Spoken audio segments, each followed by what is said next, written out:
Rich Dad on Brilliance Audio presents the unabridged recording of Rich Dad's CASHFLOW Quadrant, Guide to Financial Freedom by Robert T. Kiyosaki, performed by Timothy Wheeler. My rich dad used to say, "You can never have true freedom without financial freedom." He would go on to say, "Freedom may be free, but it has a price." This book is dedicated to those who are willing to pay the price. Editor's note: the times they are a-changin'. There have been many changes in our economy and the investing landscape since Rich Dad, Poor Dad was first published in 1997. 14 years ago, Robert Kiyosaki challenged conventional wisdom with his bold statement that your house is not an asset. His contrarian views on money and investing were met with skepticism, criticism, and outrage. In 2002, Robert's book, Rich Dad's Prophecy, advised that we prepare for an upcoming financial market crash. In 2006, Robert joined forces with Donald Trump to write Why We Want You to Be Rich, a book inspired by their concern for the shrinking middle class in America. Robert continues to be a passionate advocate for the importance and power of financial education. Today, in the wake of the subprime fiasco, record home foreclosures, and a global economic meltdown that is still raging, his words seem not only prophetic, but enlightened. Many skeptics have become believers. In preparing the 2011 edition of Rich Dad's CASHFLOW Quadrant, Robert realized two things: that his message and teachings have withstood the test of time, and that the investment landscape, the world in which investors operate, has changed dramatically. These changes have affected and will continue to affect those in the I, investor quadrant, and have fueled Robert's decision to update an important section in this book. Chapter 5, The 5 Levels of Investors. Preface. What is your life's goal? What do you want to be when you grow up? That is a question most of us have been asked. I had many interests as a kid, and it was easy to choose. If it sounded exciting and glamorous, I wanted to do it. I wanted to be a marine biologist, an astronaut, a marine, a ship's officer, a pilot, and a professional football player. I was fortunate enough to achieve 3 of those goals: a Marine Corps officer, a ship's officer, and a pilot. I knew I did not want to become a teacher, a writer, or an accountant. I did not want to be a teacher because I did not like school. I did not want to be a writer because I failed English twice. And I dropped out of my MBA program because I could not stand accounting. Ironically, now that I have grown up, I have become everything I never wanted to become. Although I dislike school, today I own an education company. I personally teach around the world because I love teaching. Although I failed English twice because I could not write, today I am best known as an author. My book, Rich Dad, Poor Dad, was on the New York Times bestsellers list for over 7 years and is one of the top 3 best-selling books in the United States. The only books ahead of it are The Joy of Sex and The Road Less Traveled. Adding one more irony, Rich Dad, Poor Dad and my CASHFLOW board game are a book and a game about accounting, another subject I struggled with. So, what does this have to do with the question, what is your goal in life? The answer is found in this simple yet profound statement by a Vietnamese monk, Thich Nhat Hanh. The path is the goal. In other words, finding your path in life is your goal in life. Your path is not your profession, how much money you make, your title, or your successes and failures. Finding your path means finding out what you were put here on this earth to do.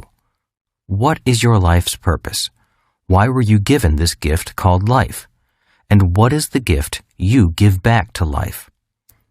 Looking back, I know going to school was not about finding my life's path. I spent 4 years in military school studying and training to be a ship's officer.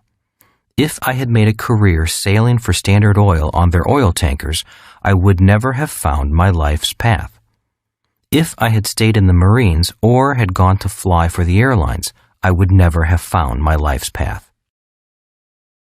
Had I continued on as a ship's officer or become an airline pilot, I would never have become an international best-selling author, been a guest on The Oprah Show, written a book with Donald Trump, or started an international education company that teaches entrepreneurship and investing throughout the world. Finding your path. This cash flow quadrant book is important because it is about finding your path in life. As you know, most people are programmed early in life to go to school and get a job. School is about finding a job in the E or S quadrant. It is not about finding your life's path. I realize there are people who know exactly what they are going to do early in life. They grow up knowing they are going to be a doctor, lawyer, musician, golfer, or actor. We have all heard about child prodigies, kids with exceptional talents. Yet you may notice these are professions, not necessarily a life's path. So how does one find their path in life? My answer is, I wish I knew.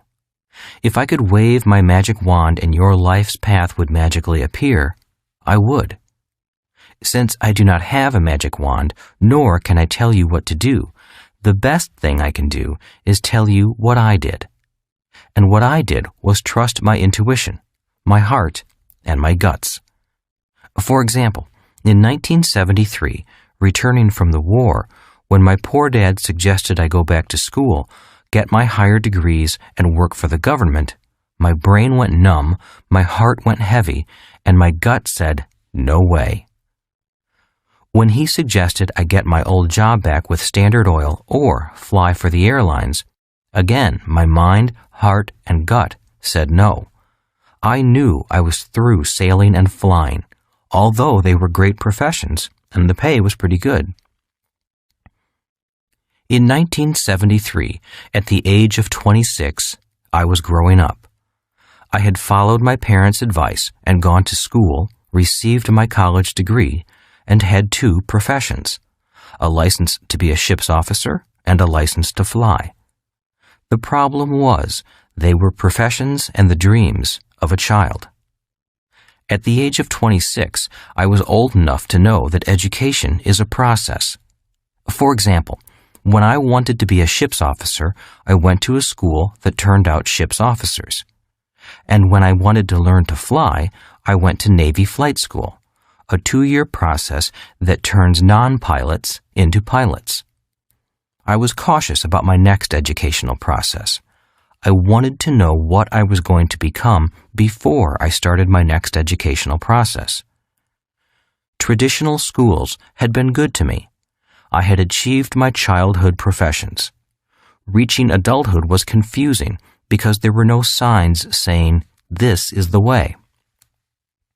I knew what I didn't want to do, but I did not know what I wanted to do. It would have been simple if all I wanted was a new profession. If I had wanted to be a medical doctor, I would have gone to medical school. If I had wanted to be a lawyer, I would have gone to law school. But I knew there was more to life than just going to school to gain another professional credential. I did not realize it at the time, but at 26 years of age, I was now looking for my path in life, not my next profession. A different education. In 1973, in my last year of active duty flying for the Marine Corps when I was stationed near home in Hawaii, I knew I wanted to follow in my rich dad's footsteps. While in the Marines, I signed up for real estate courses and business courses on the weekends, preparing to become an entrepreneur in the B and I quadrants. At the same time, upon a friend's recommendation of a friend, I signed up for a personal development course, hoping to find out who I really was. A personal development course is non-traditional education because I was not taking it for credits or grades. I did not know what I was going to learn, as I did when I signed up for real estate courses. All I knew was that it was time to take courses to find out about me. In my first weekend course, the instructor drew a simple diagram on the flip chart. With the diagram complete, the instructor turned and said, "To develop into a whole human being, we need mental, physical, emotional, and spiritual education." Listening to her explanation, it was clear to me that traditional schools were primarily about developing students mentally. That is why so many students who do well in school do not do well in real life, especially in the world of money.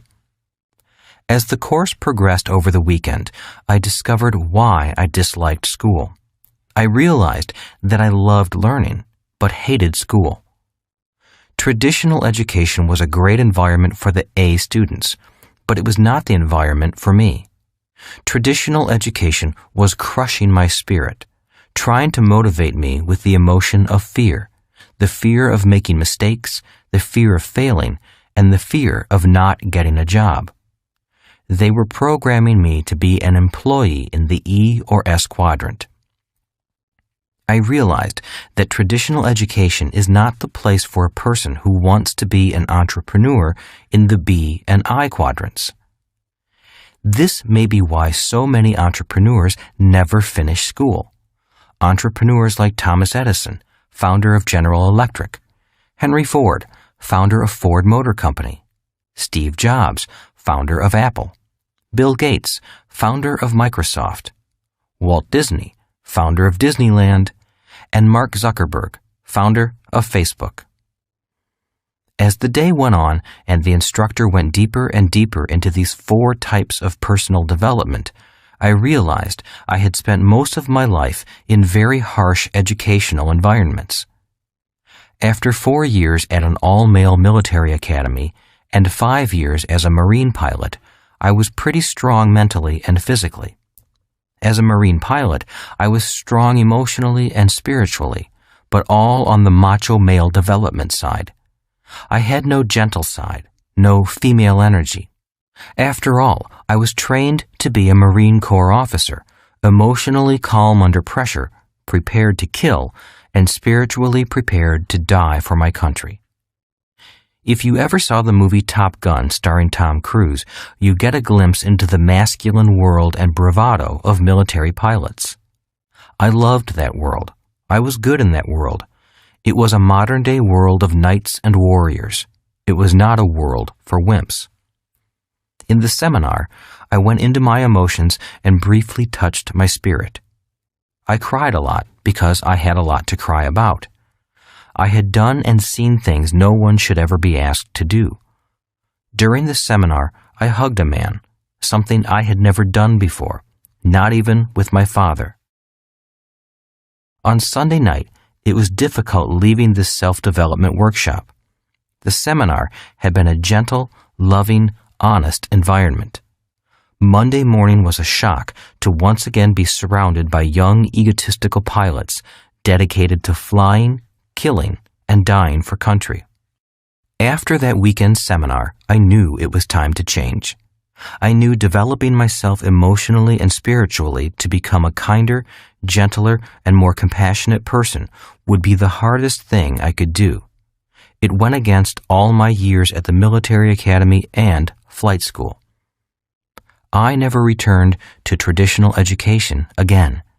I had no desire to study for grades, degrees, promotions, or credentials again. From then on, if I did attend a course or school, I went to learn, to become a better person. I was no longer in the paper chase of grades, degrees, and credentials. Growing up in a family of teachers, your grades, the high school and college you graduated from, and your advanced degrees were everything. Like the medals and ribbons on a Marine pilot's chest, advanced degrees and brand-name schools were the status and the stripes that educators wore on their sleeves. In their minds, people who did not finish high school were the unwashed, the lost souls of life. Those with master's degrees looked down on those with only bachelor degrees. Those with a PhD were held in reverence. At the age of 26, I knew I would never return to that world. Editor's note: in 2009, Robert received an honorary PhD in entrepreneurship from prestigious San Ignacio de Loyola in Lima, Peru. The few other recipients of this award are political leaders, such as the former president of Spain. Finding my path. I know some of you are now asking, why is he spending so much time talking about non-traditional education courses? The reason is, that first personal development seminar rekindled my love of learning, but not the type of learning that is taught in school. Once that seminar was over, I became a seminar junkie, going from seminar to seminar, finding out more about the connection between my body, my mind, my emotions, and my spirit. The more I studied, the more curious about traditional education I became. I began to ask questions such as, why do so many kids hate school? Why do so few kids like school? Why are many highly educated people not successful in the real world? Does school prepare you for the real world? Why did I hate school but love learning? Why are most school teachers poor? Why do schools teach us little about money? Those questions led me to become a student of education outside the hallowed walls of the school system. The more I studied, the more I understood why I did not like school and why schools failed to serve most of its students, even the A students.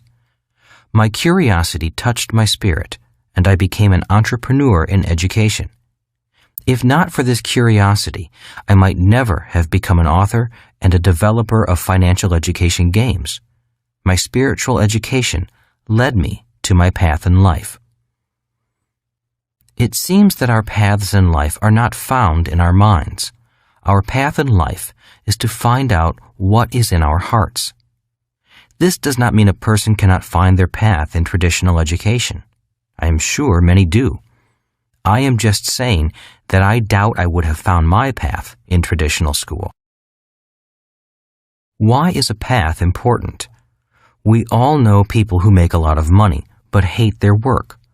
We also know people who do not make a lot of money and hate their work. And we all know people who just work for money.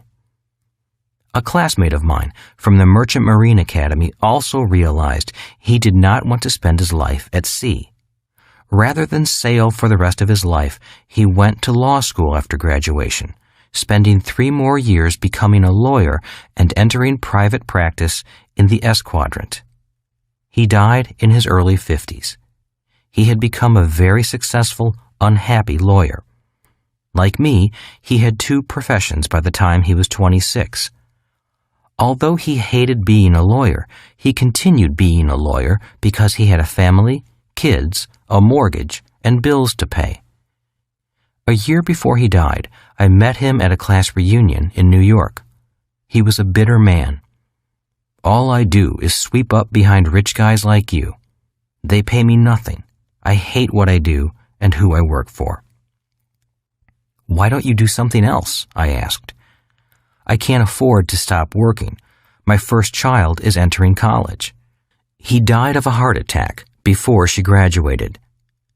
He made a lot of money via his professional training, but he was emotionally angry, spiritually dead, and soon his body followed. I realize this is an extreme example. Most people do not hate what they do as much as my friend did. Yet it illustrates the problem when a person is trapped in a profession and unable to find their path. To me, this is the shortcoming of traditional education. Millions of people leave school only to be trapped in jobs they do not like. They know something is missing in life. Many people are also trapped financially, earning just enough to survive, wanting to earn more but not knowing what to do. Without awareness of the other quadrants, many people go back to school and look for new professions or pay raises in the E or S quadrant, unaware of the world of the B and I quadrants. My reason for becoming a teacher. My primary reason for becoming a teacher in the B quadrant was a desire to provide financial education. I wanted to make this education available to anyone who wanted to learn, regardless of how much money they had or what their grade point averages were. That is why the Rich Dad Company started with the cash flow game. This game can teach in places I could never go. The beauty of the game is that it was designed to have people teach people. There is no need for an expensive teacher or classroom. The cash flow game is now translated into over 16 languages, reaching millions of people all over the world. Today, the Rich Dad Company offers financial education courses as well as the services of coaches and mentors to support a person's financial education. Our programs are especially important for anyone wanting to evolve out of the E and S quadrants into the B and I quadrants. There is no guarantee that everyone will make it to the B and I quadrants, yet they will know how to access those quadrants if they want to. Change is not easy. For me, changing quadrants was not easy. It was hard work mentally, but more so emotionally and spiritually. Growing up in a family of highly educated employees in the E quadrant, I carried their values of education, job security, benefits, and a government pension. In many ways, my family values made my transition difficult. I had to shut out their warnings, concerns, and criticisms about becoming an entrepreneur and investor. Some of their values I had to discount were, "But you have to have a job. You are taking too many risks. What if you fail? Just go back to school and get your master's degree. Become a doctor. They make a lot of money. The rich are greedy. Why is money so important to you? Money won't make you happy. Just live below your means. Play it safe. Don't go for your dreams." Diet and exercise. I mention emotional and spiritual development because that is what it takes to make a permanent change in life. For example, it rarely works to tell an overweight person, just eat less and exercise more. Diet and exercise may make sense mentally, but most people who are overweight do not eat because they are hungry. They eat to feed an emptiness in their emotions and their soul. When a person goes on a diet and exercise program, they are only working on their mind and their body. Without emotional development and spiritual strength, the overweight person may go on a diet for 6 months and lose a ton of weight, only to put even more weight back on later. The same is true for changing quadrants.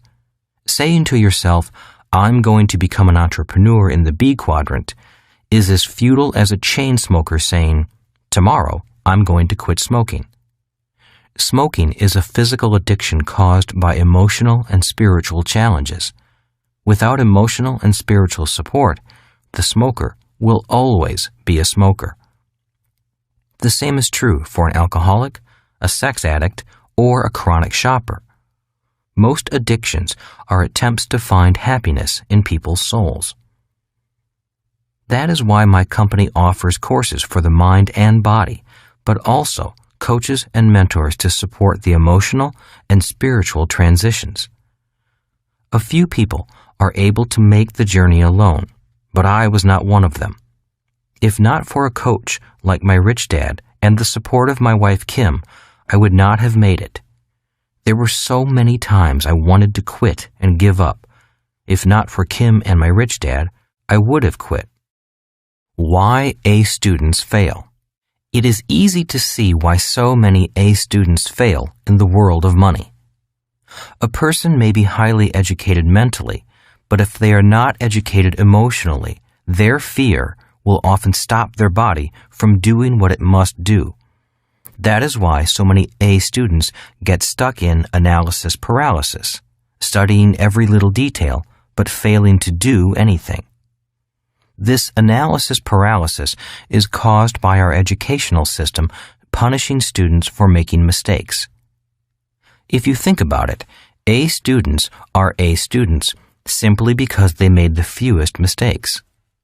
The problem with that emotional psychosis is that, in the real world, people who take action are the ones who make the most mistakes and learn from them to win in the game of life.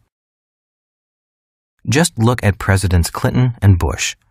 Clinton could not admit he had sex, and Bush too could not recall any mistakes he made during his presidency.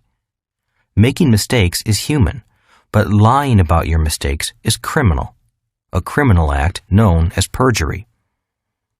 When criticized for making 1,014 mistakes before creating the electric light bulb, Thomas Edison said, "I did not fail 1,014 times.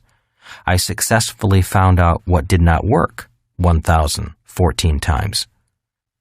In other words, the reason so many people fail to achieve success is because they fail to fail enough times.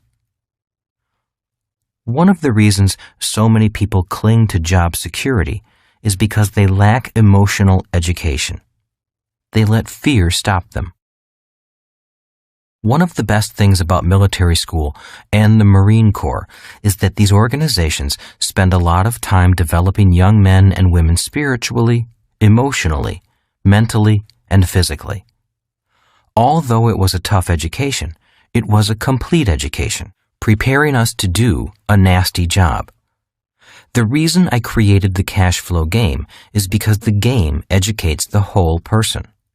The game is a better teaching tool than reading or lecture, simply because the game involves the body, mind, emotions, and spirit of the player. The game is designed for players to make as many mistakes as possible with play money, and then learn from those mistakes. To me, this is a more humane way to learn about money. The path is the goal. Today, there are thousands of cash flow clubs all over the world. One reason why cash flow clubs are important is because they are a shelter from the storm, a way station on the path of life. By joining a cash flow club, you get to meet people like you, people who are committed to making changes, not just talking about change. Unlike school, there is not a requirement of past academic success. All that is asked is a sincere desire to learn and make changes. In the game, you will make a lot of mistakes in different financial situations, and will learn from your mistakes using play money. Cash flow clubs are not for those who want to get rich quick. Cash flow clubs are there to support the long-term mental, emotional, spiritual, physical, and financial changes a person needs to go through. We all change and evolve at different rates of speed, so you are encouraged to go at your own speed. After playing the game with others a few times, you will have a better idea of what your next step should be and which of the 4 asset classes, business, real estate, paper assets, or commodities, is best for you. In conclusion, finding one's path is not necessarily easy. Even today, I do not really know if I am on my path or not. As you know, we all get lost at times, and it is not always easy to find our way back. If you feel you are not in the right quadrant for you, or you are not on your life's path, I encourage you to search your heart and find your path in life. You may know it is time to change if you are saying things like the following statements. I'm working with dead people. I love what I do, but I wish I could make more money. I can't wait for the weekend. I want to do my own thing. Is it quitting time yet? My sister is a Buddhist nun. Her path is to support the Dalai Lama, a path that pays nothing. Yet, although she earns little, it does not mean she has to be a poor nun. She has her own rental property and investments in gold and silver. Her strength of spirit and her financially educated mind allow her to follow her life's path without taking a vow of poverty. In many ways, it was a good thing I was labeled stupid in school. Although emotionally painful, that pain allowed me to find my life's path as a teacher. And like my sister, the nun, just because I am a teacher does not mean I have to be a poor teacher. Repeating what Thich Nhat Hanh said, the path is the goal.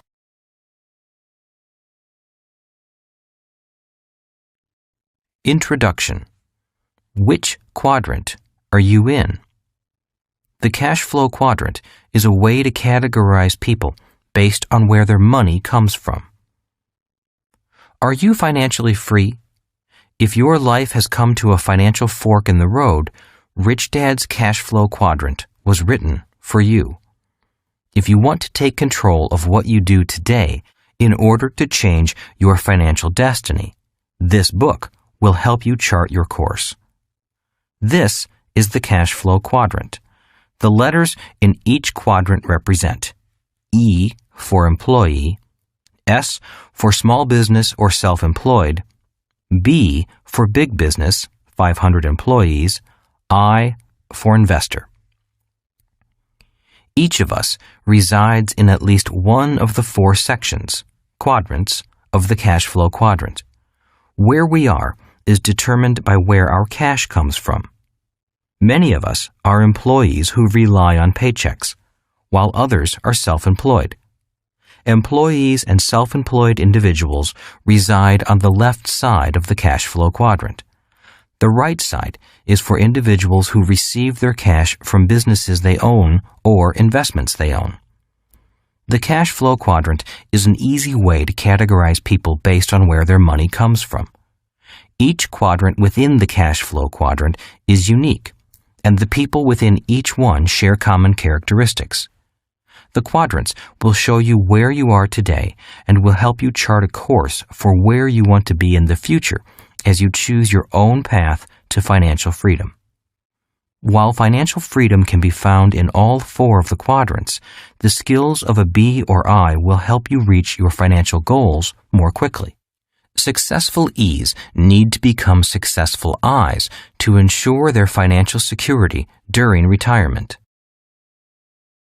What do you want to be when you grow up? This book is, in many ways, part 2 of my book, Rich Dad, Poor Dad. For those of you who may not have read Rich Dad, Poor Dad, it is about the different lessons my 2 dads taught me about money and life choices. One was my real dad, and the other was my best friend's dad. One was highly educated, and the other was a high school dropout. One was poor, and the other was rich. Poor Dad's advice. Growing up, my highly educated but poor dad always said, go to school, get good grades, and find a safe, secure job. Poor Dad recommended that I become either a well-paid E employee or a well-paid S, self-employed professional, such as a medical doctor, lawyer, or accountant. My poor dad was very concerned about a steady paycheck, benefits, and job security. That's why he was a well-paid government official, the head of education for the state of Hawaii. Rich Dad's advice. My rich but uneducated dad offered very different advice. He said, go to school, graduate, build businesses, and become a successful investor. This book is about the mental, emotional, and educational process I went through in following my rich dad's advice. Who is this book for? This book is written for people who are ready to change quadrants, especially for individuals who are currently in the E and S categories and are contemplating moving to the B or I category. This book is for people who are ready to move beyond job security and begin to achieve financial security. It's not an easy life path, but the prize at the end of the road, financial freedom, is worth the journey. When I was 12 years old, Rich Dad told me a simple story that guided me to great wealth and financial freedom. It was his way of explaining the difference between the left side of the cash flow quadrant, the E and S quadrants, and the right side, or the B and I quadrants. The story goes like this. Once upon a time, there was this quaint little village. It was a great place to live, except for one problem. The village had no water unless it rained. To solve this problem once and for all, the village elders asked contractors to submit bids to deliver water to the village on a daily basis.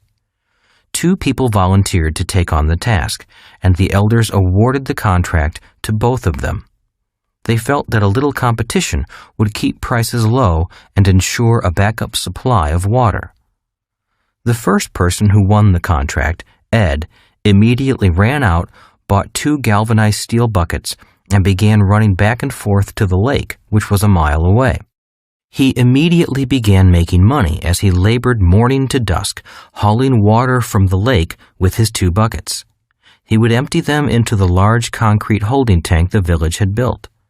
Each morning, he had to get up before the rest of the village awoke to make sure there was enough water for the people. It was hard work, but he was very happy to be making money and for having one of the 2 exclusive contracts for this business.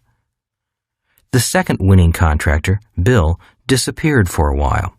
He wasn't seen for months, which made Ed very happy since he had no competition. Instead of buying 2 buckets to compete with Ed, Bill wrote a business plan, created a corporation, found 4 investors, employed a president to do the work, and returned 6 months later with a construction crew. Within a year, his team had built a large volume stainless steel pipeline which connected the village to the lake. At the grand opening celebration, Bill announced that his water was cleaner than Ed's water. Bill knew that the villagers had complained about the water's lack of cleanliness. Bill also announced that he could supply the village with water 24 hours a day, 7 days a week. Ed could only deliver water on weekdays because he didn't want to work on weekends. Then, Bill announced that he would charge 75% less than Ed did for this higher quality, more reliable water. The villagers cheered and immediately ran for the faucet at the end of Bill's pipeline. In order to compete, Ed immediately lowered his rates by 75%, bought 2 more buckets, added covers to his buckets, and began hauling 4 buckets each trip. In order to provide better service, he hired his 2 sons to give him a hand on the night shift and on weekends. When his boys went off to college, he said to them, "Hurry back, because someday this business will belong to you." For some reason, his 2 sons never returned. Eventually, Ed had employees and union problems. The union demanded higher wages and better benefits and wanted its members to only haul 1 bucket at a time. Meanwhile, Bill realized that if this village needed water, then other villages must need water too. He rewrote his business plan and went off to sell his high-speed, high-volume, low-cost, clean water delivery system to villages throughout the world. He only makes a penny per bucket of water delivered, but he delivers billions of buckets of water every day. Whether he works or not, billions of people consume billions of buckets of water, and all that money pours into his bank account. Bill developed a pipeline to deliver money to himself, as well as water to the villages. Bill lived happily ever after. Ed worked hard for the rest of his life and had financial problems forever after. The end. That story about Bill and Ed has guided me for years. It has assisted me in my life's decision-making process. I often ask myself, am I building a pipeline or hauling buckets? Am I working hard or am I working smart? And the answers to those questions have made me financially free. That is what this book is about. It's about what it takes to become a B and an I.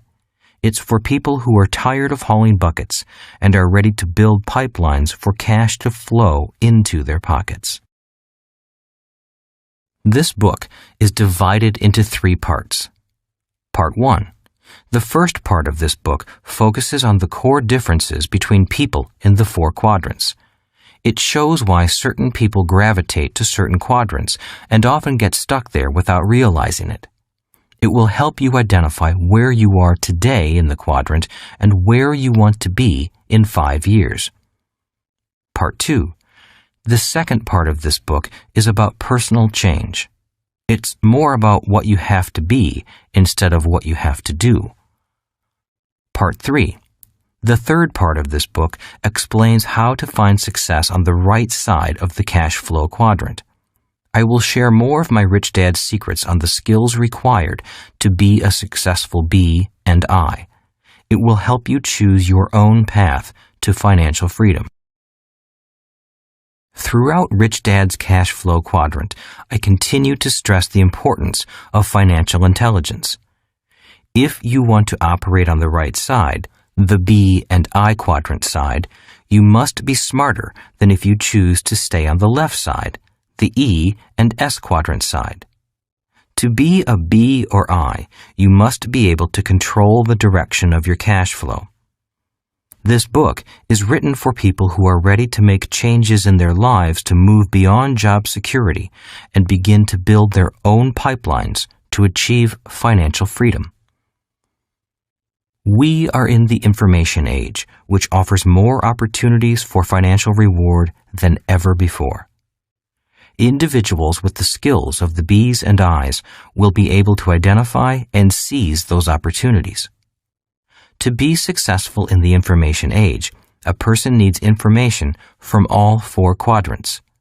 Unfortunately, our schools are still in the industrial age and still prepare students for only the left side of the cash flow quadrant.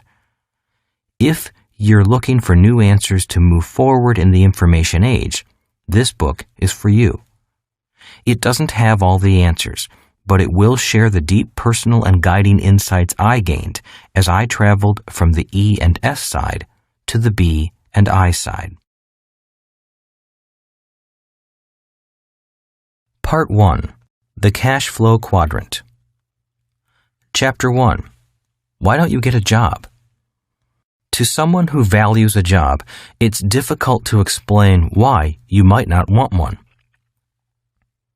In 1985, my wife Kim and I were homeless. We were unemployed and had little money left in savings. Our credit cards were exhausted, and we lived in an old brown Toyota with reclining seats that served as beds.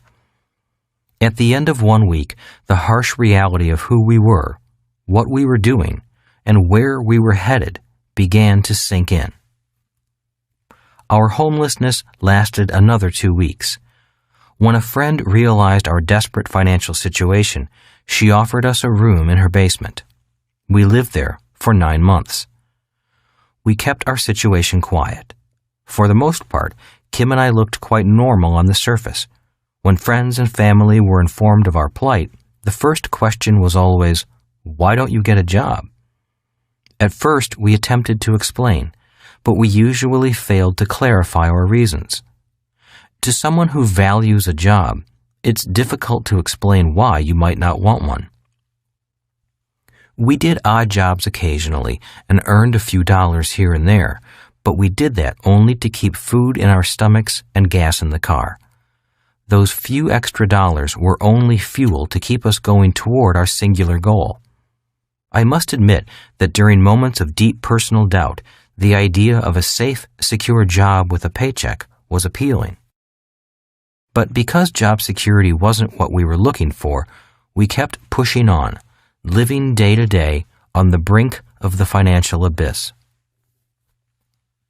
That year, 1985, was the worst of our lives as well as one of the longest. Anyone who says that money isn't important obviously has not been without it for long. Kim and I fought and argued often. Fear, uncertainty, and hunger shortens the human emotional fuse, and often we fight with the person who loves us the most. Yet love held the two of us together, and our bond as a couple grew stronger because of the adversity. We knew where we were going. We just didn't know if we would ever get there. We knew we could always find safe, secure, high-paying jobs. Both of us were college graduates with good job skills and solid work ethics. But we weren't after job security. We wanted financial freedom. By 1989, we were millionaires. Although financially successful in some people's eyes, we still hadn't reached our goal of true financial freedom. That took until 1994. By then, we never had to work again for the rest of our lives. Barring any unforeseen financial disaster, we were both financially free. Kim was 37 and I was 47.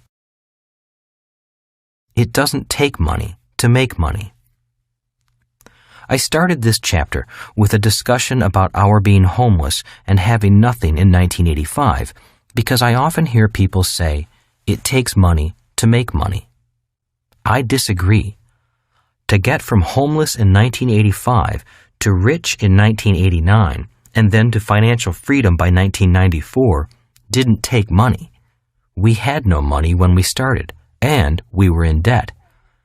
It also doesn't take a good formal education. I have a college degree, and I can honestly say that achieving financial freedom had nothing to do with what I learned in college. I didn't find much demand for my years of studying calculus, spherical trigonometry, chemistry, physics, French, and English literature. Many successful people have left school without receiving a college degree. People such as Thomas Edison, founder of General Electric, Henry Ford, founder of Ford Motor Company, Bill Gates, founder of Microsoft, Ted Turner, founder of CNN, Michael Dell, founder of Dell Computers, Steve Jobs, founder of Apple Computer, and Ralph Lauren, founder of Polo. A college education is important for traditional professions, but not for how these people found great wealth. They developed their own successful businesses, and that was what Kim and I were striving for. So, what does it take? I am often asked, if it doesn't take money to make money, and schools don't teach you how to become financially free, then what does it take? My answer: it takes a dream, a lot of determination, a willingness to learn quickly, and the ability to use your God-given assets properly, and to know which quadrant in the cash flow quadrant is the right one for you to generate your income. What is the cash flow quadrant? The letters in each quadrant represent E for employee, S for small business or self-employed, B for big business, 500 employees, I for investor. From which quadrant do you generate your income?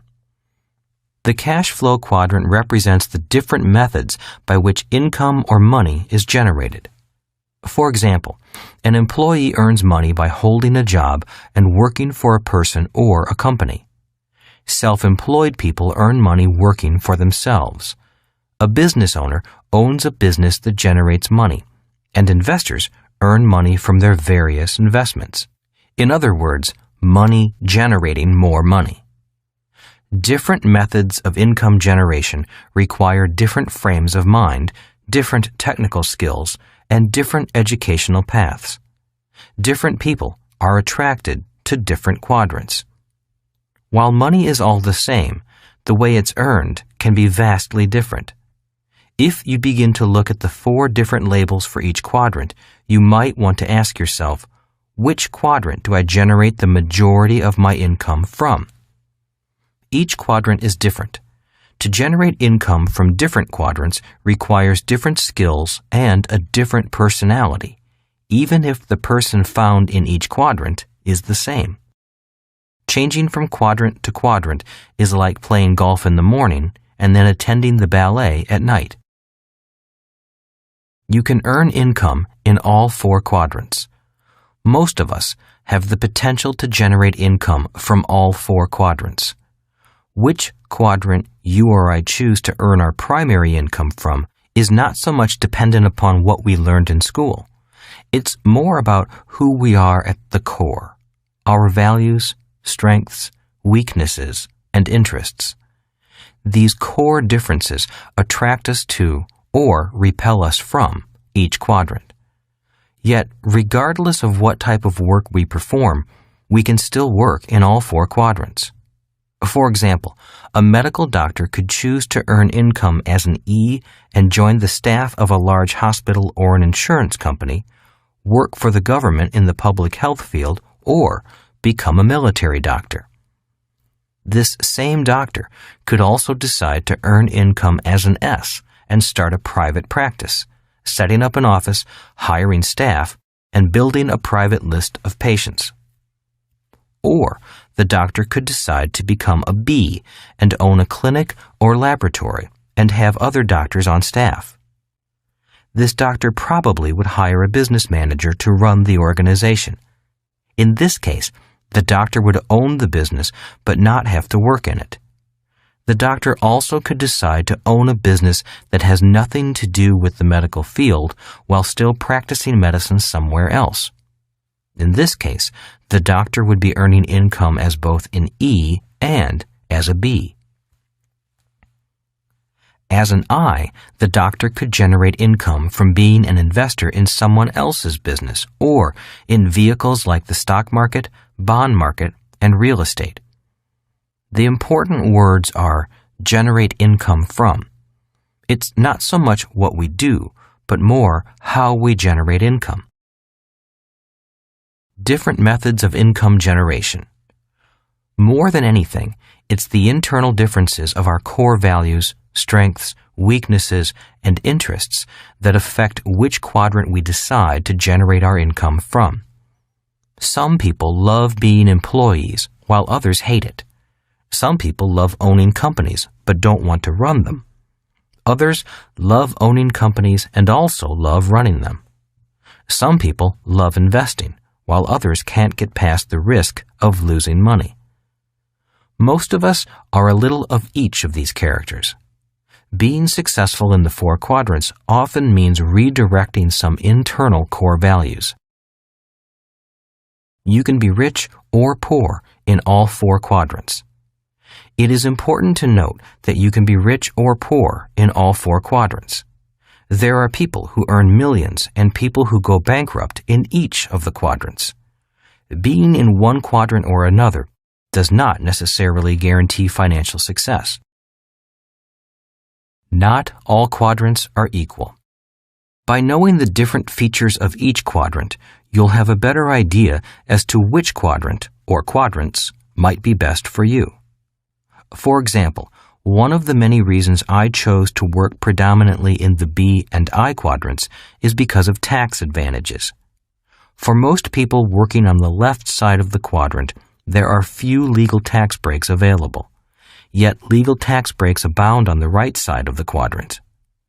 By working to generate income in the B and I quadrants, I could acquire money faster and keep that money working for me longer without losing large chunks of it to the government in the form of taxes. Different ways of earning money. When people ask why Kim and I were homeless, I tell them it was because of what my rich dad taught me about money. For me, money is important, yet I didn't want to spend my life working for it. That is why I didn't want a job. If we were going to be responsible citizens, Kim and I wanted to have our money work for us, rather than spend our lives physically working for money. That is why the cash flow quadrant is important.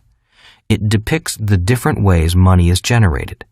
There are ways of being responsible and creating money other than physically working for it. Different fathers, different ideas about money. My highly educated dad had a strong belief that the love of money was evil and that excessive profit meant you were greedy. He felt embarrassed when the newspapers published how much he made because he felt he was overcompensated in comparison to the teachers who worked for him. He was a good, honest, hard-working man who did his best to defend his point of view that money wasn't important to his life. My highly educated yet poor dad constantly said, "I'm not that interested in money." I'll never be rich. I can't afford it. Investing is risky. Money isn't everything. Money supports life. My rich dad had a different point of view. He thought it foolish to spend your life working for money and to pretend that money wasn't important. Rich Dad believed that life was more important than money, but that money was important for supporting life. He often said, "You only have so many hours in a day, and you can only work so hard. So why work hard for money? Learn to have money and people work hard for you, and you can be free to do the things that are important." To my rich dad, what was important was having lots of time to raise his kids, having money to donate to charities and projects he supported, bringing jobs and financial stability to the community, having time and money to take care of his health, being able to travel the world with his family. "Those things take money," said Rich Dad. "That's why money is important to me. Money is important, but I don't want to spend my life working for it." Choosing quadrants. One reason Kim and I focused on the B and I quadrants while we were homeless was because I had more training and education in those quadrants. It was because of my rich dad's guidance that I knew the different financial and professional advantages of each quadrant. For me, the quadrants on the right side, the B and I quadrants, offered the best opportunity for long-term financial success and financial freedom. Also, at age 37, I had experienced successes and failures in all four quadrants, which allowed me some degree of understanding about my own personal temperament, likes, dislikes, strengths, and weaknesses.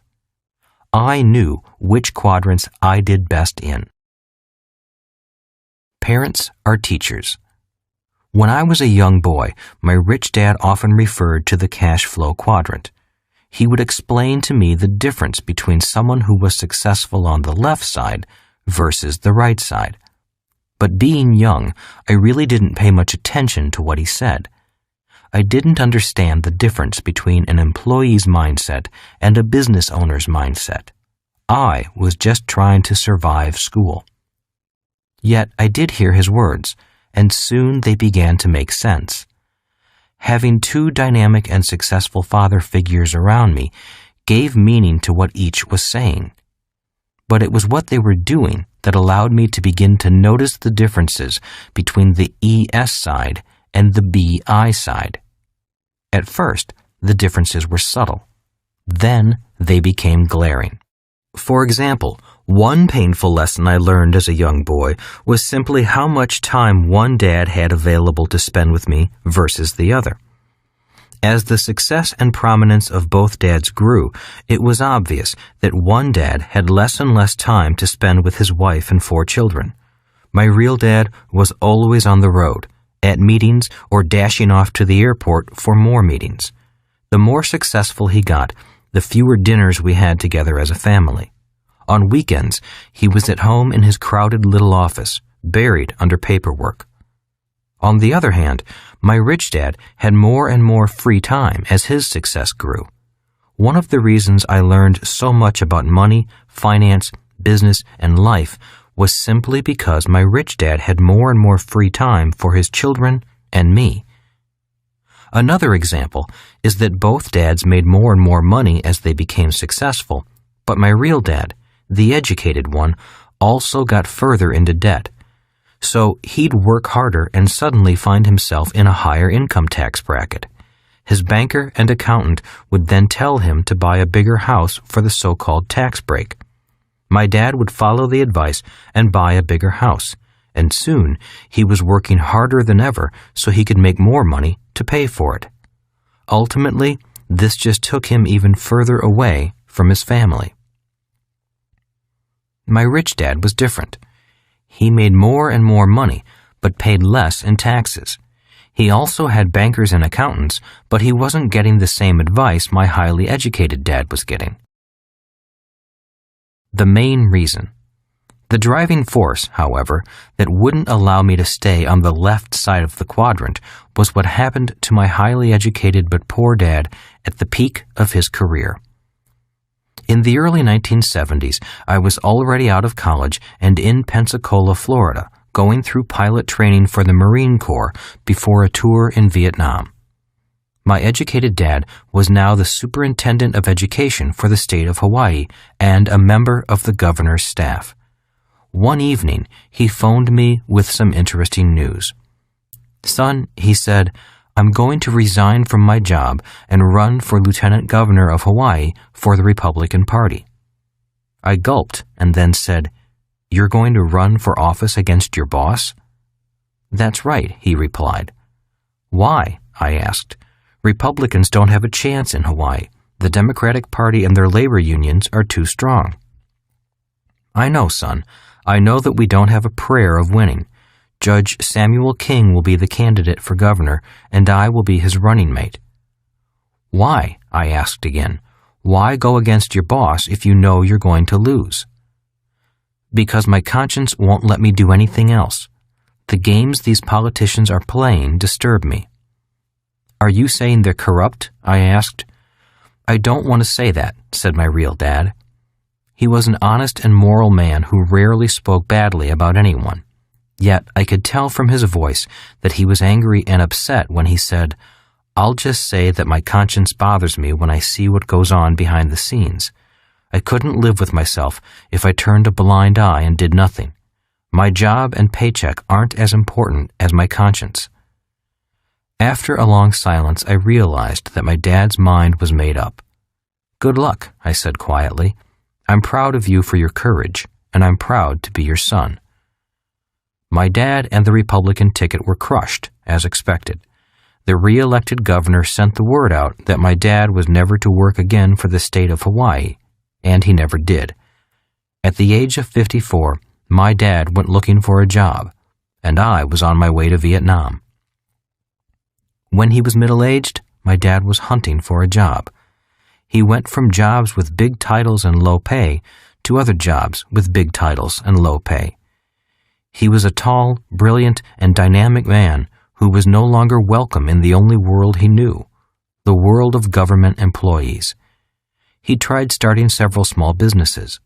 He was a consultant for a while and even bought a famous franchise, but all his efforts failed. As he grew older and his strength slipped away, so did his drive to start over again. His lack of will became even more pronounced after each business failure. He was a successful E trying to survive as an S, a quadrant in which he had no training or experience and for which he had no heart. He loved the world of public education, but he couldn't find a way to get back in. The ban on his employment in the state government was silently but firmly in place. If not for Social Security and Medicare, the last years of his life would have been a complete disaster. He died frustrated and a little angry, yet he died with a clear conscience. So, what kept me going in the darkest of hours? It was the haunting memory of my educated dad sitting at home, waiting for the phone to ring, trying to succeed in the world of business, a world he knew nothing about. That, and the joyous memory of seeing my rich dad grow happier and more successful as his years went on, inspired me. Instead of declining at age 54, Rich Dad blossomed. He had become rich years before that, but now he was becoming mega rich. He was constantly in the newspapers as the man who was buying up Waikiki and Maui. His years of methodically building businesses and investing were paying off, and he was on his way to becoming one of the richest men in the islands. Small differences become large differences. Because my rich dad had explained the quadrants to me, I was better able to see that small differences grow into large differences when measured over the years a person spends working. Because of the cash flow quadrant, I knew it was better to decide not so much what I wanted to do, but more who I wanted to become as my working years progressed. In the darkest hours, It was this deep knowledge and the lessons from two powerful dads that kept me going. It is more than the quadrant. The cash flow quadrant is more than 2 lines and some letters. If you look below the surface of this simple diagram, you will find completely different worlds, as well as different ways of looking at the world. As a person who has looked at the world from both the left and the right sides, I can honestly say the world looks much different depending on which side you are on. One quadrant is not better than another. Each has strengths and each has weaknesses. This book is written to give you a glimpse into the different quadrants and into the personal development required to be financially successful in each of them. It's my belief that you'll gain further insights into choosing the financial life path that's best suited for you. Many of the skills essential to being successful on the right side of the quadrant aren't taught in school, which may explain how people like Bill Gates, Ted Turner, and Thomas Edison left school early and yet learned how to be successful B's and I's. This book will identify the skills as well as the personal core temperament that are necessary for finding success on the B and I side. First, I offer a broad overview of the 4 quadrants, and then an in-depth focus on the B and I side.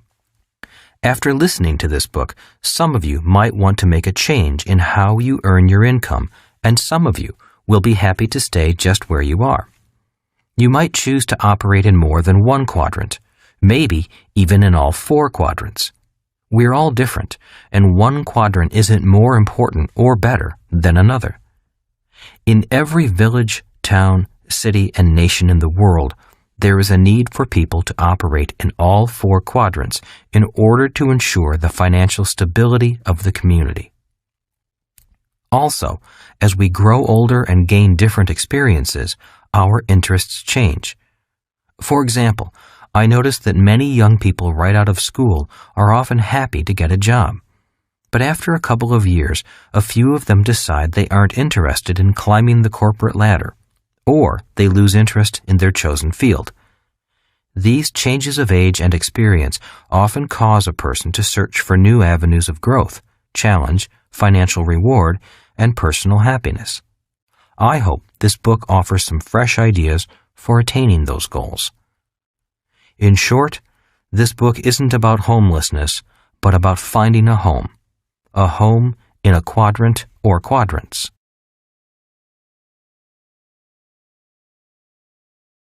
Chapter 2. Different quadrants, different people. Changing quadrants is often a change at the core of who you are. You can't teach an old dog new tricks, my highly educated dad always said. I had talked with him on several occasions, doing my best to explain the cash flow quadrant in an effort to give him some new financial direction. Nearing 60 years of age, he was realizing that many of his dreams weren't going to be fulfilled. His blacklisting seemed to go beyond the walls of state government. He was now blacklisting himself. I tried it, but it didn't work, he said. My dad was referring to his attempts to be successful in the S quadrant as a self-employed consultant, and as a B when he poured much of his life savings into a famous ice cream franchise that failed. Being bright, he conceptually understood the different technical skills required in each of the 4 quadrants. He knew he could learn them if he wanted to. But there was something else holding him back. One day over lunch, I talked to my rich dad about my educated dad. Your father and I aren't the same people at the core, said Rich Dad. While we both have fears, doubts, beliefs, strengths, and weaknesses, we respond or handle those core similarities quite differently. Can you tell me the differences? I asked. Not over one lunch, said Rich Dad, but how we respond to those differences is what causes us to remain in one quadrant or another. When your dad tried to cross over from the E quadrant to the B quadrant, intellectually he could understand the process, but he couldn't handle it emotionally. When things didn't go smoothly and he began to lose money, he didn't know what to do to solve the problems, so he went back to the quadrant he felt most comfortable in. The E and sometimes S quadrant, I said. Rich Dad nodded his head. When the fear of losing money and failing becomes too painful inside, a fear we both have, he chooses to seek security and I choose to seek freedom. And that is the core difference, I said, signaling the waiter for our check. Even though we're all human beings, said Rich Dad, when it comes to money and the emotions attached to money, we all respond differently. And it's how we respond to those emotions that often determines which quadrant we choose to generate our income from. Different quadrants for different people, I said. That's right, said Rich Dad as we stood and headed for the door. And if you're going to be successful in any quadrant, you need to have more than just technical skills. You also need to know the core differences that cause people to seek different quadrants. Know that, and life will be much easier. We were shaking hands and saying goodbye as the valet brought my Rich Dad's car around. Oh, one last thing, I said hurriedly. Can my dad change? Oh, sure, said Rich Dad. Anyone can change. But changing quadrants isn't like changing jobs or changing professions. Changing quadrants is often a change at the core of who you are, how you think, and how you look at the world. The change is easier for some people than for others, simply because some people welcome change and others fight it. And changing quadrants is most often a life-changing experience. It's a change as profound as the age-old story of the caterpillar becoming a butterfly. Not only will you change, but so will your friends. While you'll still be friends with your old friends, it's just harder for caterpillars to do the same thing butterflies do. So the changes are big changes, and not too many people choose to make them. The valet closed the door, and as my Rich Dad drove off, I was left thinking about the core differences. What are the core differences? How do I tell if people are an E, S, B, or I without knowing much about them? One of the ways is by listening to their words. One of my Rich Dad's greatest skills was being able to read people, but he also believed you could not judge a book by its cover. Rich Dad, like Henry Ford, didn't have an excellent education, but both men knew how to hire and work with people who did. Rich Dad always explained to me that the ability to bring smart people together and work as a team was one of his primary skills. When I was 9, my Rich Dad began to teach me the skills necessary to be successful in the B and I quadrants. One of those skills was to get beyond the surface of a person and gaze into their core. Rich Dad used to say, if I listen to a person's words, I begin to see and feel their souls. So, as a young boy, I began to sit in with my Rich Dad when he hired people. From these interviews, I learned to listen, not so much for words, but for core values, values that my Rich Dad said came from their souls. E quadrant words. A person who comes from the E, employee quadrant, might say, I am looking for a safe, secure job with good pay and excellent benefits. S quadrant words. A person who comes from the S, self-employed quadrant, might say, my rate is $75 per hour, or my normal commission rate is 6% of the total price, or I can't seem to find people who want to work and do the job right, or I've got more than 20 hours into this project. B quadrant words. A person operating out of the B, business owner, quadrant might say, I'm looking for a new president to run my company. I quadrant words. Someone operating out of the I, investor quadrant might say, is my cash flow based on an internal rate of return or net rate of return? Words are tools. Once my Rich Dad knew who the person he was interviewing was at their core, at least for that moment, he would know what they were really looking for, what he had to offer, and what words to use when speaking to them. Rich Dad always said, words are powerful tools. Rich Dad constantly reminded his son Mike and me of this. If you want to be a leader of people, then you need to be a master of words. So one of the skills necessary to be a great B is to be a master of words, knowing which words work on which kinds of people. He trained us to first listen carefully to the words a person used. Then we would know which words we should use and when to use them in order to respond to that person in the most effective way.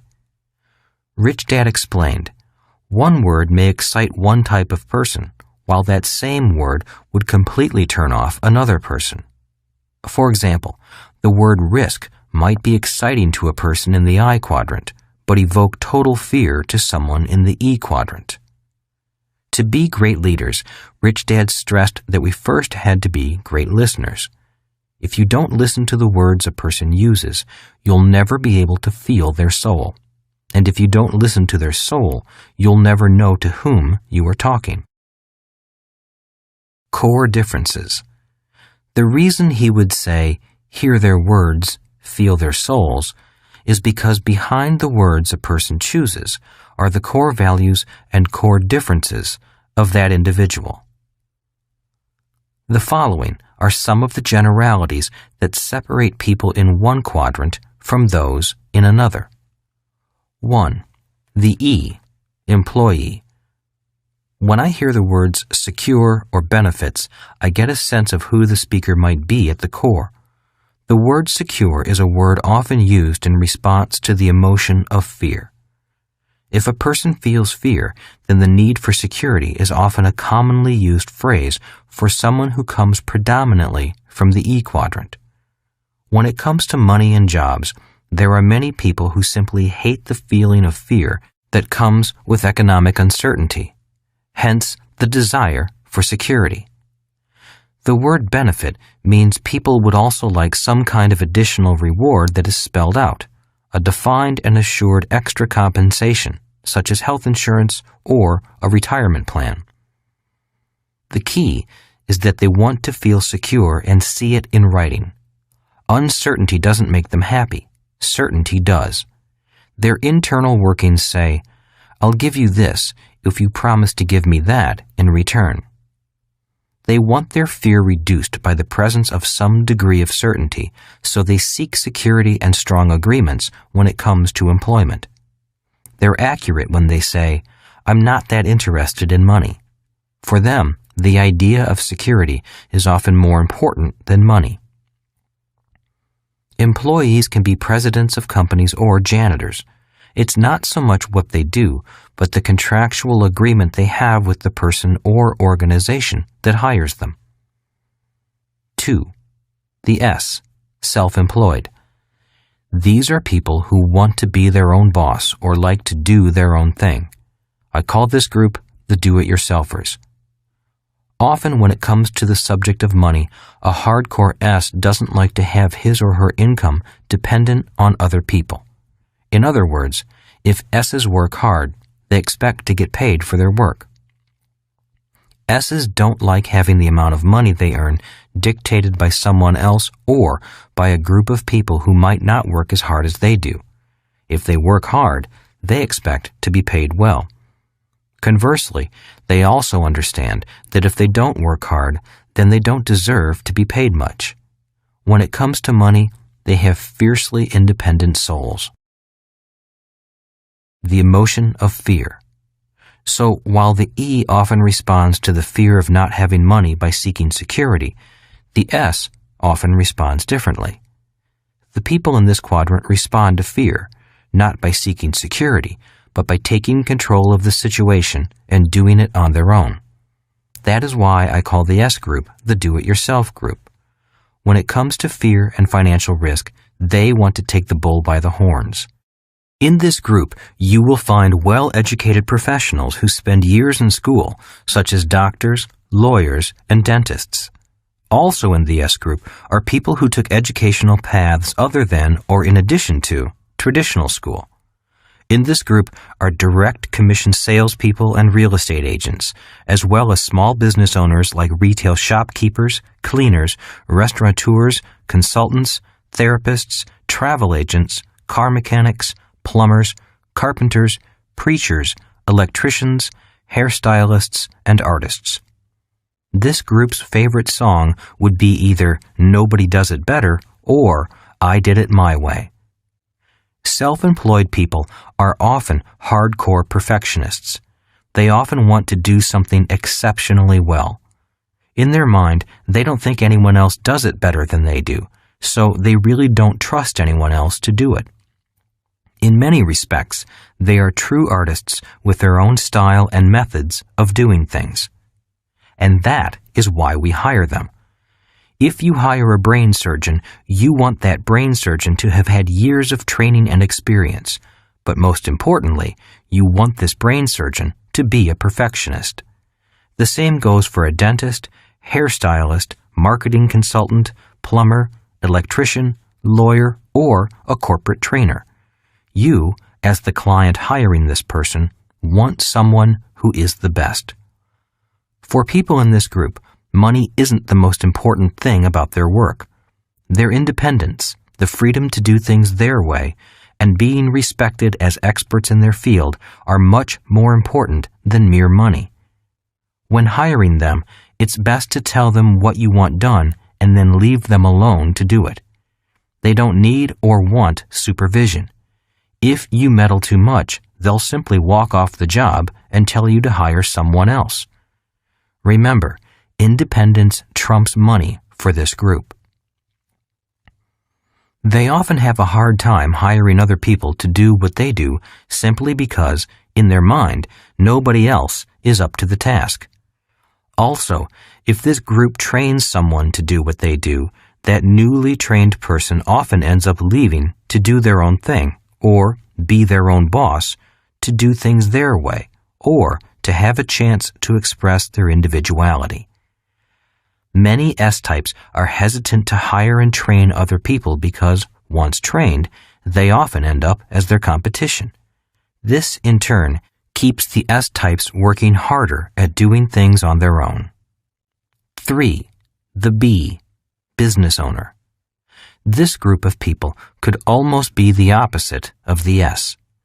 Those who are true Bs like to surround themselves with smart people from all four categories, E, S, B, and I.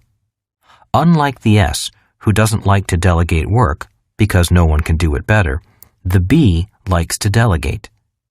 The true motto of a B is, why do it yourself when you can hire someone to do it for you, and they can do it better? Henry Ford fits this mold. As one popular story goes, a group of so-called intellectuals came by to condemn Ford for being ignorant. They claimed he really didn't know much. So Ford invited them into his office and challenged them to ask him any question, and he would answer it. So this panel assembled around America's most powerful industrialist and began to ask him questions. Ford listened to their questions and, when they were through, he simply reached for several phones on his desk and called in some of his bright assistants and asked them to give the panel the answers they sought. He ended by informing the panel that he'd rather hire smart people who went to school to come up with answers so he could leave his mind clear to do more important tasks like thinking. One of the quotes credited to Ford goes, "Thinking is the hardest work there is. That is why so few people engage in it." Leadership is bringing out the best in people. My rich dad's idol was Henry Ford. He had me read books about people like Ford and John D. Rockefeller, the founder of Standard Oil. Rich Dad constantly encouraged Mike and me to learn the essence of leadership and the technical skills of business. In retrospect, I understand now that many people may have one or the other, but to be a successful B, you really do need to have both. I also now realize that both skills can be learned. There is a science, as well as an art, to business and leadership. For me, both are lifelong studies.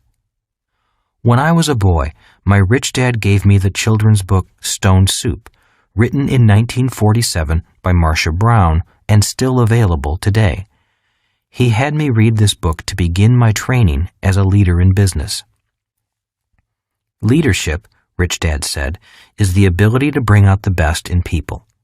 So he trained his son and me in the technical skills necessary for becoming successful in business.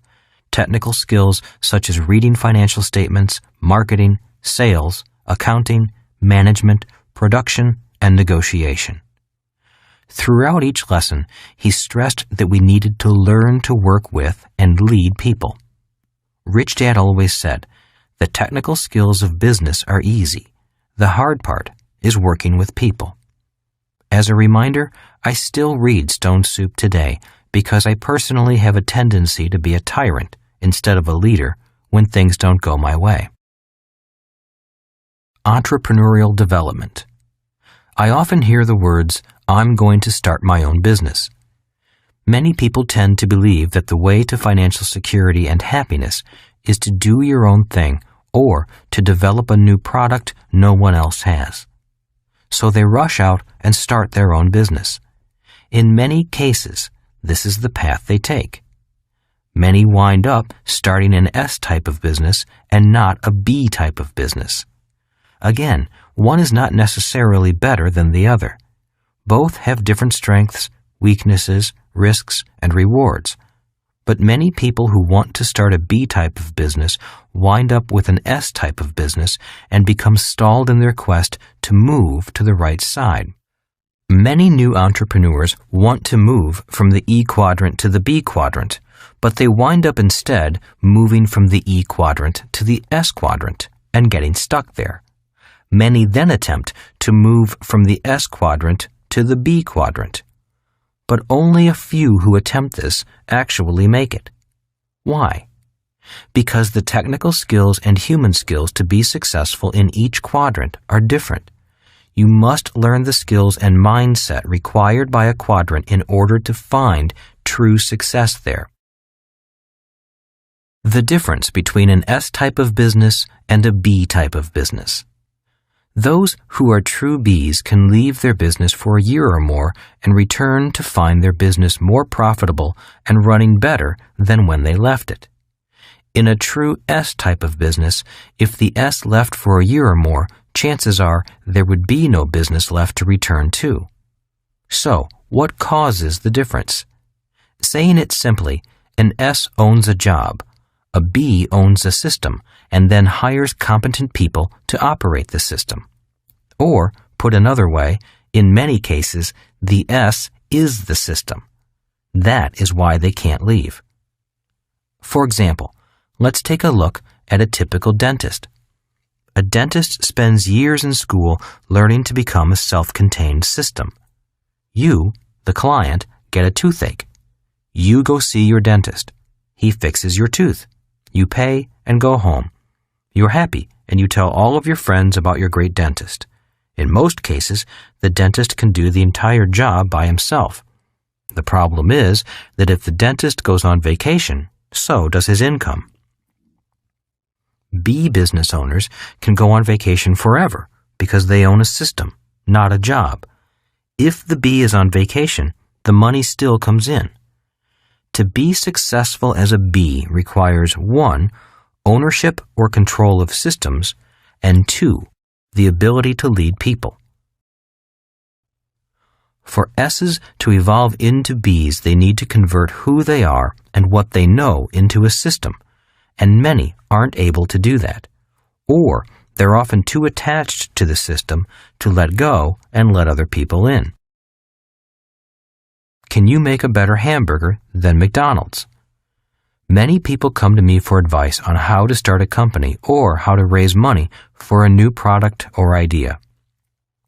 I listen, usually for about 10 minutes, and within that time I can tell where their focus is. Is it the product or the business system? In those 10 minutes, I most often hear words such as these. Remember the importance of being a good listener and allowing words to direct you to the core values of a person's soul. This is a far better product than company XYZ makes. I've looked everywhere, and nobody has this product. I'll give you the idea for this product. All I want is 25% of the profits. I've been working on this product, book, music score, invention for years. These are the words of a person generally operating from the left side, the ES side. It's important to be gentle at this time because I'm dealing with core values and ideas that have been entrenched for years, maybe handed down for generations. If I'm not gentle or patient, I could damage a fragile and sensitive launch of an idea and, more importantly, a human being ready to evolve into another quadrant. The hamburger and the business. Since I need to be gentle, at this point in the conversation, I often use the McDonald's hamburger example for clarification. After listening to their pitch, I slowly ask, can you personally make a better hamburger than McDonald's? So far, 100% of the people I've talked with about their new idea or product have said yes. They can all prepare, cook, and serve a better quality hamburger than McDonald's. Next, I ask them, can you personally build a better business system than McDonald's? Some people see the difference immediately, and some don't. And I would say the difference is whether the person is fixated on the left side of the quadrant, which is focused on the idea of the better burger, or on the right side of the quadrant, which is focused on the business system. I do my best to explain that there are a lot of entrepreneurs out there offering far superior products or services than are offered by the mega-rich multinational corporations, just as there are billions of people who can make a better burger than McDonald's. But only McDonald's has created the system that has served billions of burgers. See the other side. If people can begin to see this truth, I then suggest they go to McDonald's, buy a burger, and sit and look at the system that delivered that burger. Take note of the trucks that delivered the raw burger, the rancher that raised the beef, the buyer who bought the beef, and the TV ads that helped sell the beef. Notice the training of young, inexperienced people to say the same words, "Hello, welcome to McDonald's," as well as the decor of the franchise, the regional offices, the bakeries that bake the buns, and the millions of pounds of French fries that taste exactly the same all over the world. Then include the stockbrokers raising money for McDonald's on Wall Street. If they can begin to understand the whole picture, then they have a chance at moving to the BI side. The reality is that there are unlimited new ideas, billions of people with services or products to offer, millions of products, and only a few people who know how to build excellent business systems. Bill Gates didn't build a great product. He bought somebody else's product and built a powerful global system around it. 4. The I, investor. Investors make money with money. They don't have to work because their money is working for them. The I quadrant is the playground of the rich. Regardless of which quadrant people make their money in, if they hope someday to be rich, they ultimately must come to the I quadrant.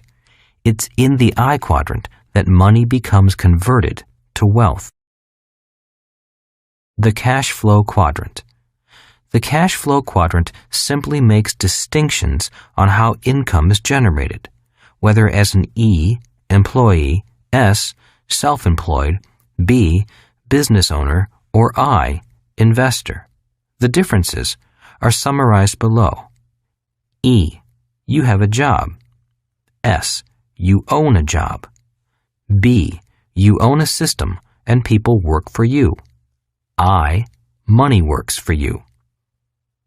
OPT and OPM.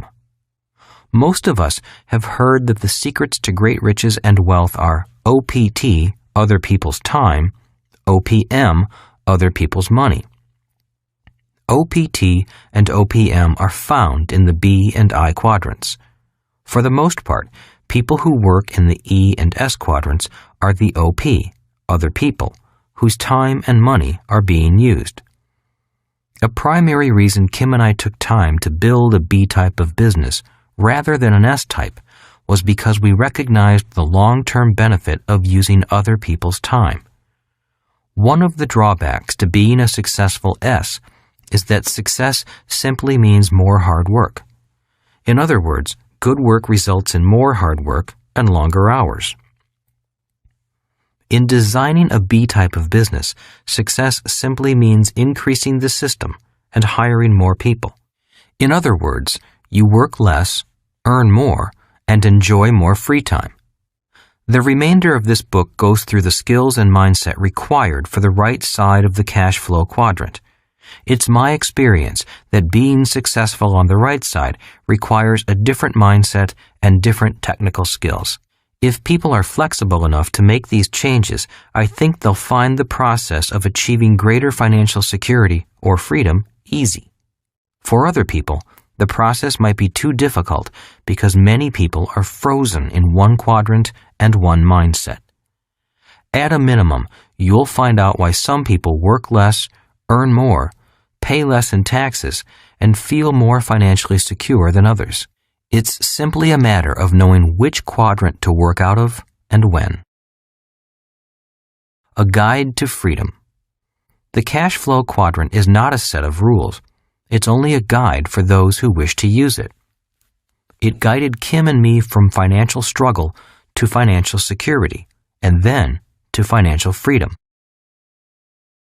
The difference between the rich and everyone else.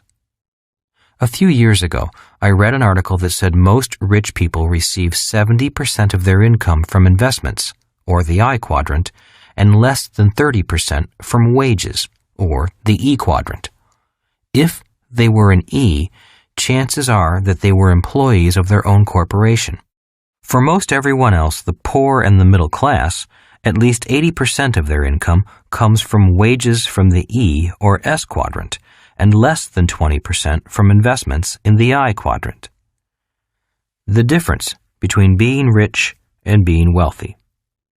In Chapter 1, I wrote that Kim and I were millionaires by 1989, but we weren't financially free until 1994. There's a difference between being rich and being wealthy. By 1989, our business was making us a lot of money. We were earning more and working less because the business system was growing without any more physical effort on our part. We had achieved what most people would consider financial success.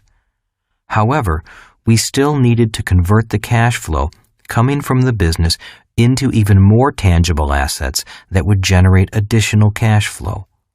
We had grown our business into a success. Now it was time to focus on growing our assets to the point where the cash flow from all of our assets would be greater than our living expenses. By 1994, the passive income from all of our assets was greater than our expenses. At that point, we were wealthy. Our business is considered an asset because it generated income and operated without much physical input. For our own personal sense of wealth, we wanted to make sure we also had tangible assets, such as real estate and stocks, that were throwing off more passive income than our expenses before we claimed to be wealthy. Once the income coming from tangible assets in our asset column was greater than the money coming in from the business, we sold the business to our partner. We were now wealthy. The definition of wealth. The definition of wealth is the number of days you can survive without physically working, or anyone else in your household physically working, and still maintain your standard of living. For example, if your monthly expenses are $5,000 a month and you have $20,000 in savings, your wealth is approximately 4 months, or 120 days. Wealth is measured in time, not dollars. By 1994, Kim and I were wealthy indefinitely, barring great economic changes, because the income from our investments was greater than our monthly expenses. Ultimately, it's not how much money you make that matters, but how much money you keep, and how long that money works for you. Every day I meet many people who make a lot of money, but all of their money goes out the expense column. Every time they make a little more money, they go shopping. They often buy a bigger house or new car, which results in long-term debt and more hard work. Nothing is left to go into the asset column. The money goes out so fast that you'd think they took some kind of financial laxative. Redline finances. In the world of cars, there's a saying about keeping the engine at redline. Redline means the throttle is keeping the RPMs of the engine close to the redline, the maximum speed the car's engine can maintain without blowing up. Many people, rich and poor, operate constantly at the financial redline of their personal finances. No matter how much money they make, they spend it as fast as it comes in. The trouble with operating your car's engine at redline is that the life expectancy of the engine is shortened. The same is true with operating your finances at the redline. Several of my doctor friends say that one of the main problems they see today is stress caused by working hard and never having enough money.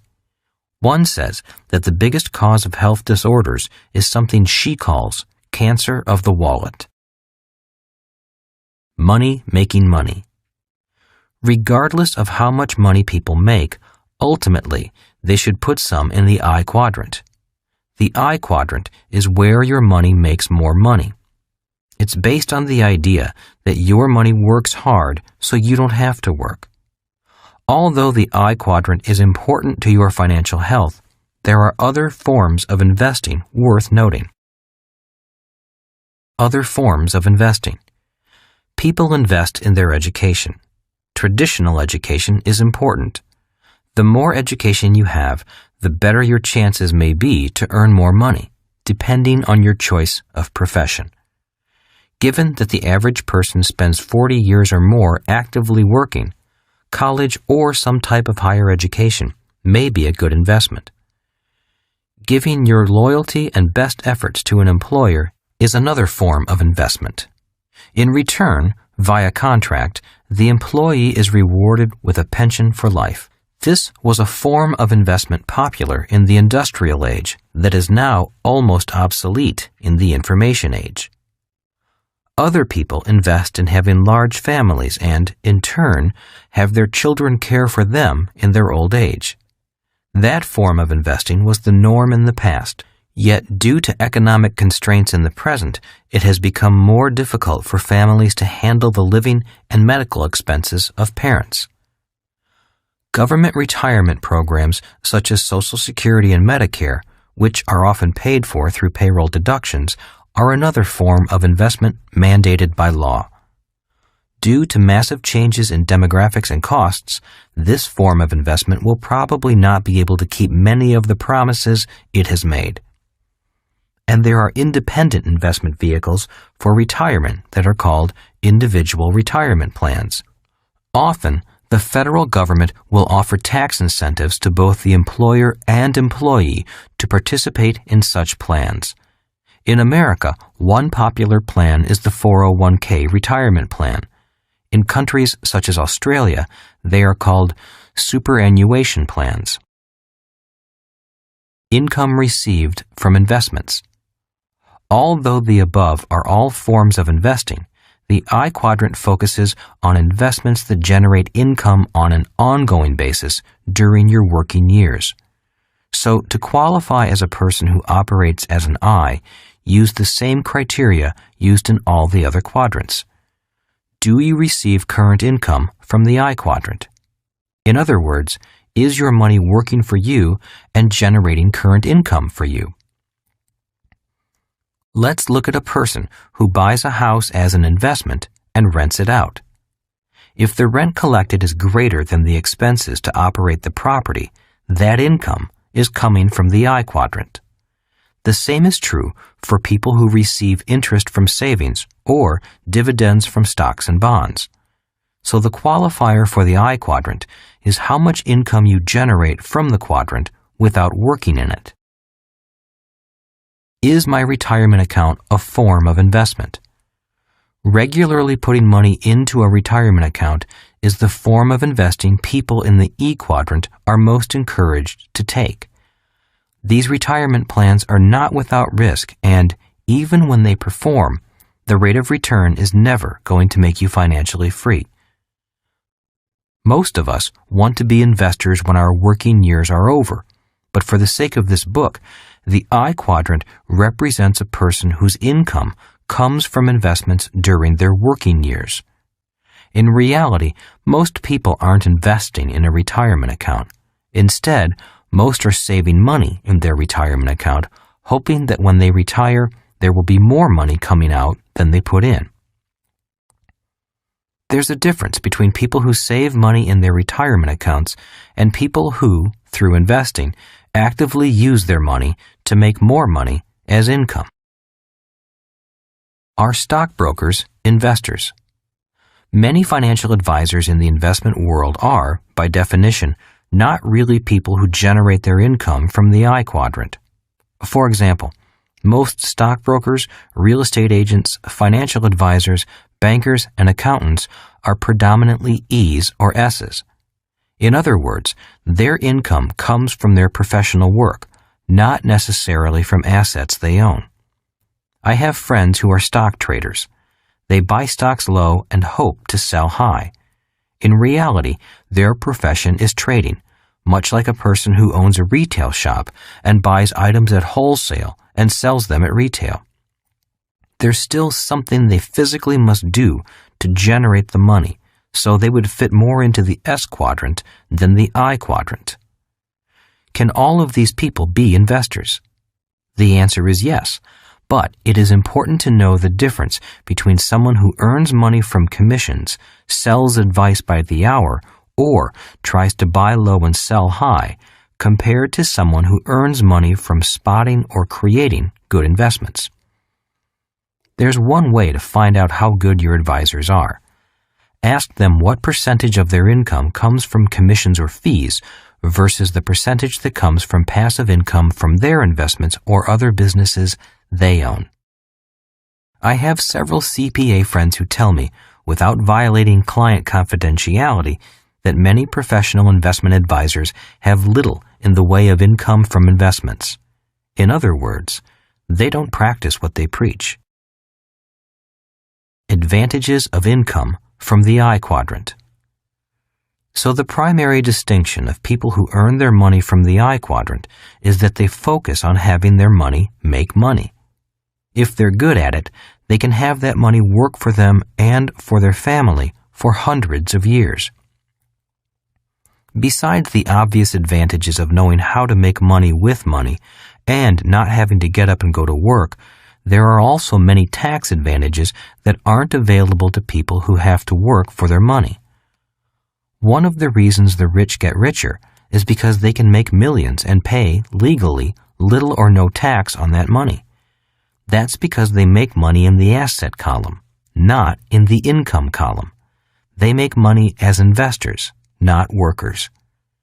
Moreover, people who work for money are often taxed at higher rates than investors, and their taxes are withheld from their wages. They never even see that portion of their income. Why aren't more people investors? The I quadrant is the quadrant for working less, earning more, and paying less in taxes. So why aren't more people investors? The reason is the same reason many people don't start their own businesses. It can be summed up in one word: risk. Many people don't like the idea of handing over their hard-earned money and, possibly, not having it come back. Many people are so afraid of losing that they choose not to invest, no matter how much money they could make in return. A Hollywood celebrity once said, "It's not return on the investment that I worry about, it's the return of the investment." This fear of losing money seems to divide investors into 4 broad categories. 1. People who are risk-averse and do nothing but play it safe, keeping their money in the bank. 2. People who turn the job of investing over to someone else, such as a financial advisor or a mutual fund manager. 3. gamblers. 4. Investors. The difference between a gambler and an investor is simple. For a gambler, investing is a game of chance. For an investor, investing is a game of skill. And for the people who turn their money over to someone else to invest, investing is often a game they don't want to learn. The important thing for these individuals is to choose a financial advisor carefully. Later in this book, I'll go into the 5 levels of investors which should shed more light on this subject. Risk can be virtually eliminated.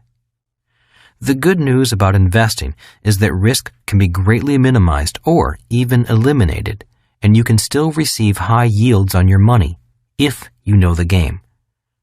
A true investor wants to recoup his or her money quickly. People who have a retirement account have to wait years to find out if they'll ever get their money back.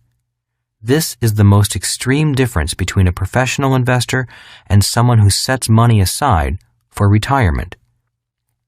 It's the fear of losing money that causes most people to seek security. Yet the I quadrant is not as treacherous as many people think. The I quadrant is like any other quadrant. It has its own skills and mindset. The skills to be successful in the I quadrant can be learned if you're willing to take the time to learn. A new age begins. In 1989, the Berlin Wall was torn down, as was communism. This, in my opinion, signaled the end of the industrial age and the start of the information age. The difference between industrial age pension plans and information age pension plans. The voyage of Columbus in 1492 roughly coincides with the start of the industrial age. The fall of the Berlin Wall in 1989 is the event that marked the end of that age. For some reason, it seems that every 500 years in modern history, great cataclysmic changes occur. We're in one such period right now. That change has already threatened the financial security of hundreds of millions of people, most of whom are not yet aware of the financial impact of that change, and many of whom can't afford it. The change is found in the difference between an industrial age pension plan and an information age pension plan. When I was a boy, my rich dad encouraged me to take risks with my money and learn to invest. He'd always say, if you want to get rich, you need to learn how to take risks. Learn to be an investor. At home, I told my educated dad about my rich dad's suggestion that we learn how to invest and manage risk. My educated dad replied, I don't need to learn how to invest. I have a government pension plan, a pension from the teachers' union, and guaranteed Social Security benefits. Why take risks with my money? My educated dad believed in industrial age pension plans, such as government employee pensions and Social Security. He was happy when I signed up for the U.S. Marine Corps. Instead of being worried that I might lose my life in Vietnam, he simply said, stay in for 20 years and you'll get a pension and medical benefits for life. Although still in use, such pension plans are becoming obsolete. The idea of a company being financially responsible for your retirement and the government picking up the balance of your retirement needs through pension schemes is an old, outdated idea. People need to become investors. As we move from defined benefit pension plans, or what I call industrial age retirement plans, to defined contribution pension plans, or information age pension plans, the result is that you, as an individual, must now be financially responsible for yourself. Amazingly, few people have noticed the change and understand its ramifications. Industrial age pension plans. In the industrial age, a defined benefit pension plan meant that the company guaranteed you, the worker, a defined amount of money, usually paid monthly, for as long as you lived. People felt secure because these plans assured a steady income. Information age pension plans. But in 1974, the rules changed with the passage of the Employee Retirement Income Security Act, ERISA. Suddenly, companies were no longer guaranteeing financial security at the end of your working days. Instead, employers began offering defined contribution retirement plans. Defined contribution means that you only get back what you and the company have contributed while you were working. In other words, your pension is defined solely by what has been contributed. If you and your company put no money in, then you got no money out. The good news is that in the information age, life expectancy has increased. The bad news is that you might outlive your pension, if you even have one. Risky pension plans. What many people don't understand is that whatever you and your employer put into the plan is no longer guaranteed to exist when you decide to pull it out. This is because plans like the 401k and the superannuation are subject to market forces. In other words, one day you could have $1 million in the account. But if there were a stock market crash, which every market occasionally has, your $1 million could be cut in half or even wiped out. With defined contribution plans, the guarantee of lifelong income is gone. People today who retire at age 65 and begin to live on their defined contribution plan could run out of money by, let's say, age 75. Then what do? Dust off the resume? And what about the government's defined benefit pension plan? Well, in the United States, Social Security is expected to be bankrupt by the year 2037, with Medicare bankrupt by 2017. Even today, Social Security doesn't provide much in the way of income. What will happen when 77 million baby boomers begin to want the money they paid in, but it's not there?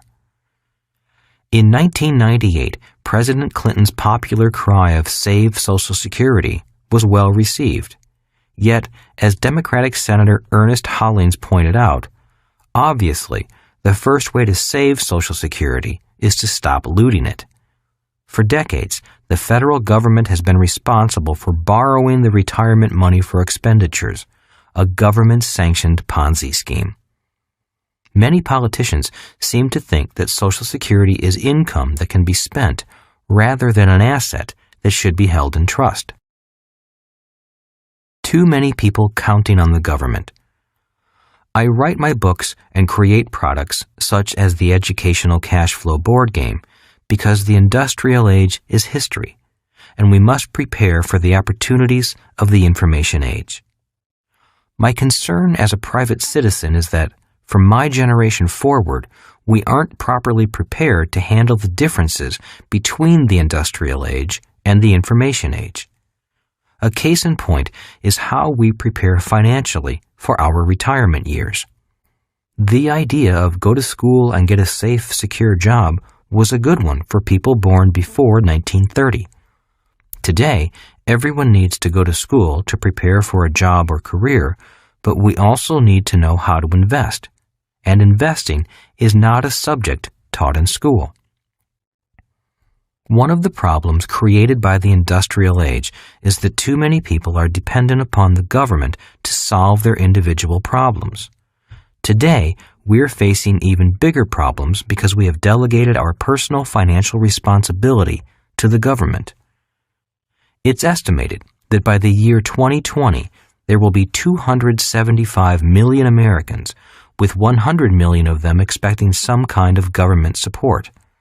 This will include federal employees, military retirees, postal workers, teachers, other government employees, and retirees expecting Social Security and Medicare payments. They're contractually correct in expecting government support because, in one way or another, most have been investing into that promise throughout their working lives. Unfortunately, there were too many promises made for too many years. Now the bill is coming due. I don't think those financial promises can be kept. If our government begins to raise taxes even higher to pay for those promises, Those who can escape will escape to countries that have lower taxes. In the information age, the term offshore won't necessarily mean another country as a tax haven. Offshore could mean cyberspace. A great change is at hand. I recall President John F. Kennedy warning, "A great change is at hand." Well, that change is here.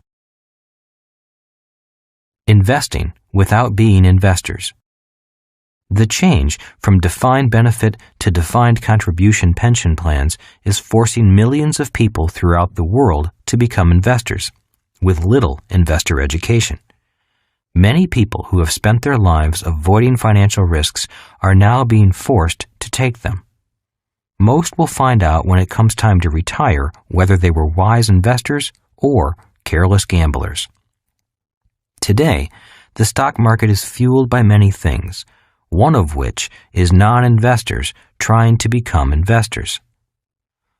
A large majority of these people, the E's and S's, are people who by nature are security-oriented. That's why they seek secure jobs or start small businesses they can control. Because of the defined contribution retirement plans, they're migrating today to the I quadrant, where they hope they'll find security when their working years are over. Unfortunately, the I quadrant is not known for its security. The I quadrant is the quadrant of risk. Because so many people on the left side of the cash flow quadrant come looking for security, the stock market responds in kind. That's why you often hear the following words. 1. Diversification. People who seek security use the word diversification a lot. Why? Because the strategy of diversification is an investment strategy for not losing. It's not an investment strategy for winning. Successful or rich investors don't diversify. They focus their efforts. Warren Buffett, possibly the world's greatest investor, says this about diversification. The strategy we've adopted precludes our following standard diversification dogma. Many pundits would therefore say the strategy must be riskier than that employed by more conventional investors. We disagree. We believe that a policy of portfolio concentration may well decrease risk if it raises, as it should, both the intensity with which an investor thinks about a business and the comfort level he must feel with its economic characteristics before buying into it. In other words, Warren Buffett is saying that portfolio concentration, or focusing on a few investments rather than diversifying, is a better strategy. In his mind, concentration rather than diversification requires you to become smarter and more intense in your thoughts and actions.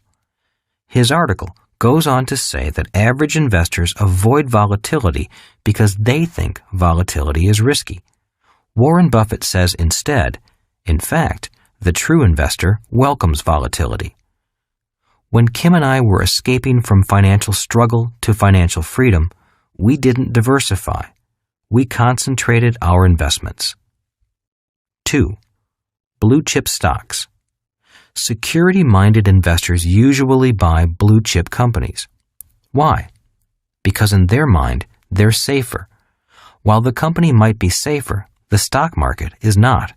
These stocks won't protect your money in a market freefall. 3. Mutual funds. People who know little about investing feel more secure turning their money over to a fund manager who they hope will do a better job than they can.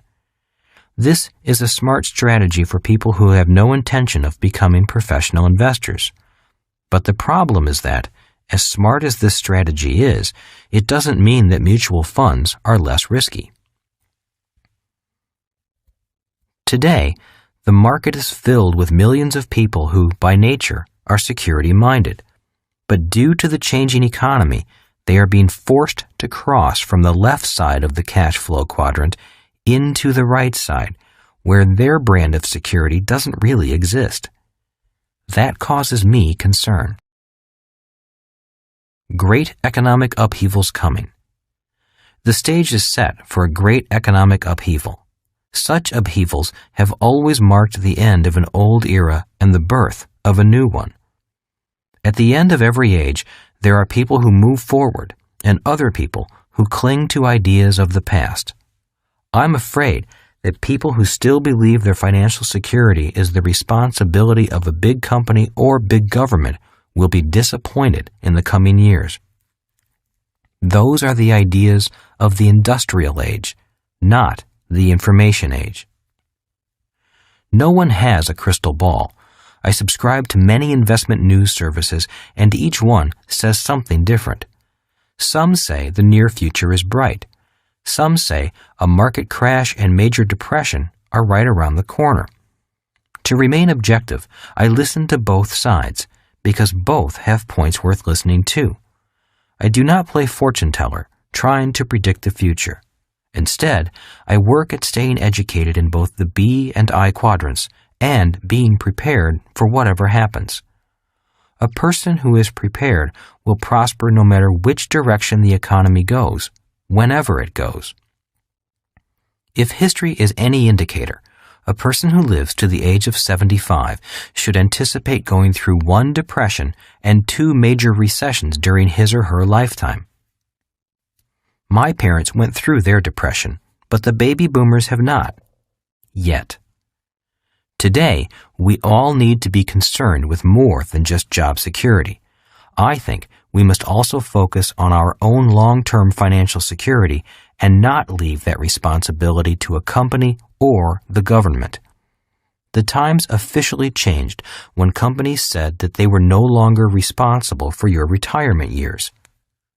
Once they switched to the defined contribution retirement plan, the message was that you were now responsible for investing in your own retirement. Today, we all need to become wiser investors, always aware of the ups and downs of the financial markets. I recommend learning to be an investor rather than giving your money to somebody else to invest for you. If you simply turn your money over to a mutual fund or to an advisor, you may have to wait until you're 65 to find out if that person did a good job. If they did a lousy job, you may have to work for the rest of your life. Millions of people will have to do just that because it will be too late for them to invest or learn about investing.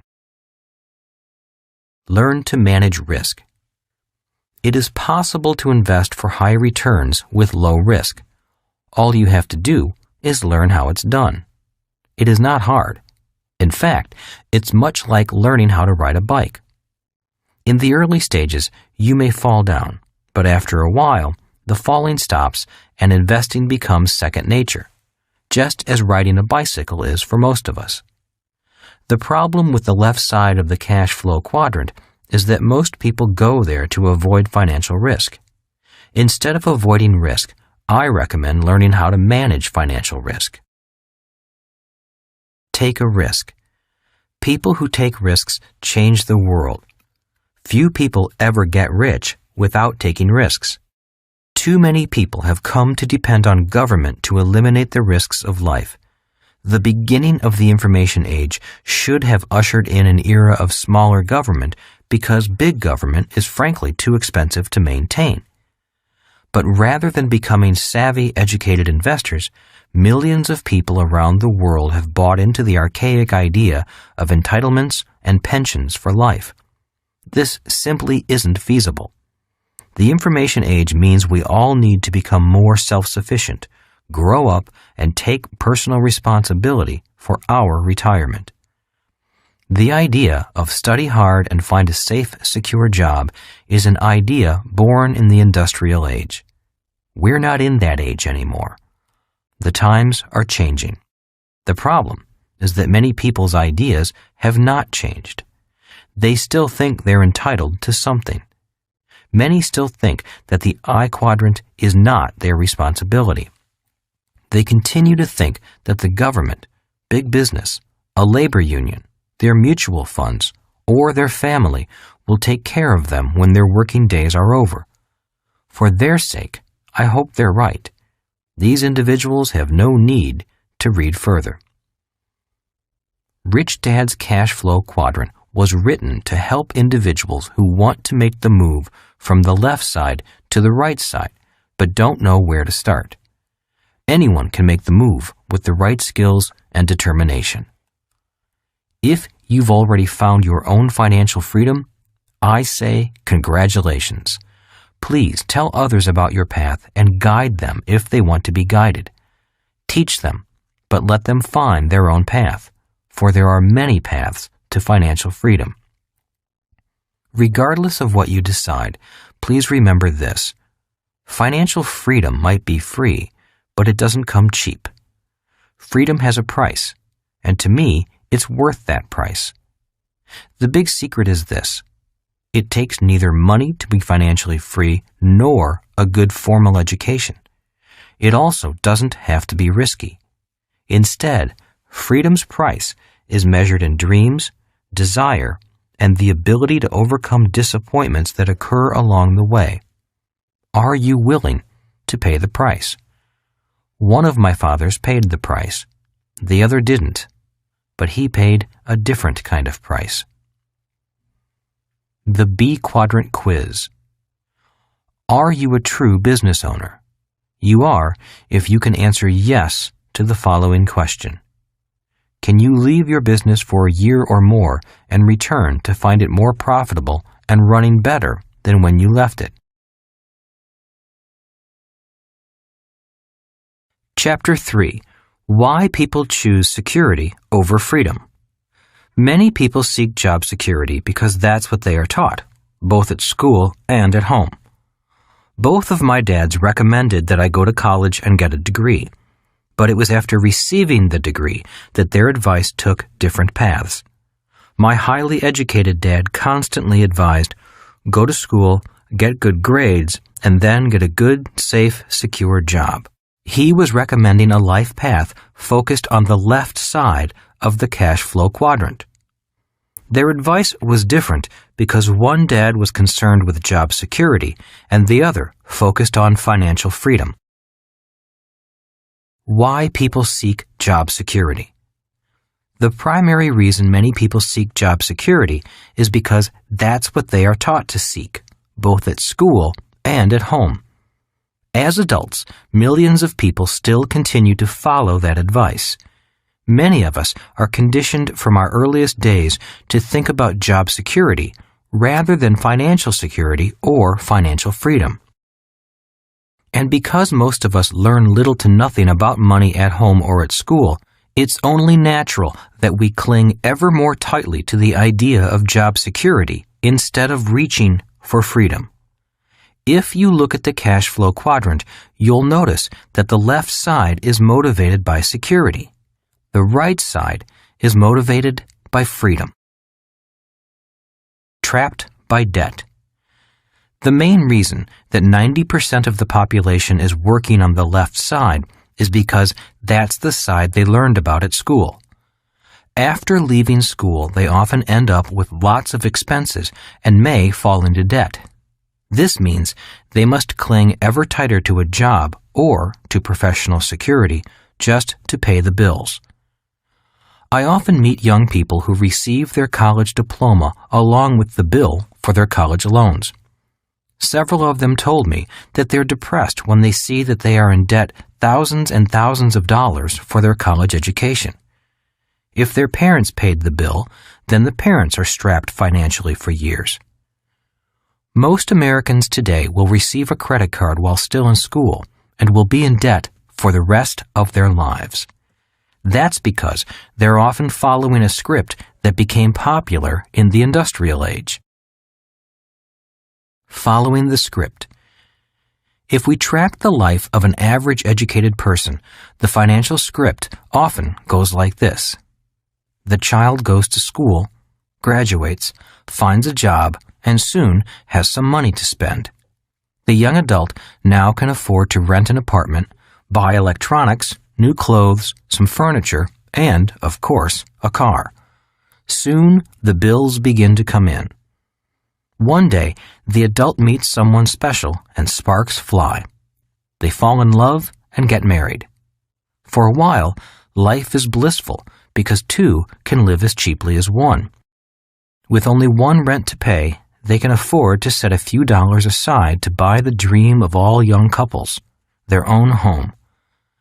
They find a house, pull their money out of savings, and use it for a down payment. Now they have a mortgage. Because they have a new house, they need new furnishings. So they find a furniture store that advertises those magic words, no money down, easy monthly payments. Life is wonderful, and they throw a party to have all their friends over to see their new house, new car, new furniture, and new toys. They're already deeply in debt. Then the first child arrives. After dropping the child off at nursery school, this average couple must now put their nose to the grindstone and go to work. They become trapped by the need for job security simply because, on average, they're less than 3 months away from financial bankruptcy. These people will often say, "I can't afford to quit. I have bills to pay." The success trap. One of the reasons I learned so much from my rich dad was because he had the free time to teach me. As he grew more successful, he had more free time and money. His business got better, but he didn't have to work harder. He simply had his president expand the system and hire more people to do the work. If his investments did well, he reinvested the money and made more money. Instead of working, he spent hours with his son and me, explaining to us everything he was doing in business and investing. I was learning more from him than I was learning at school. That's what happens when you work hard on the right side of the cash flow quadrant, the B and I side. My highly educated dad worked hard too, but he worked hard on the left side. By working hard, getting promoted, and taking on more responsibility, he had less and less free time to spend with his kids. He would leave for work at 7 a.m., and many times we wouldn't see him because we had to go to bed before he got home. That's what happens when you work hard and become successful in the E and S quadrants. Success brings you less and less time, even if it does bring more money. The money trap. Success on the B and I side required a particular kind of knowledge about money called financial intelligence. Rich Dad said that financial intelligence determined not so much how much money you make, but how much money you keep, how hard that money works for you, and how many generations you can keep it. Success on the right side requires financial intelligence. If people lack basic financial intelligence, they'll find it hard to survive on the right side of the cash flow quadrant. My rich dad was good with money and with people at work. He had to be. He was responsible for creating money, managing as few people as possible, keeping costs low, and keeping profits high. Those are the skills necessary for success on the right side. It was my rich dad who stressed that your home is not an asset, but a liability. He could prove it simply by looking at the numbers. My educated dad didn't manage money and people at work, although he thought he did. As the state superintendent of education, he was a government official with a multi-million-dollar budget and thousands of employees. But it was not money he created. It was the taxpayers' money, and his job was to spend all of it. If he didn't spend it, the government would give him less money the next year. So, at the end of each fiscal year, his goal was to deplete his budget, which meant he often hired more people to justify the next year's budget. The funny thing was that the more people he hired, the more problems he had. As a young boy observing both fathers, I began to take mental notes of what kind of life I wanted to lead. My educated dad was a voracious reader of books, so he was word literate, but he was not financially literate. Because he couldn't read numbers on a financial statement, he had to take the advice of his banker and accountant, and both told him that his house was an asset and that it should be his largest investment. Because of this financial advice, not only did my highly educated dad work harder, he also got further into debt. Every time he received a promotion for his hard work, he also got a pay raise, and with each pay raise, he went into a higher tax bracket. Because he was in a high tax bracket, and taxes for high-income workers in the 1960s and 1970s were extremely high, his accountant and banker would tell him to buy a bigger house so he could write off the interest payments. He made more money, but all that happened was that his taxes increased and his debt increased. The more successful he got, the harder he had to work, and the less time he had with the people he loved. Soon, all the children were gone, and he was still working hard just to keep up with the bills. He always thought that the next promotion and pay raise would solve his problem, but the more money he made, the more the same things happened. He got deeper into debt and paid more in taxes. The more frazzled he got, both at home and at work, the more he seemed to depend on job security. The more emotionally attached he got to his job and to a paycheck to pay the bills, the more he encouraged his kids to get a safe, secure job. The more insecure he felt, the more he sought security. Your two biggest expenses. Because my dad couldn't read financial statements, he failed to see the money trap he was getting sucked into as he grew more successful. It's the same money trap I see millions of other successful, hard-working people fall into. The reason so many people struggle financially is because every time they make more money, they also increase their two biggest expenses, taxes and interest on debt. To top it all off, the government often offers you tax breaks to get you deeper into debt. Doesn't that make you a little suspicious? At the end of my hard-working, educated dad's life, the little money he did have left to pass on was taken by the government in probate taxes. The search for freedom. I know that many people search for freedom and happiness. The problem is that most people haven't been trained to work from the B and I quadrants. They have been trained instead to search for job security. Because of this training and their increasing debt, most people limit their search for financial freedom to the left side of the cash flow quadrant. Unfortunately, financial security and financial freedom are seldom found in the E or the S quadrant. True security and freedom are only found on the right side. Going from job to job in search of freedom. One thing the cash flow quadrant is useful for is to track or observe a person's life pattern. Many people spend their life in search of security or freedom, but wind up instead going from job to job. For example, I have a friend from high school who I hear from about every 5 years. He is always excited because he has found the perfect job and the company of his dreams. He loves the company. It's doing exciting things. He loves his work. He has an important title. The pay is great, the people are great, the benefits are great, and his chances for promotion are great. About 4.5 years later, I hear from him again. Only this time, he's dissatisfied. The company he works for is now corrupt and dishonest, and, in his opinion, it doesn't treat its workers with respect. He hates his boss. He was passed over for a promotion, and they don't pay him enough. 6 months go by, and he's happy again because he's found a new job. And the cycle starts anew. His life path looks something like a dog chasing its tail. His life pattern is going from job to job. So far, he lives well because he's smart, attractive, and personable. But the years are catching up with him, and younger people are now getting the jobs he used to get. He has a few $1,000s in savings, nothing set aside for retirement, a house he'll never own, child support payments, and college yet to pay for. His youngest child, 8, lives with his ex-wife, and his oldest child, 14, lives with him. He used to always say to me, "I don't have to worry. I'm still young. I have time." I wonder if he's saying that now. In my opinion, he needs to make a serious effort to begin moving to either the B or the I quadrant quickly. A new attitude and a new educational process need to begin.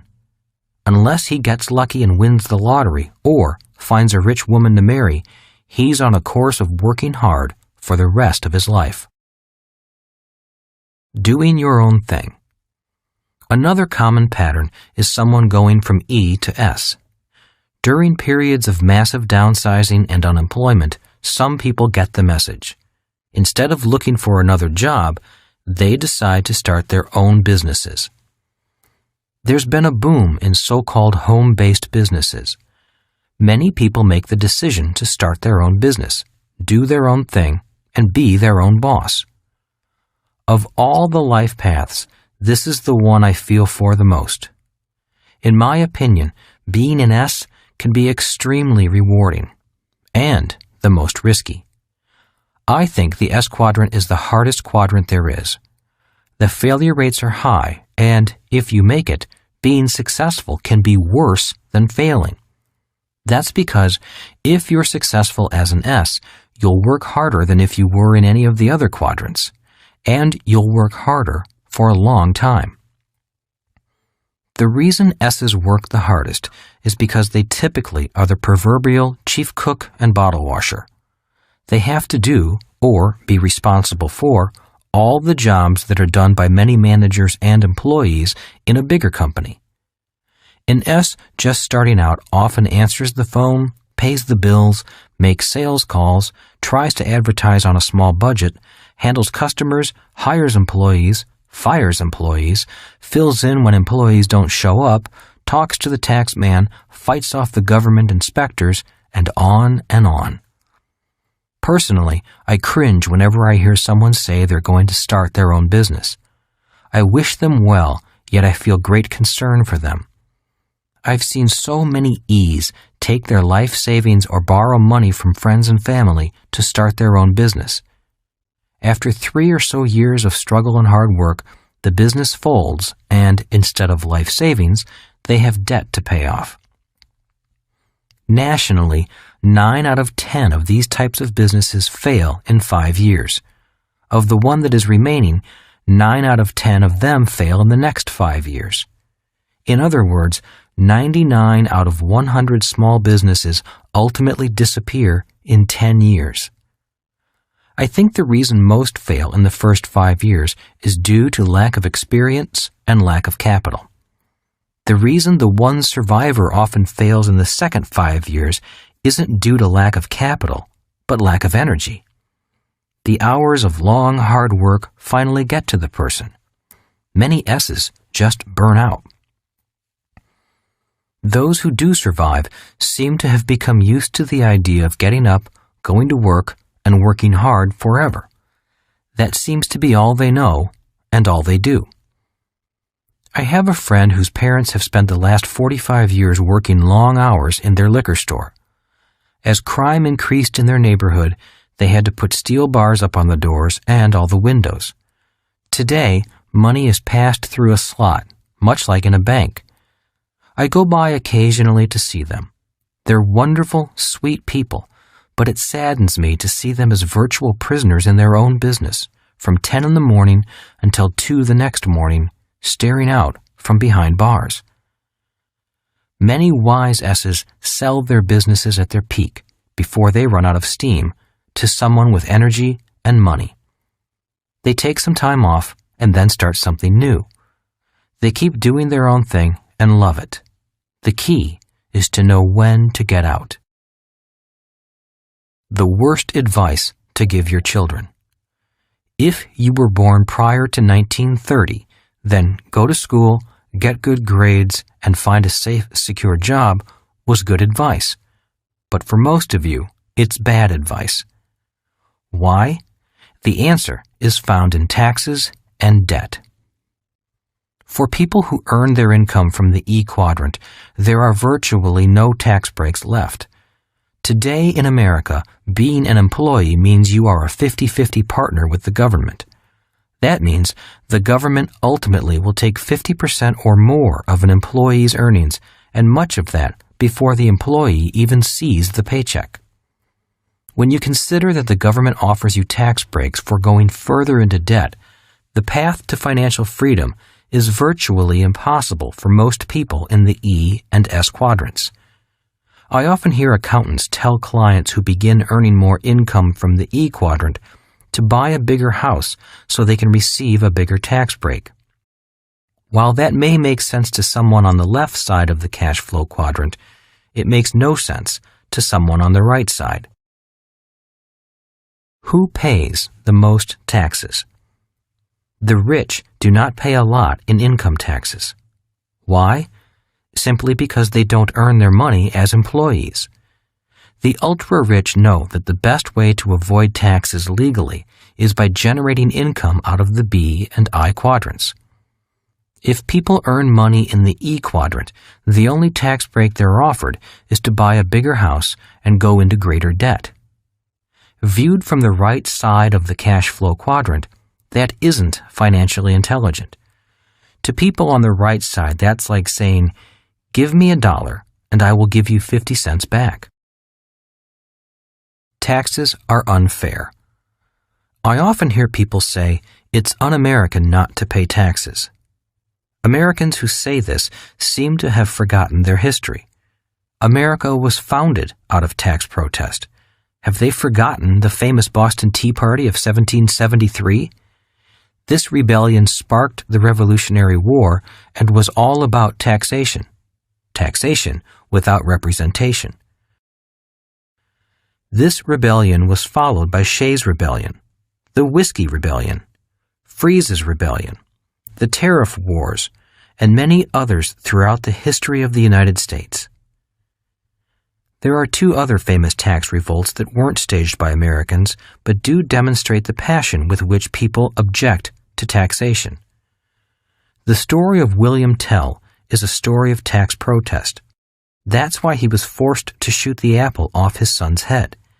He was angry about taxes and refused to bow to the tax collector. His punishment was to put his son's life at risk with a target on his head.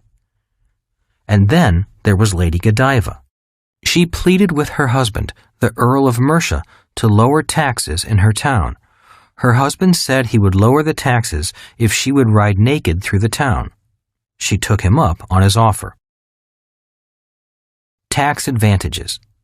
Taxes may be a necessity of modern civilization, but problems arise when taxes become abusive and mismanaged. As millions of baby boomers begin to retire, they will shift from the role of taxpayers to retirees and Social Security recipients. There will be a need to collect more taxes to support this shift. America and other great nations will decline financially. Individuals with money will leave in search of countries that welcome their money instead of penalizing them for having it. A big mistake.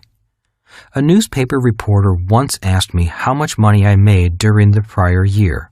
I replied, "Approximately $1 million. "And how much did you pay in taxes?" he asked. "Nothing," I said.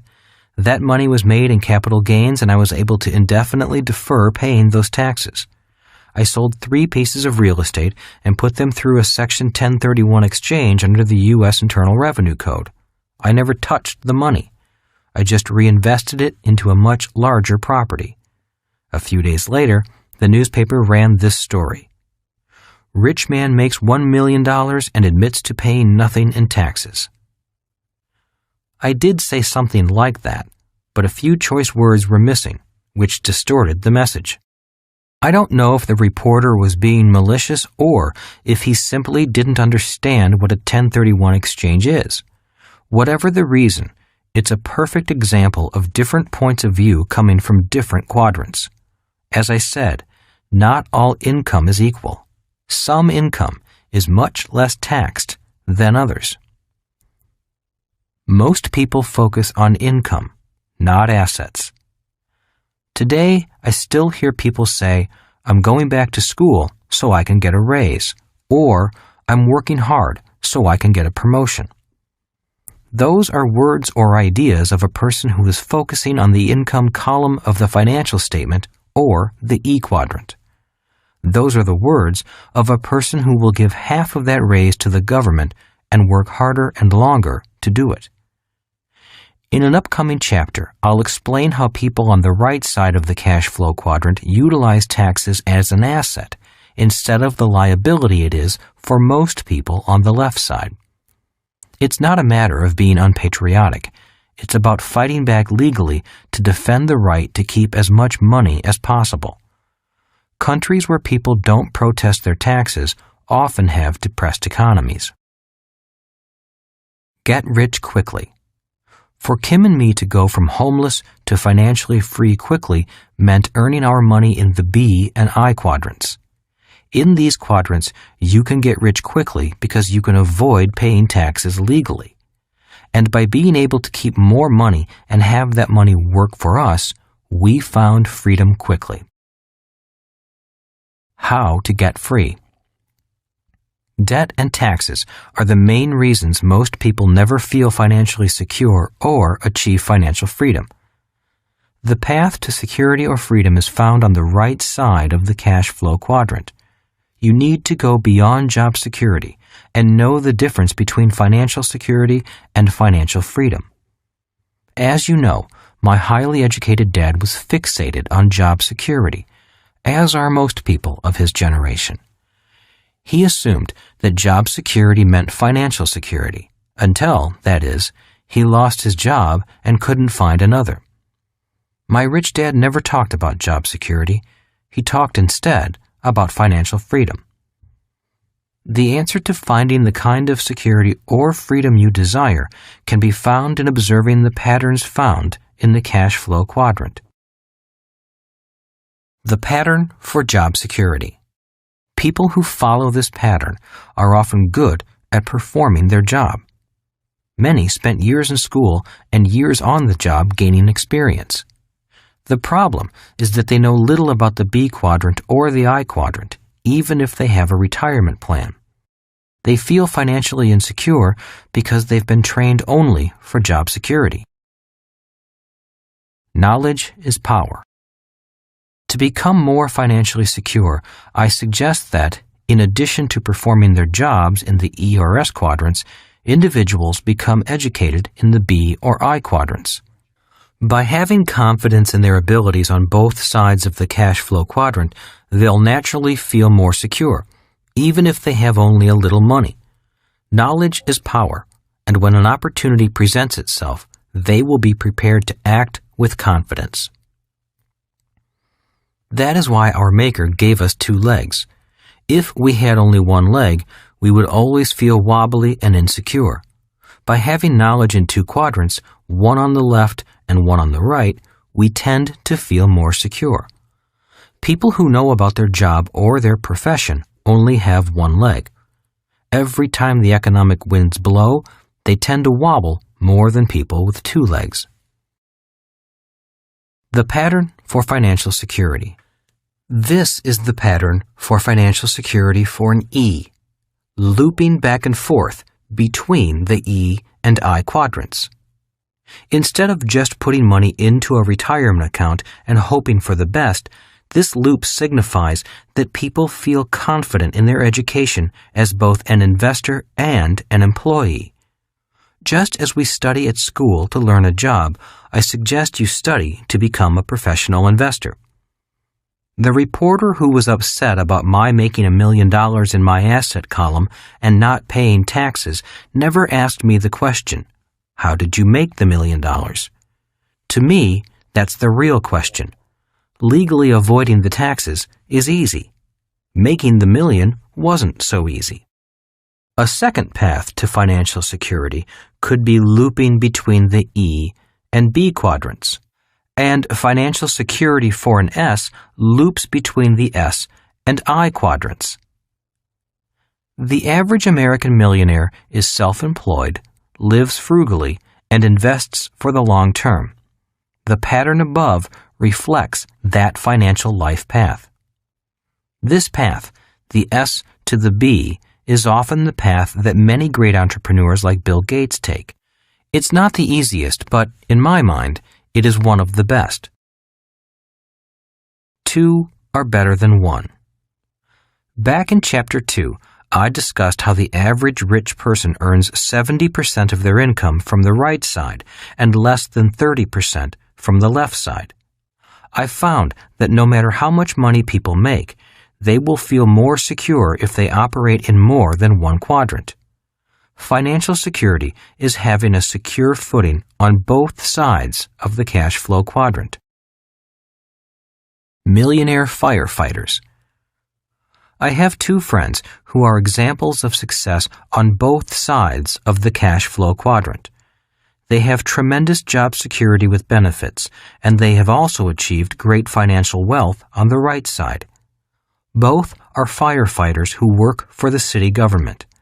They enjoy good, steady pay, excellent benefits and retirement plans, and work only 2 days a week. 3 days a week, they work as professional investors. The remaining 2 days, they relax and spend time with their families.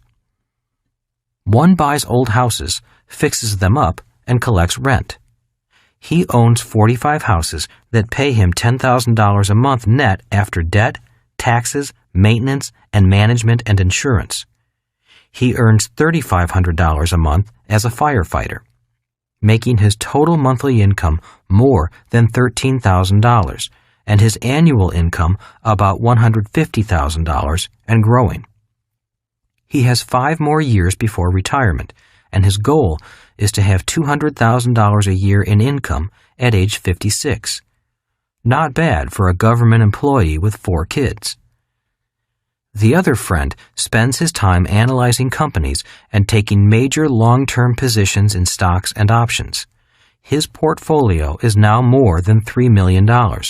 If he cashed it out and moved the money into an investment that earns 10% interest a year, he would have an income of approximately $300,000 per year for life, even taking into account average market fluctuations. Again, not bad for a government employee with 2 kids. Both friends have enough passive income from their 20 years of investing to have retired by age 40, but they both enjoy their work and want to retire with full benefits. Then they'll be free to enjoy the benefits of success gained from both sides of the cash flow quadrant. Money alone does not bring security. I have met many people who have millions in their retirement accounts and still feel insecure. Why? Because it's money generated from their job or business. They often have the money invested in a retirement account, but know little to nothing about the subject of investments. If that money disappears and their working days are over, what do they do then? In times of great economic change, there are always great transfers of wealth. Even if you don't have much money, it's important to invest in your education because, when the changes come, you'll be better prepared to handle them. Don't be caught unaware and afraid. As I said, no one can predict what will happen, so it's best to be prepared for whatever happens. And that means getting educated now. The pattern for financial freedom. This is the pattern my rich dad recommended. It is the path to financial freedom.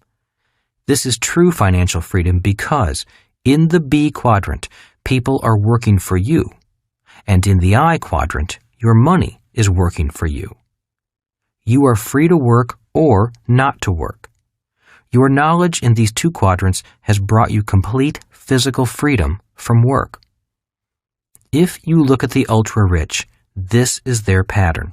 The loop around the B and the I signifies the income pattern of people like Bill Gates, Rupert Murdoch, and Warren Buffett. A quick word of caution. The B quadrant is much different from the I quadrant.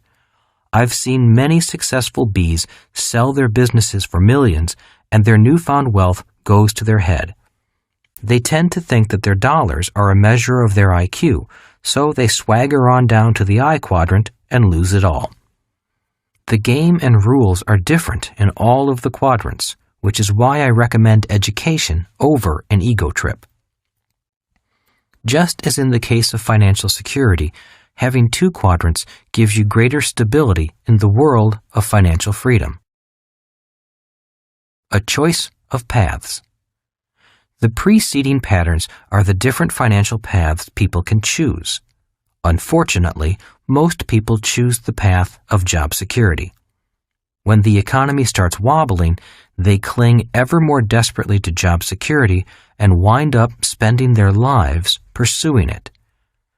At a minimum, I recommend becoming educated in financial security, which is feeling confident about your job and feeling confident about your ability to invest in good and bad times. A big secret is that true investors make more money in bad markets. They make their money because the non-investors are panicking and selling when they should be buying. I'm not afraid of the possible coming economic changes because change means wealth is being transferred. Your boss cannot make you rich. A friend of mine sold his company and, on the day of the sale, put more than $15 million into his bank account. On the other hand, his employees had to look for new jobs. At the farewell party, which was filled with tears, there were also undercurrents of extreme anger and resentment. Although he'd paid them well for years, most were financially no better off on their last day of work than they were on their first day of work. Many people realized that the owner of the company had become rich while they spent all those years collecting their paychecks and paying bills. The reality is that your boss's job is not to make you rich. Your boss's job is to make sure you get your paycheck. It's your job to become rich if you want to. And that job begins the moment you receive your paycheck. If you have poor money management skills, then all the money in the world won't save you. If you budget your money wisely and learn about either the B or I quadrant, then you are on your own path to great personal fortune and, most importantly, freedom. My rich dad used to say to his son and me that the only difference between a rich person and a poor person is what they do in their spare time. I agree with that statement. I realize that people are busier than ever before, and free time is more and more precious. Yet I believe that if you are going to be busy anyway, be busy on both sides of the cash flow quadrant. If you do that, you'll have a better chance of eventually finding more free time and more financial freedom. When at work, work hard. But remember that what you do after work with your paycheck and your spare time will determine your future. If you work hard on the left side, you'll work hard forever. If you work hard on the right side, you have a chance of finding freedom. The path I recommend. I am often asked by people in the E and S quadrants, what would you recommend?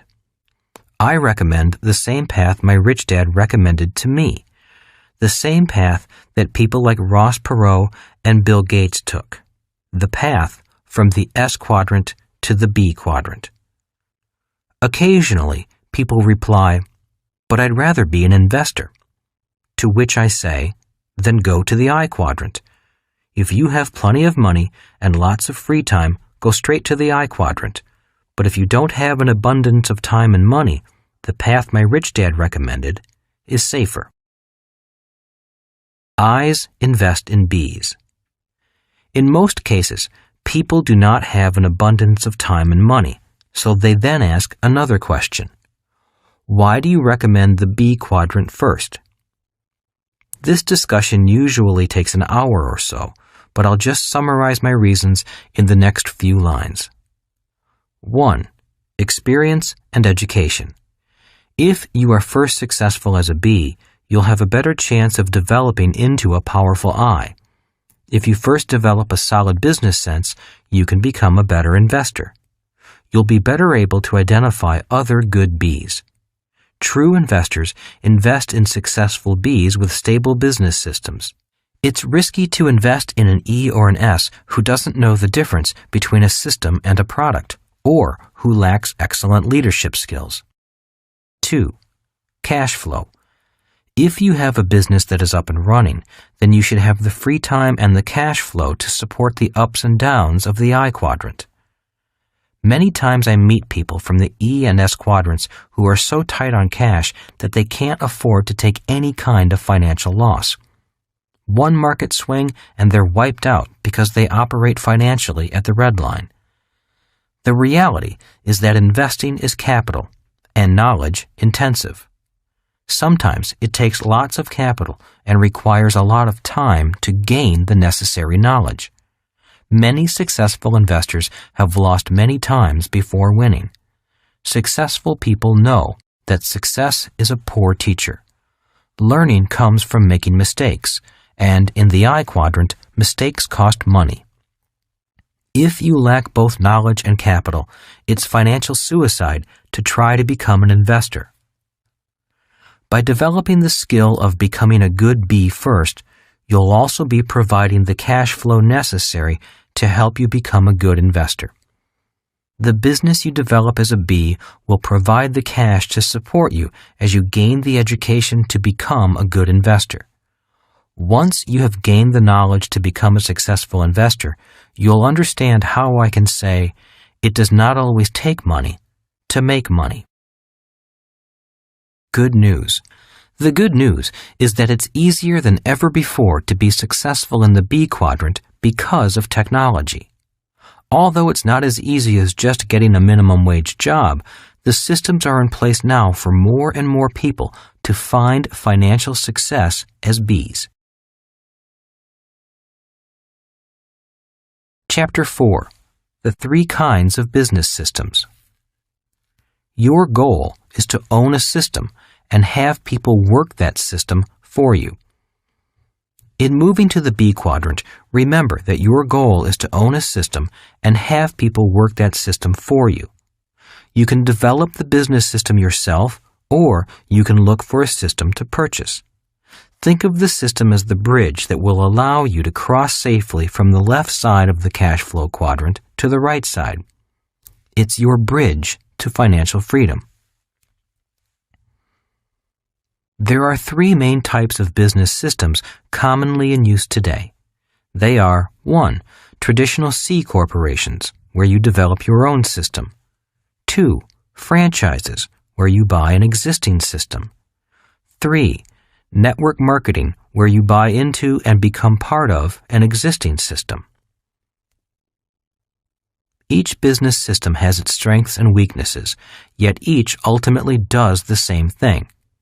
If operated properly, each system will provide a steady stream of income without much physical effort on the part of the owner once it's up and running. The problem is getting it up and running.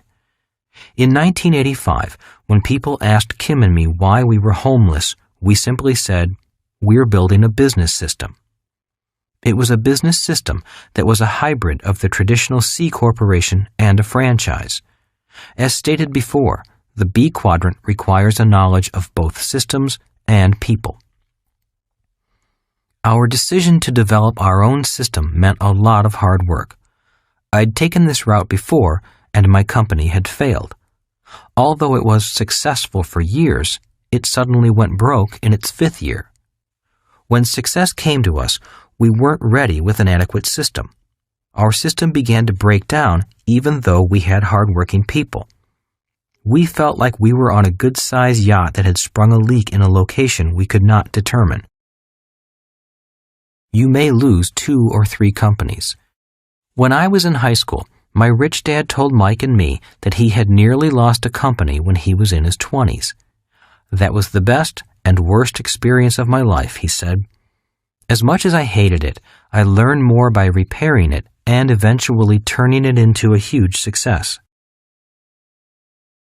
Knowing that I was contemplating starting my own company, Rich Dad said to me, "You may lose 2 or 3 companies before you build a successful one that lasts." He was training Mike to take over his empire, but because my dad was a government employee, I wasn't going to inherit an empire. I had to build my own. Success is a poor teacher. Success is a poor teacher, Rich Dad always said. We learn the most about ourselves when we fail, so don't be afraid of failing. Failing is part of the process of success. You can't have success without failure. Maybe it was a self-fulfilling prophecy, but in 1984, my third company went down. I had made millions and lost millions and was starting all over again when I met Kim. The reason I know she didn't marry me for my money is because I didn't have any money. When I told her what I was going to do, build company number 4, she didn't back away. "I'll build it with you," was her reply, and she was true to her word. Along with another partner, we built a business system with 11 offices worldwide that generated income regardless of whether we worked or not. Building it from nothing to 11 offices took 5 years of blood, sweat, and tears, but it worked. Both dads were happy for me and sincerely congratulated me. The hard part. Mike often said to me, "I'll never know if I can do what you or my dad did. The system was handed to me. All I had to do was learn how to run it." I'm certain he could have developed his own successful system because he learned well from his dad, but I understand his doubt. The hard thing about building a company from scratch is that you have 2 big variables: the system and the people building the system. If both the people and the system are leaky, the chances for failure are great. Sometimes it's hard to know whether the problem is the person or the system that is failing. Before franchises. When my rich dad began teaching me about becoming a B, there was only one kind of business: big business, a major corporation that usually dominated the town. In our town in Hawaii, it was the sugar plantation that controlled virtually everything, including other big businesses. So there were big businesses and mom-and-pop S-type businesses, with little in between. Working at the top levels of those big sugar companies wasn't a realistic goal for people like Rich Dad and me. Minorities, such as the Japanese, Chinese, and Hawaiians, worked in the fields, but were never allowed in the boardroom. So Rich Dad learned everything he knew, simply by trial and error. As I started high school, we began to hear about a thing called franchises, but none had come to our little town.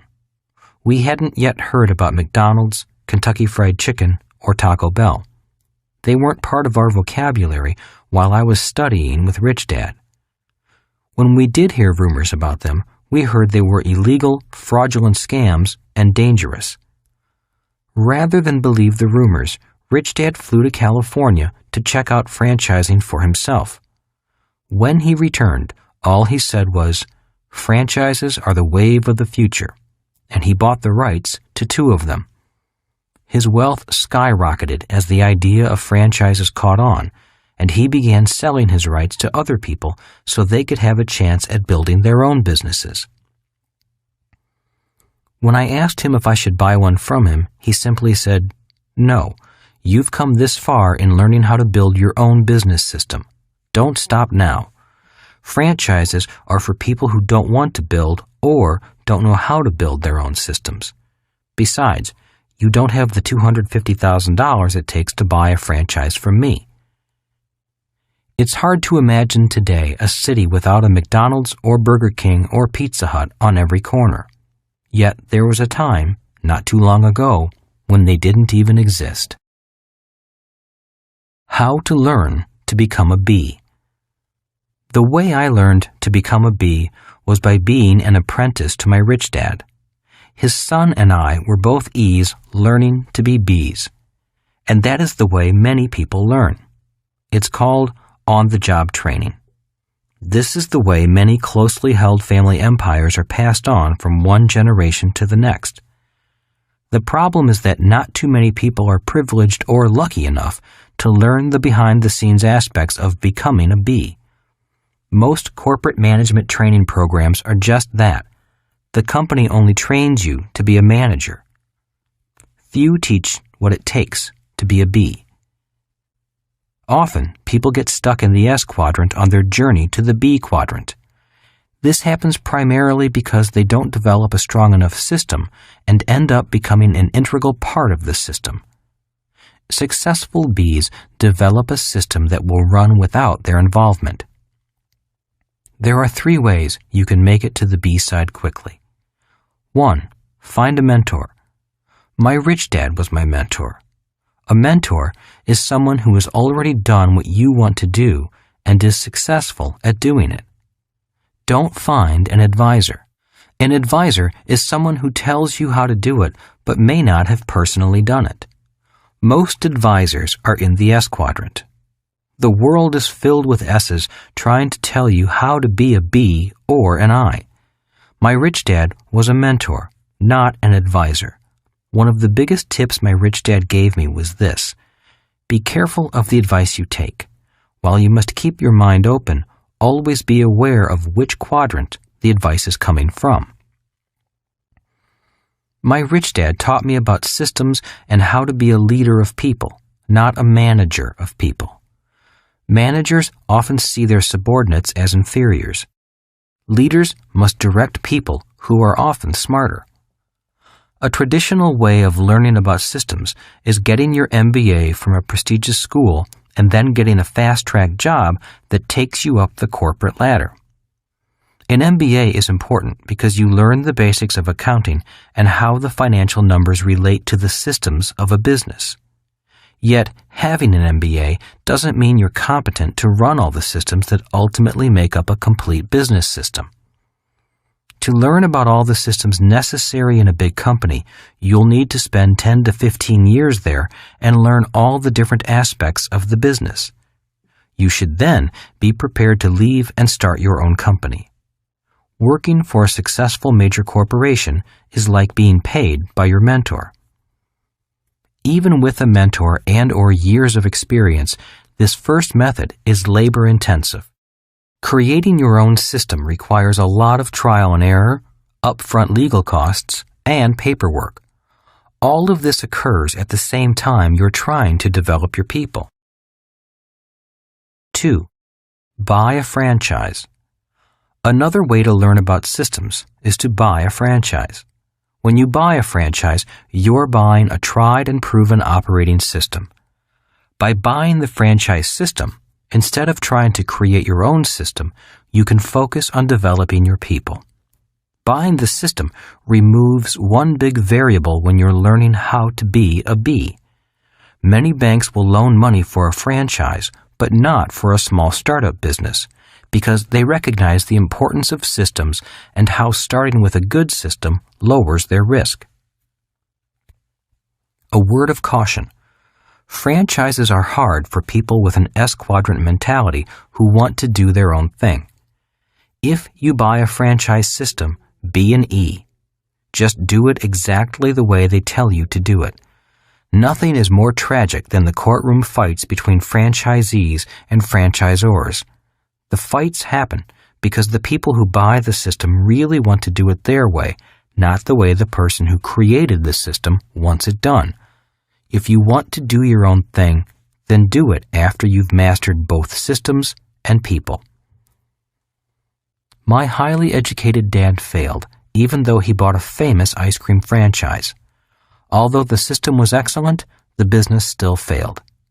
In my opinion, the franchise failed because his partners were all E's and S's who didn't know what to do when things started to go bad and didn't ask for support from the parent company. In the end, the partners fought among themselves and the business went down. They forgot that a true B is more than a system. It's also dependent on good people to operate the system. Banks don't lend money to people without systems. If a bank won't lend money to a small business without a system, why should you? Almost daily, people come to me with business plans with the hope of raising money for their idea or their project. Most of the time, I turn them down for one main reason. The people raising the money don't know the difference between a product and a system. I've had friends ask me to invest money in developing a new music CD, and others who want me to help form a new nonprofit to change the world. As much as I might like the project, the product, or the person, I'll turn them down if they have little or no experience in creating and running business systems. Just because you can sing doesn't mean you understand the systems of marketing, finance and accounting, sales, human resources, and the many other systems that are required to keep a business afloat and make it successful. For a business to survive and thrive, 100% of all the systems must be functioning and accountable. For example, an airplane is a system of systems. If it takes off and, let's say, the fuel system fails, there often is a crash. The human body is also a system of systems. Most of us have had a loved one die because one of the body systems failed. The same thing happens in business. That is why building a tried and true business system isn't easy. It's the systems you forget about or don't pay attention to that cause you to crash and burn. That's why I rarely invest with an E or S who has a new product or idea. Professional investors tend to invest in proven systems with people who know how to run those systems. If banks lend based only on tried and true systems and the person who is going to run them, then you should do the same if you want to be a smart investor. 3. Get involved in network marketing, also called multi-level marketing or direct distribution systems. Just as with franchises, the U.S. legal system initially attempted to outlaw network marketing. It has been banned and restricted in some countries. Any new system or idea often goes through a period of being classified as strange and suspicious. At first, I also thought that network marketing was a scam. But over the years, I've studied the various systems available through network marketing, watched several friends become successful at this form of B, and changed my mind. After I dropped my prejudices and began researching network marketing, I found many people who were sincerely and diligently building successful network marketing businesses. When I met these people, I saw the impact their business had on other people's lives and financial futures. I began to truly appreciate the value of the network marketing system. For a reasonable entry fee, often around $200, people can buy into an existing system and immediately start building their business. Due to the technological advances in the computer industry, these organizations are totally automated, and the headaches of paperwork, order processing, distribution, accounting, and follow-up are almost entirely managed by the network marketing software systems. New distributors can focus all of their efforts on building their business instead of worrying about the normal startup headaches of a small business. One of my old friends, who did more than $1 billion in real estate business in 1 year, recently signed on as a network marketing distributor and began building his business. I was surprised to find him so diligently building a network marketing business because he definitely didn't need the money. When I asked him why, he explained it this way. I went to school to become a CPA, and I have an MBA in finance. When people ask me how I became so rich, I tell them about the multi-million-dollar real estate transactions I do and the hundreds of thousands of dollars in passive income I receive each year from it. I then notice that some of them withdraw or shy away. We both know that their chances of doing multi-million-dollar real estate investments like I do are slim to none. So I began to look for a way I could help them achieve the same level of passive income I developed from real estate without going back to school for 6 years and spending 12 years investing in real estate. I believe network marketing gives people the opportunity to build up the passive income they need for support while they learn to become professional investors. That is why I recommend network marketing to them. Even if they have little money, they can still invest sweat equity for 5 years and begin to generate more than enough passive income to begin investing. By developing their own business, they have the free time to learn and the capital to invest with me in my bigger deals. After researching several opportunities, my friend joined a network marketing company as a distributor and started a network marketing business with people who might someday want to invest with him. He's now doing well in his network marketing business as well as in his investment business. He told me, "I did it initially because I wanted to help people find the money to invest. and now I'm getting rich from a whole new business. Twice a month, he holds classes on Saturdays. At the first meeting, he teaches people about business systems and people, or how to develop into a successful bee. On the second meeting of the month, he teaches them about financial literacy and financial intelligence in order to turn them into savvy eyes. His class sizes are growing rapidly. The pattern he recommends is the same one I recommend. A personal franchise. That's why today I recommend that people consider network marketing. Many famous franchises cost $1 million or more to buy. Network marketing is like buying a personal franchise, often for less than $200. I know much of network marketing is hard work, but success in any quadrant is hard work. I personally generate no income as a network marketing distributor. I researched several network marketing companies and their compensation plans. While doing my research, I did join several companies just because their products are so good and I use them as a consumer. The one recommendation I have for finding a good organization to help you move to the right side of the cash flow quadrant is to focus not so much on the product, but on the education the organization offers. There are network marketing organizations that are only interested in having you sell their system to your friends, and there are organizations primarily interested in educating you and helping you succeed. From my research into network marketing, I found two important things you can learn through their programs that are essential to become a successful bee. 1.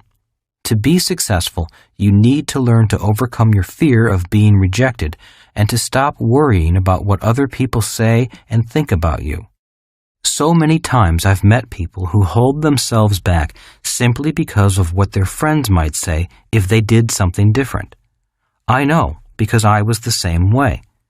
Coming from a small town, everyone knew what everyone else was up to.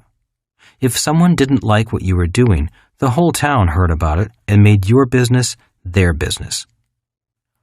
One of the things I told myself over and over was, what you think of me is none of my business. What is most important is what I think about myself. One of the reasons my rich dad encouraged me to work in sales for the Xerox Corporation for 4 years wasn't because he liked copiers, but because he wanted me to overcome my shyness and fear of rejection. 2. To be successful, you must also learn to lead people. Working with different kinds of people is the hardest thing about business. The people I've met who are successful in any business are those who are natural leaders. The ability to get along with and inspire people is a priceless skill, a skill that can be learned. As I said, the transition from the left side to the right side isn't so much what you do, but who you have to become. If you learn how to handle rejection, how to not be affected by what other people think of you, and how to lead people, you'll find prosperity. So I endorse any network marketing organization that is primarily committed to developing you as a human being rather than developing you into a salesperson. I would seek organizations that, 1, are proven with a successful track record, a distribution system, and a compensation plan that have been successful for years. 2, have a business opportunity you can succeed with, believe in, and share confidently with others. 3, have ongoing long-term educational programs to develop you as a human being. Self-confidence is vital on the right side of the cash flow quadrant. 4, have a strong mentor program. You want to learn from leaders, not advisors. You want to learn from people who are already leaders, who are on the right side, and who want you to succeed. 5, have people you respect and enjoy being with. If the organization meets these 5 criteria, then and only then look at the product. Too many people look at the product instead of the business system and the organization behind the product. In some of the organizations I looked into, their pitch was, the product sells itself. It's easy. If you're looking to be a salesperson, an S, then the product is the most important thing. But if you're developing into a long-term B, then the system, lifelong education, and the people are most important. A friend and colleague of mine who is knowledgeable in this industry reminded me about the value of time, one of our most precious assets. A true success story in a network marketing company is when your commitment of time and hard work in the short term results in significant long-term passive income. Once you've built a strong organization below you, you can stop working and your revenue stream will continue from the efforts of the organization you've built. The most important key to success with a network marketing company is a long-term commitment on your part, as well as the organization's part, in order to mold you into the business leader you want to become. A system is a bridge to freedom.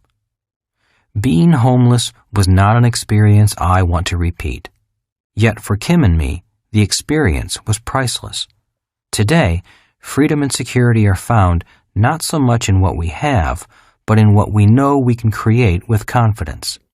Since that time, we have created or helped develop a real estate company, an oil company, a mining company, and 2 education companies. So the process of learning how to create a successful system was beneficial for us. Yet I don't recommend the process to anyone unless they truly want to go through it. Until only a few years ago, the possibility of a person becoming successful in the B quadrant was only available to those who were brave or rich. Kim and I must have been brave because we certainly weren't rich. Many people stay stuck on the left side because they feel the risks involved in developing their own system are too great. For them, it's smarter to remain safe and secure in a job. Today, primarily due to changes in technology, the risk in becoming a successful business owner is greatly reduced, and the opportunity to build your own or leverage an existing business system is available to virtually everyone. Franchises and network marketing took away the hard part of developing your own system. You acquire the rights to a proven system, and then your only job is to develop your people. Think of business systems as bridges that provide a path for you to cross safely from the left side to the right side of the cash flow quadrant. Chapter 5. The 5 Levels of Investors. Investing is the key to financial freedom. My poor dad often said, investing is risky. My rich dad often said, being financially uneducated is risky. Today, most people know they should invest. The problem is that most people, like my poor dad, believe investing is risky. And investing is risky if you lack financial education, experience, and guidance. Learning to invest is important because investing is the key to financial freedom. 5 things happen to people who do not invest or who invest poorly. 1. They work hard all their lives. 2. They worry about money all their lives. 3. They depend on others, such as family, a company pension, or the government, to take care of them. 4. The boundaries of their lives are defined by money. 5. They will not know what true freedom is. Rich Dad often said, "You will never know true freedom until you achieve financial freedom." By this, he meant that learning to invest is more important than learning a profession. He said, when you learn a profession, let's say to be a doctor, you learn how to work for money. Learning to invest is learning how to have money work for you. The moment you have money working for you, you have your ticket to freedom. He also said, the more money you have working for you, the less you pay in taxes, if you are a true investor. Learning to invest. My rich dad began preparing me for the I quadrant at the age of 9 using the game of Monopoly as a teaching tool. Over and over again, he would say, one of the great formulas for wealth is found in the game of Monopoly. Always remember the formula: 4 green houses, 1 red hotel. The game of Monopoly is a game of cash flow. For example, if you had one greenhouse on a property you owned and you received $10, that was $10 a month in cash flow. 2 houses, $20. 3 houses, $30. And the red hotel, $50. More greenhouses and more red hotels mean more cash flow, less work, less taxes, and more freedom. A simple game, but an important lesson. Rich Dad played Monopoly in real life. He would often take his son and me to visit his greenhouses that would one day become a big red hotel right on Waikiki Beach. As I grew up and watched my rich dad play the game of Monopoly in real life, I learned many valuable lessons about investing. Some of those lessons are: investing is not risky. Investing is fun. Investing can make you very, very rich. More importantly, investing can set you free from the struggle of earning a living and worrying about money. In other words, if you were smart, you could build a pipeline of cash flow for life, a pipeline that would produce cash in good times and bad, in market booms and market crashes. Your cash flow would increase automatically with inflation and, at the same time, allow you to pay less in taxes. I am not saying real estate is the only way to invest.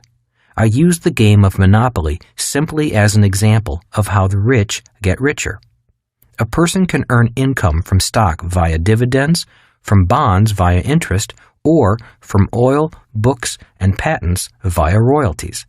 In other words, there are many ways to financial freedom.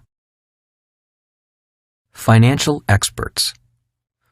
Unfortunately, due to a lack of financial education in schools, most people blindly turn their money over to people they believe are financial experts, people such as bankers, financial planners, and stockbrokers. Unfortunately, most of these experts are not really investors in the I quadrant. Most are employees in the E quadrant working for a paycheck, or self-employed financial advisors in the S quadrant working for fees and commissions. Most experts cannot afford to stop working simply because they don't have investments working for them. Warren Buffett said, "Wall Street is the only place that people ride to in a Rolls-Royce to get advice from those who take the subway."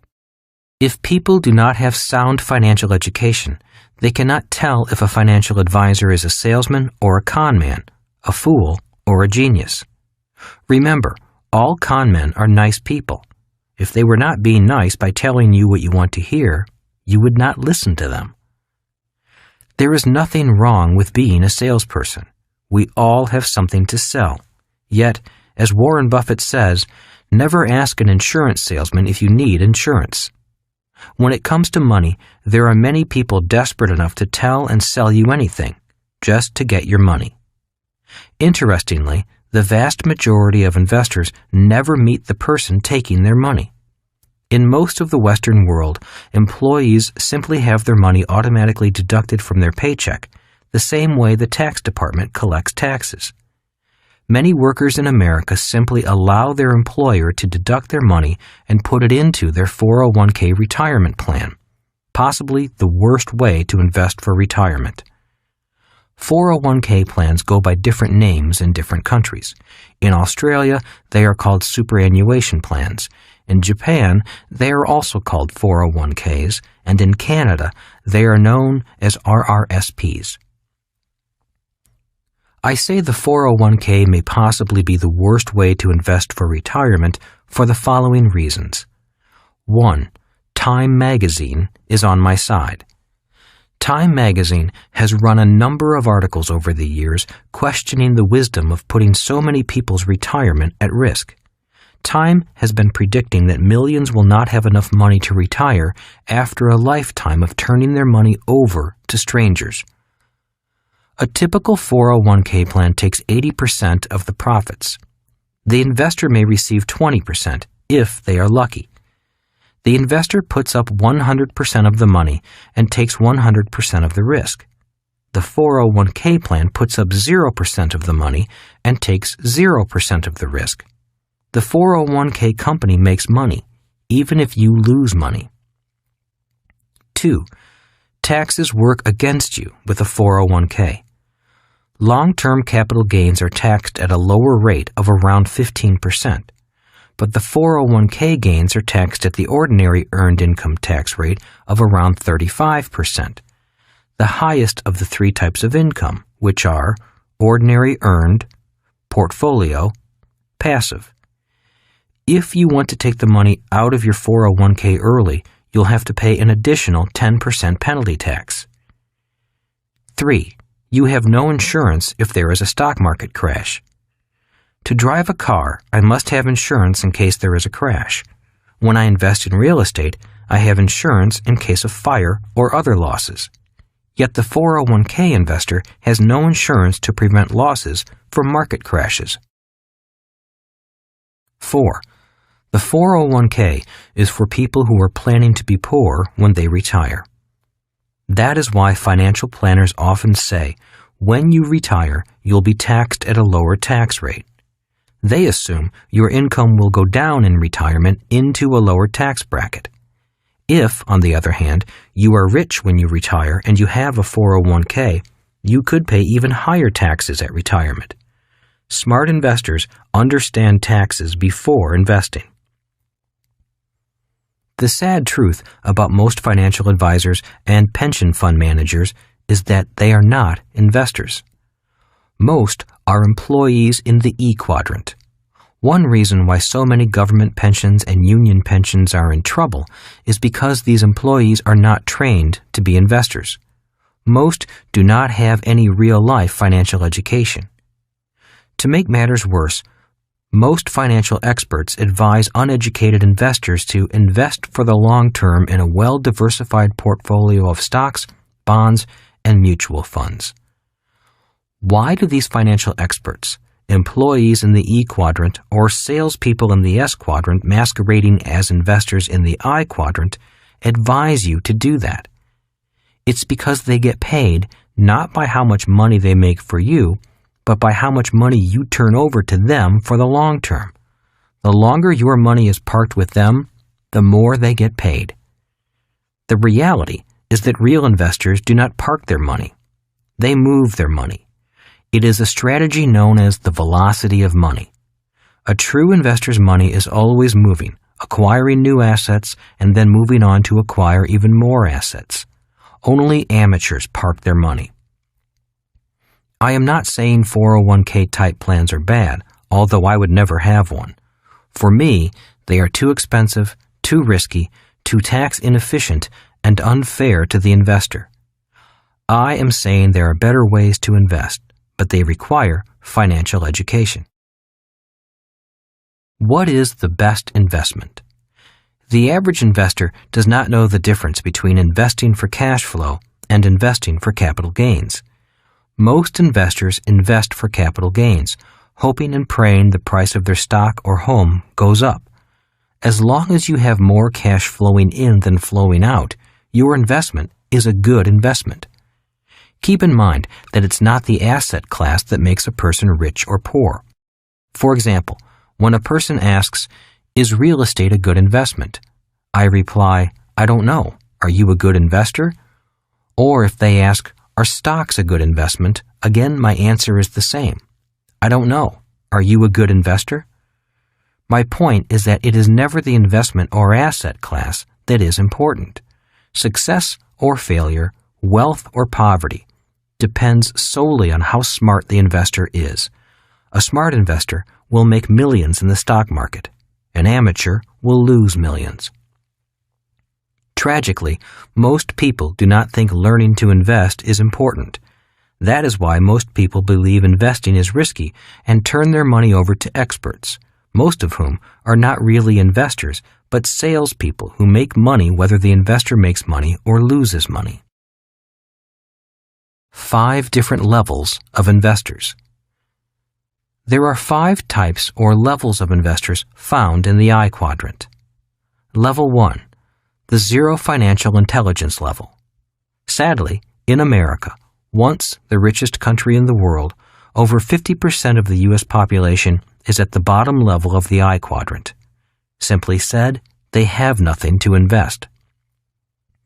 There are many people who make a lot of money who fall into this category. They earn a lot and spend more than they earn. I have a friend who looks very rich. He has a good job as a real estate broker, a beautiful wife, and 3 kids in private school. They live in a beautiful house overlooking the Pacific Ocean in San Diego. He and his wife drive expensive European cars.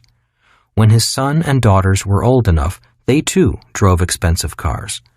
They looked rich, but what they had was bad debt. They looked rich, but were poorer than most poor people. Now, they are homeless. When the real estate market crashed, they crashed. They were no longer able to pay the interest on all the debt they had accumulated. When we were younger, this same friend made a lot of money. Unfortunately, it was his low financial intelligence level, 0, that caused him to be a 0 over the long run. In fact, he is so deeply in debt that he is really a sub-zero investor. Like many people, everything he buys loses value or costs him money. Nothing he buys makes him richer. 2. The savers are losers level. Many people believe it is smart to save money. The problem is that today money is no longer money. Today, people are saving counterfeit dollars, money that can be created at the speed of light. In 1971, President Nixon took the U.S. dollar off the gold standard and money became debt. The primary reason why prices have risen since 1971 is simply because the United States now has the power to print money to pay its bills. Today, savers are the biggest losers. Since 1971, the U.S. dollar has lost 95% of its value when compared to gold. It will not take another 40 years to lose its remaining 5%. Remember, in 1971, gold was $35 an ounce. 40 years later, gold was $1,400 an ounce. That is a massive loss of purchasing power for the dollar. The problem grows worse as the U.S. national debt escalates into the trillions of dollars and the U.S. continues to print more counterfeit money. As the Federal Reserve Bank and central banks throughout the world print trillions of dollars at high speed, every printed dollar means higher taxes and more inflation. In spite of this fact, millions of people continue to believe saving money is smart. It used to be smart when money was money.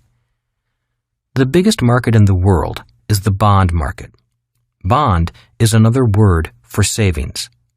There are many different types of bonds for different types of savers. There are U.S. Treasury bonds, corporate bonds, municipal bonds, and junk bonds. For years, it was assumed that U.S. government bonds and government municipal bonds were safe. Then the financial crisis of 2007 began. As many of you know, the crisis was caused by mortgage bonds such as mortgage-backed securities, or MBS, also known as derivatives. Millions of these mortgage bonds were made up of subprime mortgages, which were loans to subprime or high-risk borrowers. You may recall that some of those borrowers had no income and no job, yet they were buying homes they could never pay for. The Wall Street bankers took these subprime loans and packaged them into bonds, magically got this subprime bond labeled as prime, and sold them to institutions, banks, governments, and individual investors. To me, this is fraud, but that is the banking system. Once the subprime borrower could no longer pay the interest on their mortgages, these MBS bonds began blowing up all over the world. Interestingly, it was Warren Buffett's firm, Moody's, that blessed these subprime mortgages as AAA prime debt, the highest rating for bonds. Today, many people blame the big banks, such as Goldman Sachs and J.P. Morgan, for the crisis. Yet if anyone should be blamed for this crisis, it should be Warren Buffett. He is a smart man, and he knew what he was doing. Moody's was blessing rotting dog meat as grade A prime beef. That is criminal. The problem is that these subprime bonds are now causing ripple effects all over the world. Today, countries such as Ireland and Greece are in serious trouble, unable to pay the interest on their bonds. In the United States, governments and municipalities are going broke, unable to pay the interest on their bonds. In 2011, millions of individuals, many retirees, pension funds, governments, and banks are in trouble as the bond market proves how unsafe bonds can be. On top of that, rising inflation makes bonds an even riskier investment, which is why savers who only know how to save are losers. For example, if a bond is paying 3% interest and inflation is running at 5%, the value of a 3% bond crashes, wiping out investors' value. China could be the biggest loser of all. China holds $1 trillion in U.S. bonds. Every time the U.S. government devalues the dollar by printing more money and issuing more bonds, the value of China's $1 trillion investment in the United States goes down. If China stops buying U.S. government bonds, the world economy will stop and crash. Millions of retirees are just like China. Retirees in need of a steady income after retirement believed government bonds were safe. Today, as governments, big and small, go bust and inflation rises, retirees are finding out that savers who saved money in bonds are losers. Municipal bonds are IOUs issued by states, cities, hospitals, schools, and other public institutions. One advantage of municipal bonds is that many are tax-free income. The problem is that municipal bonds are not risk-free. Millions of municipal bond investors are now finding out that the municipal bonds they invested in are in serious trouble. In the United States, more than $3 trillion is invested in municipal bonds. It is estimated that 2/3 of those bonds are now at risk because these public institutions are broke. If more money is not pumped in, the United States could implode from the center as states, cities, hospitals, and schools begin to default, just as subprime homeowners defaulted and stopped paying on their home mortgages. The bond market is the biggest market in the world, bigger than the stock market or the real estate market. The main reason it is the biggest is because most people are savers, level 2 investors. Unfortunately, after 1971, when the rules of money changed, savers became the biggest losers, even if they saved money by investing in bonds. Remember that savers, bondholders, and most people who save money in a retirement plan are people who park their money, investing for the long term, while professional investors move their money. Professional investors invest their money in an asset, get their money back without selling the asset, and move their money on to buy more assets. That is why savers who park their money are the biggest losers. Level 3, the I'm too busy level. This is the investor that is too busy to learn about investing. Many investors at this level are highly educated people who are simply too busy with their careers, family, other interests, and vacations. Hence, they prefer to remain financially naive and turn their money over to someone else to manage for them. This is the level that most 401k, IRA, and even very rich investors are at. They simply turn their money over to an expert, and then hope and pray their expert is really an expert. Soon after the financial crisis broke in 2007, many affluent people found out that their trusted expert was not an expert at all, and even worse, could not be trusted. In a matter of months, trillions of dollars of wealth vaporized as real estate and stock markets began to crash. Panicking, these investors called their trusted advisors and begged for salvation. A few rich investors found out that their trusted advisors were extremely sophisticated con men running elaborate Ponzi schemes. A Ponzi scheme is an investment scheme where investors are paid off with new investors' money. The scheme works well as long as there are new investors adding new money to pay off the old investors. In the United States, Bernie Madoff became famous because he made off with billions in rich people's money. There are legal Ponzi schemes and illegal Ponzi schemes. Social Security is a legal Ponzi scheme, as is the stock market. In both instances, the scheme works as long as new money flows into the scheme. If new money stops flowing in, the scheme, be it Madoff's scheme, Social Security, or Wall Street, collapses. The problem with the level 3 investor, the I'm too busy investor, is that the person learns nothing if they lose their money. They have no experience except a bad experience. All they can do is blame their advisor, the market, or the government. It is hard to learn from one's mistakes if the person does not know what mistakes were made. Level 4, the I'm a professional level. This is the do-it-yourself investor in the S quadrant. Many retirees become level 4 investors once their working days are over. This investor may buy and sell a few stocks, often from a discount broker. After all, why should they pay a stockbroker's higher commission when they can do their own research and make their own decisions? If they invest in real estate, the do-it-yourselfer will find, fix, and manage their own properties. And if the person is a gold bug, they will buy and store their own gold and silver. In most cases, the do-it-yourselfer has very little, if any, formal financial education. After all, if they can do it themselves, why should they learn anything? If they do attend a course or two, it is often in a narrow subject area. For example, if they like stock trading, they will focus only on stock trading. The same is true for the small real estate investor.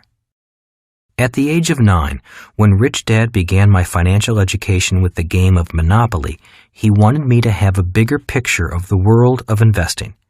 The following are some of the basic big-picture asset classes he wanted me to spend my life learning: business, real estate, paper assets, commodities. As more people realize the need to invest, millions of them will become small level 4 investors in all 4 categories. After the 2007 market crash, millions of people have become entrepreneurs starting small businesses, and many are investing in real estate while prices are low.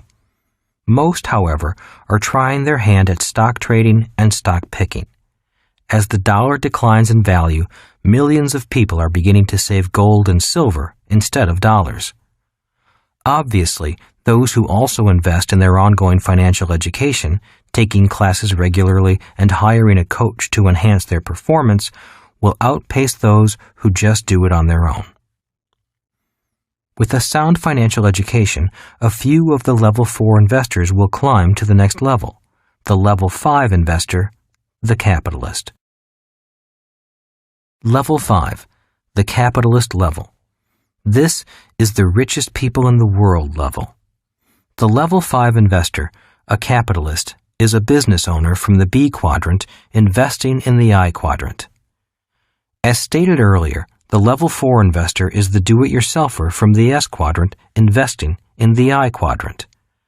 The following are a few examples of the differences between a level 4 investor and a level 5 capitalist investor.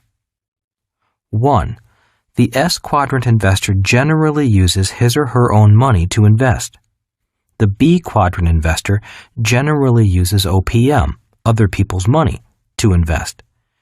This difference is one of the major differences between the level 4 and level 5 investor. 2. The S quadrant investor is often a solo investor. The S also stands for smartest. The B quadrant investor invests with a team. B quadrant investors do not have to be the smartest. They just have to have the smartest team.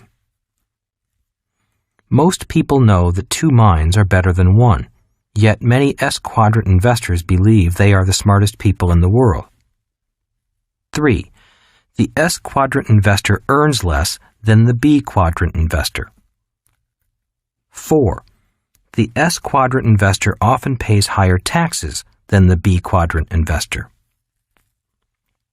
5. The S quadrant also stands for selfish. The more selfish they are, the more money they make. The B quadrant investor must be generous. The more generous they are, the more money they make. 6. It is difficult to raise money as an S quadrant investor. It is easy for a B quadrant investor to raise capital. Once a person knows how to build a business in the B quadrant, success attracts money.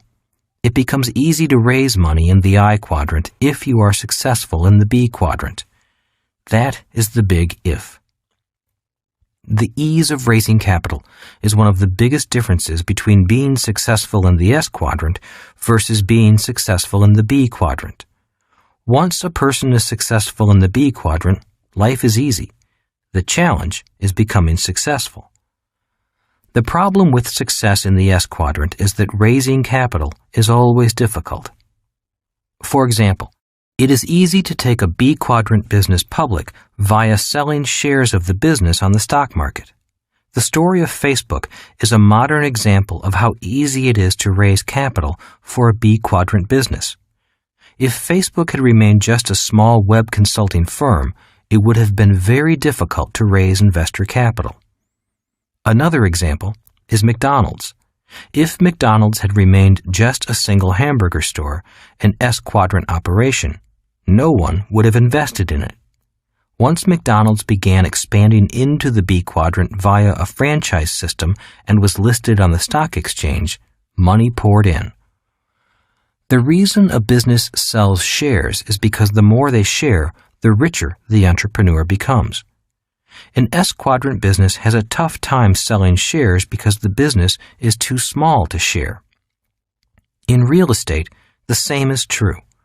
When I was a small real estate investor investing in single-family homes, condos, and small 4 to 30 unit apartment buildings, it was difficult getting loans. The moment Kim and I began investing in apartment buildings with over 100 units, banks were more than willing to lend us much more money. The reason? On 100-unit-plus properties priced in the millions, banks do not finance the investor. They finance the investment. In other words, on properties with over 100 units, banks look more closely at the investment than the investor. On top of that, bankers would rather lend $10 million than $10,000 since it takes just as much time to lend thousands as it does millions. Remember, bankers love debtors because debtors make the bank rich. Once bankers are satisfied with our ability to own and manage large apartment houses profitably, banks often line up to offer us money, even during a crisis. So the question is, who do level 5 investors get their money from? The answer is, they get their money from level 2 and level 3 investors who save their money in banks and pension plans. Starting with nothing. The reason I started this book with the story of Kim and me being homeless is to let listeners know that not having any money is not an excuse for not growing smarter, thinking bigger, and becoming richer. For most of my life, I have never had enough money. If I had let not having money be an excuse, I would never have become a capitalist. This is important because a true capitalist never has money. That is why they must know how to raise capital and use other people's money to make a lot of money for a lot of people. How to become a capitalist. My mom and dad wanted me to be successful in the E and S quadrants. My dad suggested I go to school, get my PhD, which he did himself, and work for the government or climb a corporate ladder in the E quadrant. My mom, a registered nurse, wanted me to become a medical doctor in the S quadrant. My rich dad suggested I become a capitalist. That meant I had to study the skills required for success in the B and I quadrants. My mom and dad believed in traditional schools such as colleges, law schools, and medical schools. They valued good grades, degrees, and credentials, such as a law degree or a medical license. My rich dad believed in education, but not the type of education found in traditional schools. Rather than go to school, my rich dad signed up for seminars and courses that improved his business and investing skills. He also took personal development courses. He was not interested in grades or credentials. He wanted real-life skills that gave him strengths and operational skills in the B and I quadrants. When I was in high school, my rich dad often flew to Honolulu to attend seminars on entrepreneurship and investing. One day, when I told my poor dad that rich dad was going to a class on sales, my poor dad laughed. He could not understand why anyone would want to learn how to sell, especially if the class hours were not applied as credit to an advanced college degree. My poor dad also looked down upon my rich dad because my rich dad never finished high school. Because I had two dads with differing attitudes on education, I became aware that there is more than one type of education. Traditional schools are for those who want to be successful in the E and S quadrants. Another type of education is for those who want to be successful in the B and I quadrants. In 1973, I returned from Vietnam.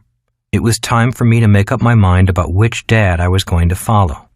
Was I going to follow in my poor dad's footsteps and go back to school to become an E or an S, or take my rich dad's path and become a B or an I, eventually to become a capitalist? In 1973, my rich dad suggested I take classes on real estate investing. He said, if you want to be a successful capitalist, you must know how to raise capital and how to use debt to make money. That year, I took a 3-day workshop on real estate investing. It was the start of my education into the world of the capitalist.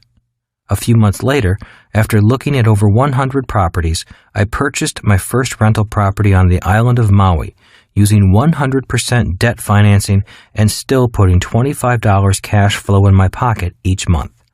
My real-life education had begun.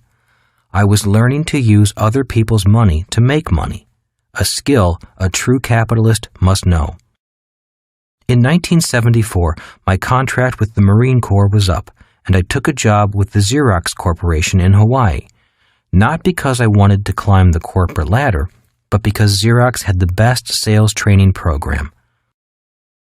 Again, this was all part of my rich dad's educational program to train me to become a capitalist.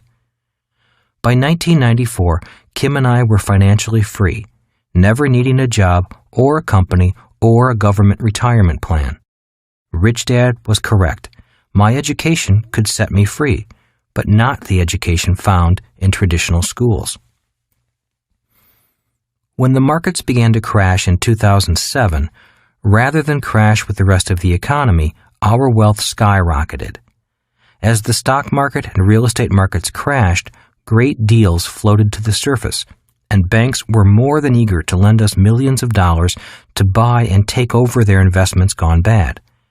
In 2010 alone, Kim and I acquired over $87 million in real estate, using loans from banks and pension funds. That year was our best year so far. As Rich Dad often said, if you are a true investor, it does not matter if the markets are going up or coming down. A true investor does well in any market condition.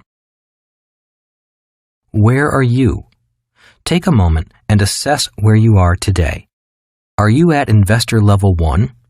If there is nothing in your asset column with no income coming in from your investments and you have too many liabilities, then you are starting at the bottom level, ground zero. If you are deeply in bad debt, your best investment might be to get out of debt. There is nothing wrong with being deeply in debt, unless you do nothing. After I lost my first business, I was nearly $1 million in debt. It took me almost 5 years to reach zero. In many ways, learning from my mistakes and taking responsibility for my mistakes was the best education I could have asked for. If I had not learned from my mistakes, I would not be where I am today. Kim and I put together a simple program and workbook, How We Got Out of Bad Debt, explaining the process we used to get out of hundreds of thousands of dollars of bad debt. It is a simple, almost painless process. All it takes is some discipline and a willingness to learn. Are you at investor level 2? If you are a saver, be very careful, especially if you are saving money in a bank or in a retirement plan. In general, savers are losers. Saving is often a strategy for people who do not want to learn anything. You see, it takes no financial intelligence to save. You can train a monkey to save money. The risk in saving is that you learn little. And if your savings are wiped out, either by market decline or devaluation of the money supply, you wind up without money and without education. Remember that the US dollar has lost 95% of its value since 1971. It will not take long to lose the rest of its value. As stated before, a person can even lose money saving gold if they buy gold at the wrong price. I suggest taking a few courses on investing, either in stocks or real estate, and see if anything interests you. If nothing interests you, then keep saving. Remember that the bond market is the biggest market in the world simply because most people and businesses are savers, not investors. This may sound strange to savers, but the bond market and banks need borrowers. Are you at investor level 3? This level is similar to level 2, except that this level invests in riskier instruments such as stocks, bonds, mutual funds, insurance, and exchange-traded funds. Again, the risk with this level is that if everything is lost, the investor loses everything and learns nothing. If you are ready to move out of level 3 by investing in your financial education and taking control of your money, then level 4 is a good level for you. Are you at investor level 4? If you are here as a professional investor, congratulations. Very few people invest the time to learn and manage their own money. The key to success at level 4 is lifelong learning, great teachers, great coaches, and like-minded friends. Level 4 investors take control of their lives, knowing that their mistakes are their opportunities to learn and to grow. The fear of investing does not frighten them. It challenges them. Are you at investor level 5? To me, being a capitalist investor at level 5 is like being on top of the world. Literally, the world is your oyster. The world has no borders. In this world of high-speed technology, it is easier than ever to be a capitalist in a world of plenty. If you are at this level, keep learning and keep giving. Remember that true capitalists are generous because a B quadrant capitalist knows you must give more to receive more. It's your choice. One great thing about freedom is the freedom to choose to live the life you want to live. In 1973, at the age of 26, I knew I did not want to live my life the way my parents chose to live. I did not want to be living below my means, living paycheck to paycheck, trying to make ends meet. To me, this was not living. It may have been good for them, but I knew in my heart that it was not right for me. I also knew that going back to school for advanced degrees was not for me. I knew school did not make people rich because I grew up in a family of advanced degrees. Most of my uncles and aunts had master's degrees, and a few had their doctorates. I did not want to climb a corporate ladder in the E quadrant either, nor did I want to be a very special specialist in the S quadrant. So I took the path less traveled and decided to become an entrepreneur and professional investor. I wanted the freedom to travel the world, do business, and invest. It was my choice. I do not recommend that path for everyone, but I do recommend that a person choose. That is what freedom is, the power to choose. I encourage you to look at the 5 levels of investors and make your choice. Each level has its pros and cons, its advantages and disadvantages. Each level has a price greater than money. If you choose level 1, 2, or 3, there are many other people and organizations qualified to support your investment life at those levels.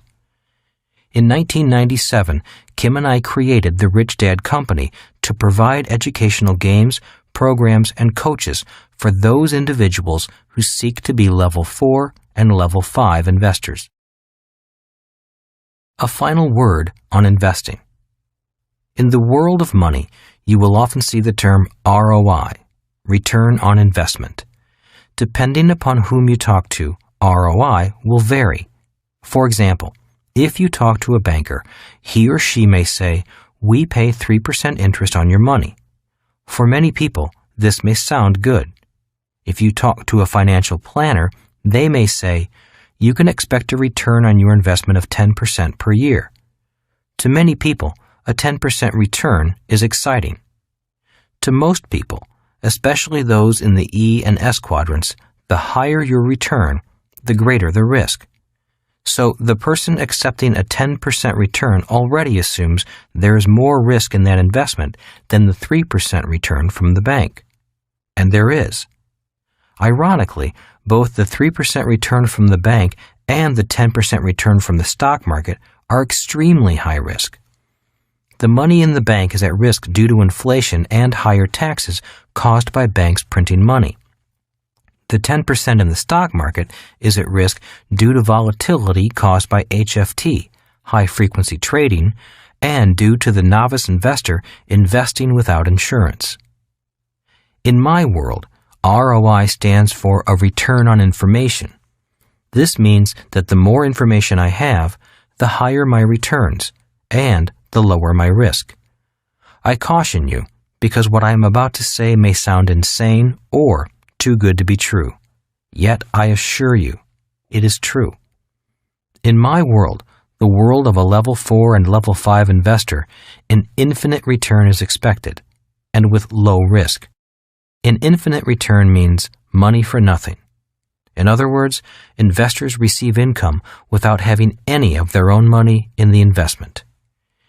In the earlier section, I wrote that I took a real estate course in 1973. After looking at over 100 investments, I purchased a condo on Maui using 100% financing, which means I used none of my own money.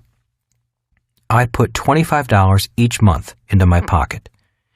That $25 was an infinite return on my investment, since I had zero invested. And I quote from that section, "My real-life education had begun. I was learning to use other people's money to make money, a skill a true capitalist must know. I know $25 a month is not a lot of money, yet it was not the money that was important to me. It was learning a way of thinking, a way of processing information and producing a result. One of the reasons that I have so much money today is simply because I was educated and trained to think differently." If you have read Rich Dad, Poor Dad, you may recall that the title of the first chapter is "The Rich Don't Work for Money." One of the reasons why those in the E and S quadrants have problems with that statement is because most went to school to learn to work for money. They did not go to school to learn how to have other people's money work for them. When Kim and I started the Rich Dad Company, we borrowed $250,000 from investors. We paid the money back once the company was up and running. Today, the business has returned multi-millions of dollars, not only to Kim and me, but to companies and individuals associated with Rich Dad. As I said, capitalists are generous. My point is that the moment a person knows how to make money out of nothing, or with other people's money or a bank's money, they enter a different world. It's a world almost exactly opposite from the E and S quadrants' world of hard work, high taxes, and low returns on investment. The reason most people believe saving is smart and a 10% return in the stock market is worth it is simply due to a lack of financial education. Your best ROI is not a return on your investment, but a return on your information. This is why a financial education is essential, especially for the uncertainty of the world ahead. Remember this about the word education. Education gives us the power to turn information into meaning. In the information age, we are drenched with financial information. Yet without financial education, we cannot turn information into useful meaning for our lives. In closing, I say the I quadrant is the most important quadrant for your future. No matter what you do for a living, How well you do in the I quadrant will determine your future. In other words, even if you make very little money in the E or S quadrant, financial education in the I quadrant is your ticket to freedom and financial security. For example, my sister is a Buddhist nun. She earns nearly zero in the S quadrant. Yet she attends our investment courses and has steadily been increasing her financial education. Today, her future is bright because she stopped saving money in the bank and buying mutual funds and began investing in real estate and silver. In the 10 years between 2000 and 2010, she has made much more money in the I quadrant than she could ever make as a nun in the S quadrant. I am very proud of my sister. She may be a nun by profession, but she does not have to be a poor nun. Before listening further. Before we go on, here's the big question. 1. What level of investor are you? If you are truly sincere about getting wealthy quickly, review the 5 levels. Each time I review the levels, I see a little of myself in all the levels. I recognize not only strengths, but also character flaws that hold me back. The way to great financial wealth is to strengthen your strengths and address your character flaws. And the way to do that is by first recognizing them rather than pretending that you're perfect. We all want to think the best of ourselves. I've dreamed of being a level 5 capitalist for most of my life. I knew this was what I wanted to become from the moment my rich dad explained the similarities between a stock picker and a person who bets on horses.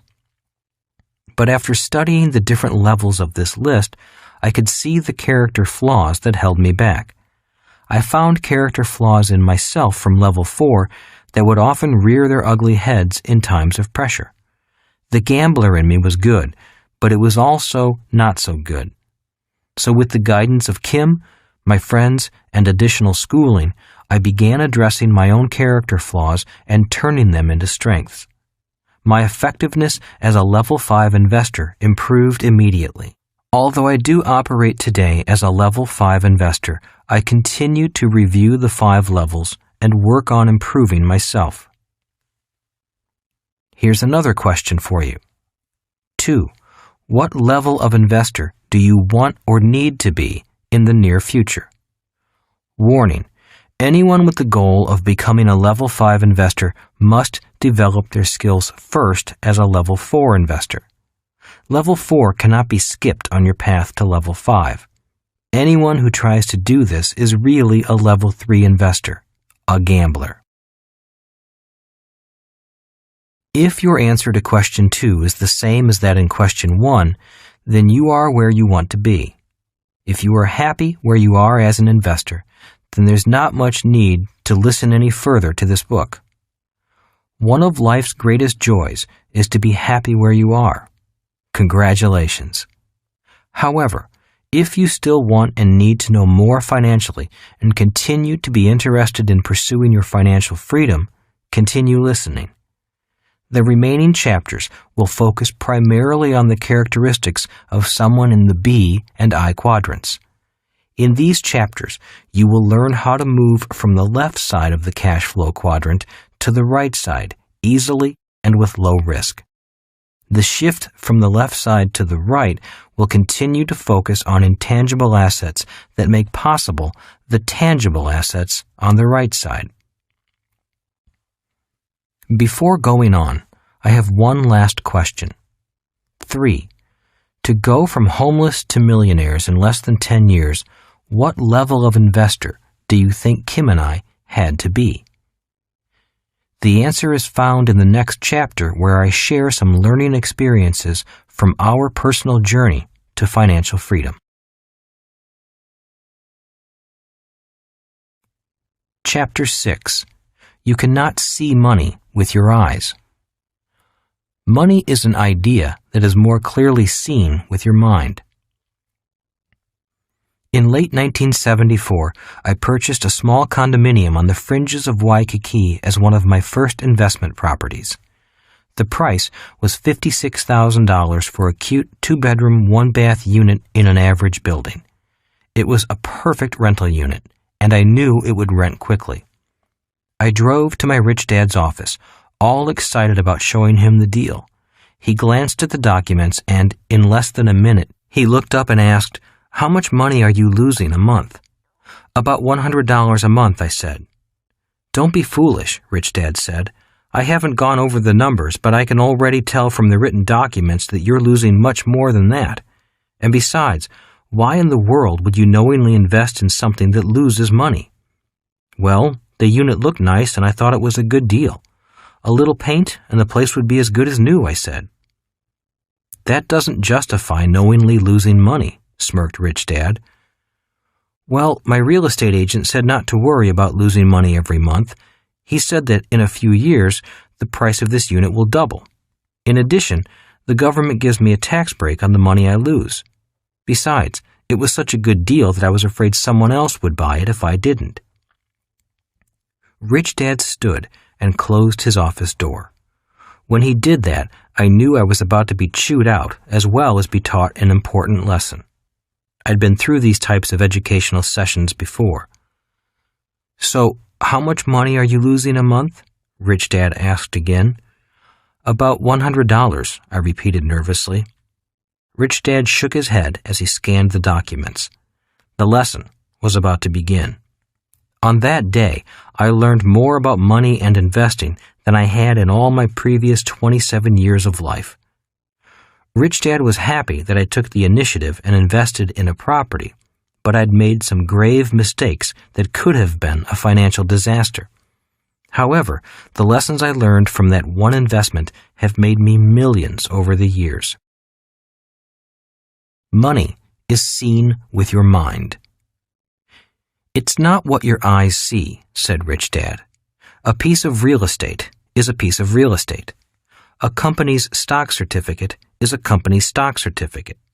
You can see those things, but it's what you can't see that's important.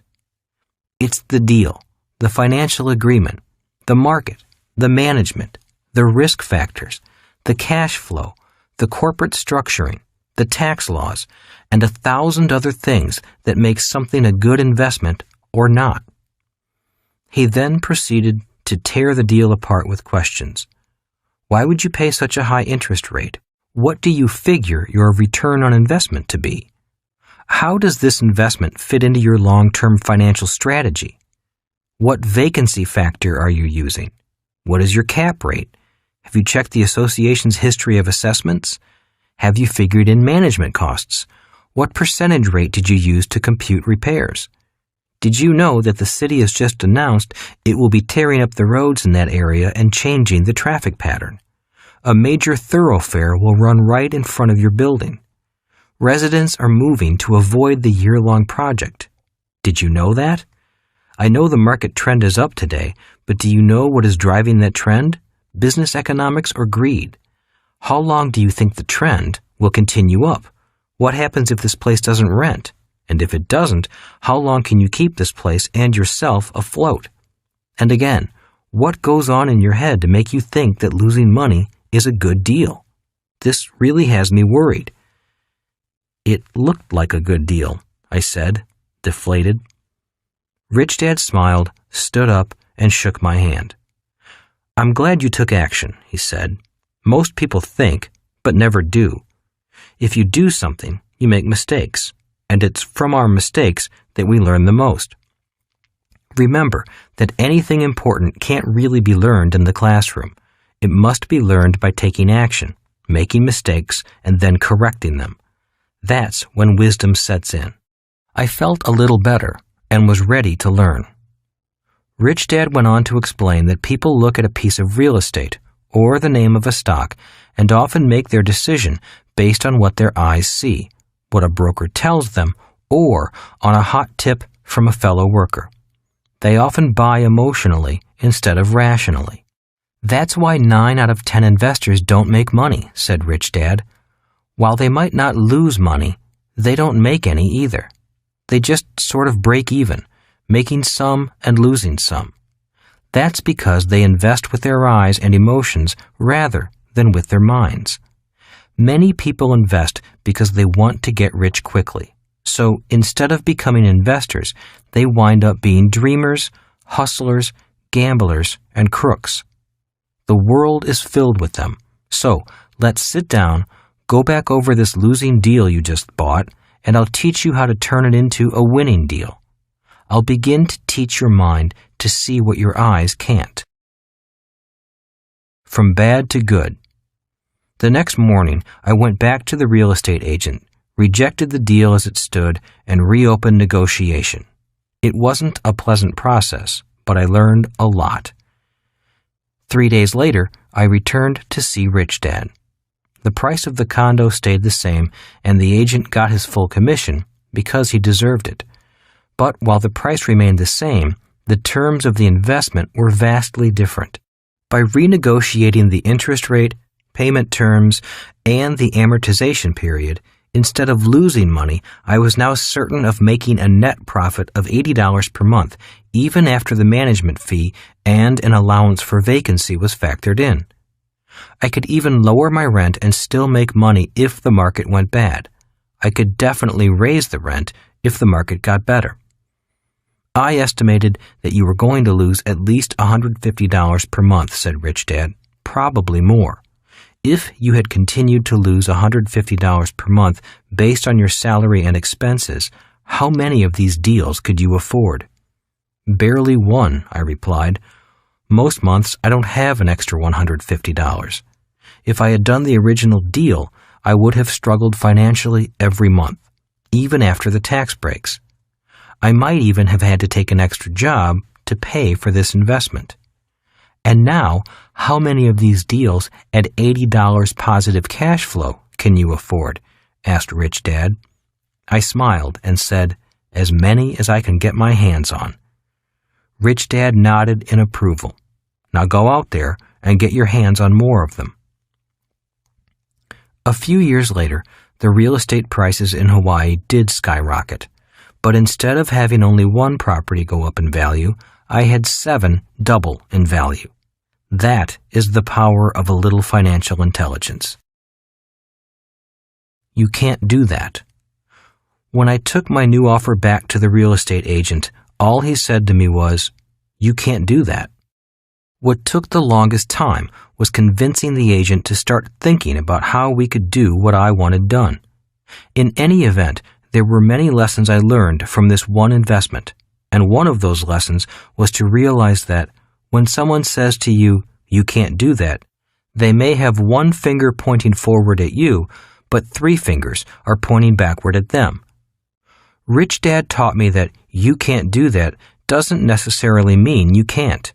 It more often means they can't. A classic example took place many years ago when people told the Wright brothers, "You can't do that." Thank goodness the Wright brothers didn't listen. $1.4 trillion looking for a home. Every day, trillions of dollars are moved around the planet electronically. There is more money being created and available today than ever before. The problem is that money is invisible. Today, the bulk of it is electronic. So when people look for money with their eyes, they fail to see anything. Most people struggle to live paycheck to paycheck, and yet $1.4 trillion flies around the world every day looking for someone who wants it. It's looking for someone who knows how to take care of it, nurture it, and grow it.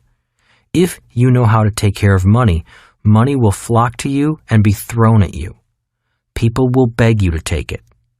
But if you don't know how to care for money, money will stay away from you. Remember Rich Dad's definition of financial intelligence. It's not how much money you make, but how much money you keep, how hard it works for you, and how many generations you keep it for. The blind leading the blind. The average person is 95% eyes and only 5% mind when they invest, said Rich Dad. If you want to become a professional in the B and I quadrants, you need to train your eyes to be only 5% and train your mind to see the other 95%. Rich Dad went on to explain that people who train their minds to see money have tremendous power over people who don't. He was adamant about whom I took financial advice from. The reason most people struggle financially is because they take advice from people who are also mentally blind to money. It's the classic tale of the blind leading the blind. If you want money to come to you, you must know how to take care of it. If money isn't first in your head, it won't stick to your hands. If it doesn't stick to your hands, then money, and people with money, will stay away from you. Train your brain to see money. So, what is the first step in training your brain to see money? The answer is easy. It's financial literacy. It begins with the ability to understand the words and the number systems of capitalism. If you don't understand the words or the numbers, you might as well be speaking a foreign language. And in many cases, each quadrant represents a foreign language. If you look at the cash flow quadrant, each quadrant is like a different country. They don't all use the same words, and if you don't understand the words, you won't understand the numbers. For example, if a medical doctor says your systolic is 120 and your diastolic is 80, is that good or bad? Is that all you need to know for your health? The answer is obviously no, but it's a start. It's like asking, my stock's PE is 12 and my apartment's cap rate is 12. Is this all I need to know for my wealth? Again, the answer is no, but it's a start. At least we're beginning to speak the same words and use the same numbers. And that is the beginning of financial literacy, which is the basis of financial intelligence. It starts with knowing the words and numbers. The doctor is speaking from the S quadrant, and the investor is speaking with the words and numbers of the I quadrant. They might as well be speaking different languages. I disagree when someone says to me it takes money to make money. In my opinion, the ability to make money with money begins with understanding the words and the numbers. As my rich dad always said, if money is not first in your head, it won't stick to your hands. Know what real risk is. The second step in training your brain to see money is to learn to recognize what real risk is. When people say to me that investing is risky, I simply say, investing is not risky. Being uneducated is risky. Investing is much like flying. If you've been to flight school and spent a number of years gaining experience, then flying is fun and exciting. But if you've never been to flight school, I'd leave the flying to someone else. Bad advice is risky. Rich Dad firmly believed that any financial advice was better than no financial advice. He was a man with an open mind. He was courteous and listened to many people, but he relied ultimately on his own financial intelligence to make his decisions. If you don't know anything, then any advice is better than no advice. But if you can't tell the difference between bad advice and good advice, then that is risky. Rich Dad firmly believed that most people struggle financially because they operate on financial information handed down from parent to child, and most people don't come from financially sound families. He often said, bad financial advice is risky, and most of the bad advice is handed out at home, not from what is said, but from what is done. Children learn by example more than words. Your advisors are only as smart as you. Rich Dad said, your advisors can only be as smart as you are. If you are not smart, they can't tell you that much. If you are financially well educated, competent advisors can give you more sophisticated financial advice. If you are financially naive, they must by law offer you only safe and secure financial strategies. If you are an unsophisticated investor, they can only offer low-risk, low-yield investments. They often recommend diversification for unsophisticated investors. Few advisors choose to take the time to teach you because their time is money. So, if you will take it upon yourself to become financially educated and manage your money well, then a competent advisor can inform you about investments and strategies that few will ever see. But first, you must do your part to get educated. Always remember, your advisor can only be as smart as you. Is your banker lying to you? Rich Dad had several bankers he dealt with. They were an important part of his financial team. While he was close friends with and respected his bankers, he always felt he had to watch out for his own best interests, just as he expected the bankers to look out for their own best interests. After my 1974 investment experience, he asked me this: when a banker says that your house is an asset, is he telling you the truth? Since most people are not financially literate and don't know the game of money, they often mistake the opinion and advice of people they tend to trust.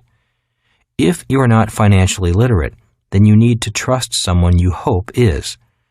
Many people invest or manage their money based on someone else's recommendations more than their own, and that is risky.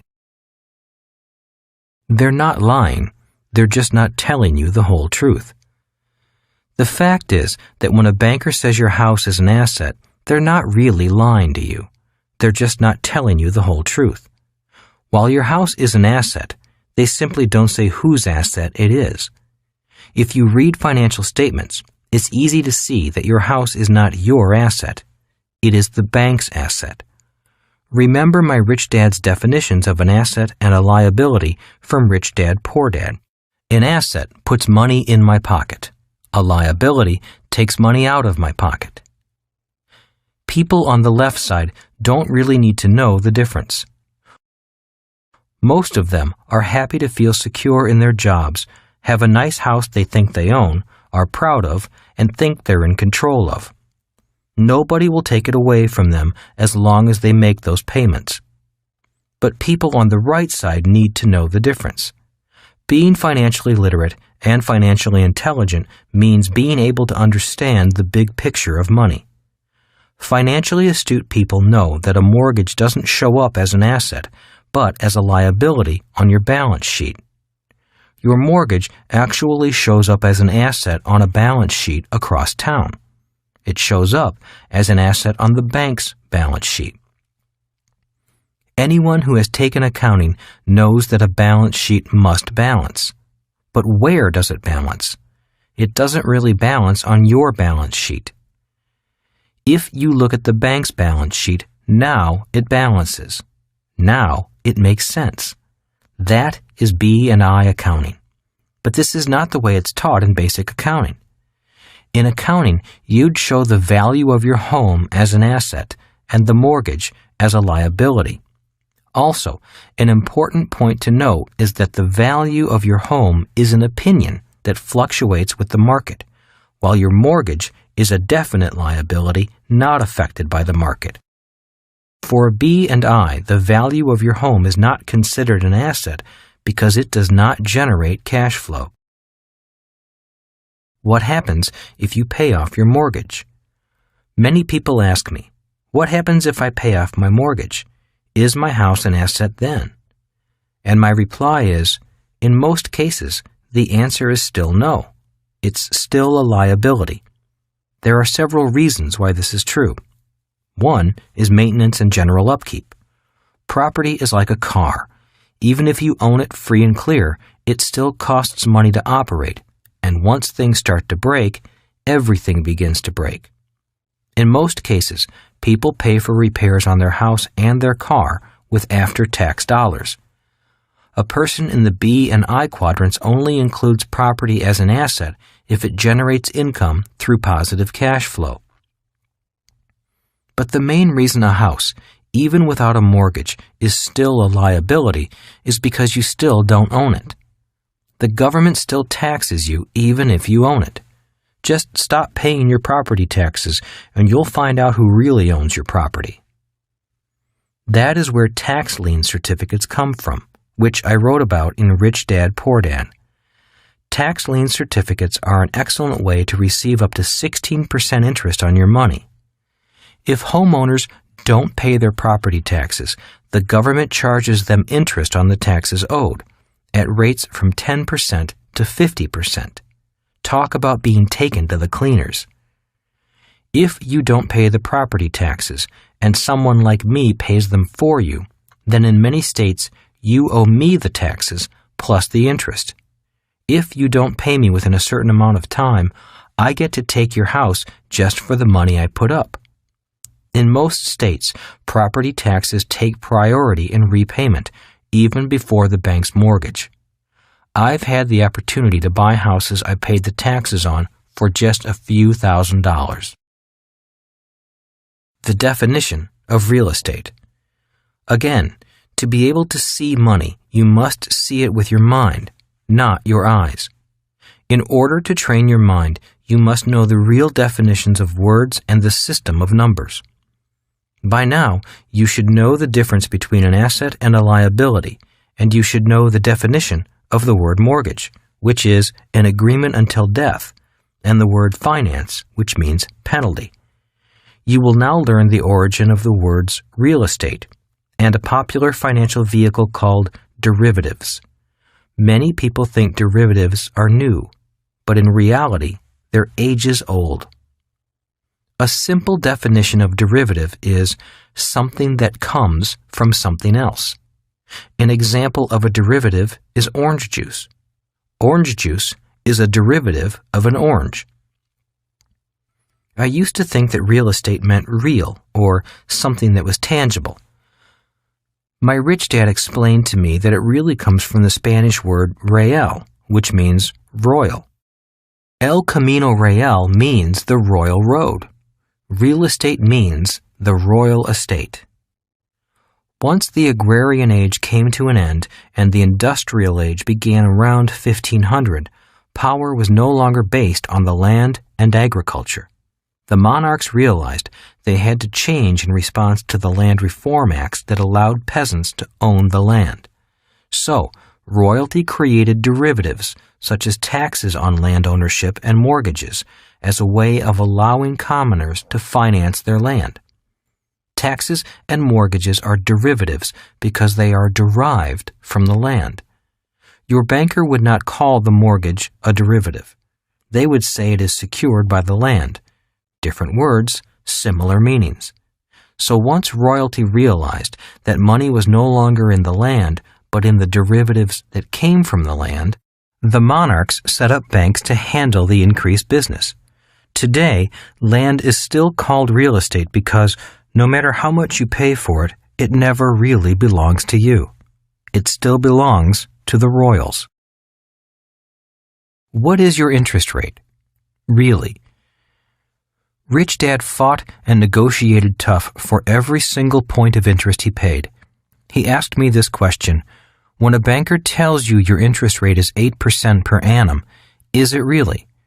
I found out it's not if you learn to read numbers.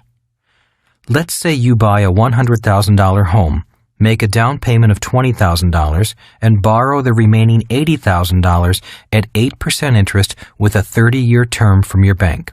In 5 years, you will pay a total of $35,220 to the bank, $31,276 for interest, and only $3,944 for debt reduction. If you take the loan to term, or 30 years, you will have paid $211,323 total principal and interest, less what you originally borrowed, $80,000. The total interest you will have paid, $131,323. By the way, that $211,323 doesn't include property taxes and insurance on the loan. Funny, $131,323 seems to be a little bit more than 8% of $80,000. It's more like 160% in interest over 30 years. As I said, they're not lying. They're just not telling the whole truth. And if you can't read numbers, you'd really never know. And if you're happy with your house, you'll never really care. But of course, the industry knows that in a few years, you're going to want a new house, a bigger house, a smaller house, a vacation house, or a refinance on your mortgage. They know it, and, in fact, they count on it. Industry average. In the banking industry, a 7-year average is used as the life expectancy for a mortgage. That means banks expect the average person to buy a new house or refinance every 7 years. And that means, in this example, they expect to get their original $80,000 back every 7 years, plus $43,291 in interest. And that's why it is called a mortgage, which comes from the French word mortier, or agreement until death. The reality is that most people will continue to work hard, get pay raises, and buy new houses with new mortgages. On top of that, the government gives a tax break to encourage taxpayers to buy more expensive houses, which means higher property taxes for the government. Every time I watch television, I see commercials where handsome athletes smile and tell you to take all your credit card debt and roll it into a bill consolidation loan. That way, you can pay off those credit cards and carry a new loan at a lower interest rate. They tell you why it's financially intelligent to do this. A bill consolidation loan is a smart move on your part because the government gives you a tax deduction for the interest payments you make on your home mortgage. Viewers, thinking they see the light, run down to their finance company, refinance their home, pay off their credit cards, and feel intelligent. A few weeks later, they're shopping and see a new dress, a new lawnmower, or realize their kid needs a new bicycle, or they need to take a vacation because they're exhausted. They have excellent credit, they pay their bills, their little heart goes pitter-patter, and they say to themselves, "Oh, go on. You deserve it. You can pay it off a little every month." Emotions overpower logic, and the credit card comes out of hiding. As I said, when bankers say your house is an asset, they are not lying. When the government gives you a tax break for being in debt, it is not because they're concerned about your financial future. The government is concerned about its financial future. So when your banker, your accountant, your attorney, and your teachers tell you that your house is an asset, they just fail to say whose asset it is. What about savings? Are they assets? Now, your savings really are assets. That's the good news. But again, if you read financial statements, you'll understand the total picture. While it's true that your savings are assets, when you look across town at the bank's balance sheet, your savings show up as a liability. Why are your savings and checkbook balances a liability to banks? Because they have to pay you interest for your money, and it costs them money to safeguard it. If you can grasp the significance of these words, you might begin to better understand what the eyes cannot see about the game of money. Why you don't get a tax break for saving money. If you notice, you get a tax break for buying a house and going into debt, but you don't get a tax break for saving money. Have you ever wondered why? I'm not sure either, but I imagine that one big reason is because your savings are a liability to banks. Why would they ask the government to pass a law that would encourage you to put even more money in their bank, money that is a liability to them? They don't need your savings. Besides, banks really don't need your savings. They don't need much in deposits because they can magnify money at least 10 times. If you put $1 in the bank, by law, the bank can lend out $10 and, depending upon the reserve limits imposed by the central bank, possibly much more. That means your single dollar suddenly becomes $10 or more. It's magic. When my rich dad showed me that, I fell in love with the idea. At that point, I knew that I wanted to own a bank and not go to school to become a banker. On top of that, the bank may pay less than 1% interest on that $1. In better economic times, it could be 5%, and you, as a consumer, would feel secure because the bank is paying you something on your money. Banks see this as good customer relations because if you have savings with them, you may come in and borrow money too. They want you to do this because they can then charge 9% or more on what you borrow. While you may make less than 1% on your dollar, the bank can make 9% or more on the $10 of debt your single dollar has generated. Recently, I received a new credit card offer that advertised 8.9% interest. But since I understood the legal jargon in the fine print, I saw it was really 23%. Needless to say, I took a pass. They get your savings anyway. The other reason they don't offer a tax break for savings is more obvious. If you can read the numbers and see which way the cash is flowing, you'll notice that they'll get your savings anyway. The money you could be saving in your asset column is flowing instead out of your liability column in the form of interest payments on your mortgage. This ends up in the bank's asset column. That's why they don't need the government to give you a tax incentive to save. They'll get your savings anyway in the form of interest payments on debt. Politicians aren't about to mess with the system because the banks, insurance companies, building industry, brokerage houses, and others contribute a lot of money to their campaigns, and the politicians know the name of the game. The name of the game. In 1974, my rich dad was upset because the game was played against me, and I didn't know it. I had bought this investment property and had taken a losing position, yet I'd been led to believe it was a winning position.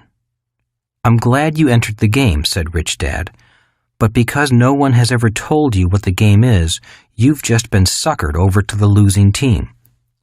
Rich Dad then explained the basics of the game. The name of the game of capitalism is who is indebted to whom.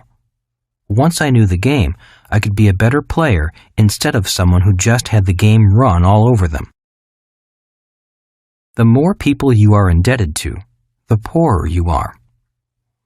The more people you're indebted to, the poorer you are, said Rich Dad, and the more people you have indebted to you, the wealthier you are. That's the game. As I said, I struggled to keep my mind open, so I stayed silent and let him explain. We're all in debt to someone else. The problems occur when the debt gets out of balance. Unfortunately, the poor people of this world have been run over so hard by the game that they often can't get any deeper into debt. The same is true for poor countries. The world simply takes from the poor, the weak, and the financially uninformed. If you have too much debt, the world takes everything you have, including your time, your work, your home, your life, your confidence, even your dignity, if you let them. I don't make the rules, but I do know the game, and I play it well. I'll explain the game to you if you want to learn to play. Then, after you've mastered the game, you can decide what to do with what you know. Money is debt. Rich Dad went on to explain that even our currency isn't an instrument of equity, but an instrument of debt. Every dollar used to be backed by gold or silver, but is now an IOU guaranteed to be paid by the taxpayers of the issuing country. As long as the rest of the world has confidence in the American taxpayer to work and pay for this IOU called money, the world has confidence in our dollar. If that key element of money, confidence, suddenly disappears, the economy comes down like a house of cards. Take the example of the German Weimar government marks that became utterly worthless just before World War II. As one story goes, an elderly woman was pushing a wheelbarrow full of marks to buy a loaf of bread. When she turned her back, someone stole the wheelbarrow and left the pile of worthless money all over the street. That's why most money today is known as fiat money, money that cannot be converted to something tangible like gold or silver. The money is only good as long as people have confidence in the government backing it. Today, much of the global economy is based on debt and confidence. As long as we all keep holding hands and no one breaks ranks, everything will be fine.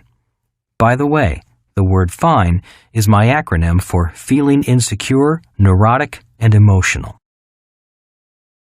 Who is indebted to whom? Going back to 1974, when I was learning how to buy that $56,000 condo, my rich dad taught me an important lesson on how to structure deals. Who is indebted to whom is the name of the game, said Rich Dad, and somebody just stuck you with the debt. It's like going to dinner with 10 friends. You go to the restroom, and when you come back, the bill is there, but all 10 friends are gone. If you're going to play the game, then you had better understand it, know the rules, speak the same language, and know with whom you're playing. If you don't, instead of playing the game will be played on you. It's only a game. At first, I got angry at what Rich Dad was saying, but I listened and did my best to understand. Finally, he put it into a context that I could understand. You love playing football, don't you? He asked. I nodded my head. I love the game, I said. Well, money is my game, said Rich Dad. I love the money game. But for many people, money isn't a game, I said.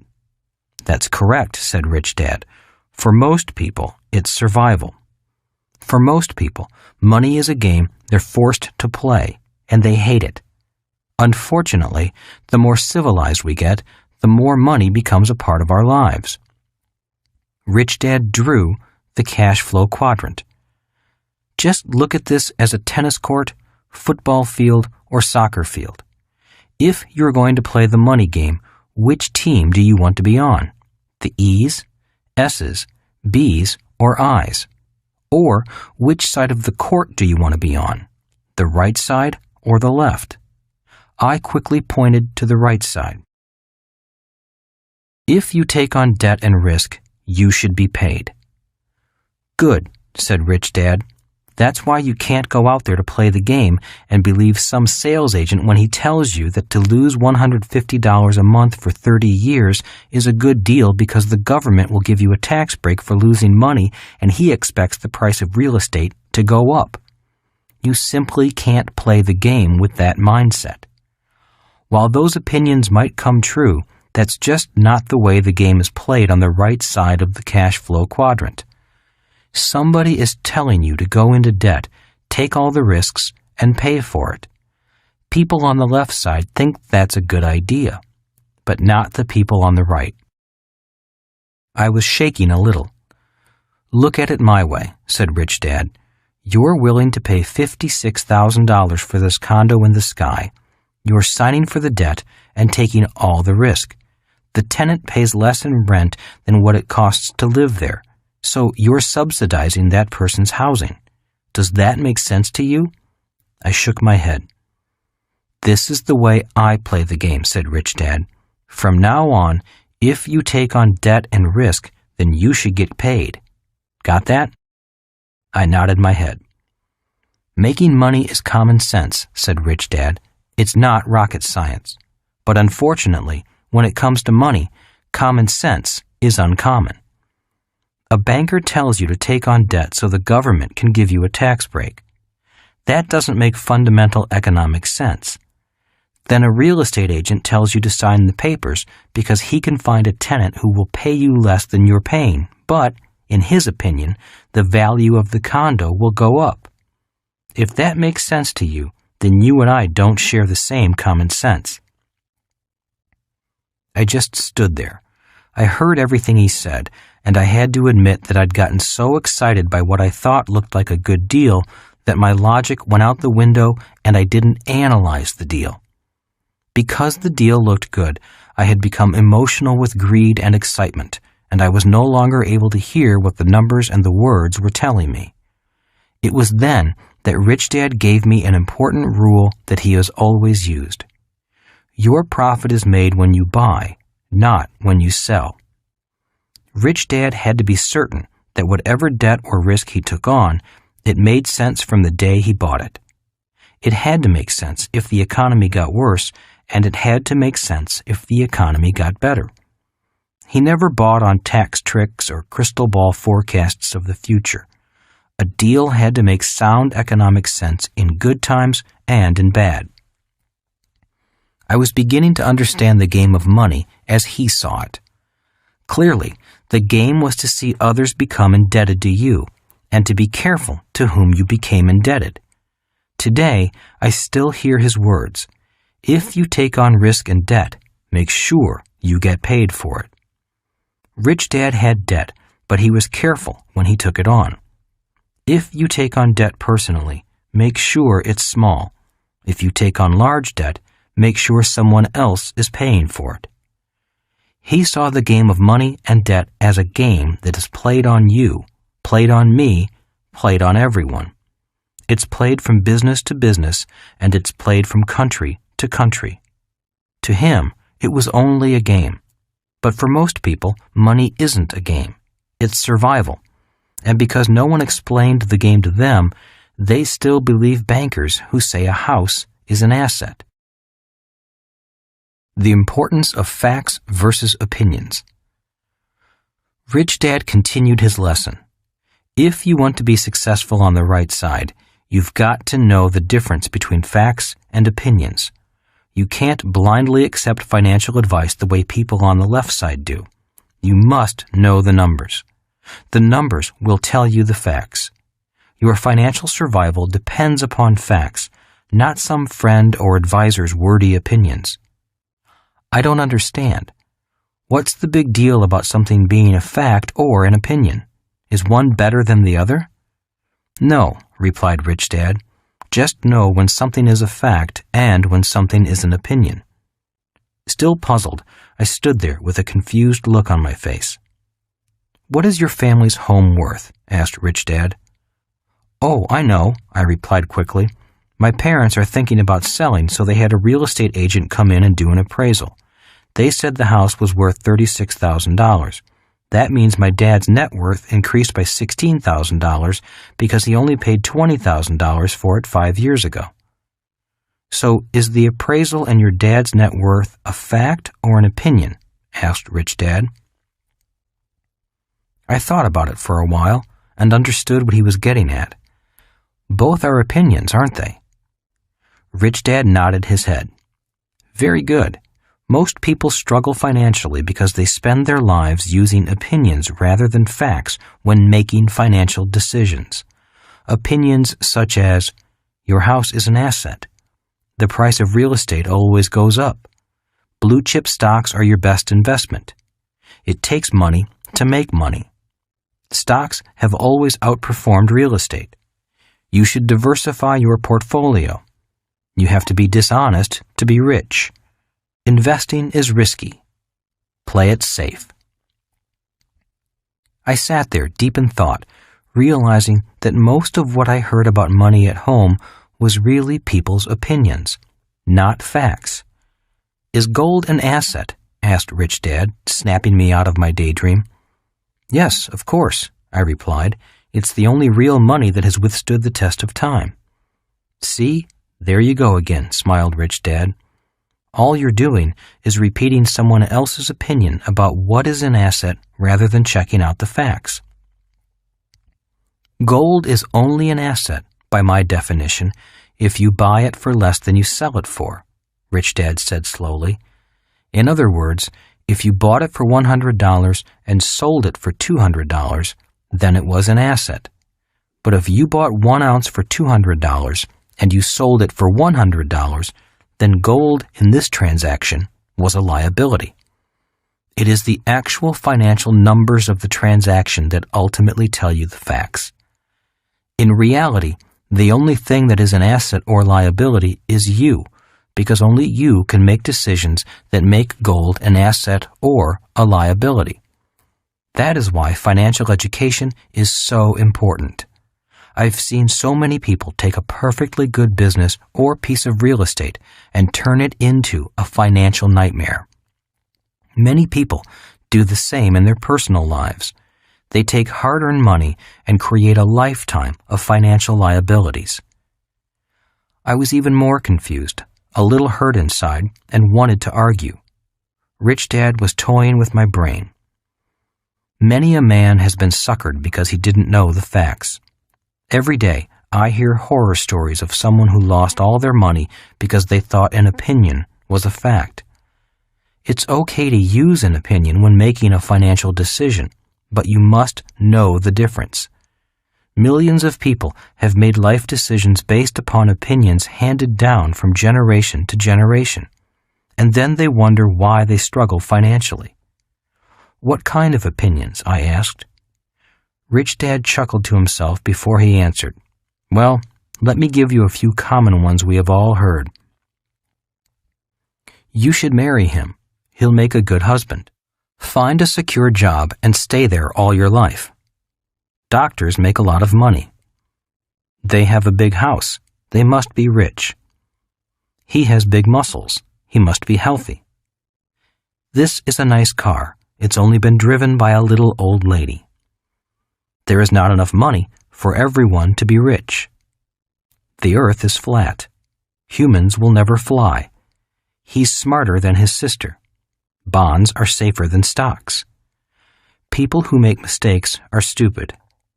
He will never sell for such a low price. She will never go out with me.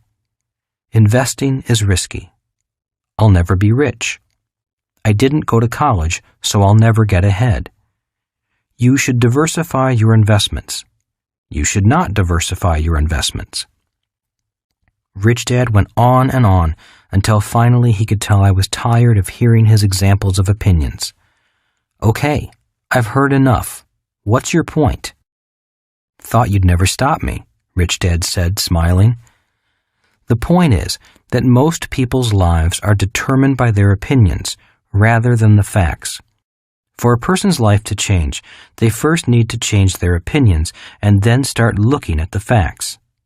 If you can read financial statements, you'll be able to see the facts of an individual's or a company's financial success rather than going by opinions, yours or somebody else's. As I said, one is not better than the other, but to be successful in life, especially financially, you must know the difference.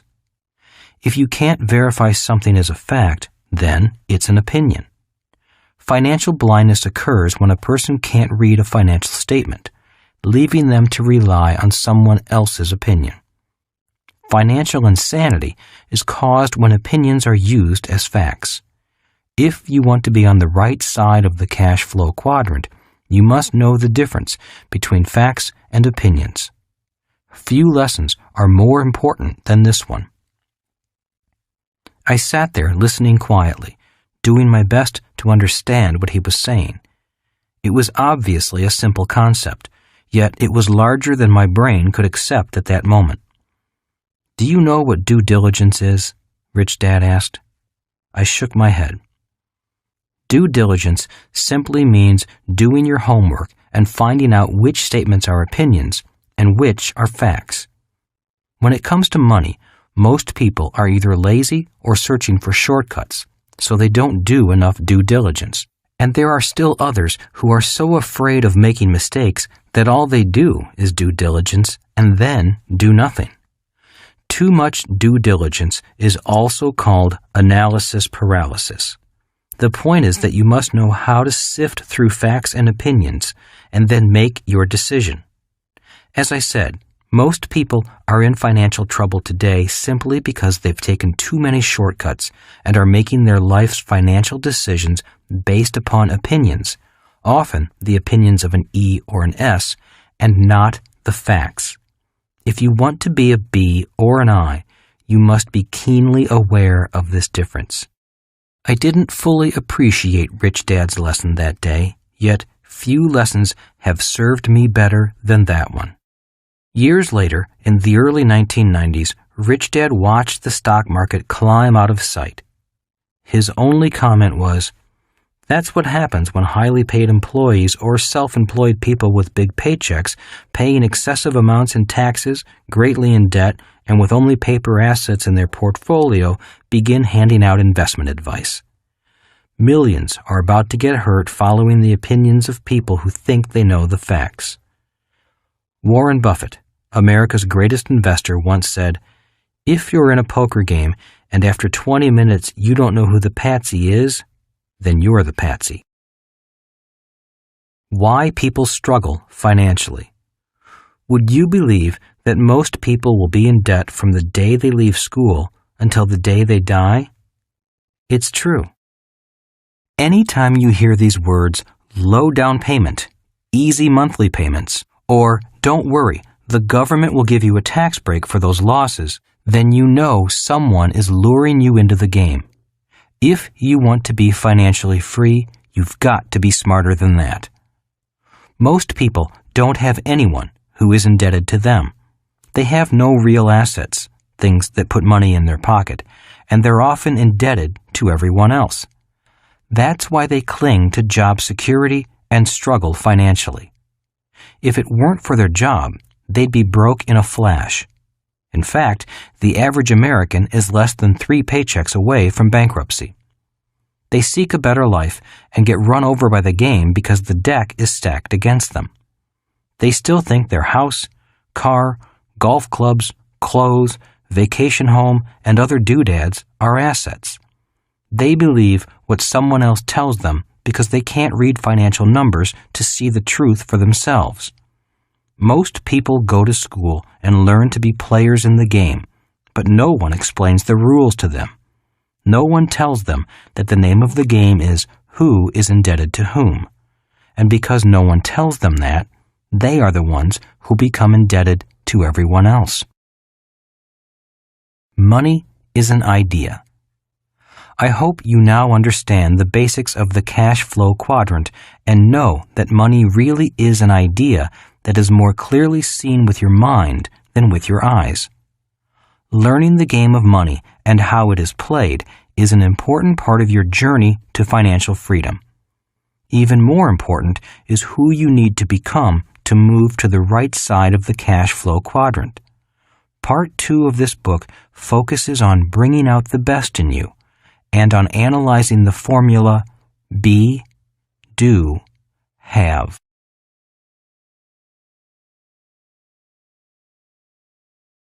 Part 2. Bringing Out the Best in You. Chapter 7. Becoming Who You Are.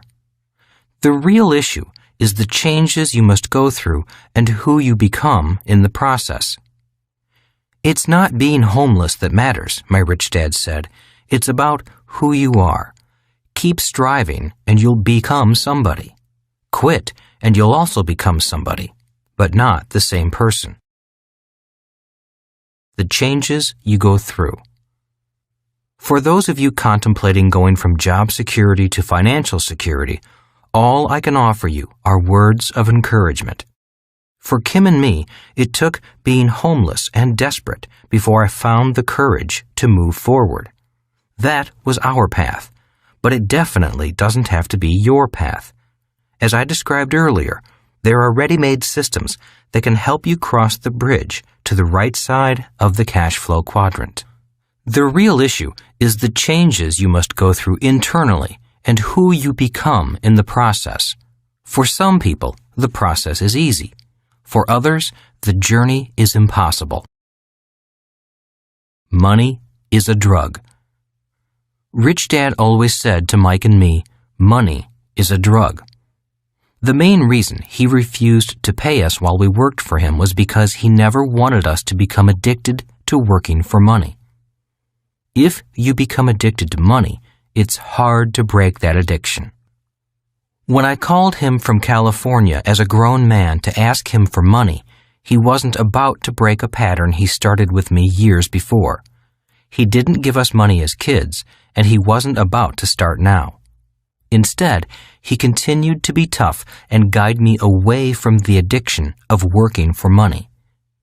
He called money a drug because he observed people who were happy when they had money and upset or moody when they didn't.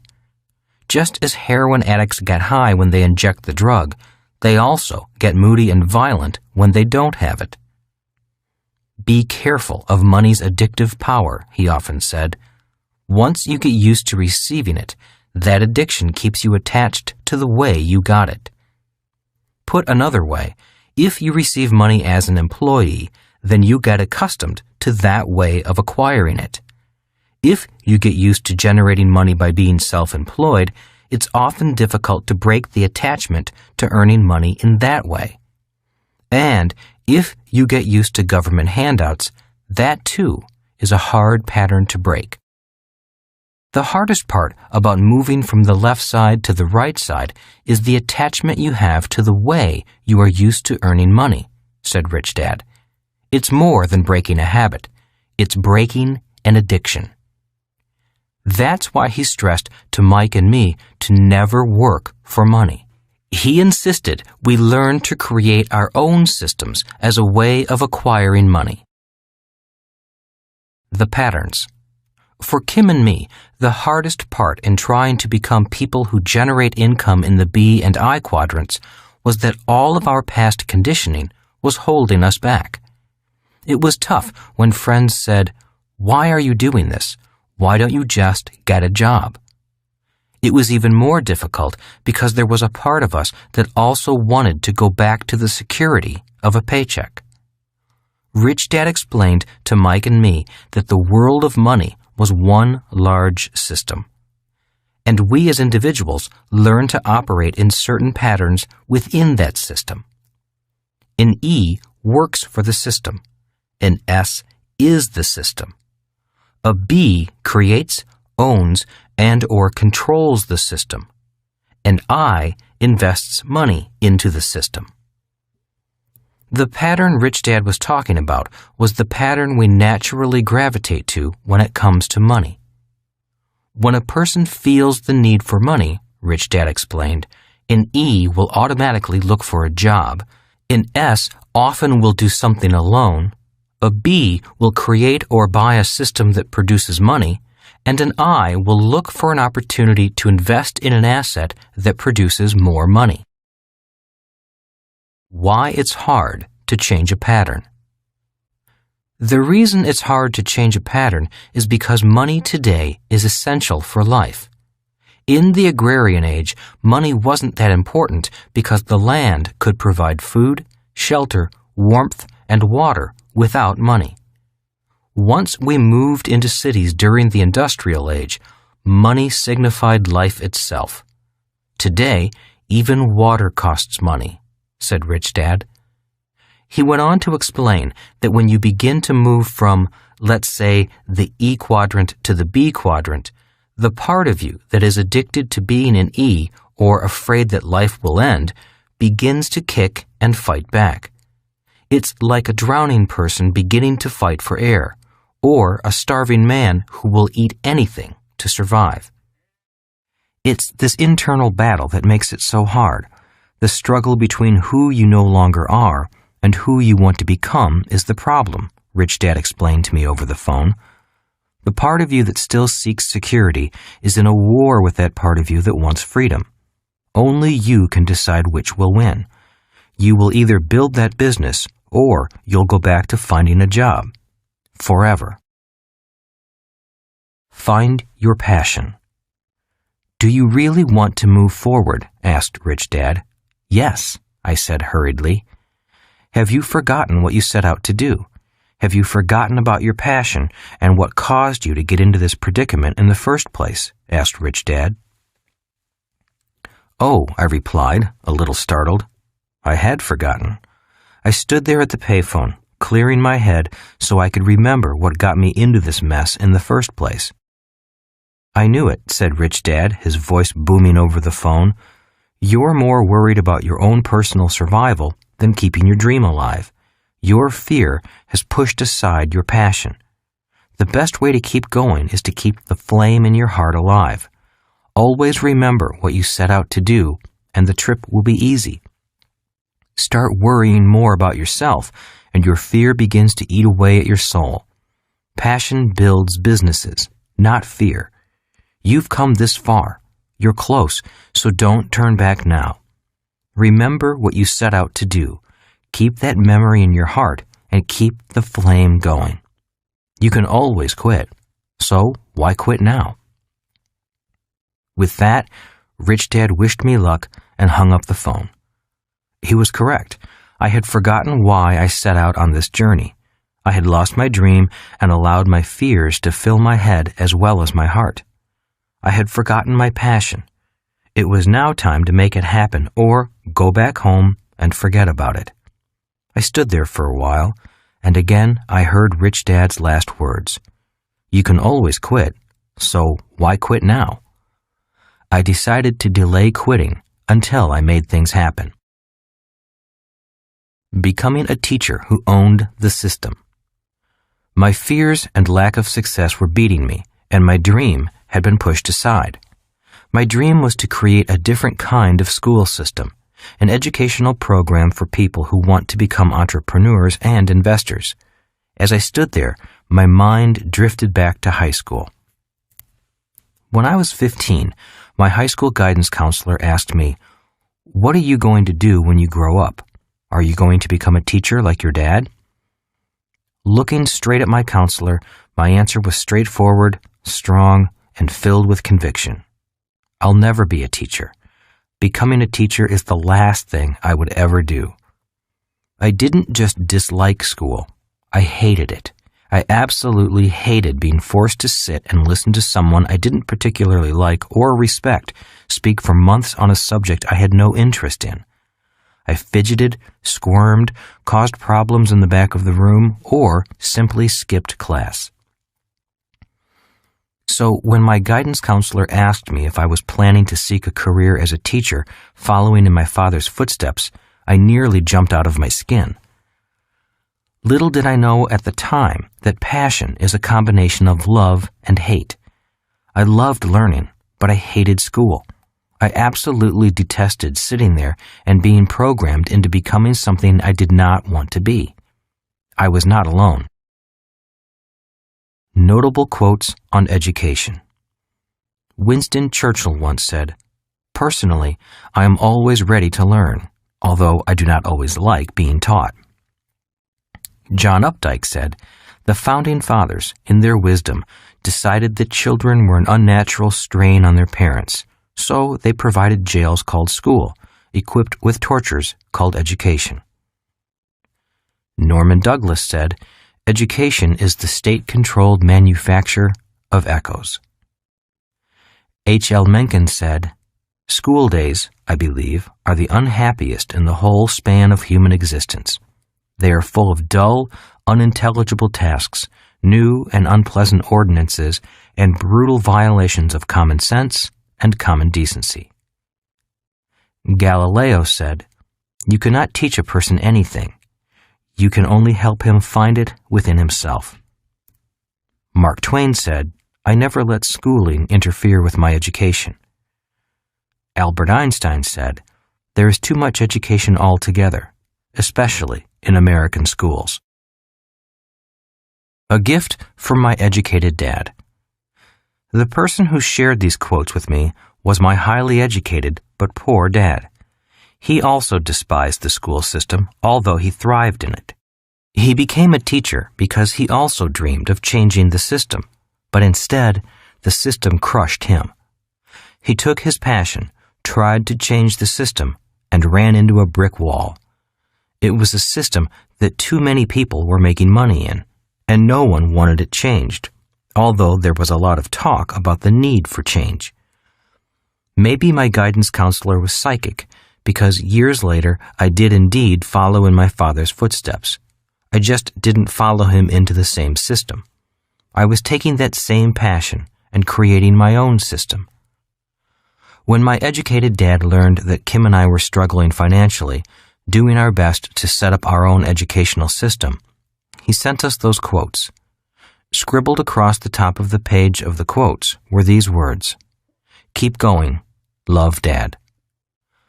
Up until that moment, I never knew how much my educated dad hated the system and what it did to young people. But after this gesture of encouragement, things began to make sense. The passion that was driving me then was the same passion that had driven him years earlier. I was just like my real dad, and I'd unwittingly picked up the torch from him. I was a teacher at the core. Maybe that's why I hated the system so much. In hindsight, I had become both dads. From my rich dad, I learned the secrets of being a capitalist. From my highly educated dad, I inherited the passion for teaching. With this combination, I could now do something about the educational system. I didn't have the desire or ability to change the current system, but I did have the knowledge to create my own system. The years of training begin to pay off. For years, my rich dad groomed me to become a person who created businesses and business systems. The business I set up in 1977 was a manufacturing company. We were one of the first companies to produce the nylon and Velcro surfer wallets that came in bright colors. We followed that product with the Shoe Pocket, a miniature wallet also made of nylon and Velcro that attached to the shoelaces of running shoes. In 1978, jogging was the new craze, and runners always wanted a place to put their keys, money, and ID cards. Our meteoric success was phenomenal, but soon the passion for the product line and the business drifted away. It began to weaken once my little company was pounded by foreign competition. Taiwan, South Korea, and Hong Kong were shipping products identical to mine and wiping out the markets we developed. Their prices were so low that there was no way we could compete. They were retailing products for less than it cost us to manufacture them. Our little company was faced with a dilemma: fight them or join them. My partners and I realized we couldn't win the battle. The companies flooding the market with cheap products were too strong. A vote was taken, and we decided to join them.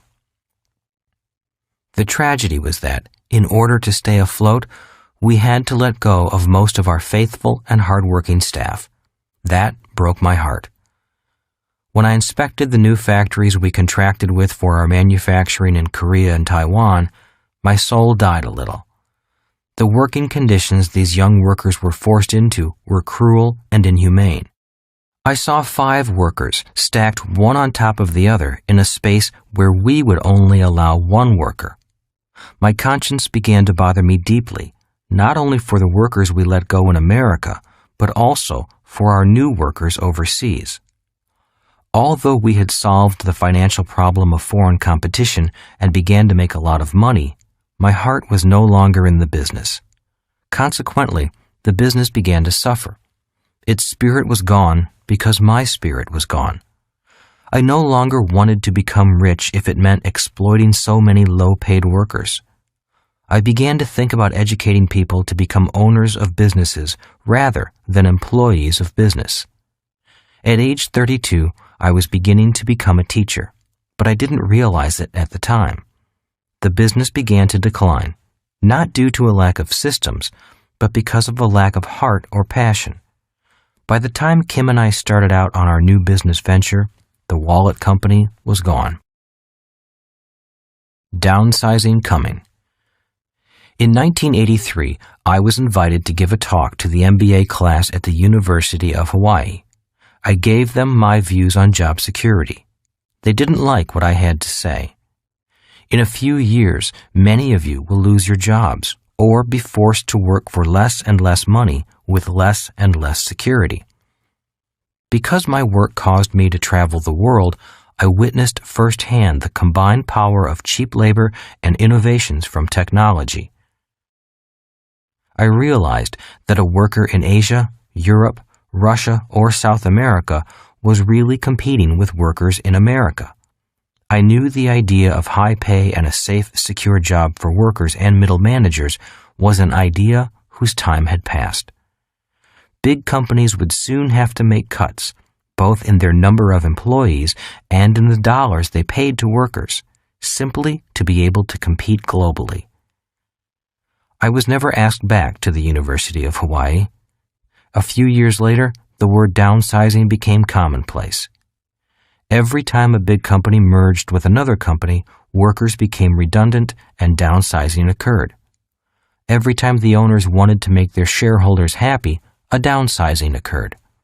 With each downsizing, I saw the people at the top get richer and richer, and the people at the bottom pay the price. Every time I heard someone say, "I'm sending my child to a good school so he or she can get a good, safe, secure job," I cringed. Being prepared for a job is a good idea for the short term, but it is not enough for the long term. Slowly but surely, I was becoming a teacher. Build a system around your passion. Although my manufacturing company had turned around and was doing well again, my passion was gone. Rich Dad summed up my frustration when he said, "School days are over. It's time to build a system around your heart. Build a system around your passion. Let the manufacturing company go and build what you know you must build. You've learned well from me, but you're still your father's son.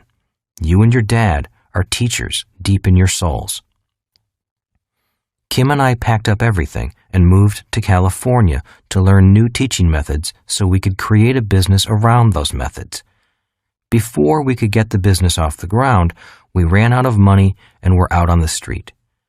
It was that phone call to my rich dad, my wife standing by me, anger at myself, and a rekindling of the passion that got us out of the mess we were in. Soon, we were back to building a company. The company was an educational company using teaching methods that were almost the exact opposite of those used in traditional schools. Instead of asking students to sit still, we encouraged them to be active. Instead of teaching via lecture, we taught by playing games. Instead of being boring, we insisted our teachers be fun. Instead of teachers, we sought out business people who actually started their own companies and could teach using our style of teaching. Instead of grading the students graded the teacher. If the teacher got a lousy grade, the teacher was either put through another intensive training program or asked to leave. Age, educational background, sex, and religious beliefs were not criteria. All we asked for was a sincere desire to learn and to learn quickly. We were eventually able to teach a year's worth of accounting in one day. Although we mainly taught adults, we had many teenagers learning right alongside highly paid, well-educated business executives. Instead of competing on tests, we asked them to cooperate on teams. Then we had the team take a test, competing against other teams taking the same test. Instead of striving for grades, we bet money, with winner take all. The competition and desire to do well as a team was fierce. The teacher did not have to motivate the class. He or she just had to get out of the way once the learning competition began. Instead of quiet at test time, there was yelling, screaming, laughter, and tears. People were excited about learning. They were turned on by learning, and they wanted to learn more. We focused on teaching just two subjects, entrepreneurship and investing, the B and I quadrants. The people who wanted to learn these subjects in our style of education showed up in droves. We did not advertise. Everything spread by word of mouth. The people who showed up were people who wanted to create jobs, not look for jobs. Once I made up my mind not to quit that night at the phone booth, things began to move forward. In less than 5 years, we had a multi-million-dollar business with 11 offices throughout the world. We had built a new system of education, and the market loved it. Our passion had made it happen, because passion and a good system overcame fear and past programming. A teacher can be rich. Whenever I hear teachers say they aren't paid enough, I feel for them. The irony is that they are a product of their own system's programming. They look at being a teacher from the point of view of the E quadrant rather than the B or I quadrant. Remember, you can be anything you want to be in any of the quadrants, even a teacher. We can be anything we want. Most of us have the potential to be successful in all of the quadrants. It all depends on how determined we are to be successful. As my rich dad said, passion builds businesses, not fear. The problem of changing quadrants is often found in our past conditioning. Many of us came from families where the emotion of fear was used as a prime motivator to get us to think and act in a certain way. For example, did you do your homework? If you don't do your homework, you'll flunk out of school and all your friends will laugh at you. If you keep making faces, your face will get stuck in that position. And the classic, If you don't get good grades, you won't get a safe, secure job with benefits. Well, today, many people have gotten good grades, but there are fewer safe, secure jobs and even fewer with benefits like pensions. Many people, even those with good grades, need to mind their own business and not just look for a job where they will mind someone else's business.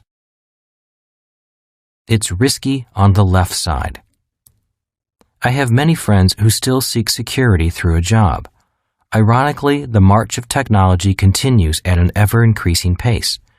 To keep up in the job market, each person will need to constantly be trained in the latest technology. If you're going to be re-educated anyway, why not spend some time educating yourself on the skills needed for the right side of the cash flow quadrant? If people could see what I see when I travel the world, they would not be looking for more security. Security is a myth. Learn something new and take on this brave new world. Don't hide from it. It is also risky for self-employed people.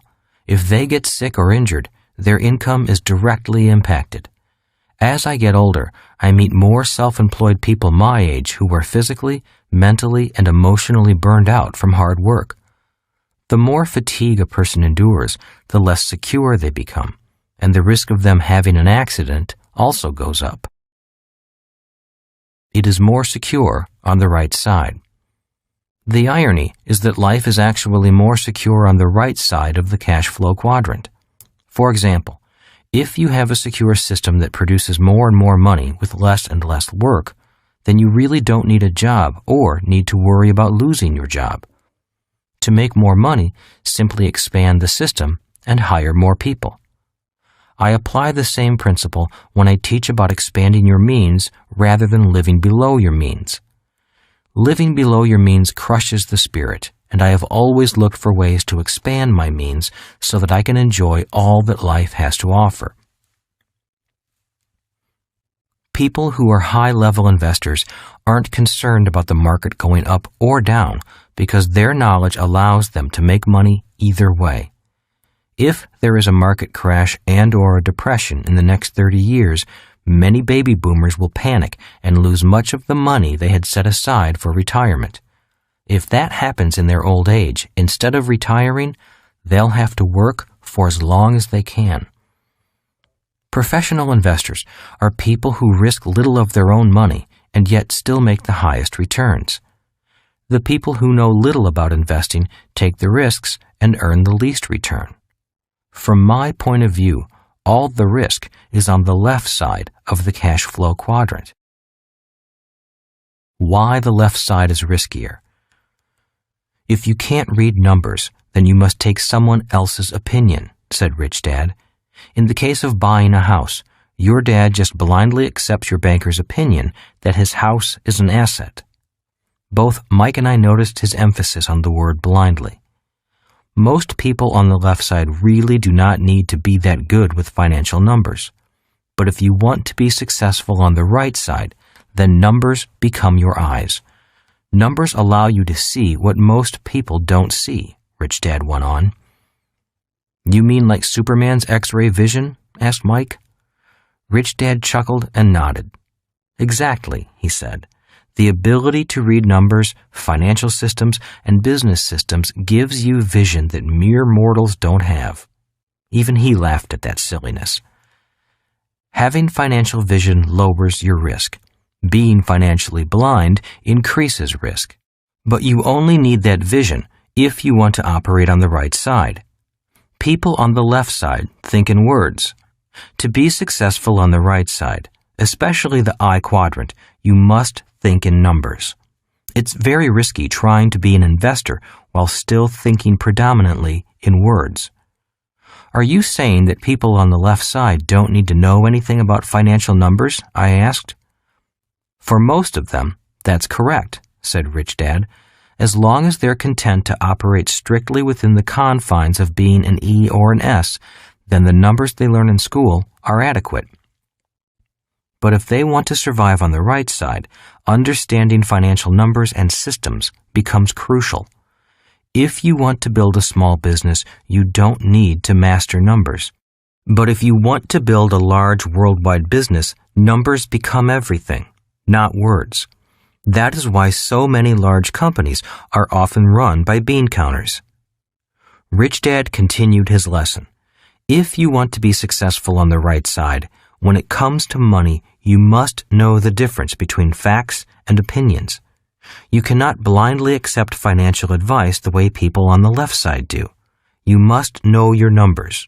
You must know the facts. And numbers tell you the facts. Who pays to take the risk? Besides the left side being risky, people on that side pay to take that risk, said Rich Dad. What do you mean? I asked. Doesn't everyone pay to take risks? No, said Rich Dad, not on the right side. Are you trying to say that people on the left side pay to take risks and people on the right side get paid to take risks? That's exactly what I mean, said Rich Dad, smiling. That is the biggest difference between the left side and the right side. That is why the left side is riskier than the right. Can you give me an example? I asked. Sure, said Rich Dad. If you buy shares of stock in a company, who takes the financial risk? You or the company? I guess I do, I said, still puzzled. And if I'm a medical insurance company and I insure your health and take on your health risk, do I pay you? No, I said.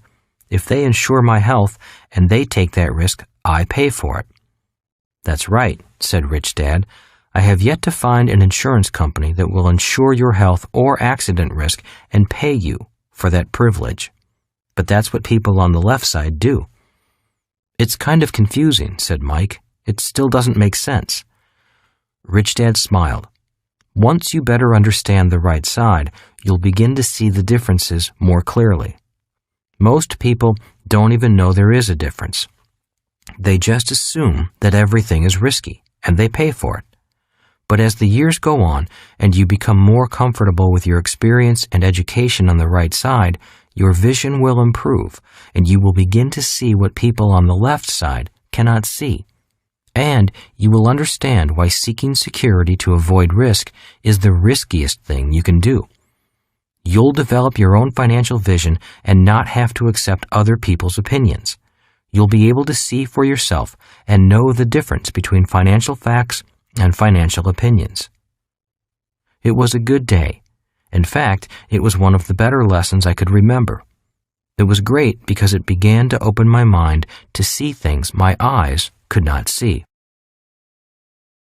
Numbers reduce risk. Without those simple lessons from my rich dad, I doubt if I could have taken my passion and built the educational system of my dreams. Without his insistence on financial literacy and accuracy, I know I could not have invested as wisely with so little of my own money and earned such high returns. I always remember that the bigger the project and the faster you want to succeed, the more you need to be accurate. If you want to get rich slowly, or just work all your life and let someone else manage your money, then you do not need to be as accurate. The faster you want to get rich, the more accurate with numbers you must be. The good news is that, due to advances in technology and new products, it is much easier today to learn the necessary skills for building your own system and quickly developing your financial literacy. You can go fast, but don't take shortcuts. To reduce your taxes, buy a bigger house and get deeper into debt so you can get a tax write-off. Your home should be your largest investment. You'd better buy now because the prices always go up. Get rich slowly. Live below your means. If you take the time to study and learn about the subjects required for the right side of the cash flow quadrant, such statements won't make much sense. It might make sense to someone on the left side, but not to someone on the right. You can do anything you like, go as fast as you like, make as much money as you like, but you have to pay the price. You can go quickly, but remember, there are no shortcuts. This book is not about answers. This book is about looking at financial challenges and objectives from a different point of view.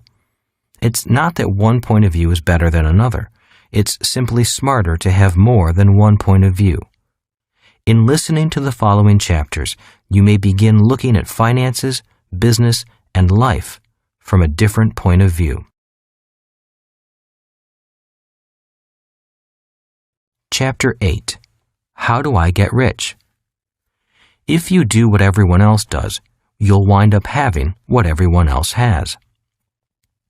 When I'm asked, "Where did you learn your formula for getting rich?" I reply, "Playing Monopoly as a kid." Some people think I'm kidding and wait for the punchline. But it is no joke. The formula for getting rich in Monopoly is simple, and it works in real life as well as in the game. 4 greenhouses, 1 red hotel. You may recall that the secret to wealth when playing Monopoly is simply to buy 4 greenhouses and then trade up for a large red hotel. That is all it takes. Kim and I took that same investment formula, applied it to real life, and grew wealthy and financially free.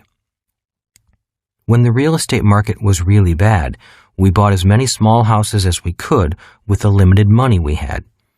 When the market improved, we traded in the 4 greenhouses and bought a large red hotel. We never have to work again because the cash flow from our large red hotel, apartment houses, and mini storage units pays for our lifestyle. It works for hamburgers also. Or if you don't like real estate, all you have to do is make hamburgers. Build a business around that hamburger and franchise it. Within a few years, the increasing cash flow will provide you with more money than you can spend. In reality, that is how simple the path to extraordinary wealth is.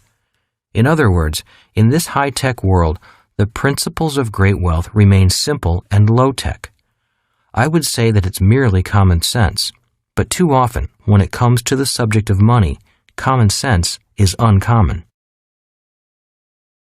For example, it makes no sense to me to give people a tax break to lose money and spend all their lives in debt, or to call your home an asset when it really is a liability that drains cash from you every day, or to have a national government that spends more money than it collects in taxes, or to send a child to school to study so they can get a good job, but not to teach that child anything about money. It is easy to do what rich people do. Doing what rich people do is easy.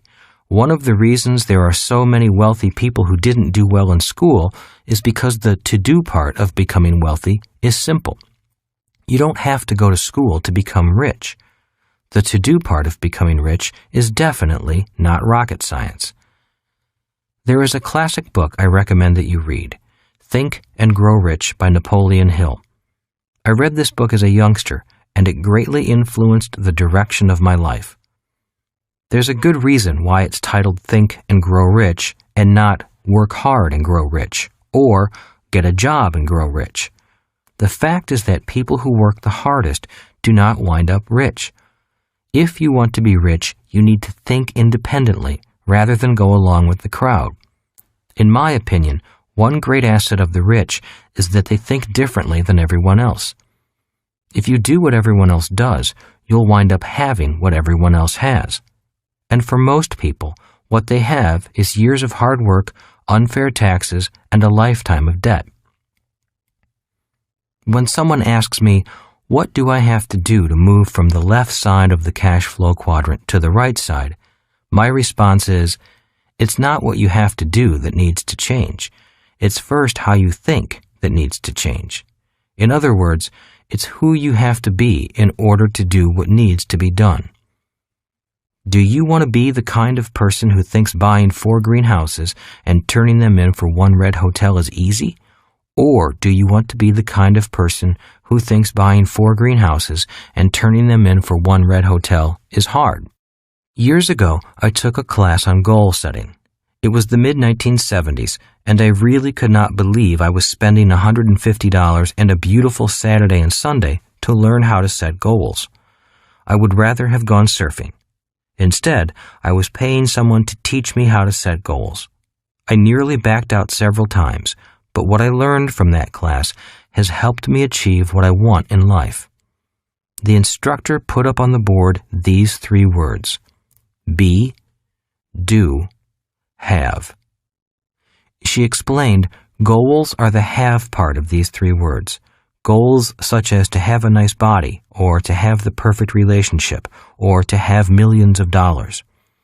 Once most people figure out their goal and what they want to have, they begin listing what they have to do in order to achieve the goal. That's why most people have to-do lists. They set their goal and then begin doing.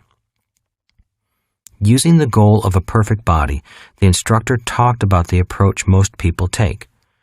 What most people do when they want a perfect body is go on a diet and then go to the gym.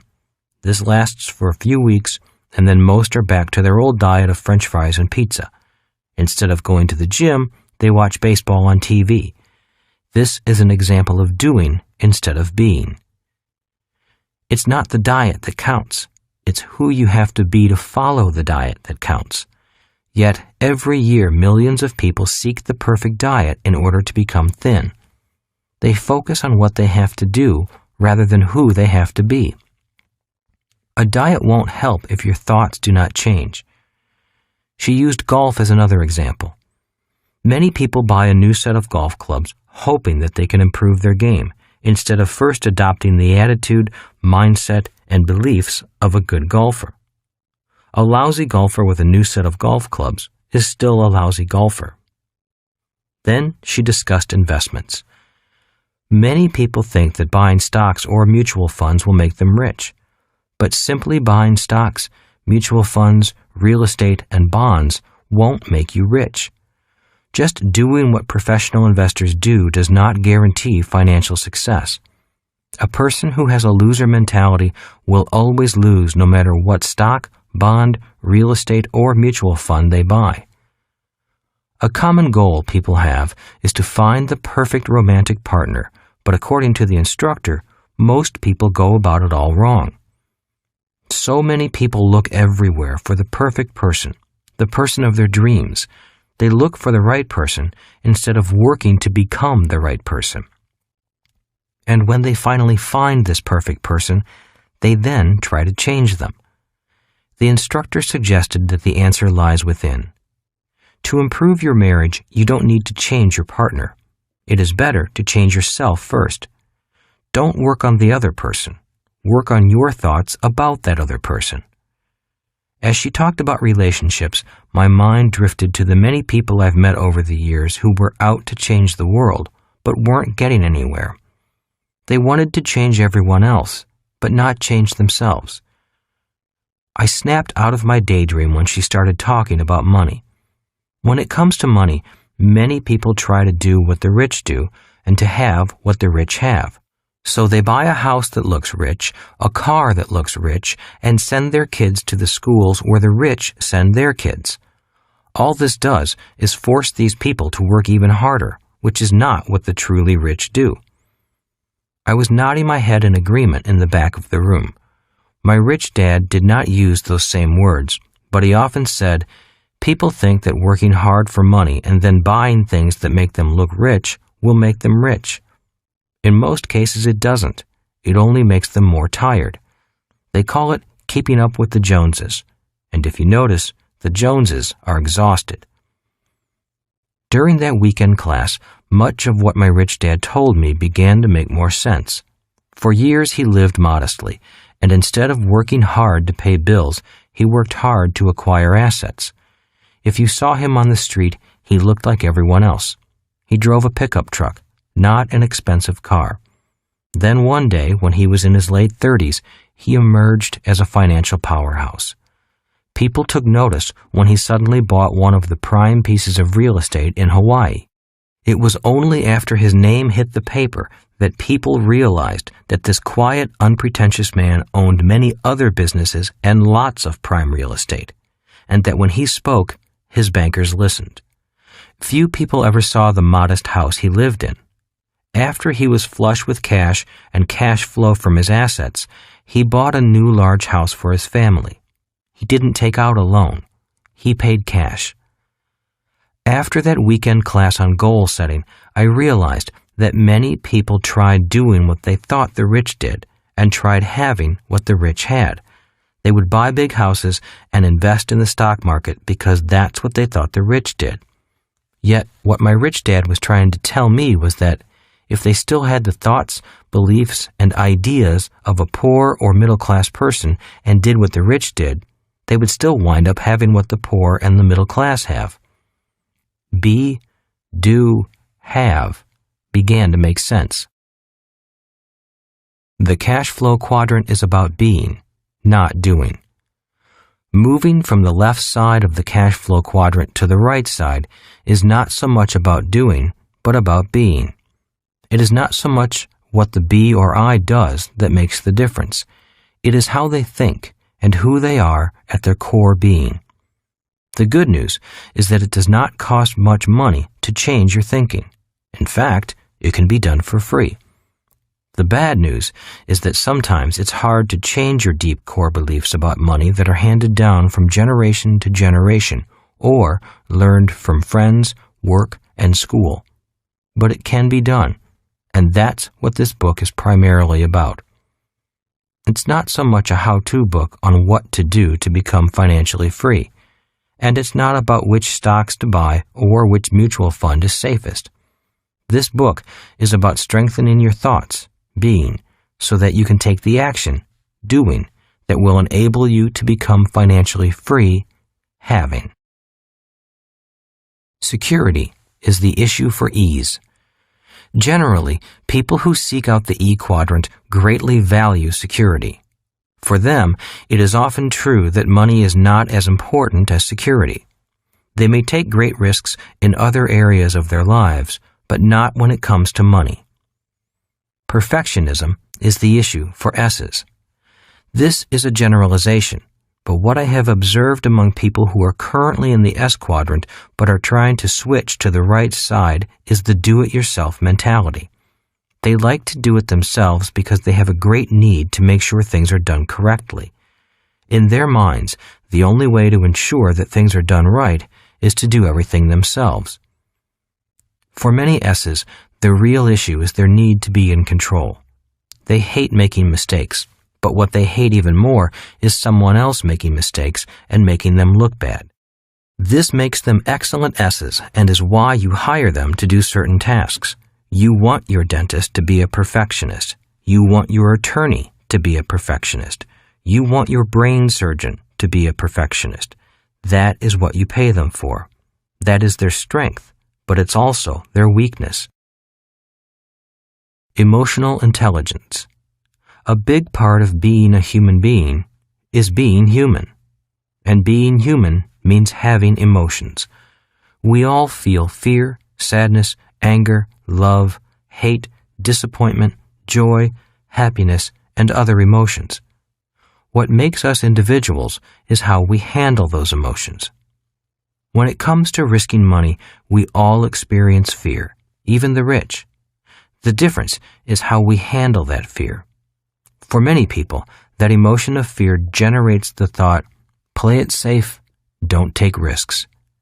For others, especially those on the right side, the fear of losing money makes them think, play it smart, learn to manage risk. Same emotion, different thought, different being, different doing, different having.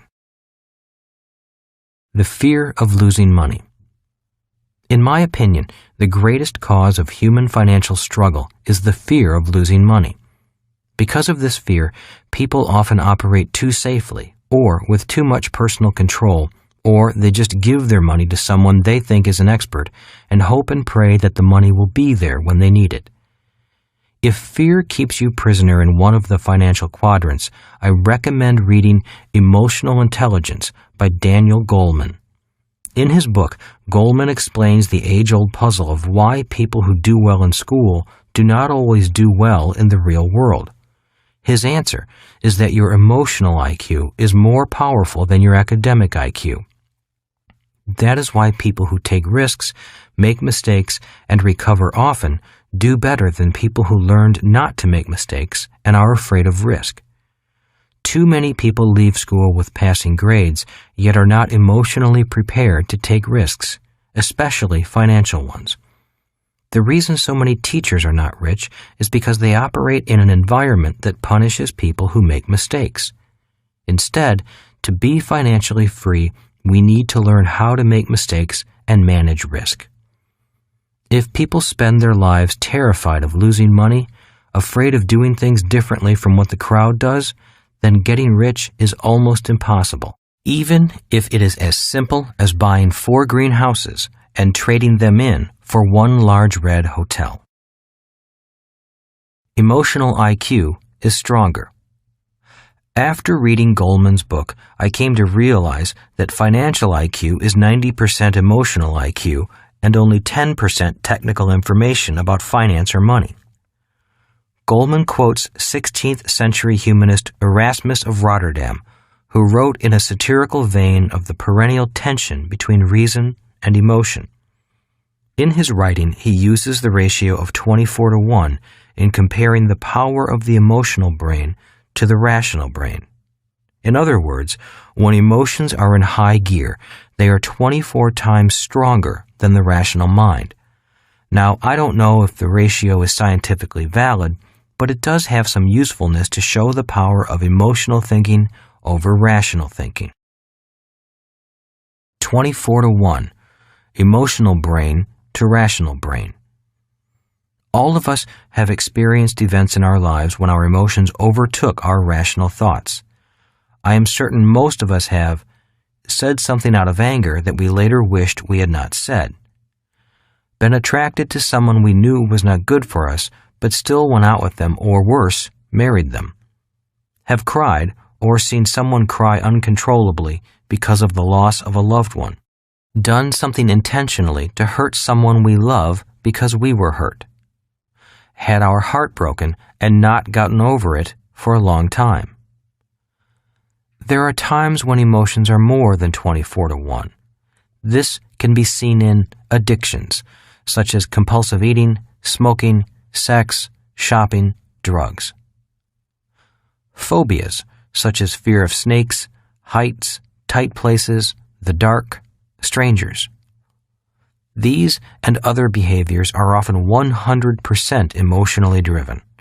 Rational thought has little power over the emotions when something as strong as addictions and phobias are involved. Snakes phobia. When I was in flight school, I had a friend with a snake phobia. During a class on how to survive in the wild after being shot down, the teacher brought out a harmless garden snake to show us how to eat it. My friend, a grown man, jumped up, screamed, and ran out of the room. He couldn't control himself. Not only was his phobia of snakes strong, but the idea of eating a snake was just too much for his emotions to bear. Money phobia. When it comes to risking money, I've seen people do the same thing. Instead of finding out about the investment, they also jump up, scream, and run out of the room.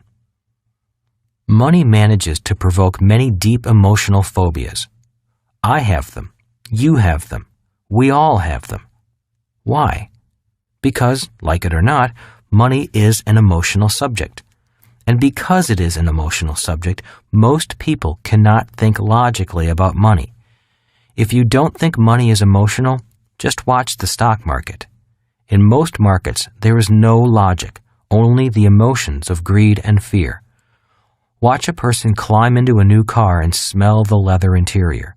All the salesperson has to do is whisper these magic words in their ear. Low down payment, easy monthly payments. And all logic goes out the window. Emotional thoughts sound logical. The problem with core emotional thoughts is that they sound logical. When someone in the E quadrant becomes fearful, their logical thought is, play it safe, don't take risks. To someone in the I quadrant, however, that is not logical at all. For people in the S quadrant, when the issue of trusting others to do a good job comes up, their logical thought may go like this: I'll just do it myself. That is why so many S-type businesses are often family businesses. There is a greater sense of trust. For them, blood is definitely thicker than water. Different quadrants, different logic, different thoughts, different actions, different halves, same emotions. What determines what we do is how we individually respond to emotions. I don't feel like it. One way to know if you're thinking emotionally instead of rationally is when you use the word feel in conversation.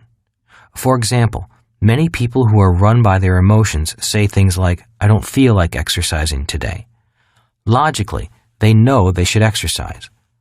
Many people who struggle financially are not able to control how they feel, or they let their feelings dictate their thoughts. I hear them say, "I don't feel like learning about investing. It's too much trouble. Investing doesn't feel right for me. I don't feel like telling my friends about my business. I hate the feeling of being rejected." Parent or child. Those are thoughts generated from emotions, not logic. In pop psychology, it's the battle between the parent and child. The parent usually speaks in shoulds. The parent says something like, "You should be doing your homework." The child speaks about feeling and responds to the parent by saying, "But I don't feel like doing it." Financially, the parent in you would say silently, "You should save more money." But the child in you would reply, "But I really feel like taking a vacation. I'll just put the vacation on my credit card." When are you an adult? When going from the left side to the right side, we need to be adults. We all need to grow up financially. Instead of being parent or child, we need to look at money, work, and investing as adults. And what being an adult means is knowing what you have to do and doing it, even though you may not feel like doing it. Conversations within you. For people contemplating crossing from one quadrant to another, an important part of the process is to be aware and vigilant of your internal dialogue. Always remember that what sounds logical in one quadrant does not necessarily make sense in another.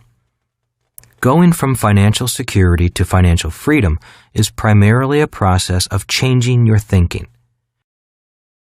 It's a process of doing your best to know which thoughts are emotion-based and which are logic-based.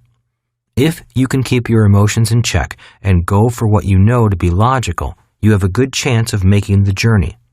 Ignore outside influences.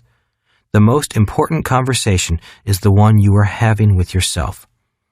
When Kim and I were temporarily homeless and financially unstable, our emotions were out of control. Many times, what sounded logical was pure emotions talking. Our emotions were saying the same thing our friends were saying. Play it safe, get a secure job, and enjoy life. But logically, we both agreed that freedom made more sense to us than security. In going for financial freedom, we knew we could find a sense of security that a job could never give us. The only things standing in our way were our emotionally driven thoughts. They sounded logical, but in the long term made no sense. The good news is that once we made it across to the other side of the cash flow quadrant, the old thoughts stopped screaming, and the new thoughts became our reality. Today, I understand the emotions when a person says, "I can't take risks. I have a family to think about. I must have a secure job." Or, "It takes money to make money. That's why I can't invest." Or, "I'll do it on my own." I feel their thoughts, for I have had those thoughts myself. But looking across the cash flow quadrant, having achieved financial freedom in the B and I quadrants, I can truly say that having financial freedom is a much more peaceful and secure way of thinking. Differences between E and B. Core emotional values cause different points of view. The struggle in communication between business owners and employees is often caused by differences in emotional values. There has always been a struggle between the E and the B because one wants more pay and the other wants more work. That is why we often hear, "I'm overworked and underpaid." And from the other side, we often hear, "What can we do to motivate them to work harder and be more loyal without paying them anymore. Differences between B and I. There is also constant tension between business owners and the investors in that business, often called the shareholders.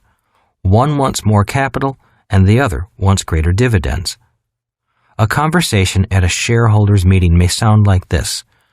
Company managers, we need a private jet so our executives can get to their meetings faster. Investors, we need fewer executives, then we won't need a private jet. Differences between S and B. In business transactions, I often see a bright S, such as an attorney, put a multi-million-dollar deal together for a B, a business owner. When the transaction is completed, the attorney becomes silently angry because the B makes millions and the S earns an hourly wage. Their words may sound like this. The attorney, the S, might say, "We did all the work, and he made all the money." The business owner, the B, might say, "How many hours did those guys bill us for? We could have bought the whole law firm for what they charged." Differences between E and I. Another example is a bank manager who gives an investor a loan to buy some real estate. The investor makes hundreds of thousands of tax-free dollars, and the banker gets a paycheck that is taxed heavily. The bank manager, the E, might say, "I give that guy a loan, and he doesn't even say thank you. I don't think he knows how hard we worked for him."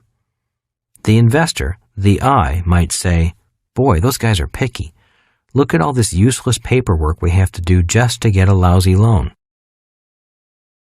Emotionally volatile marriage. The most emotionally volatile marriage I have ever witnessed was a couple where the wife was a hardcore E who believed in a job for financial security, while the husband fancied himself a high-flying I. He thought he was a future Warren Buffett, but in reality, he was an S, a commission-only salesman by profession and a chronic gambler at heart. He was always looking for the investment that would help him get rich quick.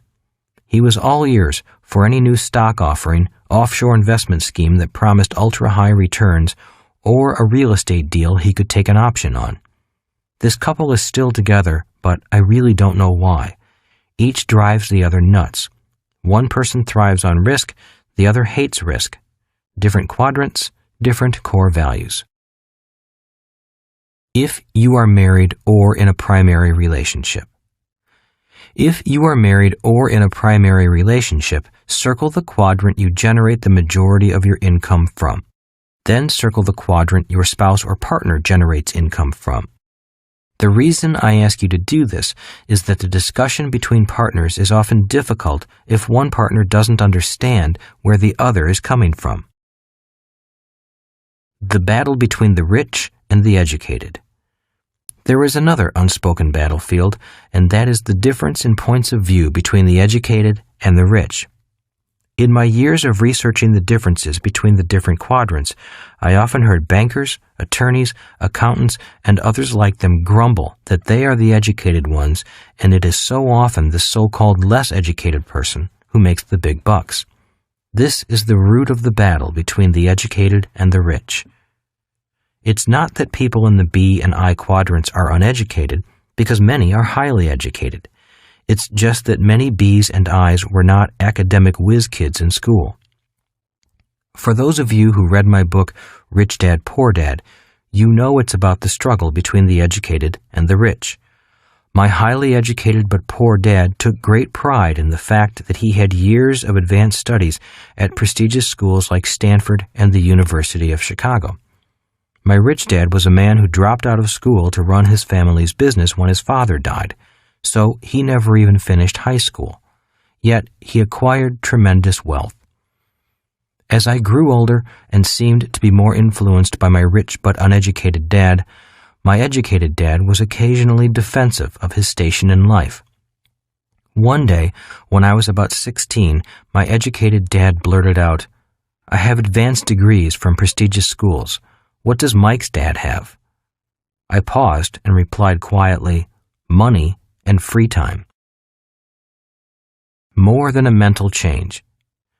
As stated earlier, Success in the B or I quadrant requires more than academic or technical knowledge.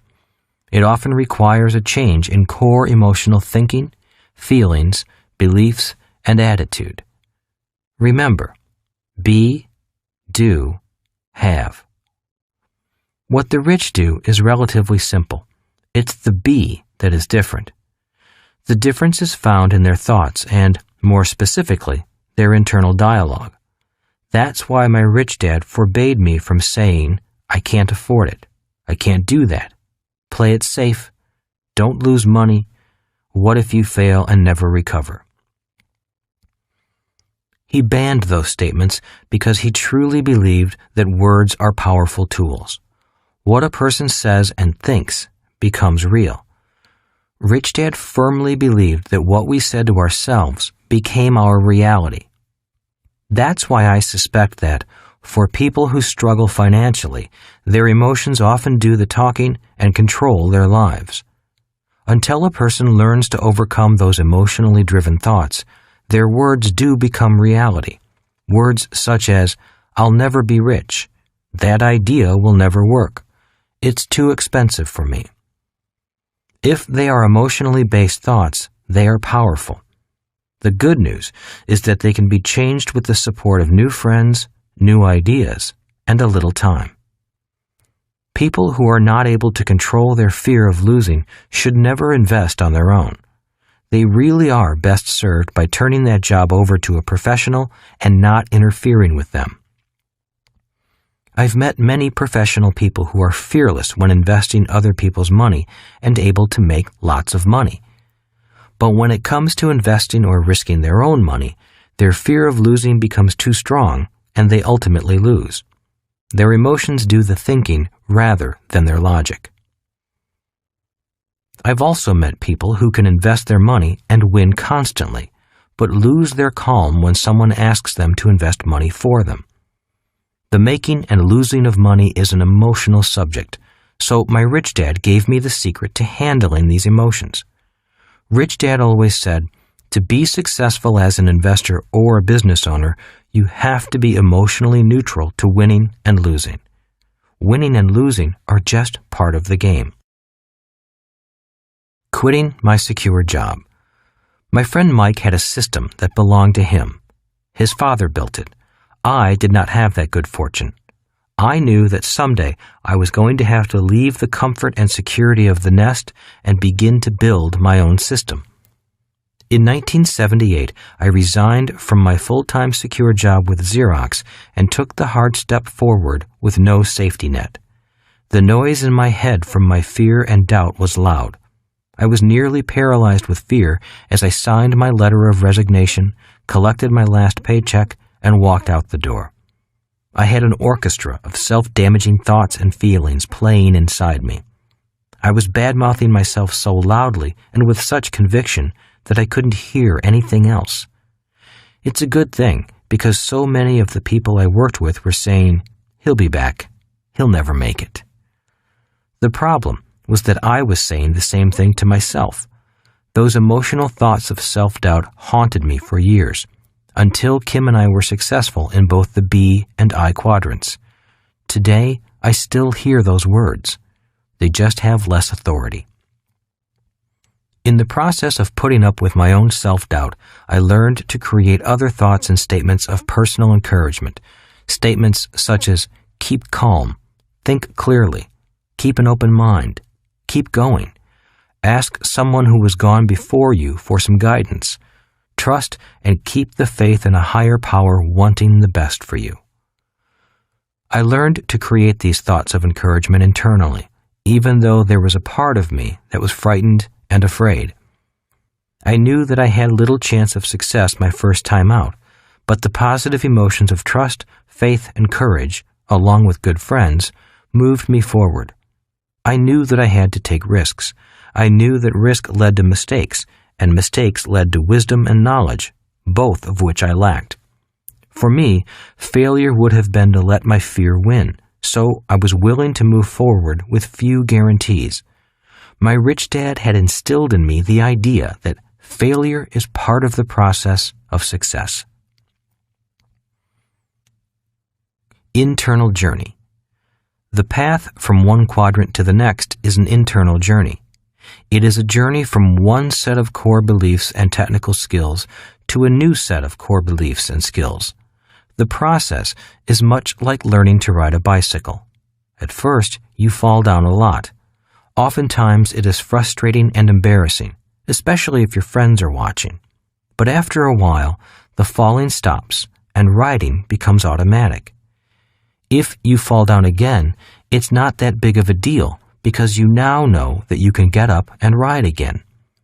The process is the same when going from an emotional mindset of job security to the emotional mindset of financial freedom. Once Kim and I made the crossing, we were less afraid of failing because we were confident in our ability to stand back up again. There are two statements that kept me going personally. One was my rich dad's words of advice when I was on the brink of quitting and turning back. You can always quit, so why quit now? That statement kept my spirits higher and my emotions calm. It reminded me that I was halfway there, so why turn back? The distance going back was the same as going forward. It would be like Columbus quitting and turning back halfway across the Atlantic. Sometimes quitting is the best move, and having the intelligence to know when to walk away is important. Too often I meet people who are so stubborn that they keep going forward on a project that has no chance of success. The problem of knowing when to quit or when to keep going is a common problem with anyone who takes risks. One way to manage this problem is to find mentors who have already successfully made the crossing before. A person who is already on the other side can best guide you. But be careful of advice from someone who has only read books about the crossing and gets paid to lecture on the subject. The other statement that often kept me going was, giants often trip and fall, but worms don't because all they do is dig and crawl. The main reason so many people struggle financially isn't because they lack a good education or are not hardworking. It is because they are afraid of losing. If the fear of losing stops them, they've already lost. Losers cut their winners and ride their losers. Fear of being a loser affects what people do in strange ways. I have seen people who bought stock at $20 sell their shares when they reached $30 because they were so afraid of losing what they had gained. And then they watched the stock go up to $100, split, and go up to $100 again. Ironically, that same person who bought a stock at $20 will watch it go down to $3 and still hang on, hoping the price will come back up. This is an example of a person being so afraid of losing or admitting that they lost that they wind up losing. Winners cut their losers and ride their winners. Winners do things almost exactly the opposite. Often, the moment they know they took a losing position, i.e., their stock price starts to go down instead of up, they will sell and take their losses. Most are not ashamed to say they took a loss, because a winner knows that losing is part of the process of winning. When they find a winner, they will ride it up as far as it can go. The moment they know the free ride is over and the price has peaked, they cut and sell. The key to being a great investor is to be neutral to winning and losing. Then you don't have emotionally driven thoughts, such as fear and greed, doing your thinking for you. Losers do the same things in life. People who are afraid of losing do the same things in real life. We all know of people who stay in marriages where there is no longer any love. People who stay at dead-end jobs. People who hang on to old clothes and things they never use. People who stay in towns where they have no future. People who stay friends with people who hold them back. Emotional intelligence can be controlled. Financial intelligence is closely linked to emotional intelligence. In my opinion, most people suffer financially because their emotions are in control of their thoughts. We as human beings all have the same emotions.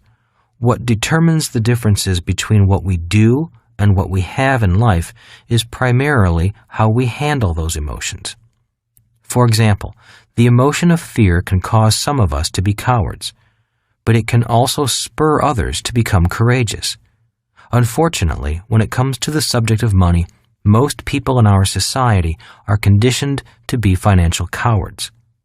When the fear of losing money comes up, most people's minds automatically start chanting, security rather than freedom. Avoid risk rather than learn to manage risk. Play it safe rather than play it smart. I can't afford it rather than how can I afford it?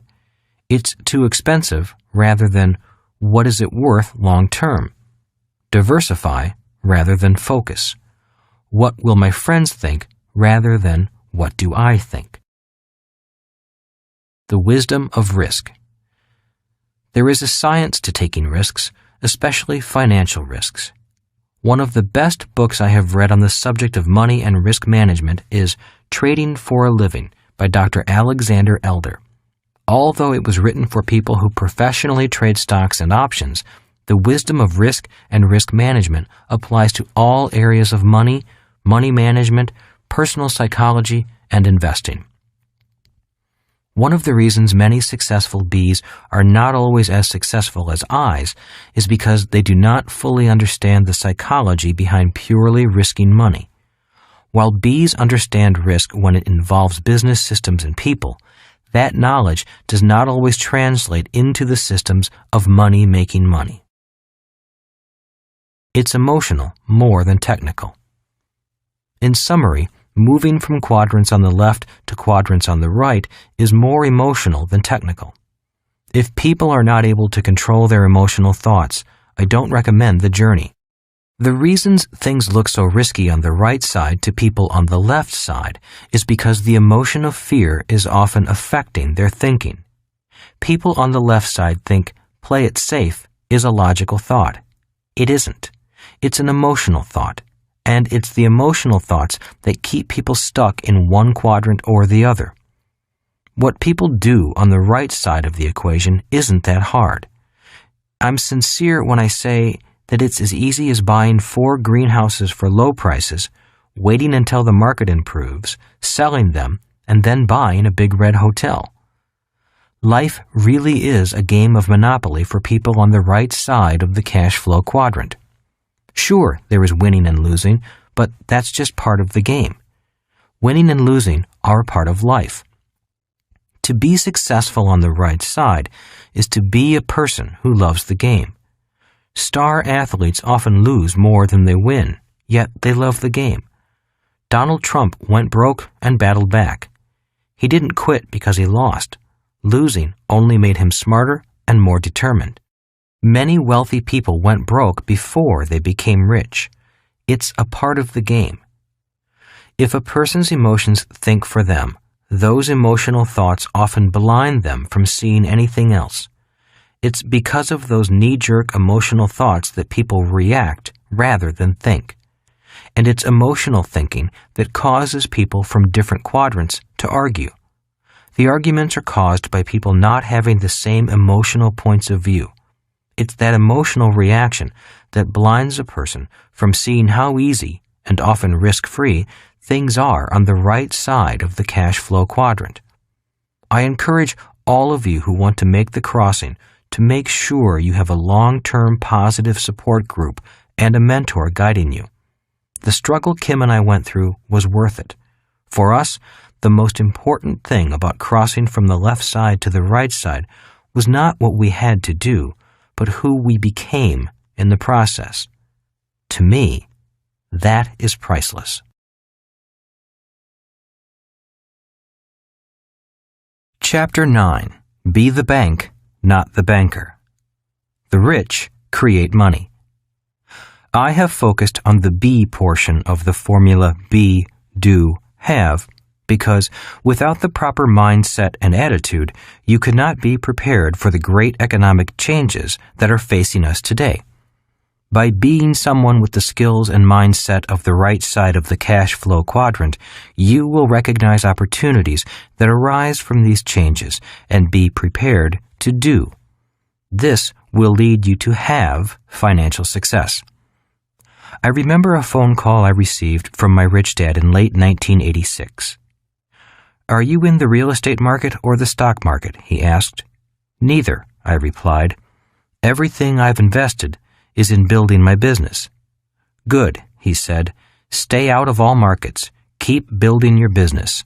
Something big is about to happen." That year, the U.S. Congress passed the Tax Reform Act of 1986.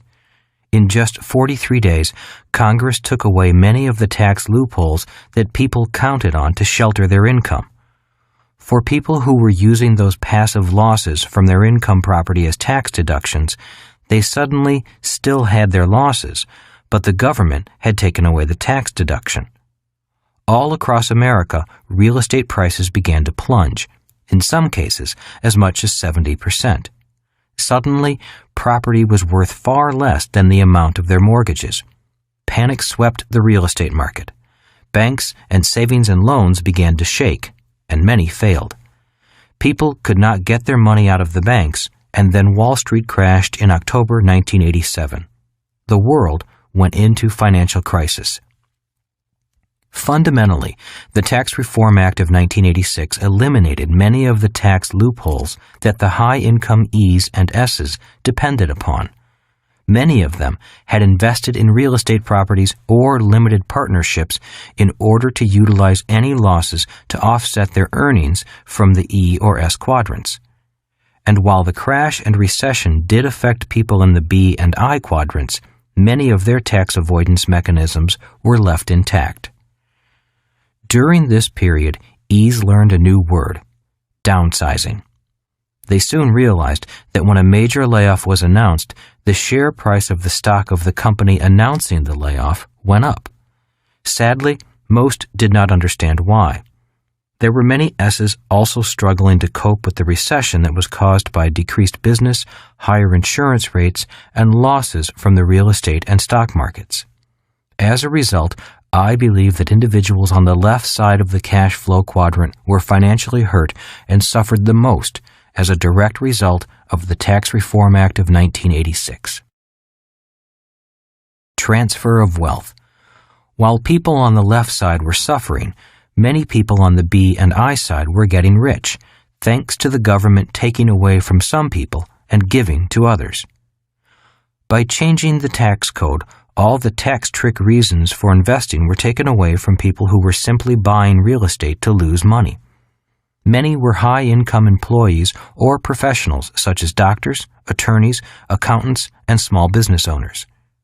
Prior to this period, they had so much taxable income that their advisors told them to buy real estate to lose money, and then, with any extra money, invest in the stock market.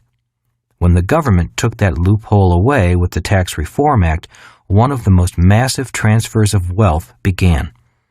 In my opinion, much of the wealth was taken away from the E and S side and handed to the B and I side for pennies on the dollar. When the savings and loans, the organizations that issued the bad loans, failed, billions of dollars in deposits were at risk. The money had to be paid back.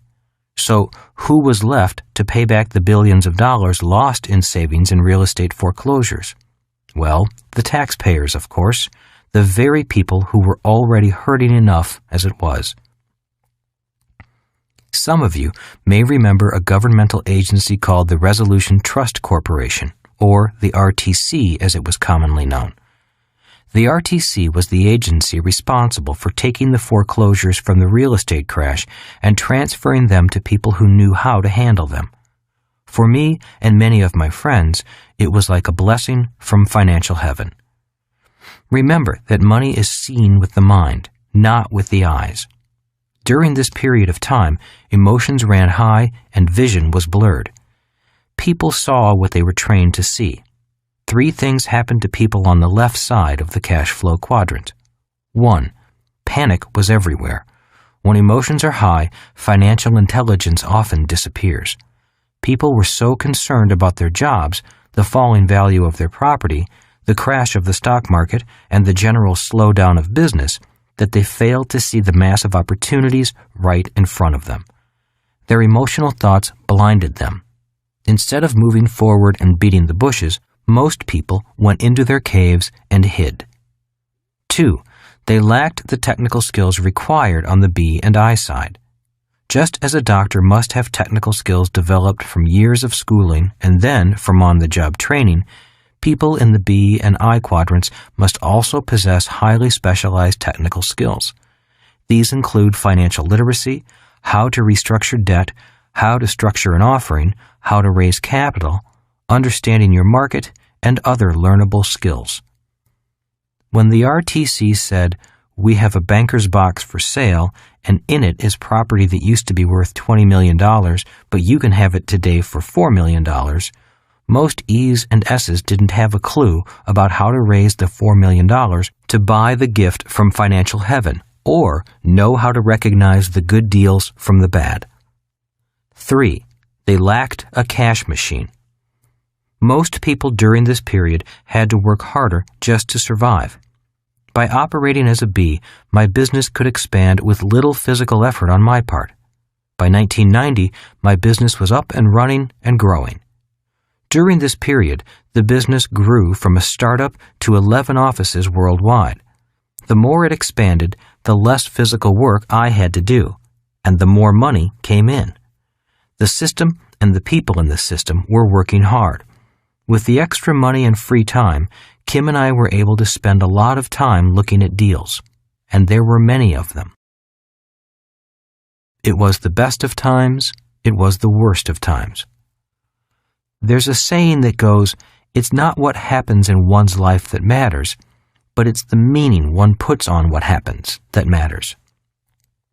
The period from 1986 to 1996 was, for some people, the worst time of their lives. For others, it was the best of times. When I received that phone call from my rich dad in 1986, I recognized the fantastic opportunity that this economic change presented me. Even though I did not have a lot of extra cash at the time, I was able to create assets by utilizing my skills as a B and an I. Later in this chapter, I will describe in greater detail how I created assets that helped me become financially free. One of the keys to a successful and happy life is to be flexible enough to respond appropriately to whatever change comes your way. Unfortunately, most people are not equipped to handle the fast-breaking economic changes that have happened and continue to happen. However, most people are generally optimistic and have the ability to forget. After 10 to 12 years, they forget, and then things change again. History repeats itself.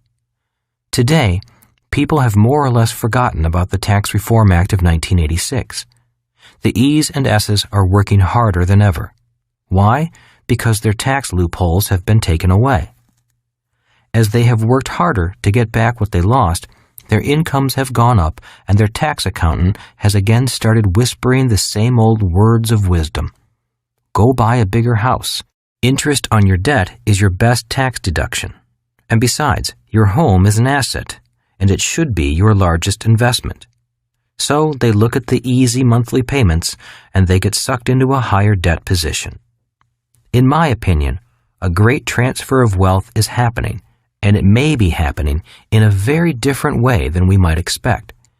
This is why my rich dad had me read books on economic history. Economies change, but history repeats. And money continues to flow from the left side to the right side of the cash flow quadrant, just as it always has. Many people are deeply in debt, yet they pour money into the stock market, often through their retirement plans. The B's and I's on the right side will sell at the top of the market, just when the last cautious people on the left side overcome their fear and enter the market. Something newsworthy will happen, the market will crash, and when the dust settles, the investors will move back in. They will buy back what they just sold. Again, we will have another great transfer of wealth from the left side to the right side of the cash flow quadrant. It will take many years to heal the emotional scars of those who lost money, but the wounds will heal, just as another market is nearing its peak. At about that time, people will begin quoting Yogi Berra, the great New York Yankees baseball player. It's déjà vu all over again. Is it a conspiracy? Often I hear people, especially E's and S's, say that there is some kind of global conspiracy held together by a few ultra-rich families who control the banks. These conspiracy theories have been around for years. Is there a conspiracy? I don't know. Could there be a conspiracy? Anything is possible. I know there are powerful families who control massive sums of money. But does one group control the world? I see it as one group of people on one side with one mindset and another group of people on the other side with a different mindset. They are all playing this one big game of money, but each quadrant is playing from a different point of view and with a different set of rules. The big problem is that the people on the left side are unable to see what the people on the right side are doing. But the people on the right side know exactly what the people on the left side are doing. Witch hunts. Instead of finding out what the people on the right side know, E's and S's often go on witch hunts. Only a few centuries ago, when there was a plague or something bad happened to a community, townspeople would go on a witch hunt. They needed someone to blame for their plight. Well, witch hunts still go on today. Many people look for someone to blame for their financial problems. These people often want to blame the rich for their problems rather than admit that their own lack of information about money often is a fundamental reason for their struggles. Heroes become villains. Every few years, a new financial guru appears and seems to have some new magic formula for wealth. In the late 1970s, it was the Hunt brothers who tried to corner the silver market. The world initially applauded their genius, but almost overnight they were hunted down as criminals because so many people lost money after they followed the brothers' advice. In the late 1980s, it was Michael Milken, the junk bond king. One day, he was a financial genius, but right after the crash, he was tracked down and sent to jail. Individuals change, but history repeats. Today, we have new investment geniuses. They are all over TV, the internet, and financial publications. Some have even attained celebrity status. Warren Buffett is touted as a near god. When he buys something, everybody rushes in and buys what he buys. And when Warren Buffett sells, prices crash. Money follows him freely. If there is a major market correction in the near future, will today's financial heroes be tomorrow's hated villains? Time will tell. In every upcycle of the economy, there are heroes, and in every down period, there are villains. Often, they end up being the same people. People will always need witches to burn or conspiracies to blame for their own financial blindness. History will repeat itself, and again, a great transfer of wealth will take place. When it does, which side of the transfer will you be on? The left side or the right side? In my opinion, people simply fail to realize that they are in this large global game, a virtual casino in the sky, but no one ever told them that they are important players in the game. The game is called Who is Indebted to Whom? Be the bank, not the banker. When I was in my mid-20s, it dawned on me that the name of the game was to be the bank, but that didn't mean to get a job as a banker. My advanced education was about to begin. It was during this period that my rich dad had me look up words like mortgage, real estate, and finance. I was beginning to train my mind to see what my eyes could not. He encouraged me to understand the game, and when I learned the game, I could do what I wanted with what I found. I decided to share my knowledge with anyone who was interested. He also had me read books on the great leaders of capitalism, people such as John D. Rockefeller, J.P. Morgan, and Henry Ford. One of the most important books I read was The Worldly Philosophers by Robert Heilbronner.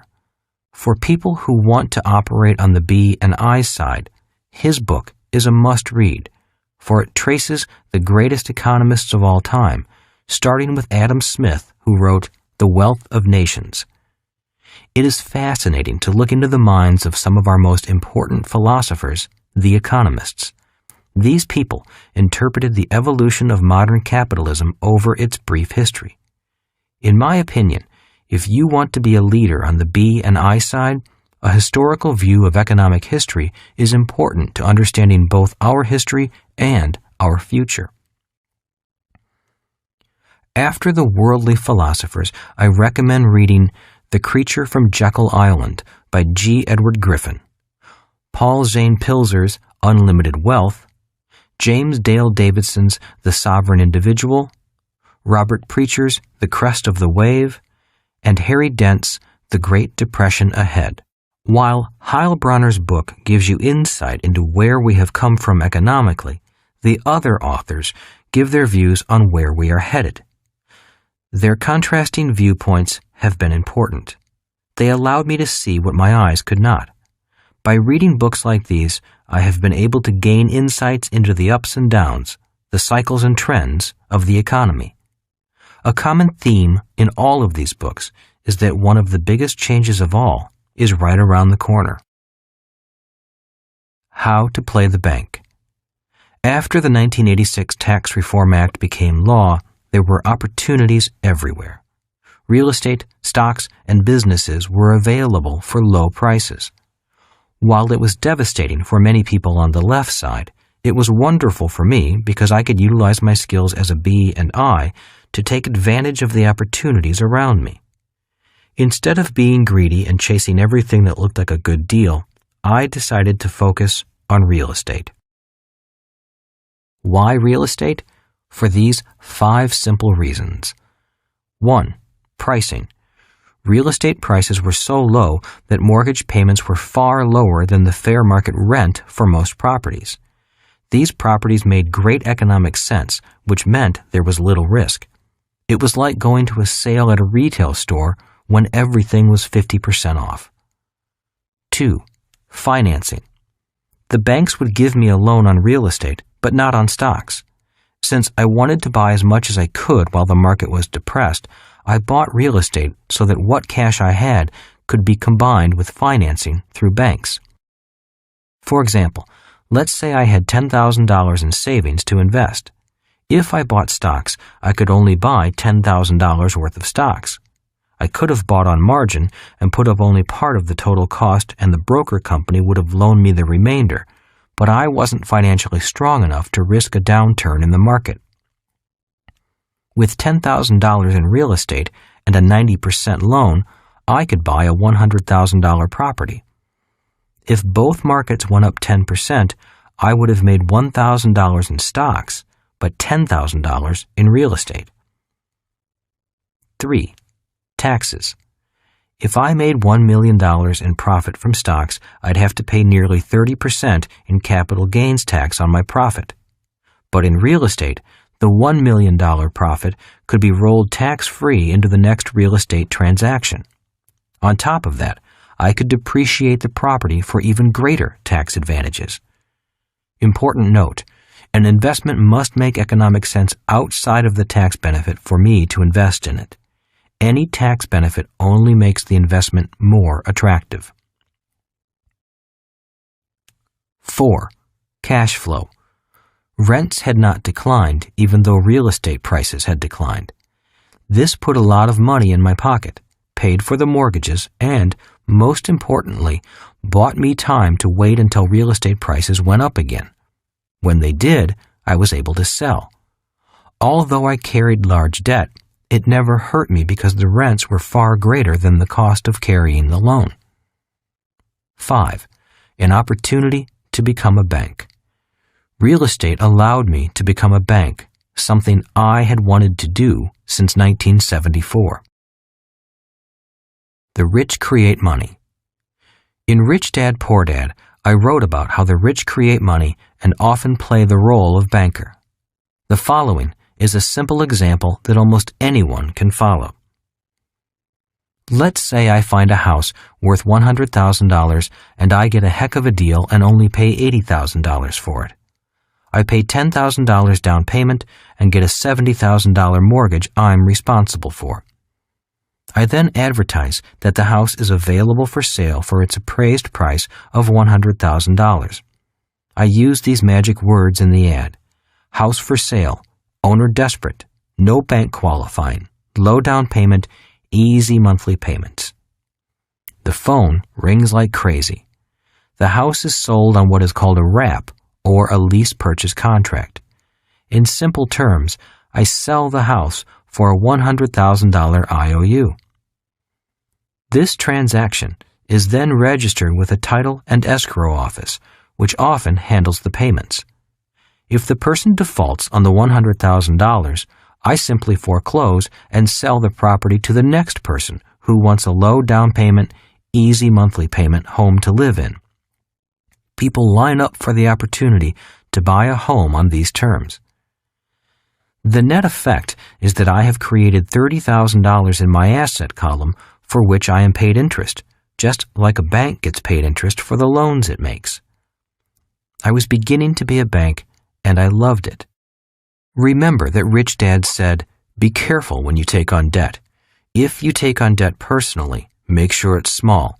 If you take on large debt, make sure someone else is paying for it." In the language of the B and I side, I laid off my risk or hedged my risk to another buyer. That is the game in the world of finance. This type of transaction is done all over the world. Yet, wherever I go, people come up to me and say those magic words. You can't do that here. What most small investors fail to realize is that many large commercial buildings are bought and sold exactly in the manner described above. Sometimes they go through a bank, but many times they do not. It's like saving $30,000 without saving.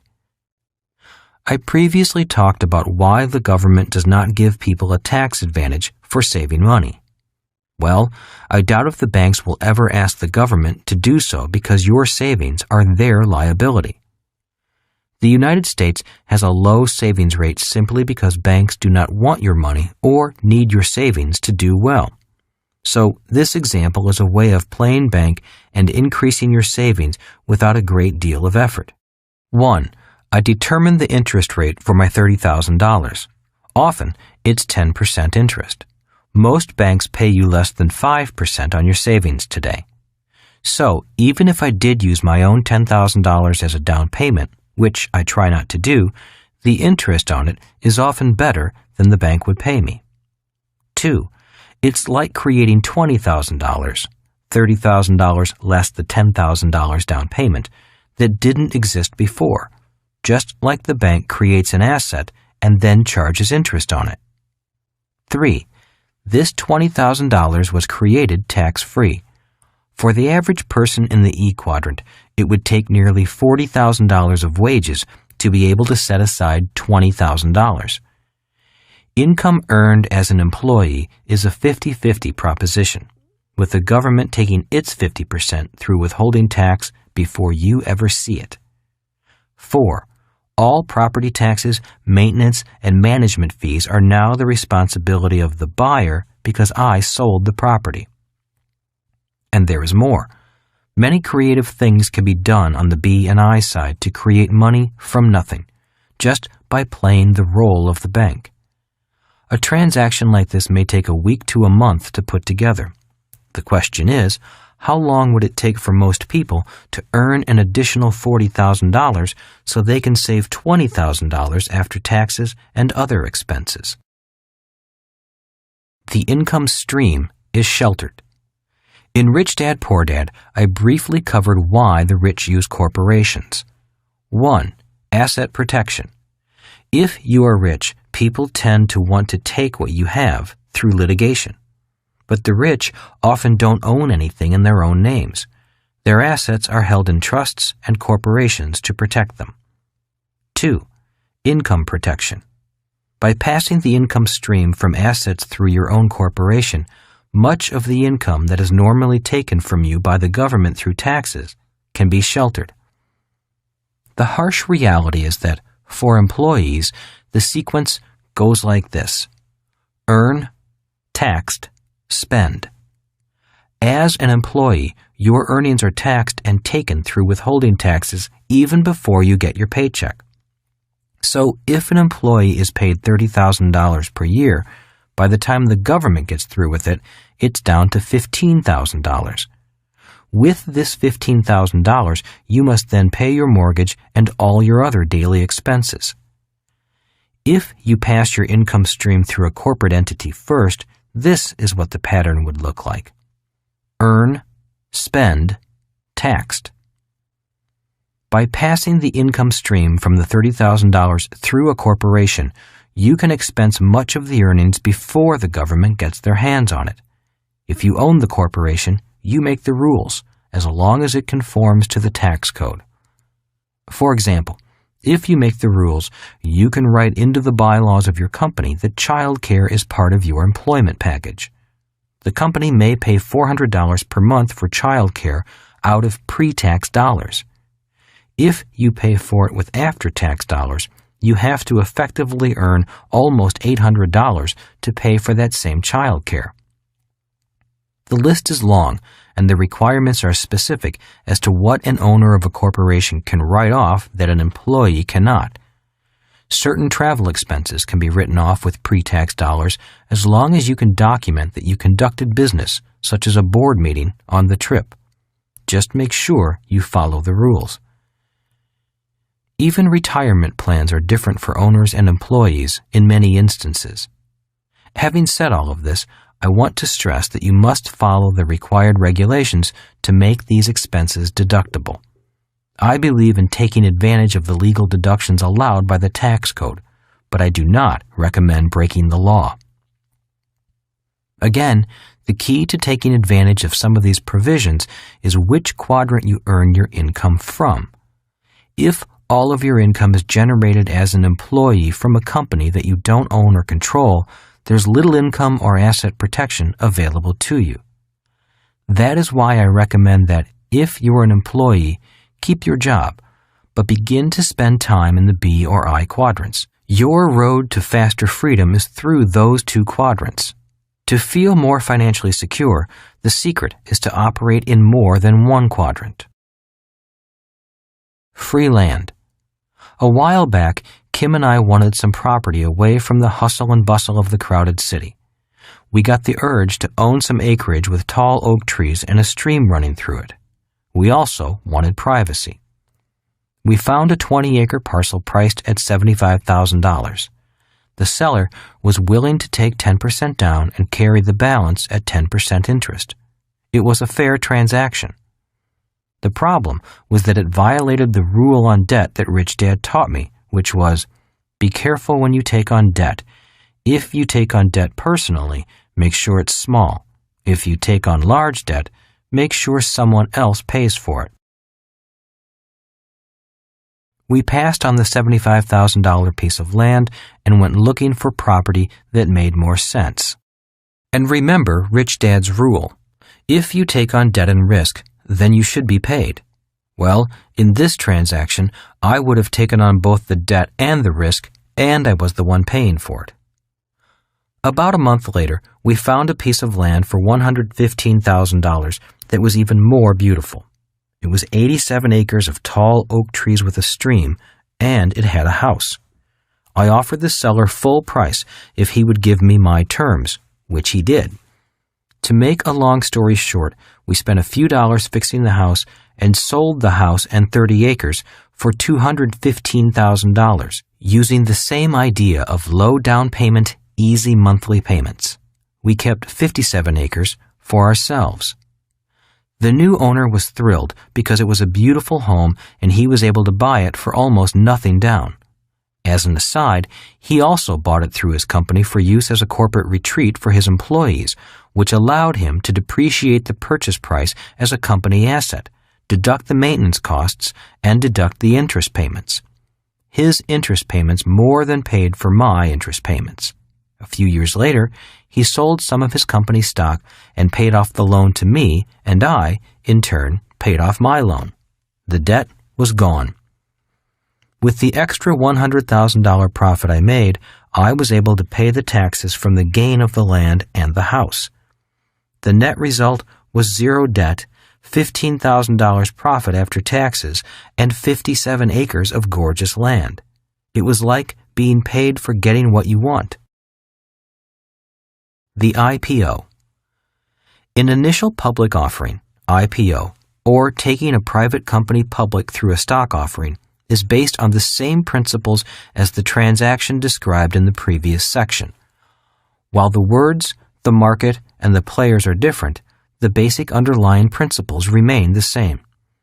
When my organization forms a company to take public, we often create value out of thin air, even though we try to base it on an accurate opinion of the fair market value. We take the offering to the public market, and instead of this equity being sold to one person, it is sold to thousands of people as shares of a company. The value of experience. I recommend people start in the B quadrant before proceeding to the I quadrant. Regardless of whether the investment is in real estate, a business, stocks, or bonds, there is an underlying comprehensive business sense that is essential to being a sound investor. Some people have this comprehensive sense, but many do not, primarily because school trains us to be highly specialized, not comprehensively trained. For those thinking about moving to the B or I quadrants, I recommend starting small and taking your time. Do bigger deals as your confidence and experience grow. Remember, the only difference between an $80,000 deal and an $800,000 deal is a zero. The process of going through a small deal is much the same as going through a much larger, multi-million-dollar public offering. It is only a matter of more people, more zeros, and more fun. Once a person gains experience and a good reputation, it takes less and less money to create bigger and bigger investments. Many times, it takes no money to make a lot of money. Why? Experience is valuable. As stated earlier, if you know how to make money with money, people and money will flock to you. Start small and take your time. Experience is more important than money. It is simple and easy. In theory, the numbers and transactions on the right side of the cash flow quadrant are simple, regardless of whether we're talking about stocks, bonds, real estate, or businesses. To be financially well off simply means being able to think differently, to think from different quadrants, and to have the courage to do things differently. To me, one of the hardest things a person who is new to this way of thinking has to go through is the countless number of people who will tell you, you can't do that. If you can overcome that kind of limited thinking and seek out people who say to you, yes, I know how to do that, I'd be happy to teach you, your life will be much easier. The laws. I started this chapter with the Tax Reform Act of 1986. While that was a significant rule change, it won't be the last. I only use the Tax Reform Act as an example of how powerful some rules and laws can be. If a person is to be successful in the B or I quadrant, he or she needs to be aware of market forces and any changes in the law that affect those market forces. Today in America, there are thousands upon thousands of pages of tax law. That's just for the IRS alone. The federal law comes to more than 1.2 million pages of laws. It could take the average reader 23,000 years to read the entire U.S. IRS code. Every year, more laws are created, repealed, or amended. It would be more than a full-time job just to keep up with the amendments. Every time someone tells me that's against the law, I reply by asking them if they have read every line of code in America.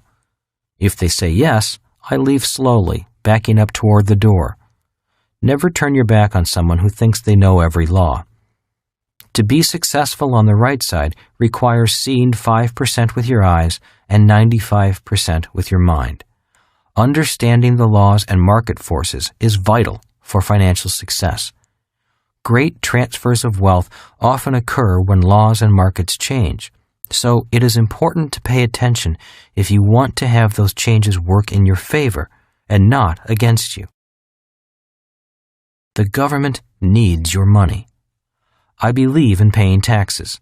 I know the government provides many important and vital services essential for a well-run civilization. Unfortunately, in my opinion, government is too big, mismanaged, and has made too many promises it cannot keep. But it's not only the fault of the politicians and lawmakers in office today. Most of the financial problems we face today were created by their predecessors. Unfortunately, if lawmakers want to keep their jobs, they can't tell the public the truth. If they did, they'd be thrown out of office because the masses still depend on the government to solve their financial and medical problems. Government cannot. In the meantime, government will have to continue to increase taxes, even if the politicians promise not to. That's why Congress passed the Tax Reform Act of 1986. It needed to plug a tax loophole in order to collect more in taxes. Many Western governments must continue to collect even more taxes to prevent a default on some of those promises made long ago, such as Medicare and Social Security, as well as federal pensions for millions of federal workers. As the deficit grows, retirement funds, 401k plans in America or superannuation funds in many other countries, will begin to shrink because they are subject to market fluctuations. Mutual funds will begin to liquidate their stocks in order to pay for the sell orders from baby boomers who need to use the money for retirement. Baby boomers will suddenly be stuck with huge capital gains taxes from the gains accrued by these mutual funds and taxable to them on withdrawal. The capital gains will come from selling these overvalued stocks at higher prices, which the funds pass on to its members. Instead of cash, many baby boomers will be stuck with a tax bill for capital gains they never received. Remember, the tax man always gets the money first. Simultaneously, the health of millions of poorer baby boomers will begin to fail because poor people historically have worse health than affluent people. Medicare will be bankrupt, and the cry for more government support will go up in cities all across America. Add to this the eclipsing of America by China as the nation with the largest GDP and the trend toward pushing services, such as accounting, information, technology, and telesales, to nations such as India, and it becomes clear that wages will have to come down or productivity must skyrocket in order to meet the challenges of our rapidly changing global marketplace. The next great transfer of wealth is taking place by ignorance. The industrial age's entitlement mentality of big government and big business should be on its way out. But here we are, in the midst of the information age, and we are grasping at old solutions to new world problems. In 1989, the Berlin Wall came down. As stated earlier, in my opinion, that event was as significant as the year 1492 when Columbus bumped into the Americas in his search for Asia. In some circles, 1492 was the official beginning of the almost 500-year industrial age. The end was marked in 1989. The rules have changed. History is a guide. My rich dad encouraged me to learn the game well. After I learned it well, I could do what I wanted with what I knew. I write and teach out of concern that more people need to know how to take care of themselves financially and not become dependent upon the government or a company for life support. I hope I'm wrong about what I see coming down the road economically. Maybe governments can keep making promises to take care of people, keep on raising taxes, and keep on going into greater debt. Maybe the stock market will always go up and never come down again. And maybe real estate prices will go up again and your home will become your best investment. And maybe millions of people will find happiness earning a minimum wage and be able to provide a good life for their family. Maybe this can all happen, but I don't think so. Not if history is any guide. Historically, If people live to be 75 years of age, they live through 2 recessions and 1 depression. As baby boomers, we have gone through 3 recessions, and some question whether we are entering another depression. Maybe there will never be one, but history says there will. As the saying goes, if your neighbor loses his job, it's a recession. If you lose your job, it's a depression. The reason my rich dad had me read books on the great capitalists and economists was so I could gain a longer view and a better perspective on where we have come from and where we are going. Just as there are waves on the ocean, there are great waves in markets. Instead of the wind and sun driving the waves of the ocean, the waves of the financial markets are driven by 2 human emotions, greed and fear. I don't think that depressions are things of the past because we will always have those emotions of greed and fear. And when greed and fear collide and a person loses badly, the next human emotion is depression. Depression is made up of anger and sadness, anger with oneself and sadness over the loss. Economic depressions are emotional depressions. People lose and they get depressed. Even when the economy appears to be in great shape, there are millions of people who are in various stages of depression.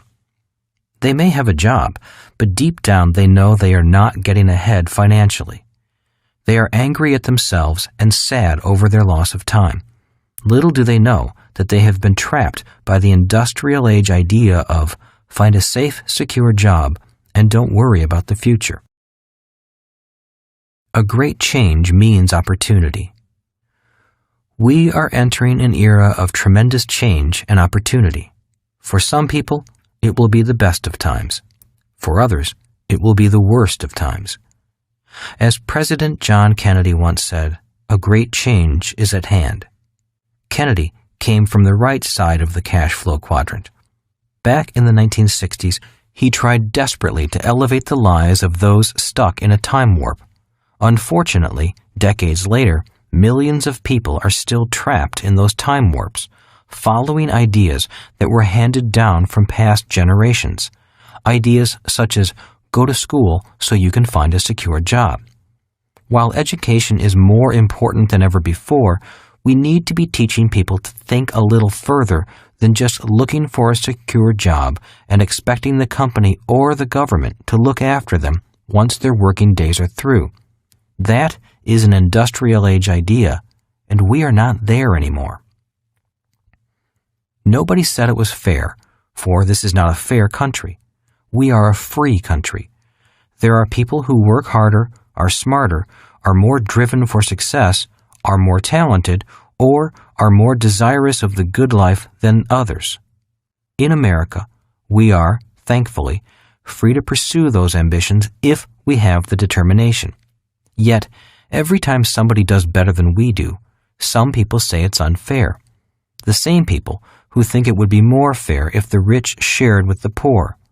Well, nobody said it was fair, and the more we try to make things fair, the less free we become. When someone says to me that there is discrimination or a glass ceiling, I agree with them. I know such things exist. I personally detest any kind of discrimination and, being of Japanese ancestry, I've experienced it firsthand. In the E and S quadrants, discrimination does exist, especially in companies. Your looks, your education, your skin color, and your gender all count on the left side. But they don't count on the right side, where fairness and security don't matter. It's all about freedom and the love of the game. If you want to play the game on the right side, the players will welcome you. If you play and win, fine. They will embrace you even more and ask you for your secrets. If you play and lose, they'll gladly take all your money. But don't complain or blame someone else for your failures. That is not the way the game is played on the right side. It's not meant to be fair. Being fair is not the name of the game. Why does government leave the B and I quadrants alone? In reality, governments don't leave the B and I quadrants alone. It's more that the B and I quadrants have more ways of escaping and hiding wealth. In Rich Dad, Poor Dad, I talked about the power of corporations. One big reason the rich keep more of their wealth is simply because they operate as corporate bodies, not human bodies. A human body needs a passport to go from country to country. A corporate body doesn't. A corporate body travels the world freely and can often work freely. A human body needs to register with the government, and in America, they need a green card to work. A corporate body doesn't.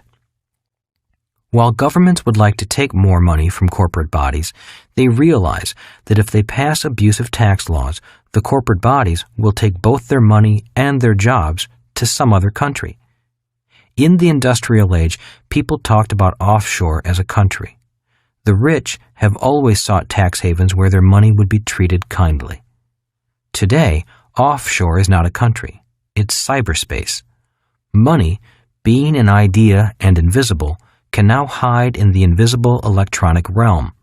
Soon, if it is not already being done, people will do their banking on a geosynchronous satellite orbiting in space free from any laws, or they may choose to operate in a country whose laws are more favorable to rich people.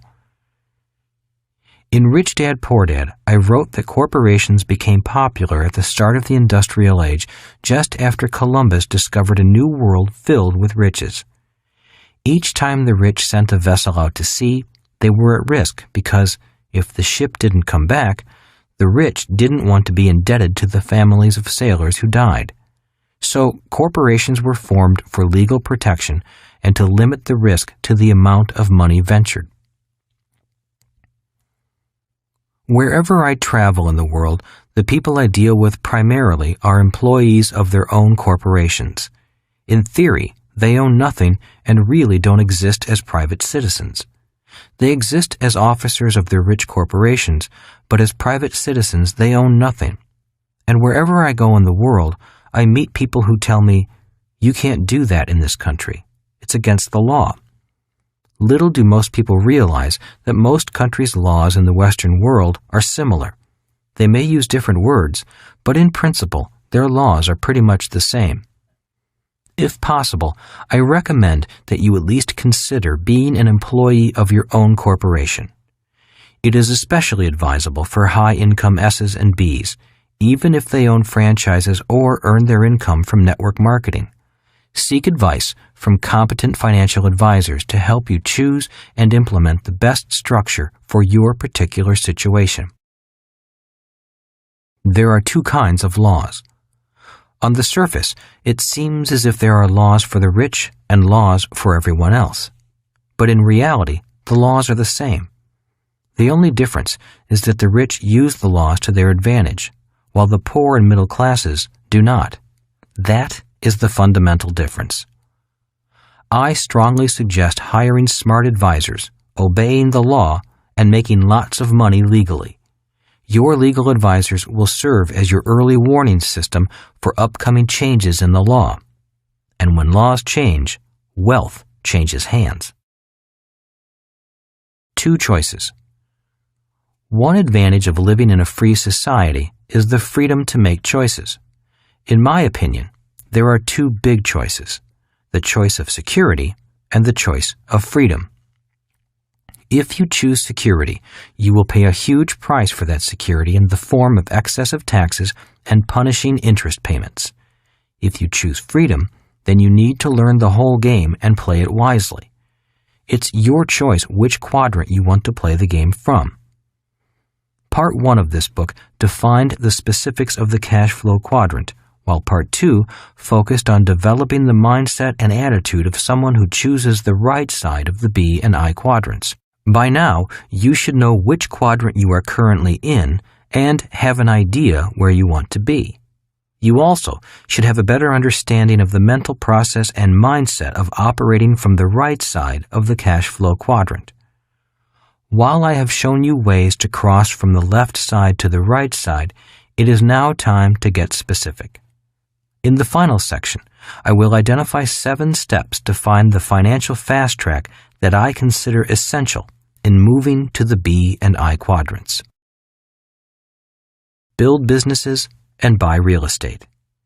In 1943, the United States began taxing all working Americans via payroll deductions. In other words, the government got paid before people in the E quadrant got paid. Anyone who was purely an E had little escape from the government. It also meant that, instead of only the rich being taxed, which was the hope of the 16th Amendment, every E and S got taxed, rich or poor. Today, the lowest wage earners in America pay more in taxes, as a percentage of total income, than the rich and middle class. In 1986, the Tax Reform Act went after the highly paid professionals in the S quadrant.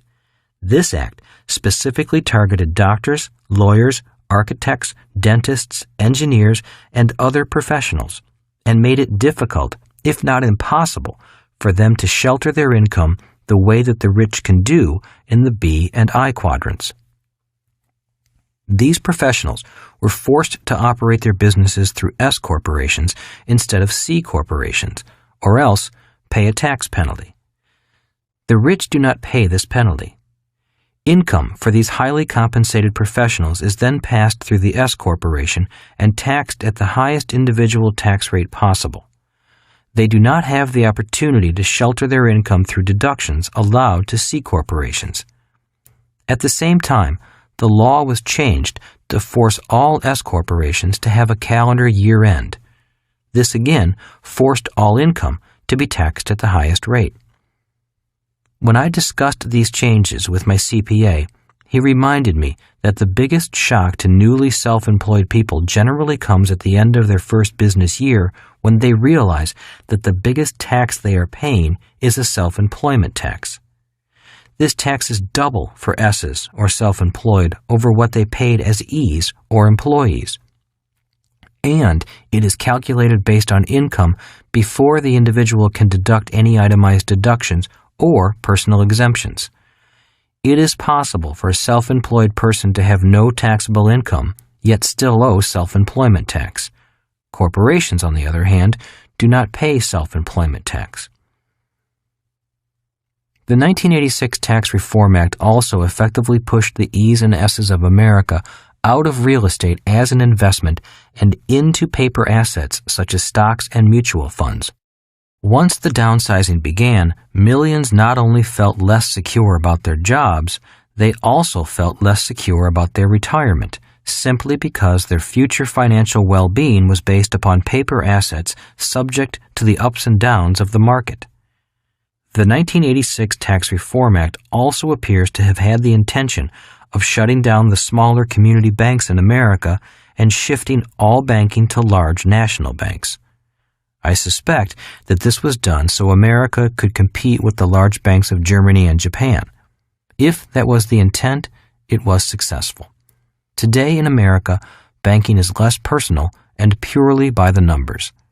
The net result is that it is harder for certain classes of people to qualify for home loans. Instead of a small-town banker knowing you personally, a central computer spits your name out if you don't meet its impersonal qualification requirements. After the 1986 Tax Reform Act, the rich continued to earn more, work less, pay less in taxes, and enjoy greater asset protection by using the formula my rich dad gave me years earlier, which was build a business and buy real estate. The idea was to make a lot of money via C corporations and shelter the income through real estate. While millions upon millions of Americans work, pay more and more in taxes, and then pour billions each month into mutual funds, the rich are quietly selling shares of their C corporations, making them even richer, and then buying billions in investment real estate. A share of a C corporation allows the buyer to share in the risk of owning the company. A share of stock does not allow the shareholder the advantages that owning a C corporation and investing in real estate offer. Why did my rich dad recommend building businesses in C corporations and then buying real estate? Because the tax laws reward people who operate that way. But this subject is beyond the scope of this book. Just remember the words of immensely wealthy people such as Ray Kroc, founder of McDonald's. My business is not hamburgers. My business is real estate. Or remember the words of my rich dad who drummed into my head, build businesses and buy real estate. In other words, I needed to seek my fortune on the right side of the cash flow quadrant to take full advantage of the tax laws. In 1990, President George H.W. Bush raised taxes after promising, read my lips, no new taxes. In 1992, President Bill Clinton signed into law one of the largest tax increases in recent history. Tax increases continue into the 21st century. Again, these tax increases affect the E's and S's, but the B's and I's are, for the most part, not affected. As we progress further and further into the information age, we all need to continue to gather information from different quadrants. In the information age, quality information is our most important asset. As Eric Hoffer once said, in times of change, learners inherit the earth, while the learned find themselves beautifully equipped to deal with a world that no longer exists. Remember, everyone's financial situation is different. That is why I always recommend the following. 1. Seek out the best professional and financial advice you can find. For example, while a C corporation works well in many instances, it is not the best structure all of the time. Even on the right side of the cash flow quadrant, occasionally an S corporation is appropriate. 2.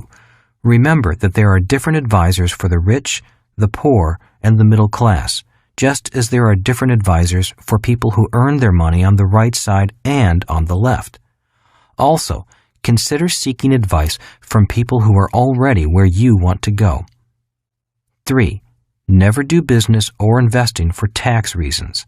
A tax break is an extra bonus for doing things the way the government wants. It should be a bonus, not the reason. If you are not a U.S. citizen, this advice remains the same. Our laws may be different, yet the principles of seeking competent advice remain the same. People on the right side operate very similarly throughout the world. Part 3. How to become a successful B and I. Chapter 10. Take baby steps. You've got to walk before you can run. Most of us have heard the saying, a journey of 1,000 miles begins with a single step. Instead, I would say, a journey of 1,000 miles begins with a baby step. I emphasize this because I have seen too many people attempt to take a great leap forward instead of starting with baby steps. We have all seen people who are completely out of shape and suddenly decide to lose 20 pounds. They begin a crash diet, go to the gym for 2 hours, and then jog 10 miles. This lasts maybe a week. They lose a few pounds, and then the pain, boredom, and hunger begin to wear away at their willpower and determination. By the 3rd week, their old habits of overeating, avoiding exercise, and watching television are back in control. Instead of taking a great leap forward, I strongly recommend taking a baby step forward. Long-term financial success is not measured by how big your stride is, but by the number of steps, the number of years, and the direction in which you're moving. That is the formula for success or failure in any endeavor. When it comes to money, I've seen too many people, myself included, attempt to do too much with too little, and then crash and burn. It's hard to take a baby step forward when you first need a ladder to get yourself out of the financial hole you have dug for yourself. How do you eat an elephant? This section of the book describes 7 steps to guide you on your path to the right side of the cash flow quadrant. With the help of my rich dad, I have worked and acted on these steps since I was 9 years old, and I will continue to follow them for as long as I live. For some people, the steps may seem overwhelming, and they will be if you try to do them all in 1 week. So please, begin with baby steps. We have all heard the saying, Rome was not built in a day. The saying I use whenever I find myself feeling overwhelmed by how much I have to learn is, How do you eat an elephant? The answer is one bite at a time. And that is how I recommend you proceed if you find yourself feeling overwhelmed by how much you may have to learn in order to make the journey from the E and S side to the B and I side of the cash flow quadrant. Please be kind to yourself and realize that the transition is more than just a mental one. It involves emotional learning. After you take baby steps for 6 months to a year, you are ready to move to walking and then to running. You've got to walk before you can run. This is the path I recommend. If you don't like this path, then you can do what millions of other people do who want to get rich quickly the fast and easy way, which is to buy a lottery ticket. Who knows? It might be your lucky day. Action beats inaction. To me, one of the primary reasons E's and S's have difficulty moving to the B and I side is because they are too afraid of making mistakes. They often say, "I have a fear of failing," or "I need more information," or "Can you recommend another book?" Their fear or self-doubt is keeping them trapped in their quadrant. I hope that by reading each step and by completing the action steps that appear at the end of each step in the Take Action section, you will keep moving toward the B and I side. Just doing these 7 steps will open up whole new worlds of possibility and change. Then, just keep taking small baby steps. Nike's slogan, "Just do it," says it best. Unfortunately, our schools also say, "Don't make mistakes." Millions of highly educated people who want to take action are paralyzed by the emotional fear of making mistakes. One of the most important lessons I have learned as a teacher is that true learning requires mental, emotional, and physical learning. That is why action always beats inaction. If you take action and make a mistake, at least you have learned something, be it mentally, emotionally, or physically. A person who continually searches for the right answer is often afflicted with a disease known as analysis paralysis, which seems to affect many well-educated people. Ultimately, the way we learn is by making mistakes. We learned to walk and ride a bicycle by falling down and then getting back up.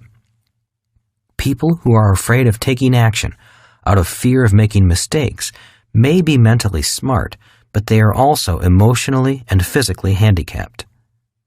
A number of years ago, there was a study done of rich and poor all around the world to find out how people born into poverty eventually become wealthy. The study found that these people, regardless of where they live, possess 3 qualities. 1. They maintain a long-term vision and plan. 2. They believe in delayed gratification. 3. They use the power of compounding in their favor. The study found that these people thought and planned for the long term and knew that they would ultimately achieve financial success by holding to a dream or a vision. They were willing to make short-term sacrifices to gain long-term success, which is the basis of delayed gratification. Albert Einstein was amazed at how money could multiply just by the power of compounding. He considered the compounding of money to be one of the most amazing inventions. This study took compounding beyond money and found that knowledge and learning gained from each baby step also compounded over the years. People who took no steps at all did not have the leverage of a magnified accumulation of knowledge and experience that comes from compounding. The study also found what caused people to go from wealthy to poor. There are many rich families who lose most of their wealth after only 3 generations. Not surprisingly, the study found that these people possess the following 3 qualities. 1. They have short-term vision. 2. They have a desire for immediate gratification. 3. They abuse the power of compounding. Today, I meet people who get frustrated with me because they want me to tell them how they can make more money immediately. They don't like the idea of thinking long term. Many are desperately seeking short-term answers because they have money problems today caused by consumer debt and lack of investments due to their uncontrolled desire for immediate gratification. They have the idea of eat, drink, and be merry. This abuses the power of compounding and leads to long-term debt instead of long-term wealth. They want the quick answer. They want me to tell them what to do to acquire great wealth, but they need to understand who they must become first. In other words, too many people are fixated upon the get-rich-quick philosophy of life. I wish these people luck. They're going to need it. A hot tip. Most of us have heard that people who write down their goals are more likely to achieve them. I have attended many seminars and training sessions on the topic of goal setting, and I learned a concept that I have thought about many times over the years. While it is great to have big long-term dreams and wishes, attaining those dreams is a process made up of many small steps. Instead of trying to be an overachiever, be an underachiever. Be content with small steps because each one moves you closer to your big goals and dreams. Even today, I find I achieve more by having an underachiever mindset instead of trying to kill myself and be that overachiever. An example of the way I underachieve is that I set a written goal to listen to 2 audio tapes a week. I may listen to the same one 2 or more times if it's good, but it still counts toward my weekly goal. Kim and I also have a written goal to attend at least 2 seminars a year on subjects about the B and I quadrants. We go on vacations with people who are experts on subjects found in the B and I quadrants. We learn a lot while playing, resting, and dining out. We achieve more with a lot less stress. Those are ways of underachieving and yet still moving toward big, bold dreams.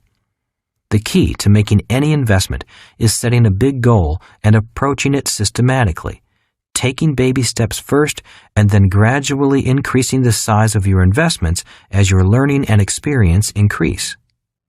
You will want to push yourself beyond your comfort zone, but gradually. That is how Kim and I did it. There is nothing wrong with having smaller goals that lead up to the ultimate goal of financial freedom. The same thing applies to getting into good physical shape. I work out with a tough trainer who pushes me to achieve smaller goals on a daily or weekly basis. They increase in intensity as my abilities improve, and together they lead up to achieving my big goal. So, dream big, daring dreams and then underachieve a little bit each day.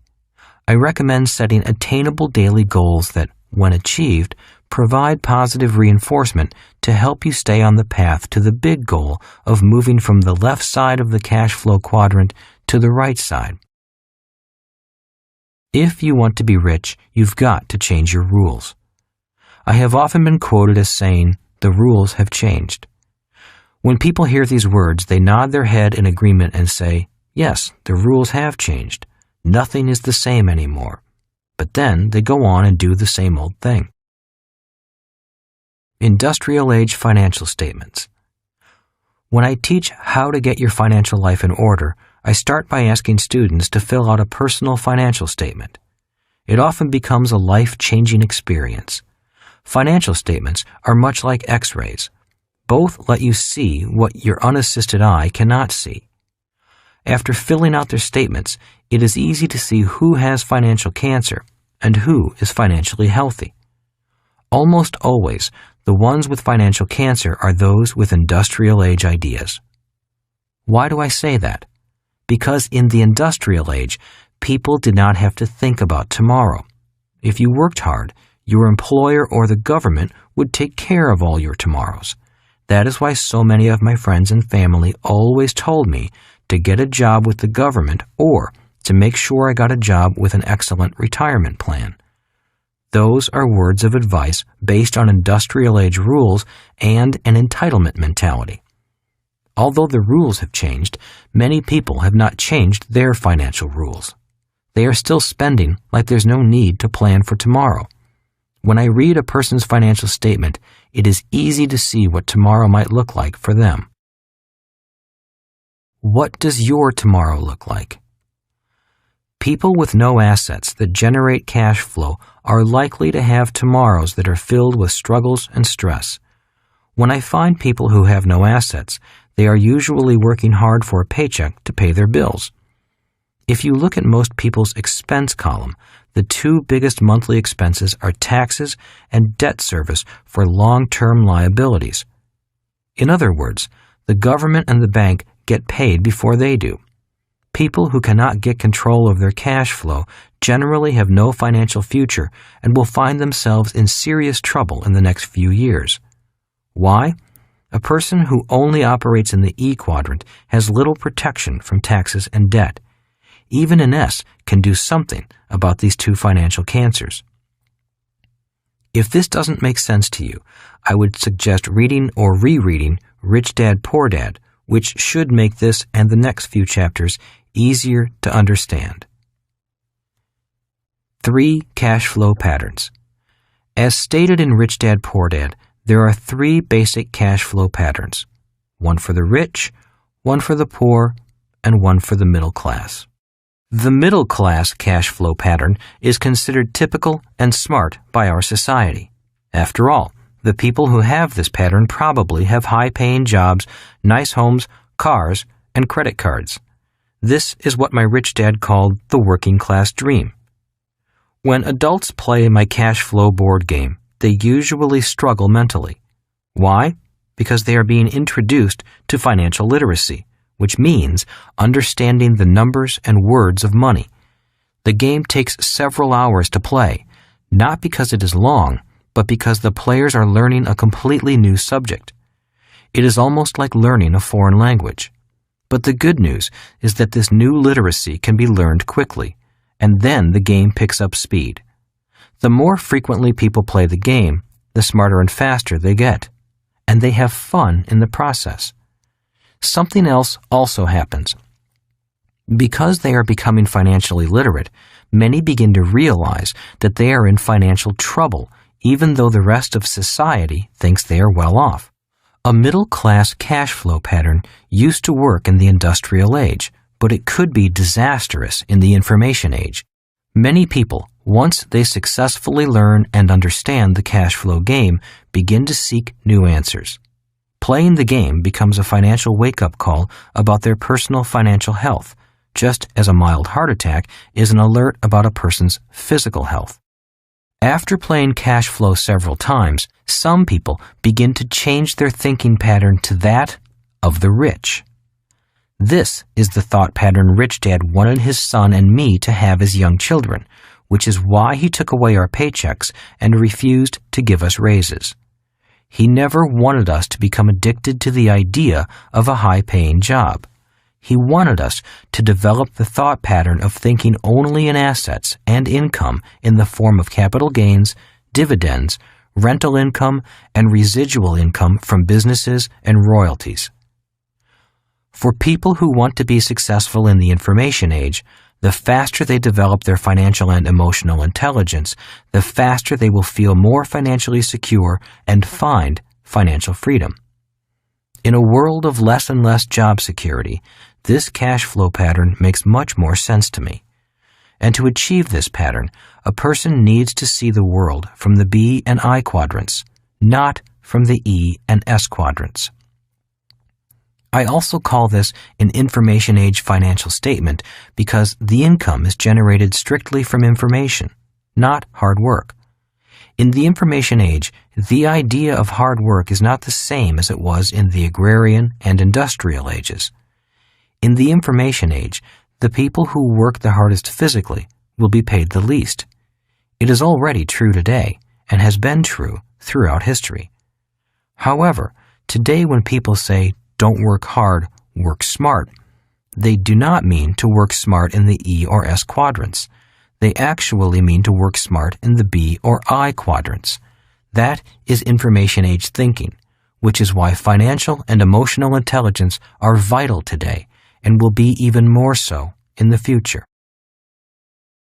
So, what is the answer? Obviously, my answer is to re-educate yourself to think like a rich person. In other words, think and look at the world from the B or I quadrant.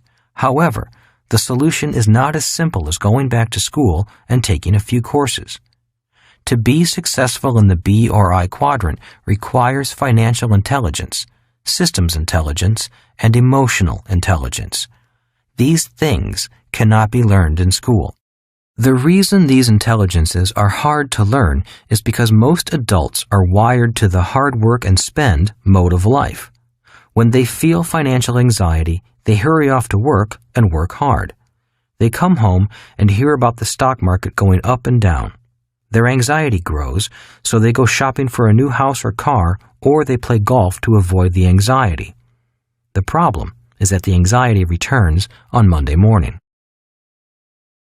How do you start thinking like a rich person? People often ask me how to get started thinking like a rich person. I always recommend starting small and seeking education, rather than running out and jumping into investing. If they are serious about learning and retraining themselves to think like a rich person, I recommend my CASHFLOW board game. I created the game to help teach financial intelligence. It gives people the mental, physical, and emotional training that is required to make the gradual change from thinking like a poor or middle-class person to thinking like a rich person. It teaches people to think about what my rich dad said was important, which is not a large paycheck or a big house, but the accumulation of cash-producing assets. Cash flow, not money, relieves anxiety. Financial struggle and poverty are really financial anxiety problems. There are mental and emotional loops that keep people stuck in what I call the rat race. Unless the mental and emotional hooks are broken, the pattern remains intact. I worked with a banker to break his pattern of financial struggle. While I'm certainly not a therapist, I have had experience breaking my own financial habits instilled by my family. The banker made a good living, but was always in some sort of financial trouble. He had a beautiful family, 3 cars, a big house, and a vacation home. To the world, he looked like a prosperous banker. But when I looked at his financial statement, I discovered he had a financial cancer that would be terminal in a few years if he did not change his ways. The first time he and his wife played cash flow, he struggled and fidgeted almost uncontrollably. His mind wandered, and he could not seem to grasp the game.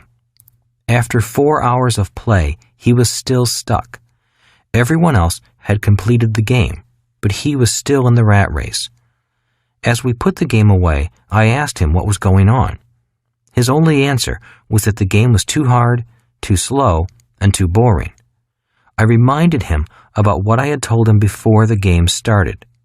Games reflect behavior. In other words, a game is like a mirror that allows you to look at yourself. That statement angered him, so I backed off and asked if he was still committed to getting his financial life in order. He said he was, so I invited him and his wife, who loved the game, to come play again with an investment group I was coaching. A week later, he reluctantly showed up. This time, a few lights began to go on inside his head. For him, the accounting part was easy, so he was naturally neat and tidy with his numbers, which is important for the game to be valuable. But now he was beginning to understand the world of business and investing. He could finally see with his mind his own life's patterns and what he was doing to cause his own financial struggle. After 4 hours, he still did not finish the game, but he was beginning to learn. As he left this time, he invited himself back. By the 3rd meeting, he was a new man. He was now in control of the game, his accounting, and his investments. His confidence soared, and this time he successfully exited the rat race and was on the fast track. When he left, he purchased a game and said, "I'm going to teach my kids."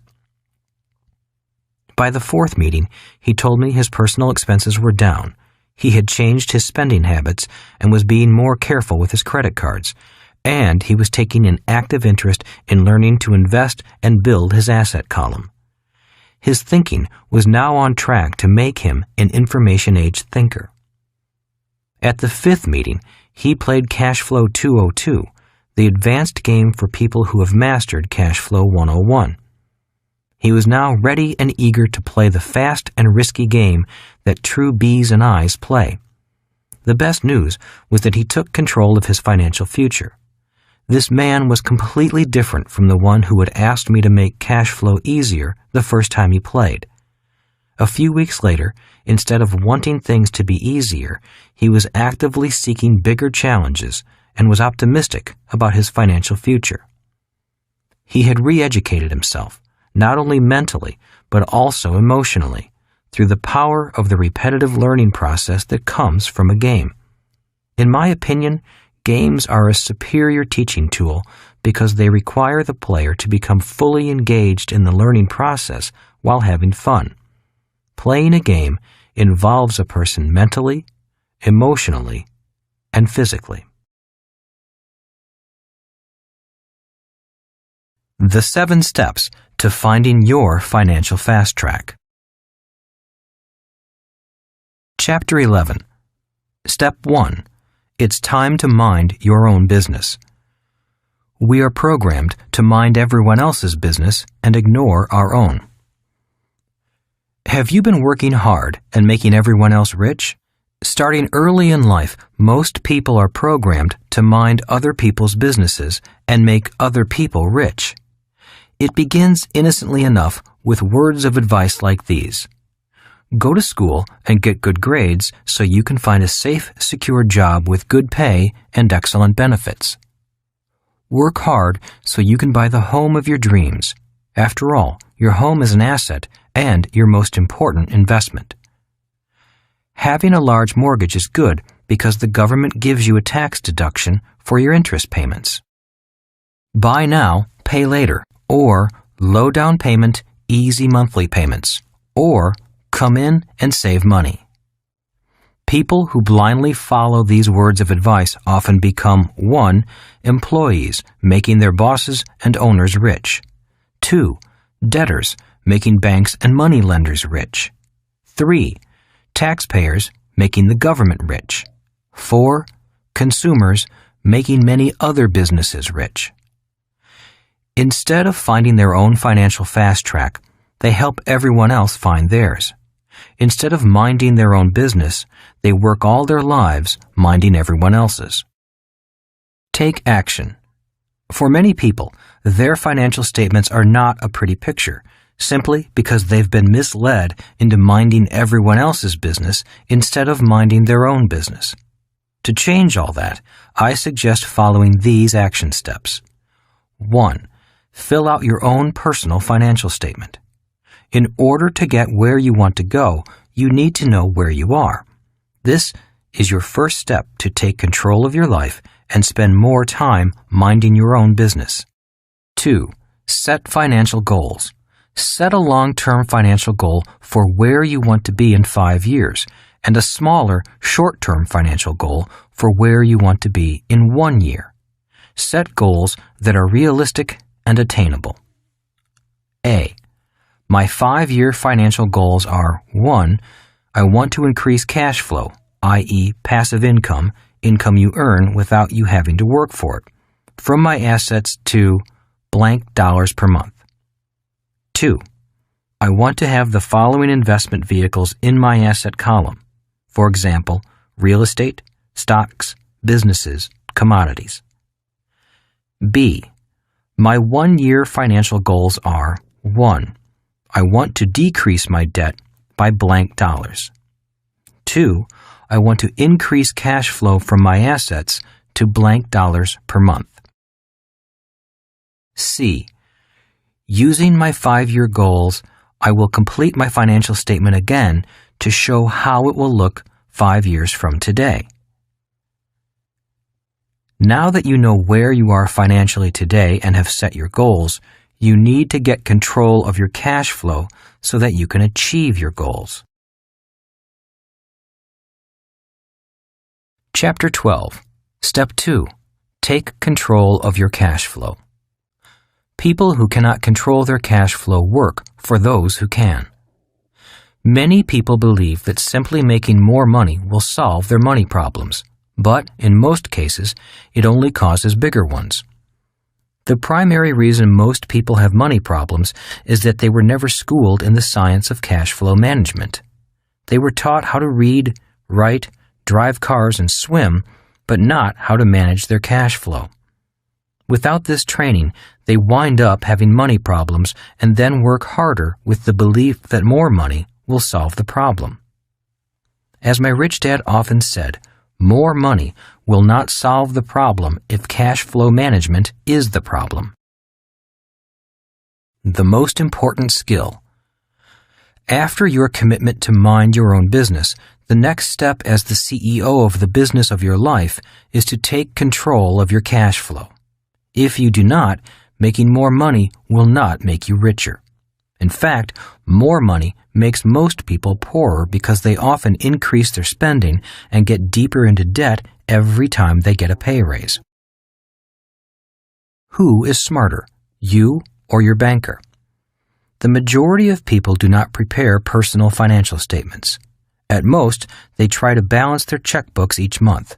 So congratulate yourself, because you're already ahead of most of your colleagues, simply by completing your financial statement and setting goals for yourself. As CEO of your life, you can learn to be smarter than most people, even your banker. Most people believe that keeping 2 sets of books is illegal, and that is true in some instances. But if you truly understand the world of finances, there must always be 2 sets of books. Once you realize this, you will be as smart, and maybe smarter, than your banker. As CEO of your life, always remember these simple words from my rich dad, who often said, "For every liability you have, you are somebody else's asset." That is the real 2 sets of books accounting. For every liability, such as a mortgage, car loan, school loan, and credit card, you are an employee of the people lending the money. You're working hard to make someone else rich. Good debt and bad debt. Rich Dad often cautioned me about good debt and bad debt. He would often say, every time you owe someone money, you become an employee of their money. If you take out a 30-year loan, you've become a 30-year employee, and they do not give you a gold watch when the debt is retired. Rich Dad did borrow money, but he did his best to not become the person who paid for his loans. He would explain to Mike and me that good debt was debt someone else paid for you. Bad debt was debt that you paid for with your own sweat and blood. That is why he loved rental properties.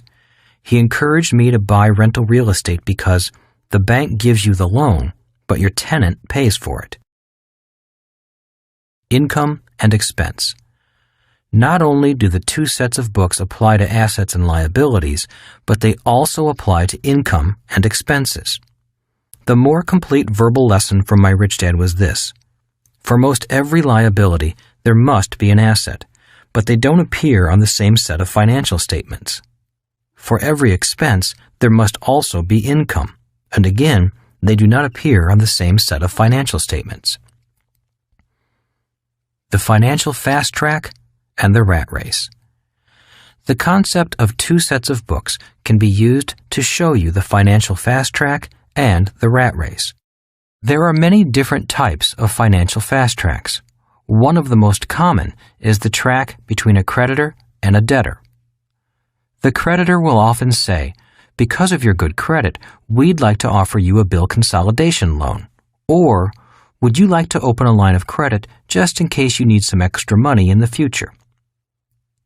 Do you know the difference? The path of money flowing between the 2 sets of books is what Rich Dad called the financial fast track and the financial rat race. For one to exist, so must the other.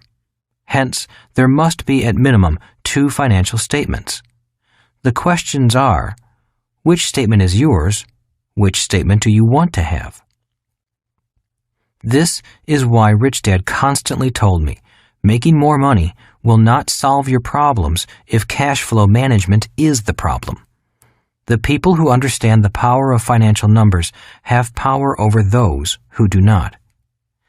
That is why step 2 to finding your own financial fast track is take control of your cash flow. You need to sit down and map out a plan to get control of your spending and minimize your debt and liabilities. Live within your means before you start to expand your means. Take action. 1. Review your financial statements from step 1. 2. Determine which quadrant of the cash flow quadrant you receive your income from today. 3. Determine which quadrant you want to receive the bulk of your income from in 5 years. 4. Begin your cash flow management plan. A. Pay yourself first. Put aside a set percentage from each paycheck or each payment you receive from other sources. Deposit that money into an investment savings account. Once your money goes into the account, never take it out until you are ready to invest it.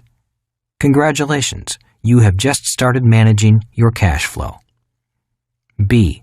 Focus on reducing your personal consumer debt.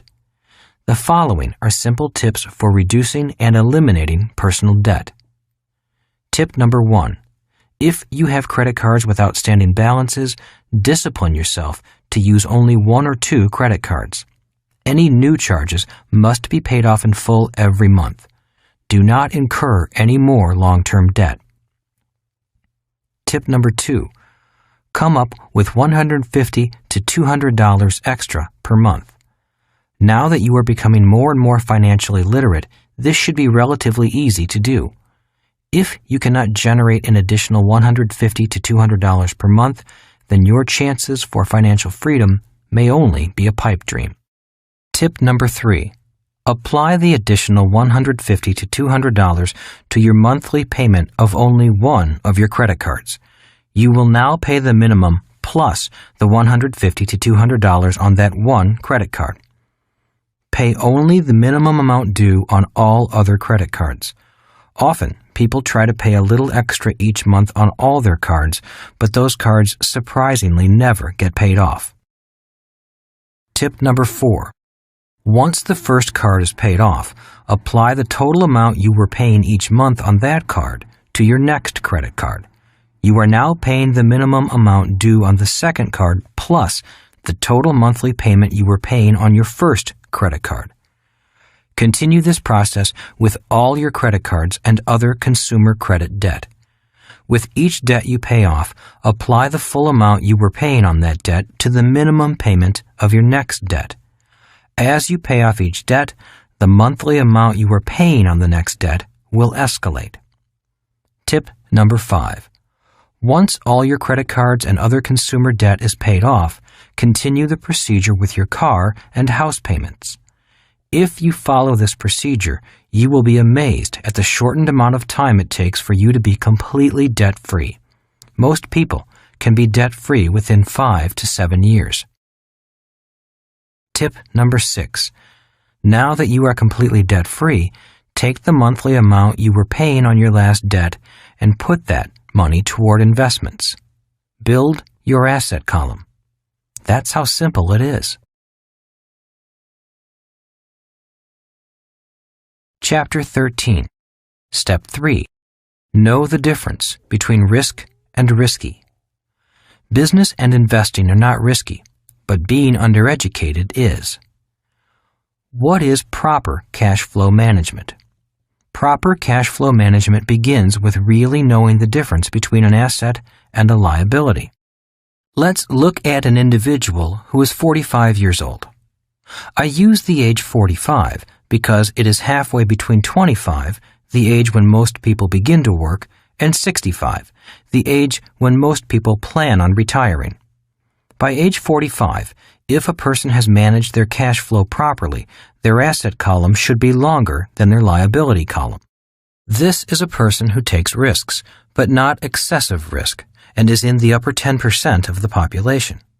But if they do what the other 90% of the population does, which is mismanage their cash flow and not know the difference between an asset and a liability, then at age 45, their liability column is longer than their asset column. These are the people who most often say investing is risky. For them, it is risky, but not because investing is risky. It is their lack of knowledge and formal financial training that makes investing risky. Financial literacy. In Rich Dad, Poor Dad, I explained that my rich dad demanded that I become financially literate. Financial literacy is not simply looking at the numbers with your eyes, but also training your mind to tell you which way the cash is flowing. Rich Dad often said, "The direction of cash flow is everything." So a house could be an asset or a liability depending on the direction of the cash flow. If the cash flows into your pocket, it is an asset. If it flows out of your pocket, it is a liability. Financial intelligence. Rich Dad had many definitions for financial intelligence, such as the ability to convert cash or labor into assets that provide cash flow. But one of his favorite sayings was, "Who is smarter, you or your money?"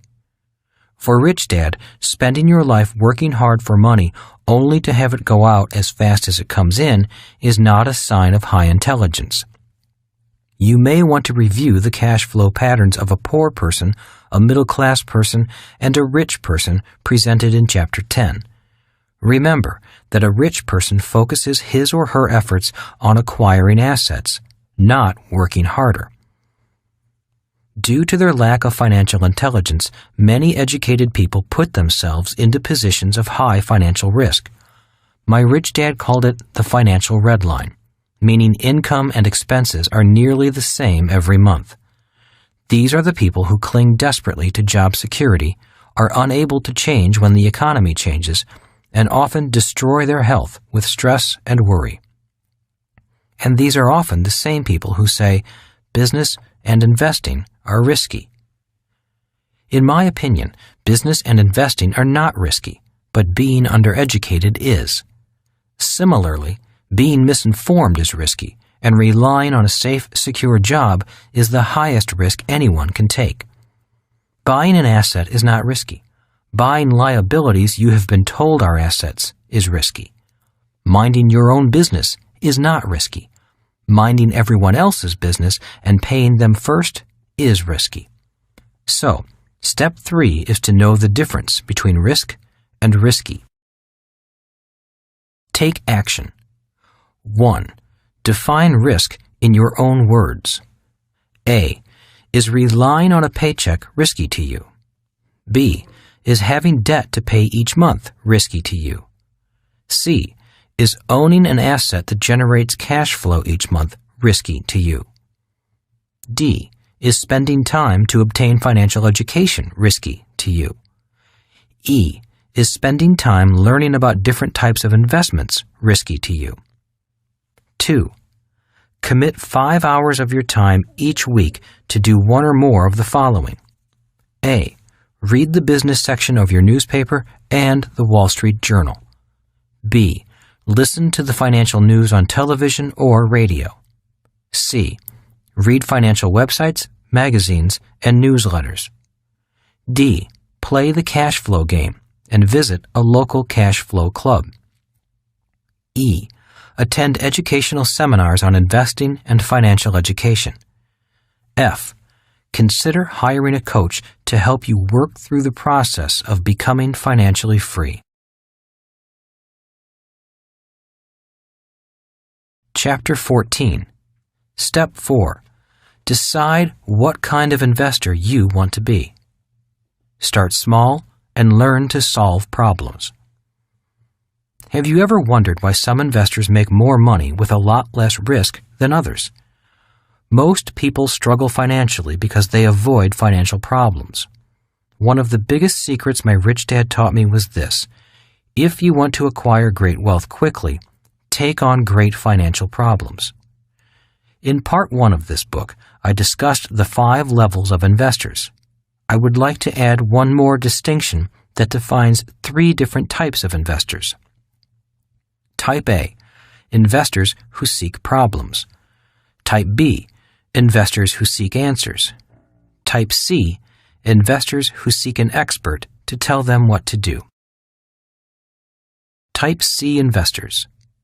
Type C investors are financially uneducated and look for people to tell them what to invest in. People in the E and S quadrants have been forced into the investing game because of changes in retirement plans. They have little interest in investing in their education so they can become better investors. They know nothing, which means they have to rely on the advice of other so-called experts.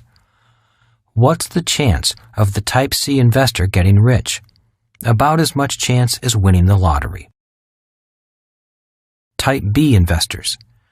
Type B investors seek answers. They often ask questions like, "What do you recommend I invest in? Do you think I should buy real estate? What stocks are good for me? I talked to my broker and he recommended I diversify. My parents gave me a few shares of stock. Should I sell them?" Type B investors should interview several tax advisors, attorneys, stockbrokers, and real estate agents.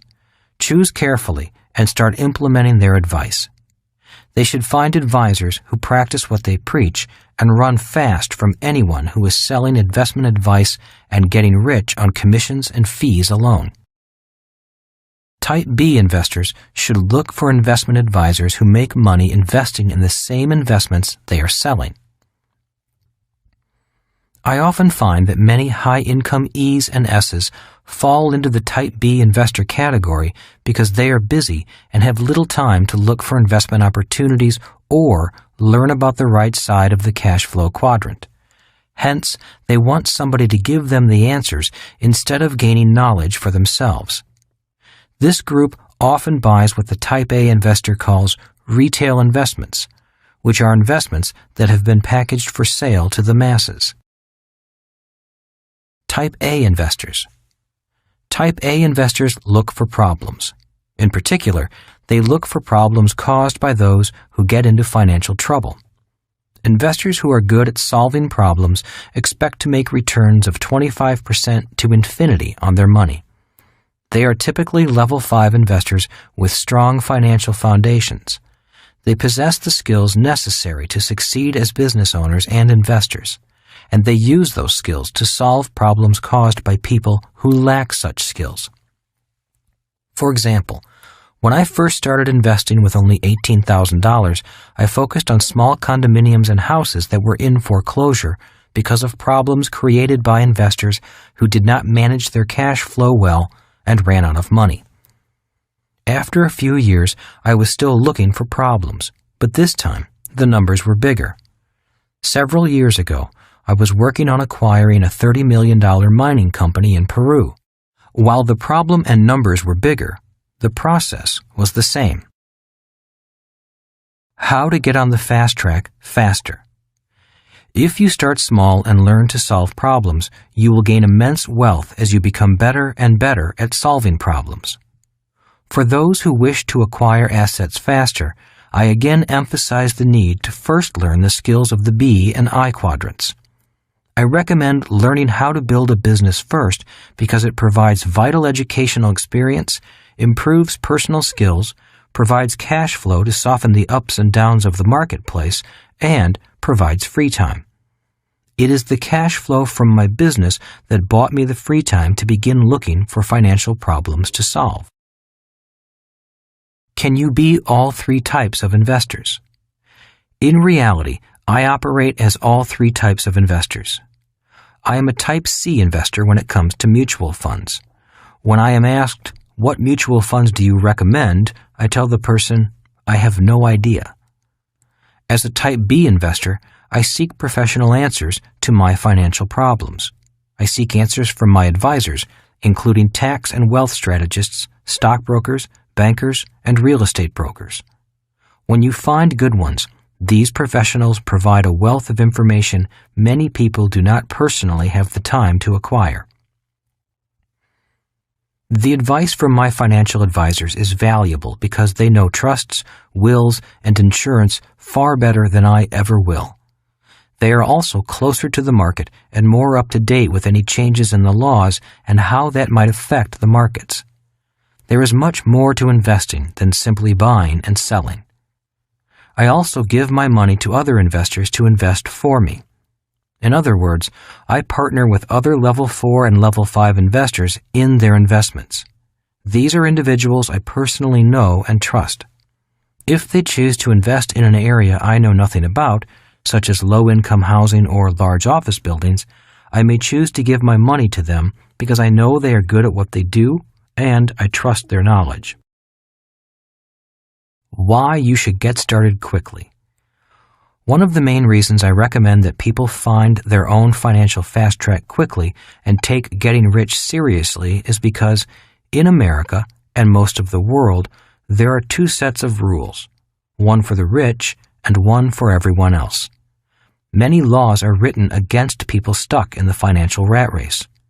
In the world of business and investing, I find it shocking how little the middle class knows when it comes to where its tax dollars are going. Although tax dollars are going to many worthwhile causes, many of the larger tax breaks, incentives, and payments are going to the rich, and the middle class pays for them. For example, insufficient low-income housing in America is a huge problem and a political hot potato. To help solve this problem, cities, states, and the federal government offer substantial tax credits, tax breaks, and subsidized rents to people who finance and build low-income housing. Just by knowing the laws, financiers and builders become wealthier by having taxpayers subsidize their investments in low-income housing. Why it's unfair. Not only do most people on the left side of the cash flow quadrant pay more in personal income tax, but they are also often unable to participate in tax advantage investments. This may be another reason why the rich get richer. I know it's unfair, and I understand both sides of the story. I have met people who protest and write letters to the editor of their newspapers or try to change the system by running for political office.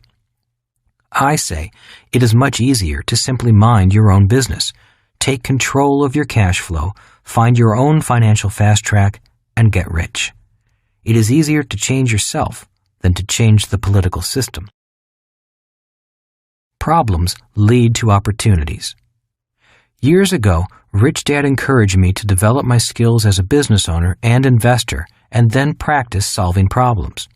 For years, that is all I have done. I solve business and investment problems.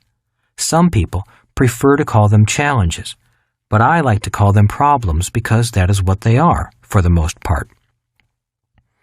I think people like the word challenges more than problems because they think one word sounds more positive than the other. But I think that the word problem has a positive meaning. I know that inside every problem lies an opportunity, and opportunities are what real investors are after. And with every financial or business problem I address, regardless of whether I solve the problem or not, I wind up learning something new about finance, marketing, people, or legal affairs. I often meet new people who become invaluable assets on other projects. Many have become lifelong friends, which is a priceless bonus. Find your fast track. So, for those of you who want to find your financial fast track, start by 1. Minding your own business. 2. Taking control of your cash flow. 3. Knowing the difference between risk and risky. 4. Knowing the difference between a type A, B, and C investor. To get on the financial fast track, become an expert at solving a certain type of problem. Do not diversify like type B investors are advised to do. Become an expert at solving one type of problem, and people will come to you with money to invest.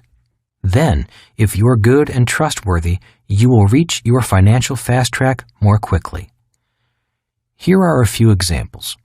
Bill Gates is an expert at solving software marketing problems. Donald Trump is an expert at solving problems in real estate. And Warren Buffett is an expert at solving problems in business and the stock market, which in turn allows him to buy valuable stocks and manage a successful portfolio. George Soros is an expert at solving problems resulting from market volatility, which makes him an excellent hedge fund manager. Rupert Murdoch is an expert at solving the business problems of global television networks. Kim and I are type A investors and solve problems in apartment housing. That has paid off with a generous and steady flow of passive income. If we choose to invest in areas outside the multifamily housing market, we become Type B investors, which means we give our money to people who have an excellent track record in their fields of expertise and who practice what they preach. I have one focused objective, and that is to mind my own business. Although Kim and I do work for charities and help other people in their efforts, we never lose sight of the importance of minding our own business and continually adding to our asset column. So, to become rich quicker, become a student of the skills needed by a business owner and investor. Seek to solve bigger problems, because inside big problems lie huge financial opportunities. That is why I recommend becoming a B first, before becoming an I. If you master solving business problems, you will have excess cash flow, and your knowledge of business will make you a much smarter investor.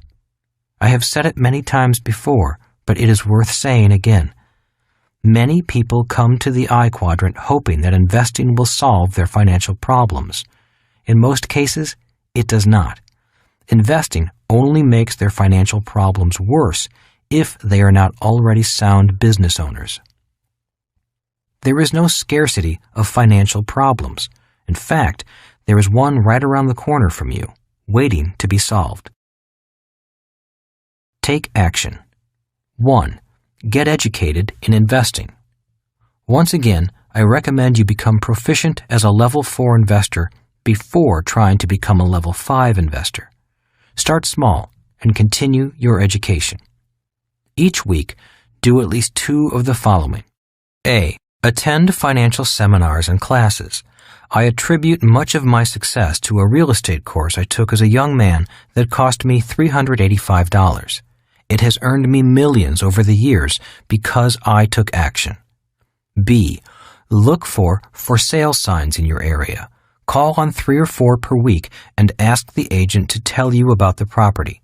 Ask questions like, is it an investment property? Is it rented? What is the current rent? What is the vacancy rate? What are the average rents in that area? What are the maintenance costs? Is there deferred maintenance? Will the owner finance? What types of financing terms are available? Practice calculating the monthly cash flow statement for each property and then go over it with the real estate agent to see what you forgot. Each property is a unique business system and should be viewed as an individual business system. C. Meet with several stockbrokers and listen to the companies they recommend for stock buys. Research those companies and consider opening a trading account and making some small investments. D. Subscribe to investment newsletters and study them. E.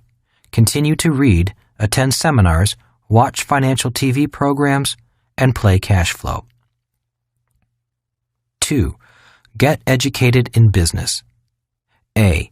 Meet with several business brokers to see what existing businesses are for sale in your area. It is amazing how much terminology you can learn by just asking questions and listening. B. Attend a network marketing seminar to learn about its business system. I recommend researching at least 3 different network marketing companies. C. Attend business opportunity conventions or trade expos in your area to see what franchises or business systems are available. D. Subscribe to business newspapers, magazines, and other types of communications. Chapter 15. Step 5. Seek mentors. A mentor is someone who tells you what is important and what is not important. Who guides you to places you have never been to before? A mentor is someone who tells you what is important and what is not important. Mentors tell us what is important. The following financial statement from the Cash Flow board game was created to be a mentor. It trains people to think like my rich dad thought and points out what he considered to be financially important. My highly educated but poor dad thought that a job with a high salary was important and that buying your dream home was important. He also believed in paying bills first and living below your means. My rich dad taught me to focus on passive income and spend my time acquiring assets that provide passive or long-term residual income. He did not believe in living below your means. To his son and me, he often said, "Instead of living below your means, focus on expanding your means." To do that, he recommended that we focus on building the asset column and increasing our passive income from capital gains, dividends, residual income from businesses, rental income from real estate, and royalties. Both dads served as strong mentors for me as I grew up. The fact that I chose to follow the financial advice of my rich dad did not lessen the impact that my poor dad had on me. I would not be who I am today without the strong influence of both of these men. Reverse role models. Just as there are mentors who are excellent role models, there are people who are bad role models. In most instances, we all have both types in our lives. For example, I have a friend who has made more than $800 million in his lifetime, but today he's bankrupt. I have had other friends ask me why I continue to spend time with him.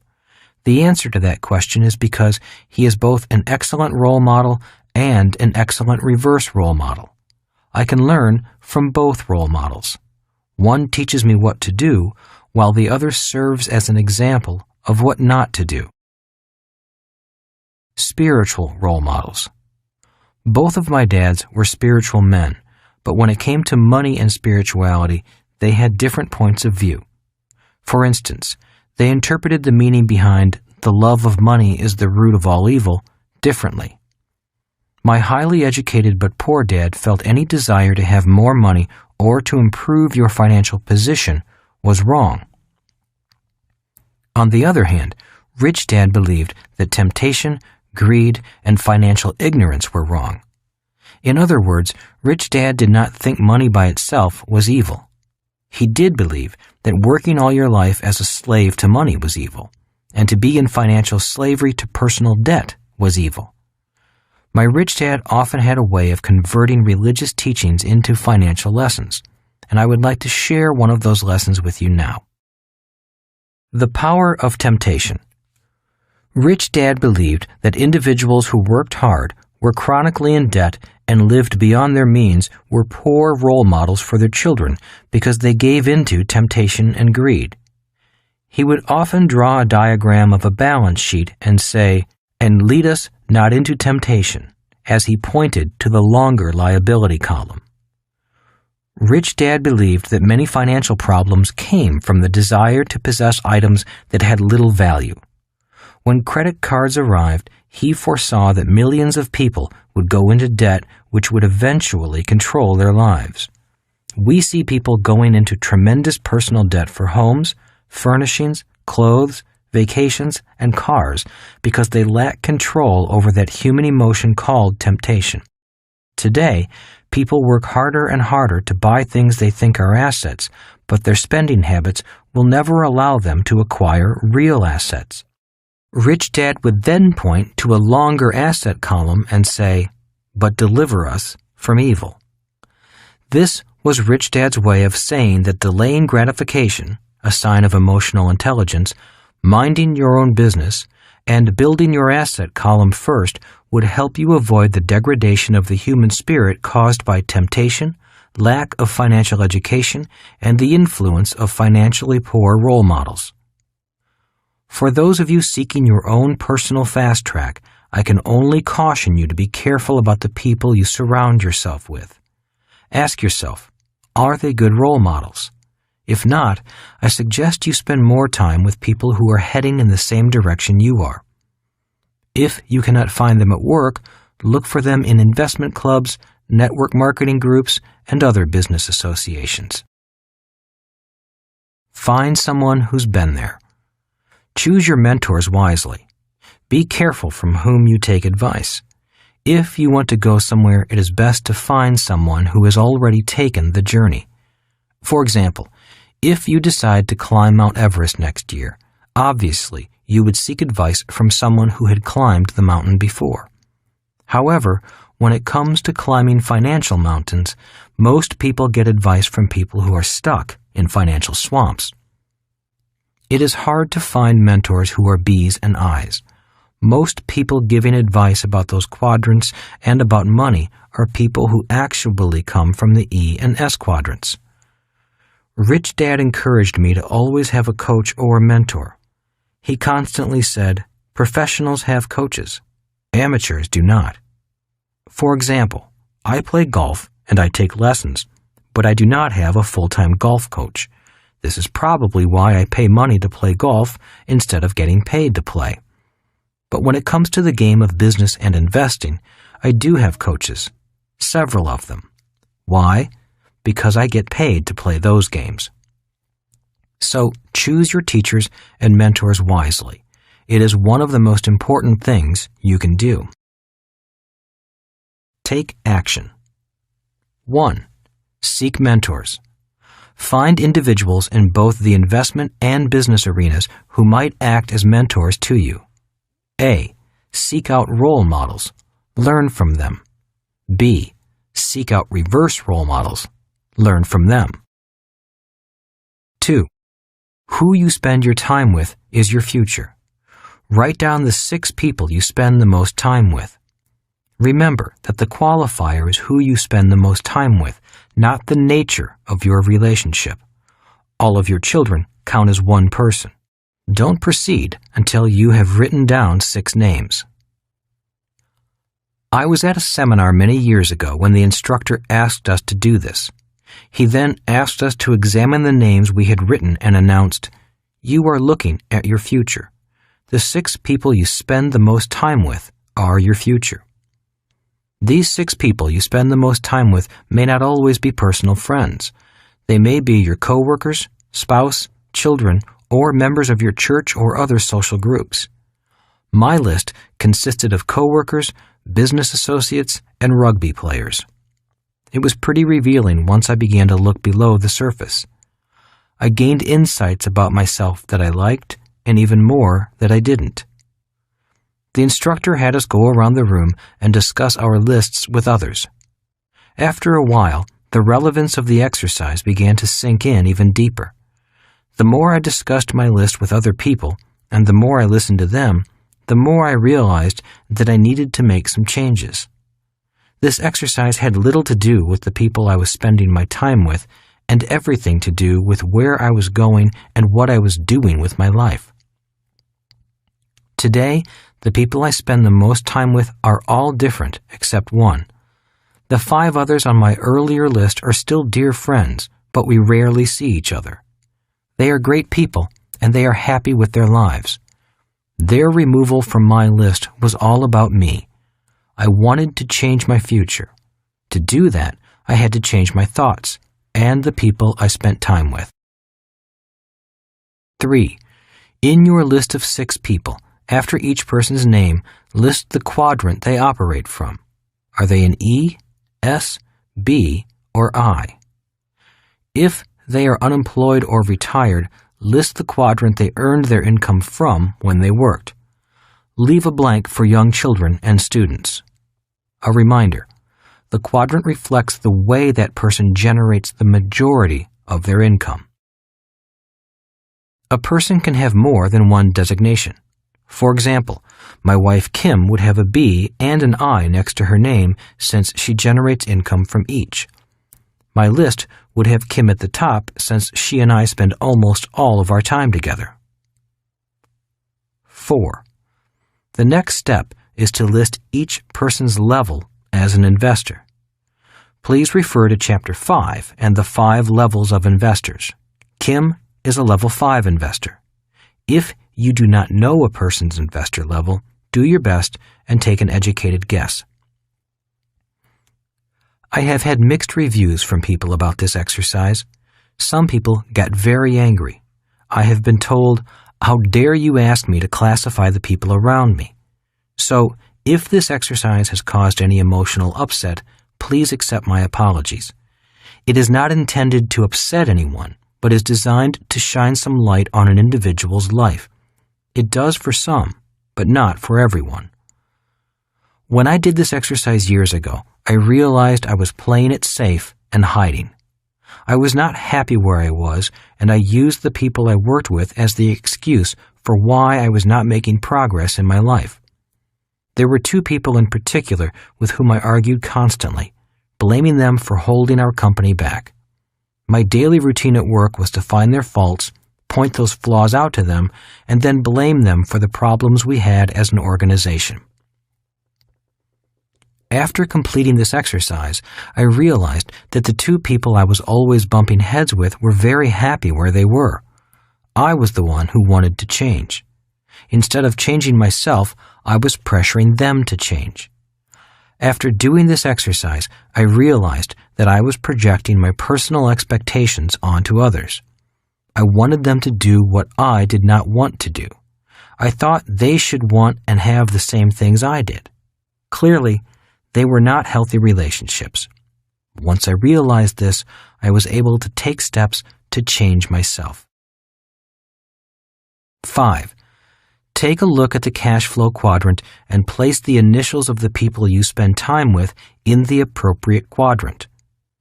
Then put your initials in the quadrant you are in at present. Next, put your initials in the quadrant you want to operate from in the future. If the initials are all primarily in the same quadrant, chances are you are a happy person because you are surrounded by like-minded people. If they are not all in the same quadrant, you may want to consider some changes in your life. Chapter 16. Step 6. Make disappointment your strength. Inside every disappointment lies a priceless gem of wisdom. When I left the Marine Corps, Rich Dad recommended that I get a job that taught me how to sell. He knew I was shy and that learning to sell was the last thing in the world I wanted to do. For 2 years, I was the worst salesman in my company. I could not sell a life preserver to a drowning man. My shyness was painful, not only for me, but also to the customers I was trying to sell to. For those 2 years, I was often on probation and always on the verge of being fired.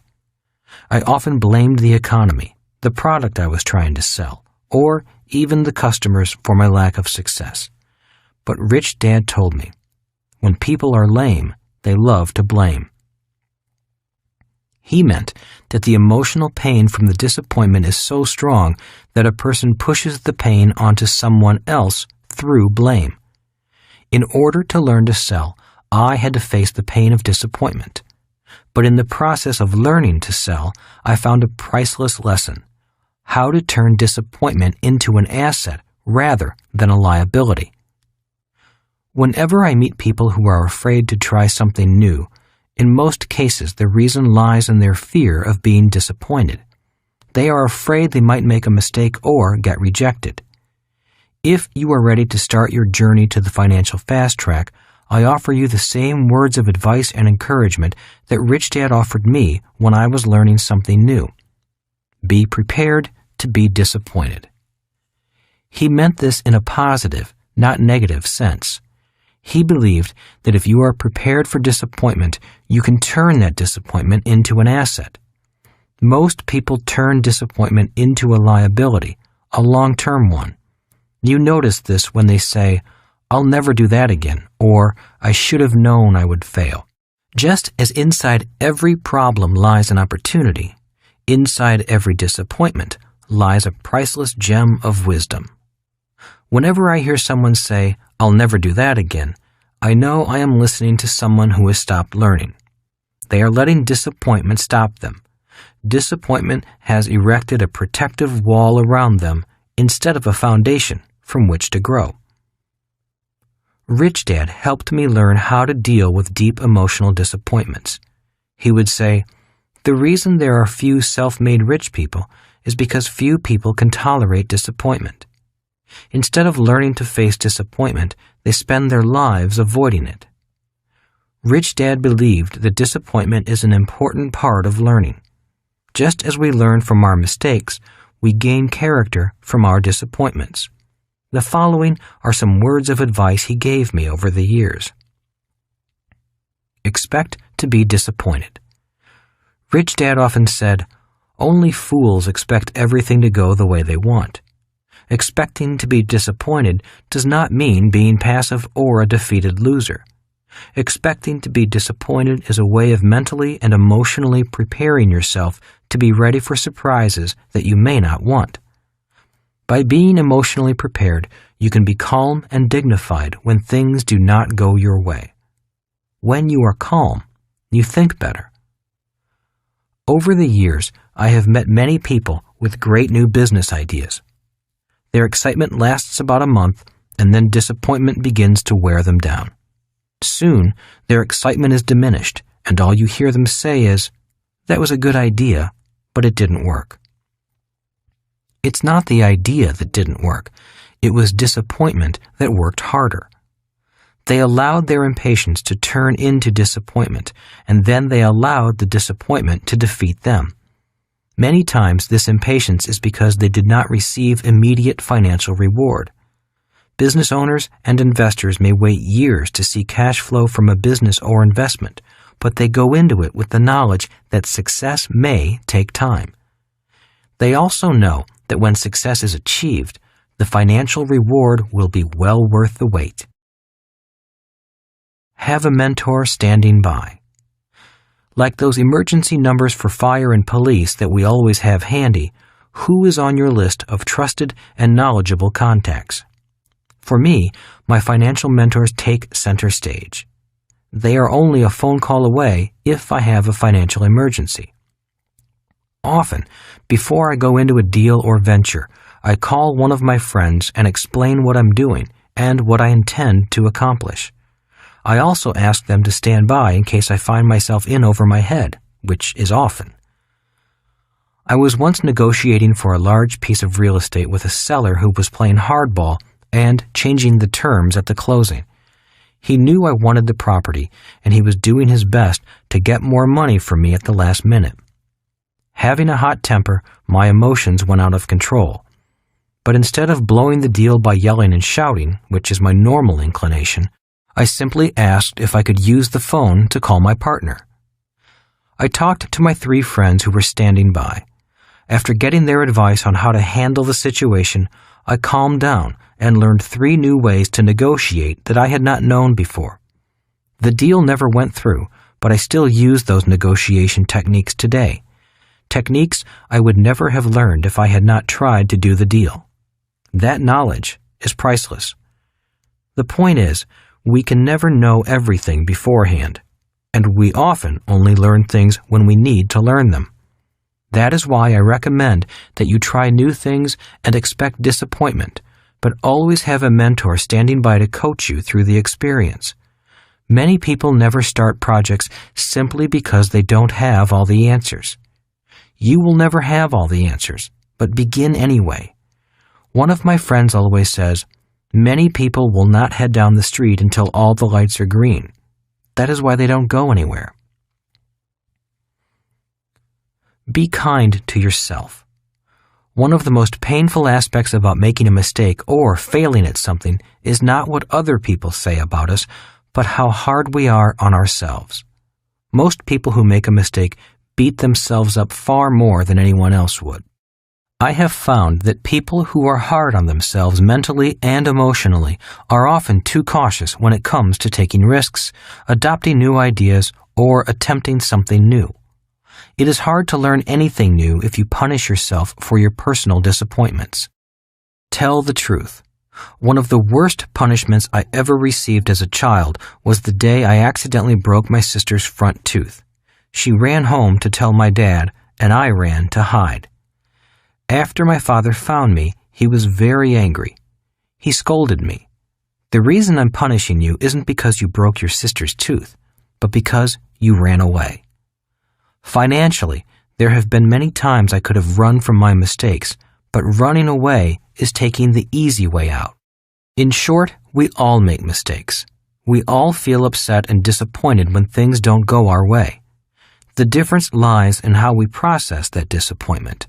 Rich Dad said, "The size of your success is measured by the strength of your desire, the size of your dream, and how you handle disappointment along the way." In the next few years, we will have financial changes that will test our courage. As Bob Dylan sang, "The times they are a-changin'." The people who are most in control of their emotions, who do not let their emotions hold them back, and who have the emotional maturity to learn new financial skills will flourish in the years ahead. The future belongs to those who can change with the times and use personal disappointments as building blocks for the future. Take action. 1. Make mistakes. That is why I recommend starting with baby steps. Remember that losing is part of winning. E's and S's are trained to think that making mistakes is not acceptable. B's and I's know that making mistakes is how they learn. 2. Start small. If you find an investment you want to invest in, put a little money down. It is amazing how quickly your intelligence grows when you have money on the line. Don't bet the ranch, your mortgage payment, or your retirement.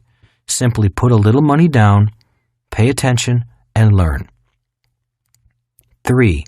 The key is to take action. Reading, watching, and listening are all crucial to your education, but you must also start doing.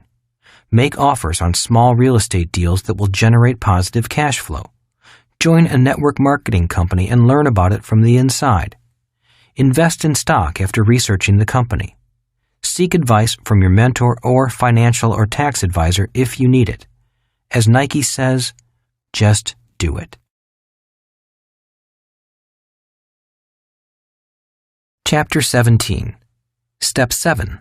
The Power of Faith. The only person who determines the thoughts you choose to believe about yourself is you.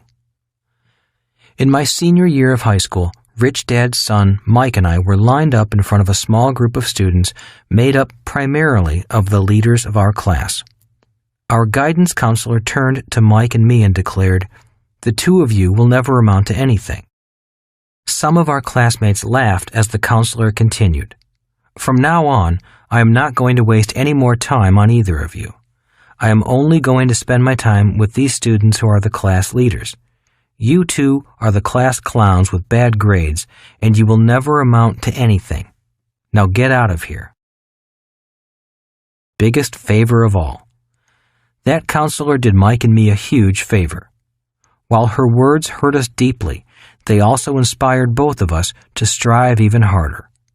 Her words carried us through college and into our own businesses. High school reunion. A few years ago, Mike and I went to our high school reunion. Always an interesting experience. It was nice to visit with people we had spent 3 years with during a period of time when none of us really knew who we were. It was also interesting to see that most of the so-called senior leaders had not become successful in the years after high school. Mike and I were not academic whiz kids. We were not class leaders, financial geniuses, or athletic stars. For the most part, we were slow to average learners and students. In my opinion, we were not as naturally gifted as our fathers. But it was those stinging words from that guidance counselor, coupled with the snickering from our classmates, that gave us the fire to plod along, to learn from our mistakes, and to keep going in both good times and bad times. Just because you did not do well in school, were not popular, are not good in math, are rich or poor, or have other reasons to sell yourself short, none of it matters in the long run. Those so-called shortcomings only count if you think they count. For those of you who are considering embarking on your own financial fast track, you may have some doubts about your abilities. All I can say is, trust that you have everything you need right now to be successful financially. All it takes to bring out your natural God-given gifts is your desire, determination, and a deep faith that you have a genius and a gift that is unique. Look in the mirror and listen to the words. A mirror reflects back more than just a visual image. It often reflects back our thoughts. How often have we seen people look in the mirror and say such things as, "Oh, I look horrible," Have I put on that much weight? I'm really getting old. Or, my, I am damn good looking. I am God's gift to women. Thoughts are reflections. Mirrors reflect back much more than just what the eyes see. Mirrors also reflect back our thoughts and our opinions of ourselves. These thoughts or opinions are much more important than our outward appearance. Many of us have met people who are beautiful on the outside, but believe that they are ugly, or people who are greatly loved by others, but cannot love themselves. Our deepest thoughts are often reflections of our souls. Thoughts are a reflection of our love for ourselves, our egos, our dislike of ourselves, how we treat ourselves, and our overall self-opinion. Money doesn't stay with people who don't trust themselves. Personal truths are often spoken in moments of peak emotion. After explaining the cash flow quadrant to an individual or a group, I give them a moment to decide their next step. First, they decide which quadrant they are in right now. Next, I ask them which quadrant they would like to move to, if they need to move. Some people look at me and say, I'm happy exactly where I am. Others say, I'm not happy, but I am not willing to change or move at this time. And then there are people who are unhappy where they are and know they need to do something immediately. People in this category often speak most clearly about their personal truths. They use words that reflect their opinions of themselves, words that reflect their soul. And that is why I say personal truths are spoken at moments of peak emotion. At these moments of truth, I often hear, I can't do that. I can't move from S to B. Are you crazy? I have a wife and 3 kids to feed. I can't do that. I can't wait 5 years before I get another paycheck. Invest? You want me to lose all my money, don't you? I don't have any money to invest. I need more information before I do anything. I tried that before. It doesn't work. I don't need to know how to read financial statements. I can get by. I don't have to worry. I'm still young. I'm not smart enough. I would do it if I could find the right people to do it with me. My husband would never go for it. My wife would never understand. What would my friends say? I'm too old. I'm too young. It's not worth it. I'm not worth it. All words are mirrors. Personal truths are spoken at moments of peak emotion. All words are mirrors, for they reflect back some insight as to what people think about themselves, even though they may be speaking about someone else. My best advice. For those of you who are ready to move from one quadrant to another, the most important advice I know to give you is to be very aware of your words. Be especially aware of the words that come from your heart, your stomach, and your soul.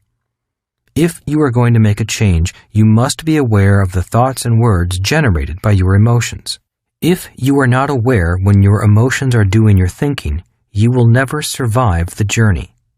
You will always hold yourself back. If you say, my spouse will never understand, you are really saying more about yourself. You may be using your spouse as an excuse for your own inaction, or you might actually be saying, I don't have the courage or communication skills to convey these new ideas. All words are mirrors that provide opportunities for you to look into your soul. Or, if you say, I can't stop working and start my own business, I have a mortgage and a family to think about, you might really be saying, I'm tired, I don't want to do anything more, or I really don't want to learn anything more. These are personal truths. Personal truths are also personal lies. These are truths, and they are also lies. If you lie to yourself, your journey will never be completed. My best advice is to listen to your doubts, fears, and limiting thoughts, and then dig deeper for the real truth. For example, if you say, I'm tired and I don't want to learn something new, that may be a truth, but it is also a lie. The real truth may be, if I don't learn something new, I'll be even more tired. And even deeper than that, the truth is, I love learning new things. I would love to learn something new and get excited about life again. Maybe whole new worlds would open to me. Once you can get to that point of the deeper truth, you may find a part of you that is powerful enough to help you change. Our journey. Before Kim and I could move forward, we had to be willing to live with the opinions and criticisms we each had about ourselves. We had to be willing to live with doubts, but not let them stop us. Occasionally, the pressure would get to the boiling point, and our self-criticisms would flare up. I would blame her for my doubts, and she would blame me for hers. But we both knew, before starting out on this journey, that the only thing we had to ultimately face was our own personal doubts, criticisms, and inadequacies. Our real job as husband and wife, business partners, and soulmates along this journey was to keep reminding each other that each of us was much more powerful than our individual doubts, pettiness, and inadequacies. In that process, we learned to trust ourselves more. The ultimate goal for us was more than to simply get rich.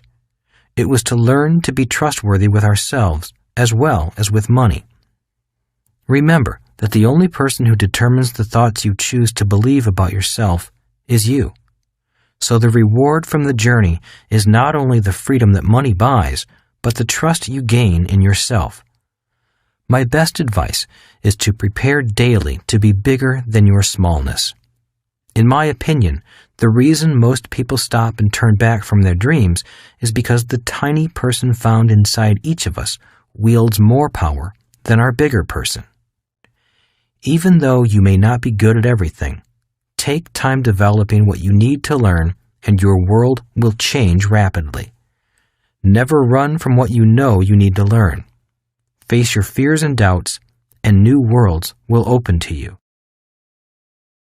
Take action. Believe in yourself and start today. Chapter 18. In summary. Begin building pipelines of cash flow to support you and your family.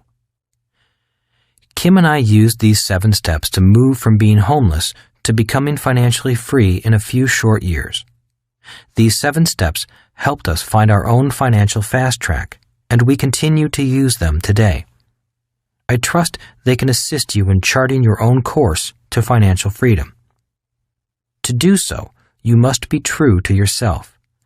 If you are not yet a long-term investor, get yourself there as fast as you can. What does this mean?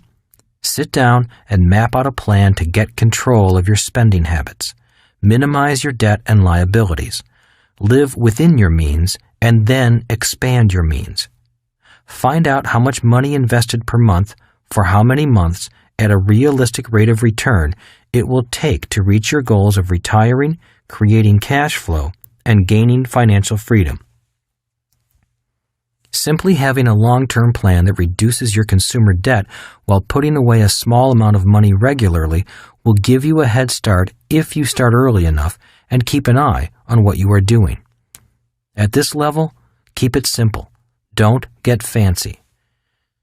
The reason I introduced you to the CASHFLOW Quadrant, the 5 levels of investors, and my 3 types of investors is to offer you many glimpses into who you are, what your interests may be, and who you want to ultimately become. I like to believe that anyone can find their own unique path to the financial fast track, regardless of which quadrant they operate from. Remember what I said previously. Your boss's job is to give you a job. It's your job to make yourself rich. Are you ready to stop hauling water buckets and begin building pipelines of cash flow to support you, your family, and your lifestyle? Minding your own business might be difficult and sometimes confusing, especially at first. There is a lot to learn, regardless of how much you already know. It is a lifelong process, but the good news is that the hardest part of the process is at the start. Once you make the commitment, life really does get easier and easier. Minding your business is not hard to do. It's just common sense. We hope you have enjoyed our presentation of Rich Dad's Cash Flow Quadrant, Guide to Financial Freedom by Robert T. Kiyosaki. Copyright 2012 by CASHFLOW Technologies, Incorporated. Performed by Timothy Wheeler. Directed by Michael Naramore. Performance copyright 2012 by Brilliance Audio. All rights reserved. For more information about titles available from Rich Dad on Brilliance Audio, please call the following toll-free number: 1-800-222-3225, or visit this website, www.richdadonbrillianceaudio.com. No part of this recording may be played for an audience or reproduced in any form. It may not be streamed, downloaded, broadcast, or copied without written permission. Address all inquiries to Brilliance Audio, P.O. Box 887, Grand Haven, Michigan 49417.